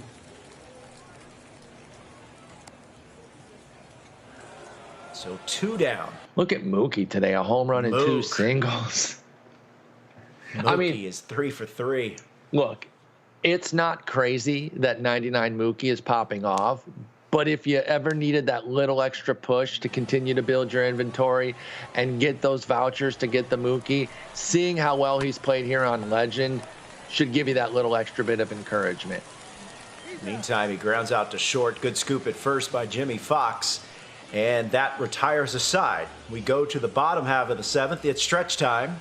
Diurnal has a 5-run lead, trying to force a deciding 5th game. Got to feel good about being up 5 at this point. again, knows it's not over, and that's why he's going to want to tack on. He's going to continue to play. And this is another big difference I've noticed of these high-caliber players. They don't give up at-bats. They're not taking their foot off the gas, and there's another Vlad home run. Oh, another no-doubt homer for Vlad Guerrero Sr. You can't pitch to him. I harped on pitching inside to him. It doesn't matter. It simply doesn't matter. And that's going to give him a 6-run lead. It might be time to walk him. It might be time to just walk him. Give him the Barry Bonds treatment. Give him the 4 horsemen. 4, 4, 4. Absolutely. Absolutely at this. He's been incredible with Vlad Sr. Fantastic card, has really shown why he's so good. Ooh, thought that was a hittable pitch there, and he swings over the top of it for the strikeout. He'll be 1 away. 6-run lead in the bottom of the 7th here for Diurnal, trying to force a Game 5. It's 10-4. Jimmy Fox up. Has a grand slam on the day. Has a grand slam, yeah. On a fastball at his eyes, he goes up and gets it from Nolan Ryan and absolutely tattooed it 476 feet the other way. And really, this game, if it holds, if this score holds, look at him go get that one. Sends one up the middle for another base hit. If this score holds, we can point to the 5th inning. Once again, bases loaded for Towney. No one out. He couldn't get a run home. Bases loaded in the home half for Diurnal. He eventually gets a grand slam. And close to going the same way, too. Because remember, he got that 1 out, and then he was a ground ball away from getting out. And that's when the Fox fastball at his eyes was boomtown for the grand slam. Big strikeout there. All right, so 2 outs here in the bottom of the 7th. As you see Diurnal getting some bullpen activity in his bullpen. Chris Taylor, meantime, lazy fly ball. Duran is there, and that retires aside, but not before Vladimir Guerrero Sr. adds on, and it's now a 6-run lead, Diurnal. We go to the 8th inning. 14 runs on 19 hits combined here for the two gentlemen. Still have 2 innings left, and if you think it's over, I just don't think you've been watching how these guys play. Towney's going to score some. Towney is going to score more runs. He's not done. It's just a matter of if 1, he can score enough, and 2, if he can prevent Diurnal from scoring. Exactly. I think that's the key, because I believe you that he is going to put up a few more runs for sure. And even if it is the 6, can he keep Diurnal off the board? Because so far this game, it's been very, very difficult. Remember, we just got off a pitcher's duel, so to see a 10-run explosion here from Diurnal, he's kind of turned on a dime after that last game there. 1 ball, 2 strikes to count. Here's the 1-2. Zach Britton, 2nd inning of work. He's working very quickly with him, too. Got a full count, He's though. run at full. Posada. Chopper, Fair and ball. that is a fair ball. How did he keep that fair? Oh, my goodness. Now, because Posada has a refrigerator on his back, it's only a single. But that will bring up Ronnie Mauricio. And Aroldis Chapman now will come on out of the bullpen for Diurnal. We've seen Chapman get roughed up a bit. Big time, yeah. And Jam World takes my next point straight out of my mouth there. I was about to say that we see, in addition to the speed with which Diurnal is pitching, he's pitching aggressively. And you should with a 6-run lead. Because the last thing you want to do is walk a couple runners, put him in a bases loaded or 2-on situation, and give him a chance to claw back into this. Make him make the hits and attack. I like that he's attacking the zone. Yeah, Towney might make him pay, but at least you're forcing him to be great instead of giving him free passes. Here comes a splitty. Good take. Owen O'Cat in the chat says, I went to work, came back, and this is still going on. Heck yeah. Hey, that's how we roll. Boom. That's how we roll. There's a big strikeout there. Out number 2 here in the top of the 8th. Here's Mitch Haniger. Chop foul. Another splitter. Swings right through it. Wow. A little too early on that one. Here comes the fastball that he was probably looking for last time. 1 ball, 2 strikes. Go Mitch slider. Haniger 1 for 3 with a double. Oh, that was a sinker. Pardon me. Alive. Pardon me. This is another splitter. Got him. Did he go? No. No, sir. Nice check. Check Nice down to snap. first, and they say he did not go, so we'll do it at 2-2. Sinker. Base hit. Slaps the other way. So some 2-out life here for Towney, and it brings up Jonathan VR. 0 for 3, which means he's due. Yeah, and VR can change the complexion of this game. Not necessarily the outcome with one swing right now, but he can certainly make things interesting with one swing. Absolutely. And as we mentioned earlier, Chapman has not been that great today. Every participant, there he gets a strikeout there on a hanging splitty. Every That splitter participant caught a lot of the plate. has had some success against Chapman. And you saw there a little rally building, but then Diurnal muscles up, gets the strikeout, clears the inning. Now there's just 3 outs left before we go to a game 5. We'll see if Diurnal can tack on, and then he has to try to shut it down in the 9th. Will it be with a 6-run lead or even more? All right, Willie Adames will lead things off here in the bottom of the 8th. Kenley Jansen and a lefty up and warming in Diurnal's pen. You know, ACAPS might be tongue-in-cheek, but he also might be serious. He says pitch down the middle, undefeated. He's kind of right, because nobody's ever looking for it. Obviously, you can't spam them down the middle, but a well-timed pitch down the middle is very useful because it catches everybody off guard, whether it's clowns like myself or top-tier players like Diurnal and Towney. All right, here's D. Strange Gordon, first pitch swinging, and that will be a base hit up the middle. And D. Strange Gordon in all his speed, or aboard with one gone here in the bottom of the 8th. Here's Mookie Betts, 3 for 3. Swing and a miss at 102. Timing was good, though. Goes right back to Sharply it. hit ball. Diving stop by Chipper Jones. He throws over to second. They're not going to get Mookie Betts. He runs too well, but what a play by Chipper Jones. Excellent play there to get the 1 out and leaves it here to Chipper with 2 outs. Obviously, Towney really wants to keep this at 6. That's a big enough deficit to try to come back for in the top of the 9th. But Schwarber is no joke. Down 0. Yeah, he's down in the count 0-2. 2 for 4. That'll be a tapper. Grounded to short. And this should get him out of the inning, and it does. All right, final 3 outs. Upcoming for Towney. He needs at least 6, or we're all going to a 5th and deciding game with $15,000 on the line. And Diurnal will bring in Kenley Jansen to get the final 3 outs. Not a save situation, but still very, very important. Yeah, not a technical save from the 3-run standpoint, but you better believe that it's a save situation in Diurnal's mind, in that he desperately needs this game. First pitch cutter. This is to force a game 5 in the finals. It'll be Conforto, and then the top of the order with Duran and who's his 2-hitter? For some reason, I'm forgetting right now. There's a high fly ball. And it's a leadoff homer. Wow.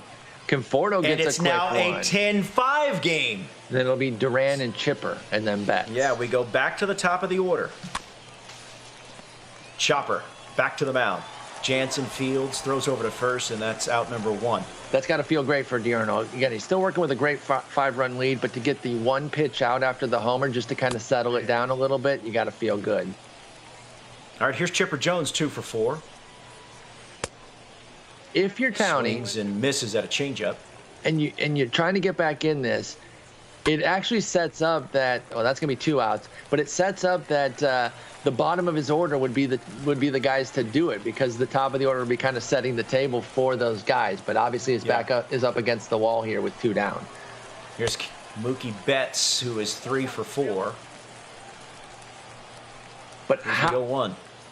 Oh, there's a shot off the wall. That ball's a shot off the wall. Mookie Betts, it may have been hit too well, and he's going to have to stay at first, but his run really doesn't mean anything at this point, trailing 10-5. Mm-hmm. There was somebody asked if there was a robbed home run to win a game in the series. No, there was a robbed home run. It wasn't to end the game, but it was very pivotal. Here's Big Papi, 1 for 1. Oh, that's a nasty little sink piece. 0 for 3, and he's down the count 1-2. Ooh, that's a nice pitch. Just misses. 2-2. Gonna go with the sinker up and away. Base hit. Slap the other way. There's a base hit. How So nasty are Towney, these guys with 2 outs, Robert? Like, how nasty are they? And 2 strikes, it's so difficult to put them away. Yeah. And now you've got the big-time bat of Jorge Posada. Oh, he gave him something. He said, here it is if you want to make it 10-8. And he missed it. Oh, and he gets a second one in the zone, too. It's quickly down to the count 0-2. Another sinker. Spits on that. 10-5 game here. Slider. The 1-2 from Jansen. Down the line. Got him. A chopper to first. Fox will step on the bag. And that's it. We're looking at a game 5, everyone. We got it. $15,000 will be on the line. Vladimir Guerrero Sr. with 2 big homers and certainly a clutch win, Paul, for Diorno to force a 5th and deciding game against Towney. Absolutely massive. This is what we wanted, and frankly, this is what the audience deserved. These 2 guys have been putting on a wonderful show. Again, wasn't rooting against Towney, but to get the game 5, we had to have it. So I'm very excited for this. I think we'll see the bats both come alive for these guys, but who knows? Time's piling up. Like I said, we just passed the 9-hour mark. We're at 9:15. This has been a grind on these guys for sure, and we'll see if they still have enough juice left in their bats to put up a bunch of runs.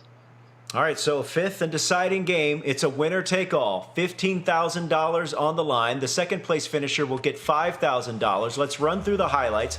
Got it started early. Solo home run for Jarren Duran. Yeah. And that Vladimir Guerrero Jr. in the home half with the first of his 2 home runs. But, Paul, we're eventually going to get to it. As you see, Mookie Betts goes deep. The 5th inning is where, for me, this game changed. Completely. There was a bases-loaded situation for Towney, no outs that Diurno gets out of. Then here. Yeah. Boom. Boom. That sets up the 2 outs. The next batter he gets out scores nothing. Then in his opportunity with the bases loaded, he doesn't miss. Fastball at his eyes, goes 476 with Fox for the grand slam, and basically that was the difference right there. That set the tone for the rest of the game, and Towney was never able to call back in. As you see the final outs here in that 9th inning, and we're going to do it one more time. Summer Circuit Finals comes down to a 5th and deciding game. It is Towney, it is Diorno, and $15,000 is on the line. Paul, you said you expect a lot of offense. What do you think this does for how the players will use their pitching staffs in this 5th and deciding game? Well, I think they both have found some guys that they at least have a measure of confidence in. And that means, hey, I'm going to give up 3 or 4 runs with this guy because you're not going to have a lot of shutout innings. We saw a couple of big scoreless streaks 2 games ago. We didn't see that this time around. I think both guys have a couple that they can trust, but for the most part, they're just trying to limit damage and then get at the dish and put up their own runs. Can you believe that they're basically playing a game for 10K? Because second place gets 5, so Correct. They're essentially playing for the difference of 10K. 1 game, 9 innings. It's going to be sick. Man, you know this bad boy, it is sweaty. Oh, yeah. They are gripping, yeah. and it is sweaty because, as you said, there's a lot of money at stake. Diorno and Towney playing in our 5th and deciding game. Tied at 2 games apiece. The 5th and deciding game is coming up. I can't remember who will be the home team. I think Towney will have last cuts. Yeah, because Diurno was home team there. Right. All right. So this series has had a little bit of everything. It really a whole has. bunch of offense, grand slams, home run robbing catch, disconnections. It's had everything. A lot of good defense, too, not just the robbery, but some great defense on the infield, whether it's their own dives or the computer-animated dives. Either way, it's been a lot of great stuff. We've had some bouts of quality pitching, but for the most part, hitting is ruling the day, as we expected with these premium players. I wonder if they'll both go with JV to start again, or if maybe they'll mix it up. I might, if I was either guy, I might just go rogue and just do something different. I don't know, open the game with a reliever, just completely mix it up a little bit and see if I can kind of change the mojo a little bit and just throw my opponent off, because if they go double JV again, they're both used to that. So I wonder if maybe the pivot is to go reliever or some other starter instead of kind of doing what they've been doing. You still want to save Nolan for Towney and Leiter for Diurno until later, because they really trust those guys as the firemen. But I think maybe a secondary reliever as my opener might be the way to go. All right, well, we'll have to wait and see how it plays out. Before this tournament began, Diorno was asked, "What is your greatest achievement in your competitive gaming career?" He responded, "Making the Final Four in this tournament." Well, he's beyond topped that. it. He's made the final two, and he's in the final game with $15,000 on the line. And I'm with you. I think that these players are so good, so talented. The more looks you give at the same pitcher over and over again, I think it just plays to their advantage. So I'm with you. I wouldn't mind seeing an opener or maybe a reliever. Maybe you haven't used him a whole bunch, or maybe we haven't used him at all. I mean, that might be the way to go to open things here in this fifth deciding game. You know, I'm trying to think, like, Towney opens lefty, but then you don't want to start with a lefty because Chipper bats second, so then you'd give him an opportunity to go 125s off the top. But I wonder if maybe like a Brad Brock or a Shane Green as the opener for Diurno would be interesting. And then Towney could maybe look at Raleigh Fingers or Brad Brock or Shane Green himself, since he has both of those guys as well, maybe an Andrew Miller. So I don't know. I just think that mixing it up might be the way to go, since it's not like they're really stopping each other with the conventional method of premium 99 starter at the very beginning of the game. And when you have players that are this closely matched, the game often comes down to the little things. And we saw that in the fifth inning of game number 4, where Towney wasn't able to execute and wasn't able to come up with a big hit. And we saw in the home half of that inning, Diorno come up with the grand slam with Jimmy Fox. And not only that, but Towney was facing Kendall Graveman, who I know I've been harping on it, but he's beaten him up so badly throughout this tournament that he had to feel great to be in that position. He gets that tapper ground ball to Graveman himself, comes to home for the first, back to first for the second out there. One pitch later in the next at-bat, they get out of it without scoring anything. Meanwhile, the pitch that Towney had to Jimmy Fox wasn't really bad. I mean, it was a high fastball, which is hittable, but it was above his eyes. I mean, he had to go tomahawk that one, basically. So you can't even necessarily be mad at yourself for that pitch. You have to tip your cap to Diurno for going up and getting it and clubbing it 476 to left field. Yeah, Let Art in the chat asking, is this a 9-inning game? It is. Yes, sir, it is. It is 9 innings, at least, to decide who will walk home with the Summer Circuit Finals championship and a $15,000 first prize. If the loser of this game isn't going home empty-handed either, they get $5,000. So as Paul correctly mentioned, this is a game that's basically for $10,000. All right, we're underway, and Paul, Towney going with Justin Verlander.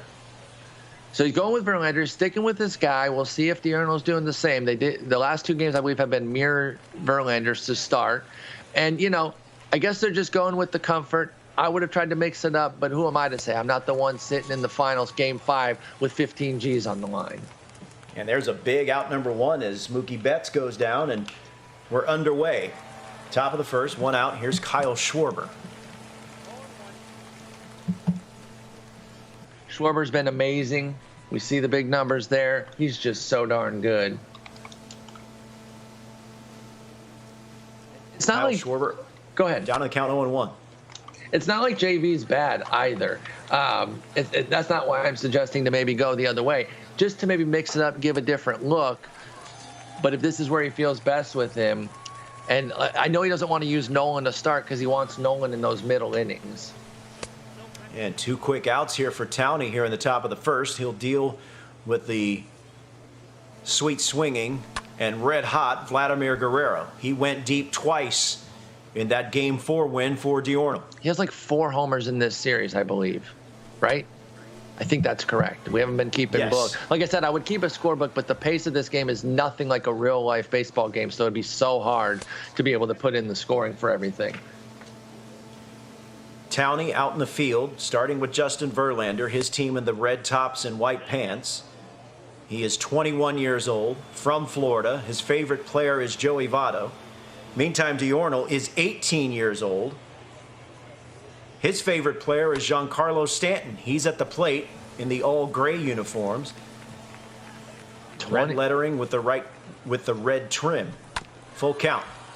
Ground ball, that'll Chopper do to it. third. This should get him out of the inning, and it will. Quick work there. Got to feel good there. Anytime you put up a 0, wherever it is in the game, has to feel excellent. No matter if it's the first inning, the fifth inning, or the seventh inning, if you put up a 0 against these guys, that's a huge, huge win. Jarren Duran will lead things off for Towney.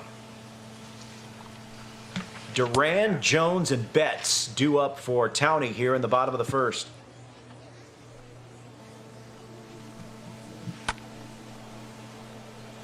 And if he matches the 0, by the way, he did go Verlander as well. So double Verlanders. If he matches the 0 as well.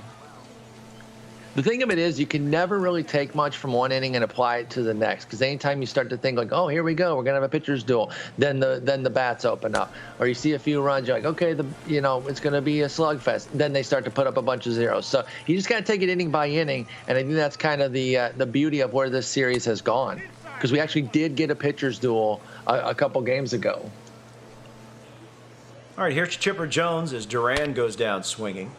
High fly ball. Deep right center field. Get out of here.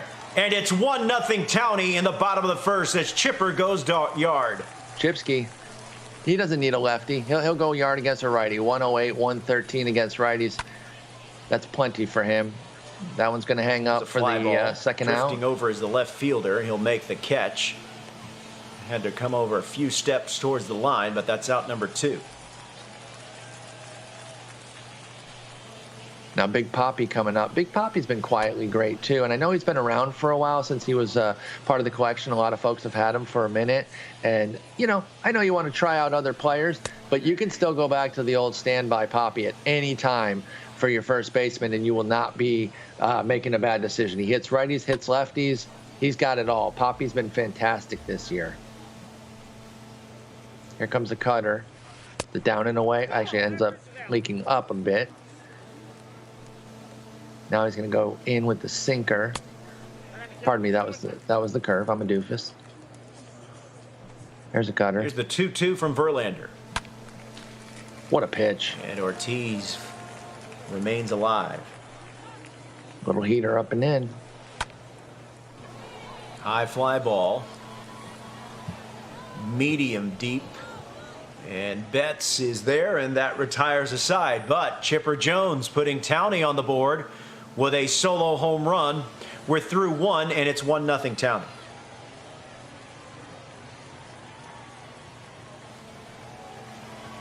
Here's George Brett. He's had some big moments in this series. And he's got a big moment here, I think. High fly tie ball game. No doubt about it. Just like that, we're tied. But the PCI wasn't perfect, so that can't be a homer, Robert. Every home run hit in the major leagues is a perfect hit. 398 feet away. So that's a ship it yak for you. New game. Let's just reiterate again that this is legend difficulty. So in addition to playing for 9+ hours, it's legend difficulty that these guys are putting up fireworks left and right. That one might be gone, and Jimmy Fox sends one deep to center field. Going back as the center fielder, but he'll make the catch a few feet in front of the wall. Not quite.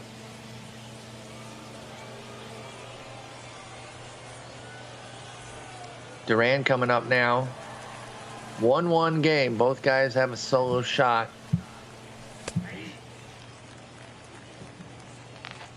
Tied at 1, top of the second, 1 down. Base knock. And there's a base hit up the middle. Nice hit there. Keeps the inning alive with just 1 out. Chris Taylor up. He's had his fair share of damage today, too. This is live series, Chris Taylor, by the way, not even the premium all-star card.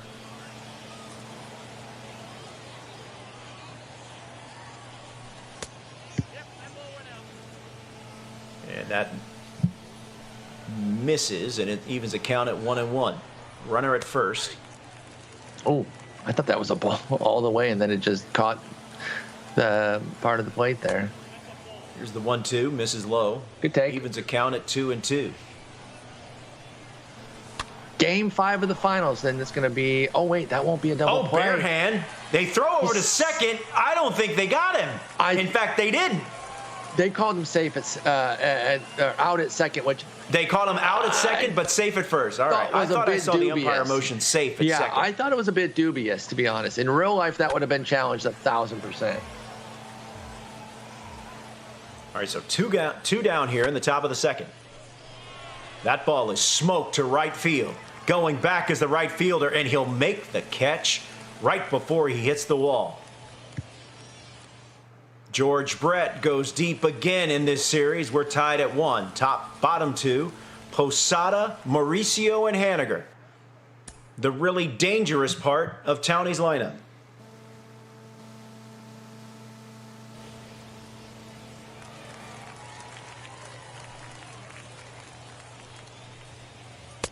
Outside, that's the ball.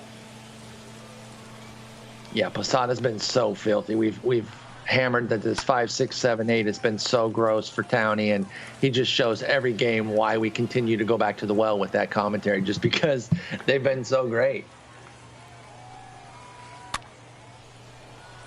This is the deciding game of the finals. This one is going to be playable for Brett in foul ground, and that's out number 1. Yeah, this is our last game, my friend Joey Gallo. Someone's getting 15 G's off of this game here, no matter what. Might be more than 9 innings, might be fewer if there's a mercy, but this is the final game, no matter. Benny Kahn, appreciate the love in the chat. Thank you very much. Here's Ronnie Mauricio. Nice cutting there. That was sick. He's going to go to the heater inside. Here's the 0-2 from Verlander. Ooh, I thought he got him, but he gets a piece to remain alive. So we'll do again, 0-2. High fly ball, but curving in the right field area. That's going to be foul. 0-2 again to Ronnie Mo. Good take there on the curve. If you really want to take another thing away, oh, nice dot. Jeez. Wow. That's out number 2. You know, the vast majority of us aren't as good at hitters as these guys and all that. But if you want to take something away from this, jump in the VOD, rewatch the sequencing, and you can learn a lot from the sequencing of pitches that these guys have had, because even when they're giving up runs, you're going to give up runs because these hitters are really, really good, but their pitch sequencing is really sharp, and that's a big takeaway that you can have just by observing what they're doing and emulating it in your own games. Nice cutter there for the strikeout to end the inning. And that ends the bottom of the second, so we go top 3, tied at 1. Verlander pitcher Justin Verlander on for Diorno. In a cool 176. It will be Verlander, Betts, and Schwarber due up here in the top of the 3rd. Tie ball game, 5th and deciding game. Summer Circuit Finals, $15,000 to the winner, $5,000 to the second place finisher. How much of that do we get? 0? I think it's 0. As Verlander goes down swinging. 1 gone here in the top of the 3rd. Flip the order back over to Mookie here.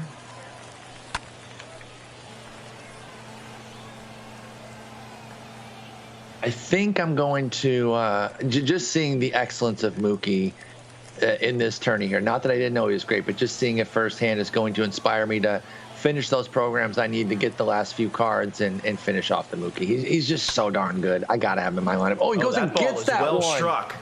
Going back is the center fielder.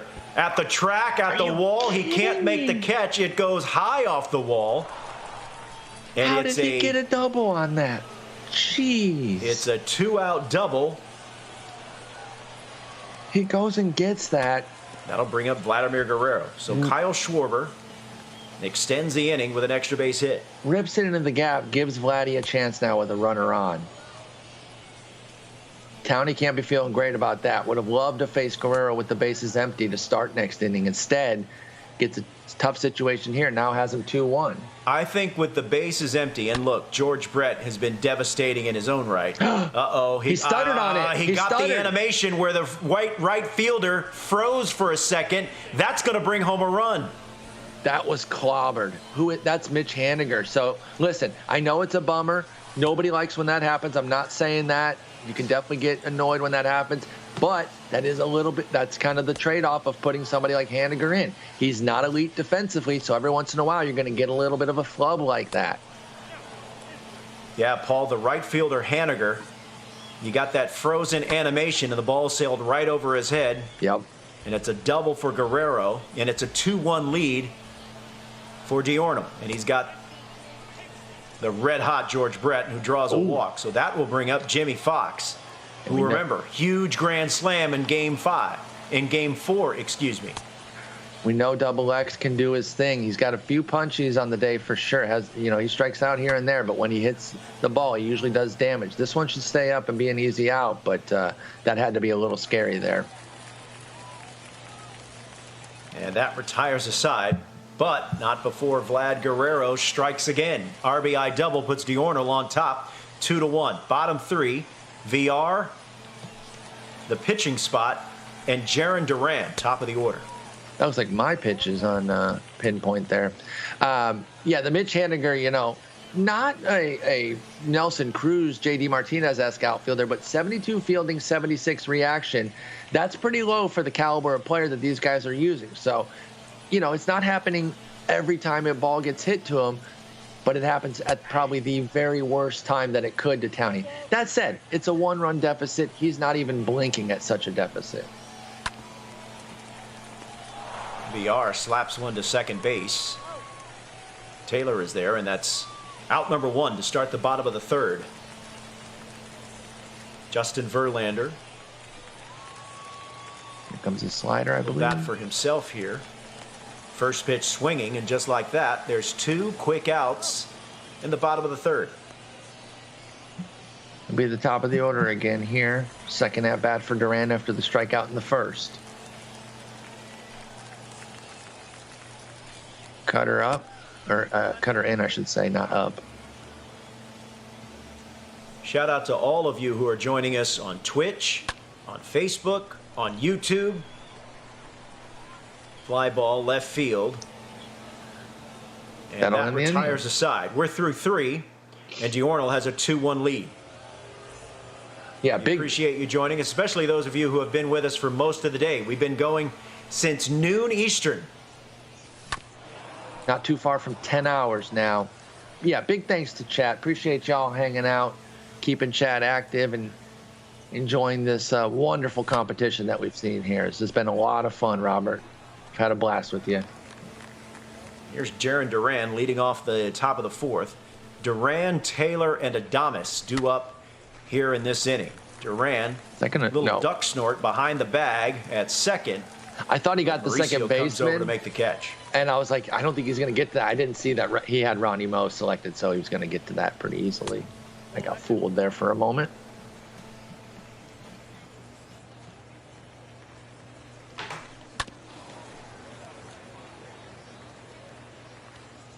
Oh, poor Wyatt Bone doesn't know what a duck snort is. Oh, come on now. Duck snort, humpback liner. Hey, ooh, that sounded good. It really did, actually. It's going way back, but it's going to die on the warning track for loud out number two. Oh, Benny, I appreciate y'all being here so I can roast you. Benny said, all of a sudden giving shout outs to chat, been roasting us all night. I mean, that's part of that comes with the territory. I still appreciate y'all being here. There's nobody to roast if y'all aren't here. Now Kurt brings up an interesting point here as we're 2 outs gone in the fourth inning. He says, snared by VR, is a duck snort the same as a can of corn? I think those are two totally different things. Correct. Can of corn is basically just a lazy fly ball, and it means it's from back in the day at the grocery store when you have to use a little stick to get the can of corn off the top shelf. You drag it off, and then it easily falls down into your hands. Duck snort is more of like every single D. Gordon hit. Think of that as a duck snort. A cheapie, a little doink. All right, here's Chipper Jones leading off the bottom of the fourth. Fly ball, center field. Betts is there, and that's out number one. Yeah, falling to the apron. Kurt said he was just channeling his inner hawk. He knows the difference. He was just calling the other one a can of corn. So he knows the terminology there. They're not too dissimilar, but there are differences. different. Yes, absolutely. Yeah, they are definitely that brings up the Mookie Betts. Little Cuddy here. Little kid Cuddy. Betts ahead in the count, 2-1. Beast mode. It's a best of 5. This is the final game of the day. It all comes down to this.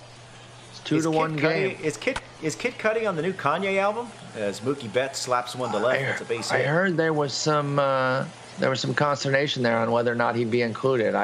It doesn't list the features on Spotify, so you have to just kind of listen and figure out who's on each track. I only listened to it once before we started today. All right. I've only listened to it 7 times, so you know me. I got my finger on the pulse. I appreciate it. All right, here's David Ortiz, looks at a strike on the inside corner. Verlander working in the 4th. You got to listen to an album several times before you can make a serious opinion on it. I've never heard a good opinion from somebody that listened to an album like once or twice. Oh, it's trash. That's an L. Oh, that's an L. I listened to half of it once, but that's an L, dude. Cool. David Ortiz. Fly ball, right center field. Betts is there, and there's out number 2.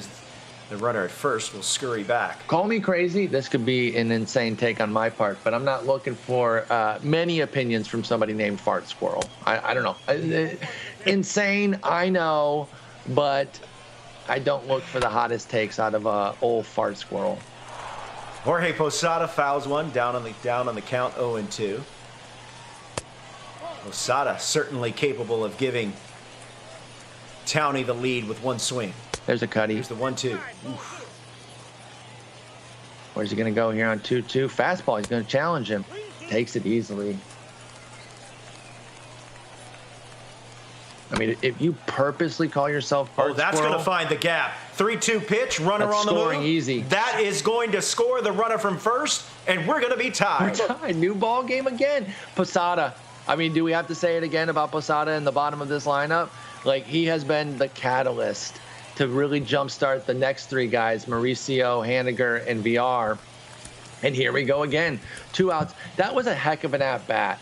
Again, if you're looking for tips to take away from things, look at at-bats like that. That's a microcosm of the excellence of players like Towney, how he spat on those 2 pitches to get the one that he needed to do, to do damage on. Pardon me. That'll bring up Ronnie Mauricio.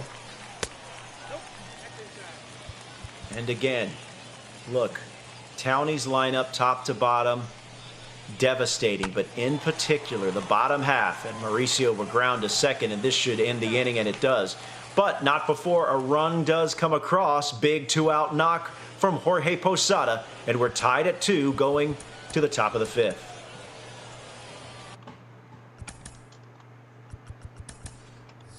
We got another new game. This has been so awesome.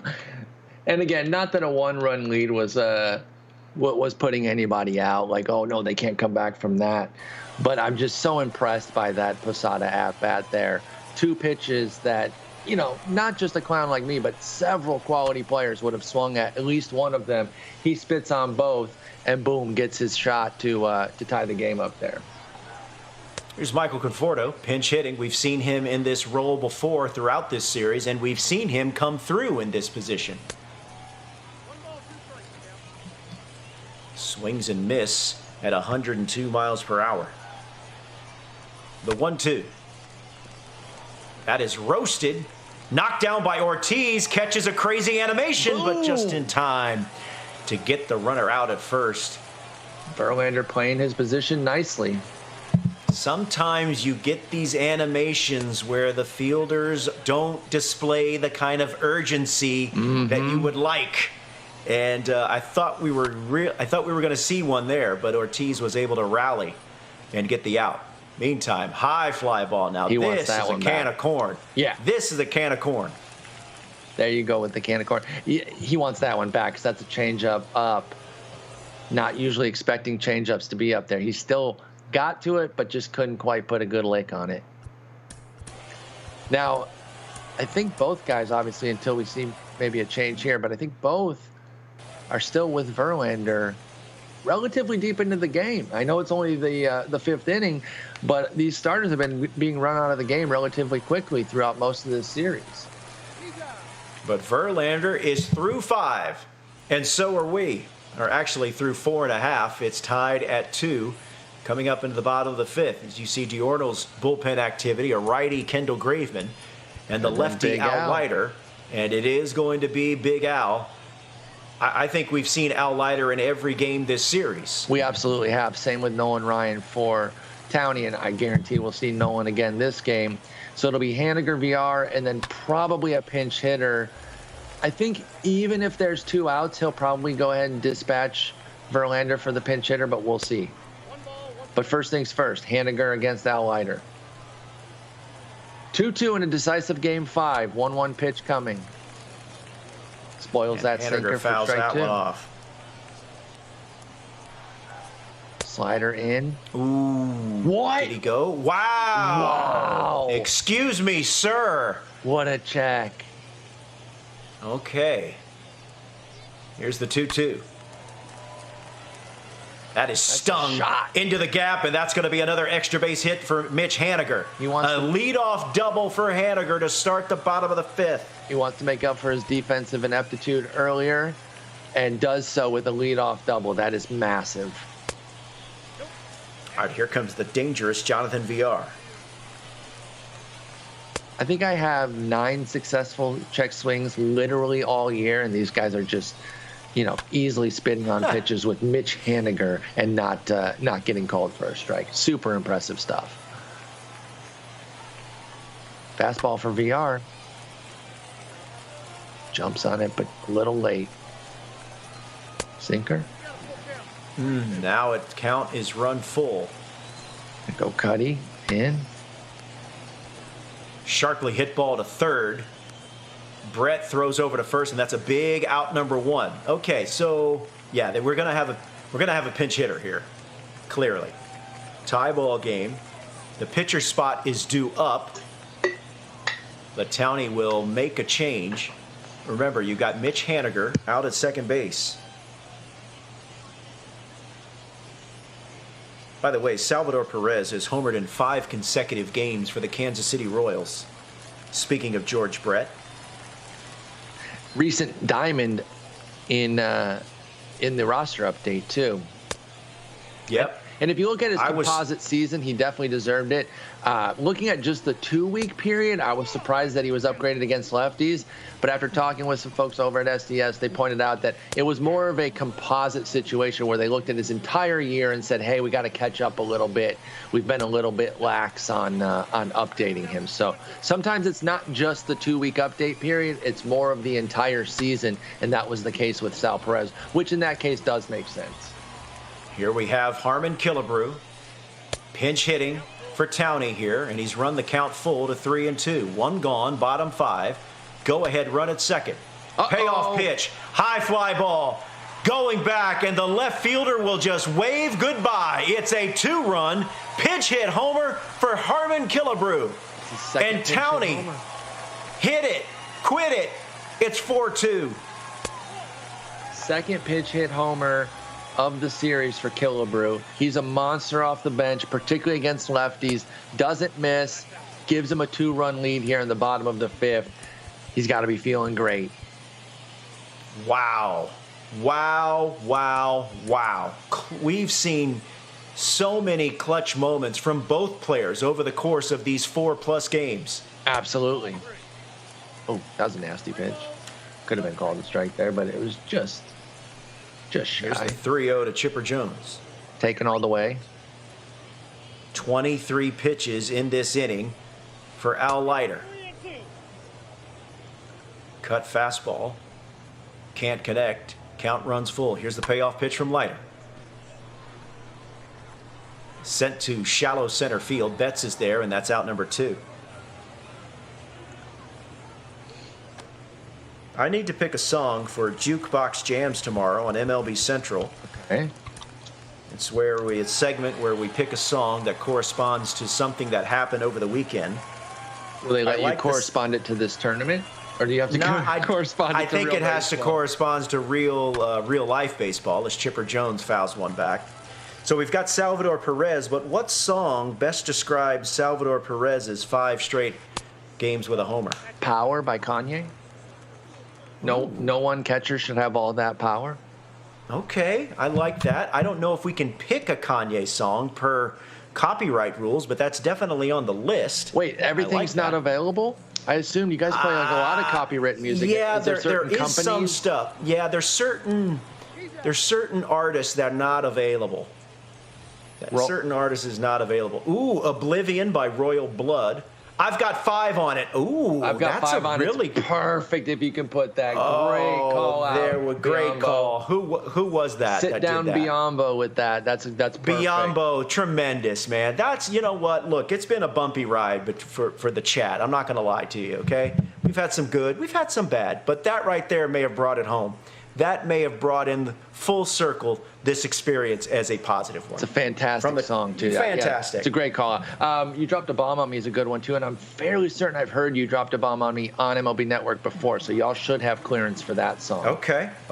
I like that. But, yeah, I know that copyrights can be wild. TV channels have a little bit more, leeway with things, but you never know. But, yeah, there's a few options. All right, so good job there by the chat. I knew I was doing the right thing by opening up to the room, if you will. Benny, I got 5 on it. He's hit 5 straight homers. There you go, Benny. Yep. I got 5 on it. Fantastic song. All right, here we go. Raleigh Fingers working in the top of the 6th. Big And working Vlad with a up. 2-run There's lead, one. but Vladimir Guerrero Jr. makes it a 1-run lead. You knew it was coming. It's perfect for Vlad Guerrero. Like, there had to be one coming. Ooh.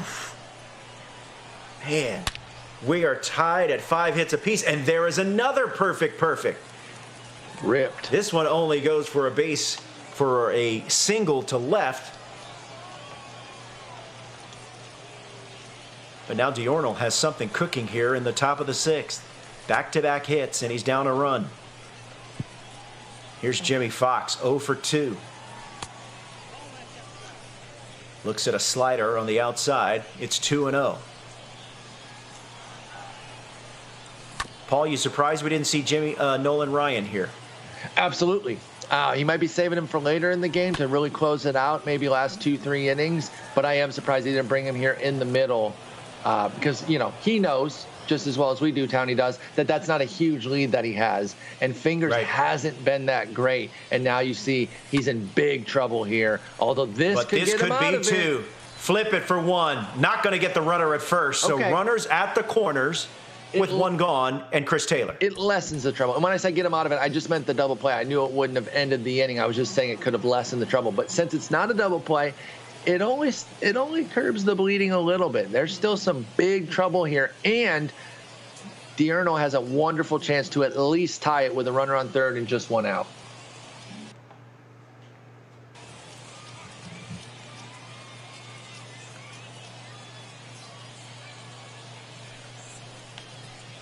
We're going to have a pitching chain.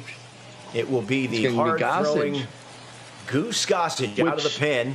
This further leads me to believe that he's saving Nolan for the very end of the game here, because that's who he's trusted the most, and I'd be blown away if he doesn't use him. That's going to be a pop-up. That's going to be massive for Townie. All right, so here we go. Big spot in this game. That is so huge. That is huge. That is a big timeout. Here's Willy Adames. Tying run is at third. Go-ahead run at first. And Adames is ahead in the count, 2-0. Boy, he does have a base open. So many ways to get that runner in from third, and now it requires a base hit. That is so tough, but huge for Townie. And then he gets him to swing through that one for Adames. Now it's 2-2. Here's the 2-2. Sends that one foul to remain alive. This is We'll on do it again. legend, Dino Kid, on legend difficulty, which makes it that much more impressive. The 2-2 from Gossage. Spoils that one. Spoiled again.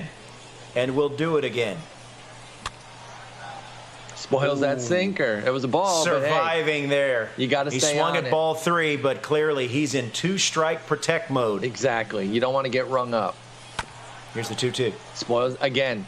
Too close to take. You don't want to get rung up, so you're better off just fouling it off, staying alive. Oh! Got him.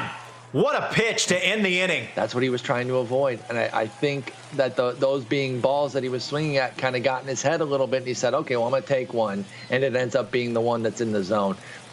That's just tough. I think you just got to kind of throw up your hands on that one and say, hey, good pitch, tip your cap and move on. It is 4-3, though. Don't forget there was the Vlad homer there, so he did cut the deficit in half. Still plenty of game left. Don't go anywhere, productive inning, folks. no doubt. Productive inning, no doubt for D'Arnold. Trailing now just by a run. Kendall Graveman will have to deal with 3, 4, and 5 for Towney. That's Betts, Ortiz, and then Posada. Don't be surprised if we see multiple lead changes here still. Here's the 2-2. Chopper to third. George Brett will scoop it up on the hop and throw over to first for out number 1. Great point by Goobs in the chat that he's been going to that sinker all day on the righty looking for the strike 3, and he went to a couple that were out of the zone that D'Arnold fouled. And like I said, I think because he fouled a few balls off, ones that would have been called balls, he takes one and boom, gets frozen up for strike 3. And then even better for Towney is that the pitcher spot's leading off. It will be a pinch hitter, but that makes it even better to start off the inning there with a lesser hitter. Here's Jorge Posada trying to extend the inning, batting with 2 down. He's 1 for 2 with an RBI double.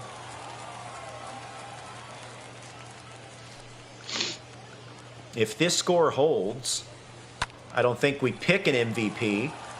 But if Towney were to win, who's his MVP? I think he's batting right now.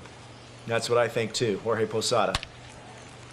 And Jorge Posada sends one deep to right field, but it just goes foul. It wasn't foul Wow. immediately, and I thought he got it there for a second. I absolutely did not. Oh, he golfs one up the middle. He can't beat that out with his speed, though. No, of course not. He's got a piano on his back. A and that few retires others us might up. have, but wrong guy to try to do that with. He can do a lot of things, but infield single is not one of the things on Posada's agenda. We're going to have a pinch hitter to start this half inning. It'll be Jesse It's going to Winker. be Jesse Winker. Winker has gone deep pinch hitting in this series. Do you go to a lefty here? I think he should. Oh, my gosh, that should have been a home run. First pitch swinging. Wow. Holy Hot Toledo. shot right to first. A hanging changeup. Instead, it's out number 1. I think he wanted to avoid Mookie. Chipper Jones, because isn't Chip what? Yeah, Chipper's left splits against lefties are dynamite. You're exactly right. He would have gotten Chipper to bat third in this inning. No. Towney has Chipper batting second. He could have avoided that. So. Oh, excuse me. Chipper's Chipper not even. Good honestly, Lord. if you look at it, it would have been. He's got Schwarber. Yeah, so it would have been even a bigger reason to go to the lefty. But hey, he got out of it with. He got out of it. It's a moot point. Yep. Yeah, it really is. Or as Joey from Friends would say, it's a moo point. 21-year-old Towney clinging to a 4-3 lead. Here in the top of the 7th, 18-year-old D'Arnold trying to claw his way back. Ahead in the count, 2-0 to Kyle Schwarber. Good hitting count, but Jonathan Villar makes a nice play to end the inning. And we're through 6.5. Sharp there to get through that inning with Gossage, because like I said, I would have definitely gone lefty, but that's, well done there to keep him at bay with the 2 lefties, including Winker and then Schwarber there. And now he goes to Chapman. Can Towney expand the lead? Chapman's have not done well today, regardless of who's using him. I think all 4 players have some iteration of Chapman. None of them have been terribly successful today. There's Ronnie Mauricio, sends one up the middle. Chris Taylor jump throw. Very Jeter-esque. I know a lot of you Yankee fans have been clamoring. Where's the Jeter card? Like, I desperately want a new silver in the game. Bring me Jeter. One of the all-time greats, one of the all-time clutch players in Major League Baseball. I just don't know how fun a Derek Jeter card would be. I mean, no matter how much you gas it, you really can't push the power up. That's a certainty. They would gas the fielding a little bit. Chopper out in front. Tough play, but he got him. Since when is Kyle Schwarber Baryshnikov back there? Nobody gets that reference, but I love it. Who was running there? Because a faster guy is probably safe. I think it was, I don't even know who it was. It was Haniger. Okay, so it's like medium speed, right? He's got a little tinge of speed, I think. I actually have his card pulled up from when I looked up his defense. Yeah, 50 speed. I think like a 55 speed gets there. That's how close it was, I think.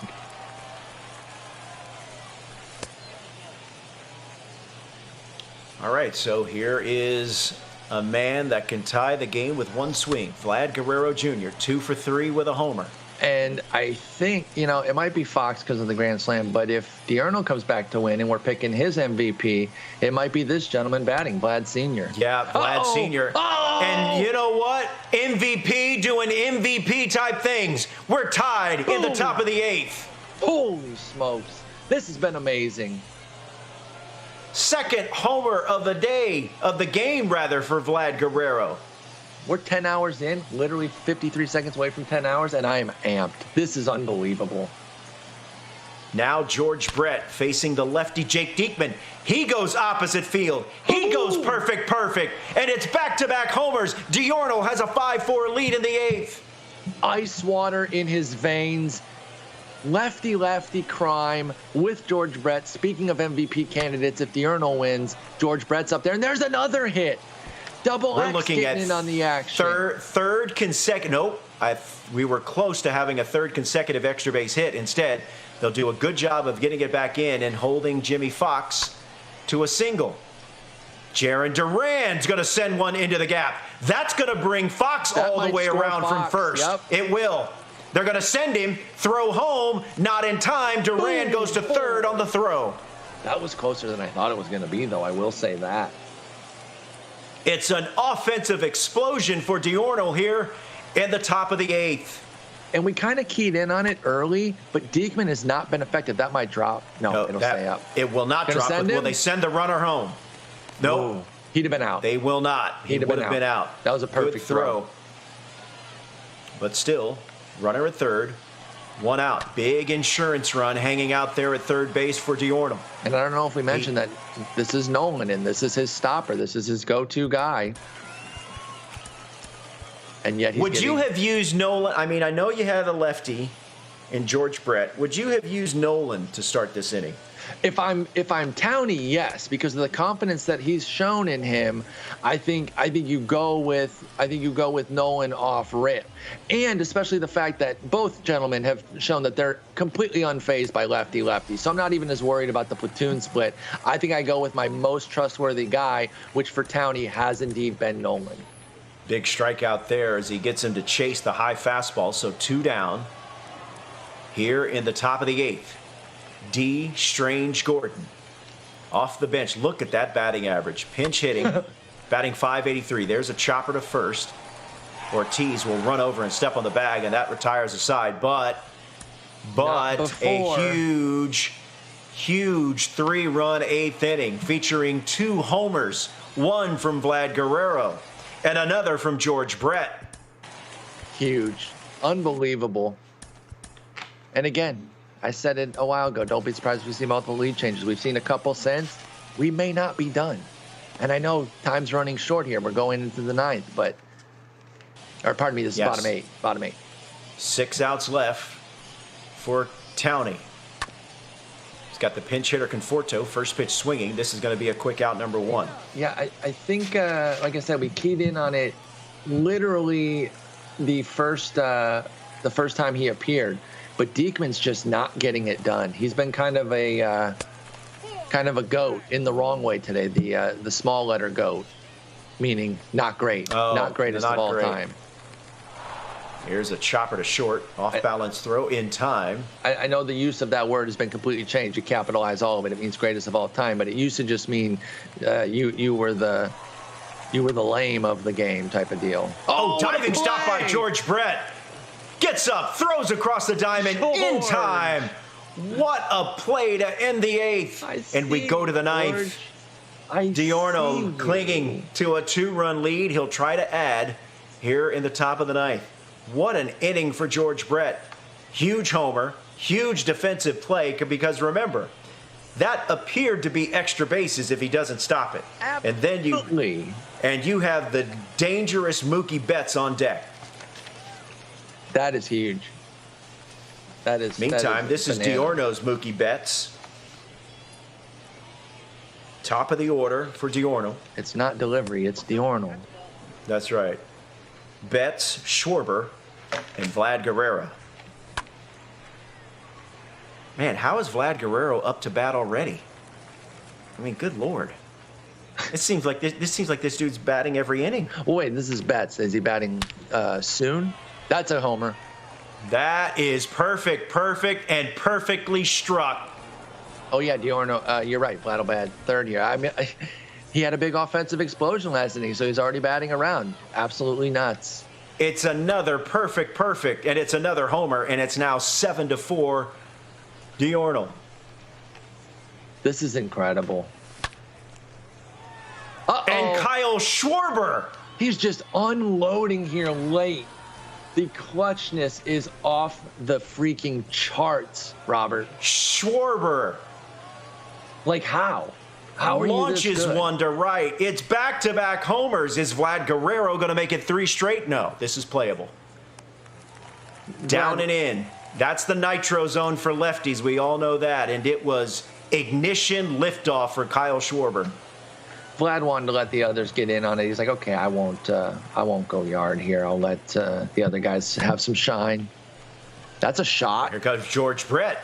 That's a Sends shot. one deep to left. He's gonna catch it. But Betts is there, and that's out number 2. That's pretty great off the bat, though, huh? Absolutely. So I mean, look at where the PCI is, right on the money. And It's Jimmy gone. Fox, get up. Are you not? Get up and get down. That is a solo homer, 3rd homer of the inning. He has just And it's now 9-4. completely turned it around here.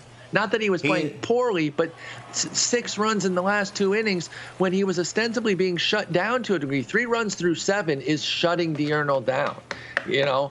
And all of a sudden he just explodes. And these guys can turn on a dime like this. We've talked about this throughout the afternoon, and it's what makes them so devastating.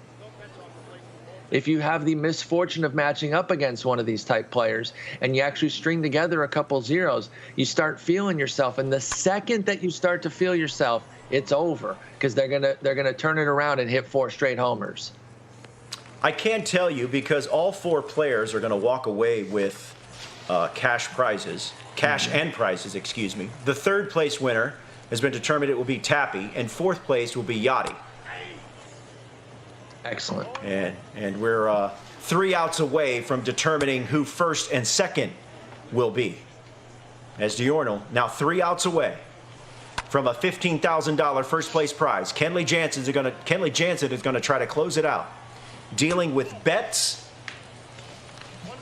and has Ortiz, and Posada. And a 5-run lead has to feel good. He's now 2 outs away as Betts goes down swinging. He knows darn well it's not over, but there's no way that he's not feeling pretty good about this right now. David Ortiz fouls it off. It's down to the count 0-1. Oof. Goes around on that one. That's tough. Started with 128. Began the day with 4. And now we're down to 2. Here's the 1-2 from Jansen.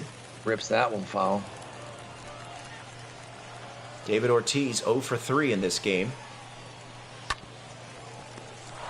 And that one is grounded to first. Jimmy Fox steps on the bag. And now Diurno is an out away. Hitting on legend. Pitching on legend. And a legendary performance by Diurnal here in the last couple of innings. And this should do it. Taylor, Fields, fires, and that's it. Wow.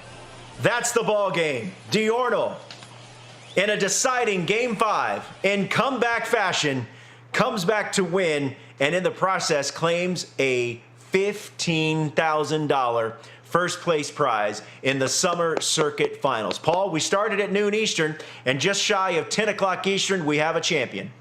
What a day, Robert. This was fantastic. Brilliant play by all 4 participants.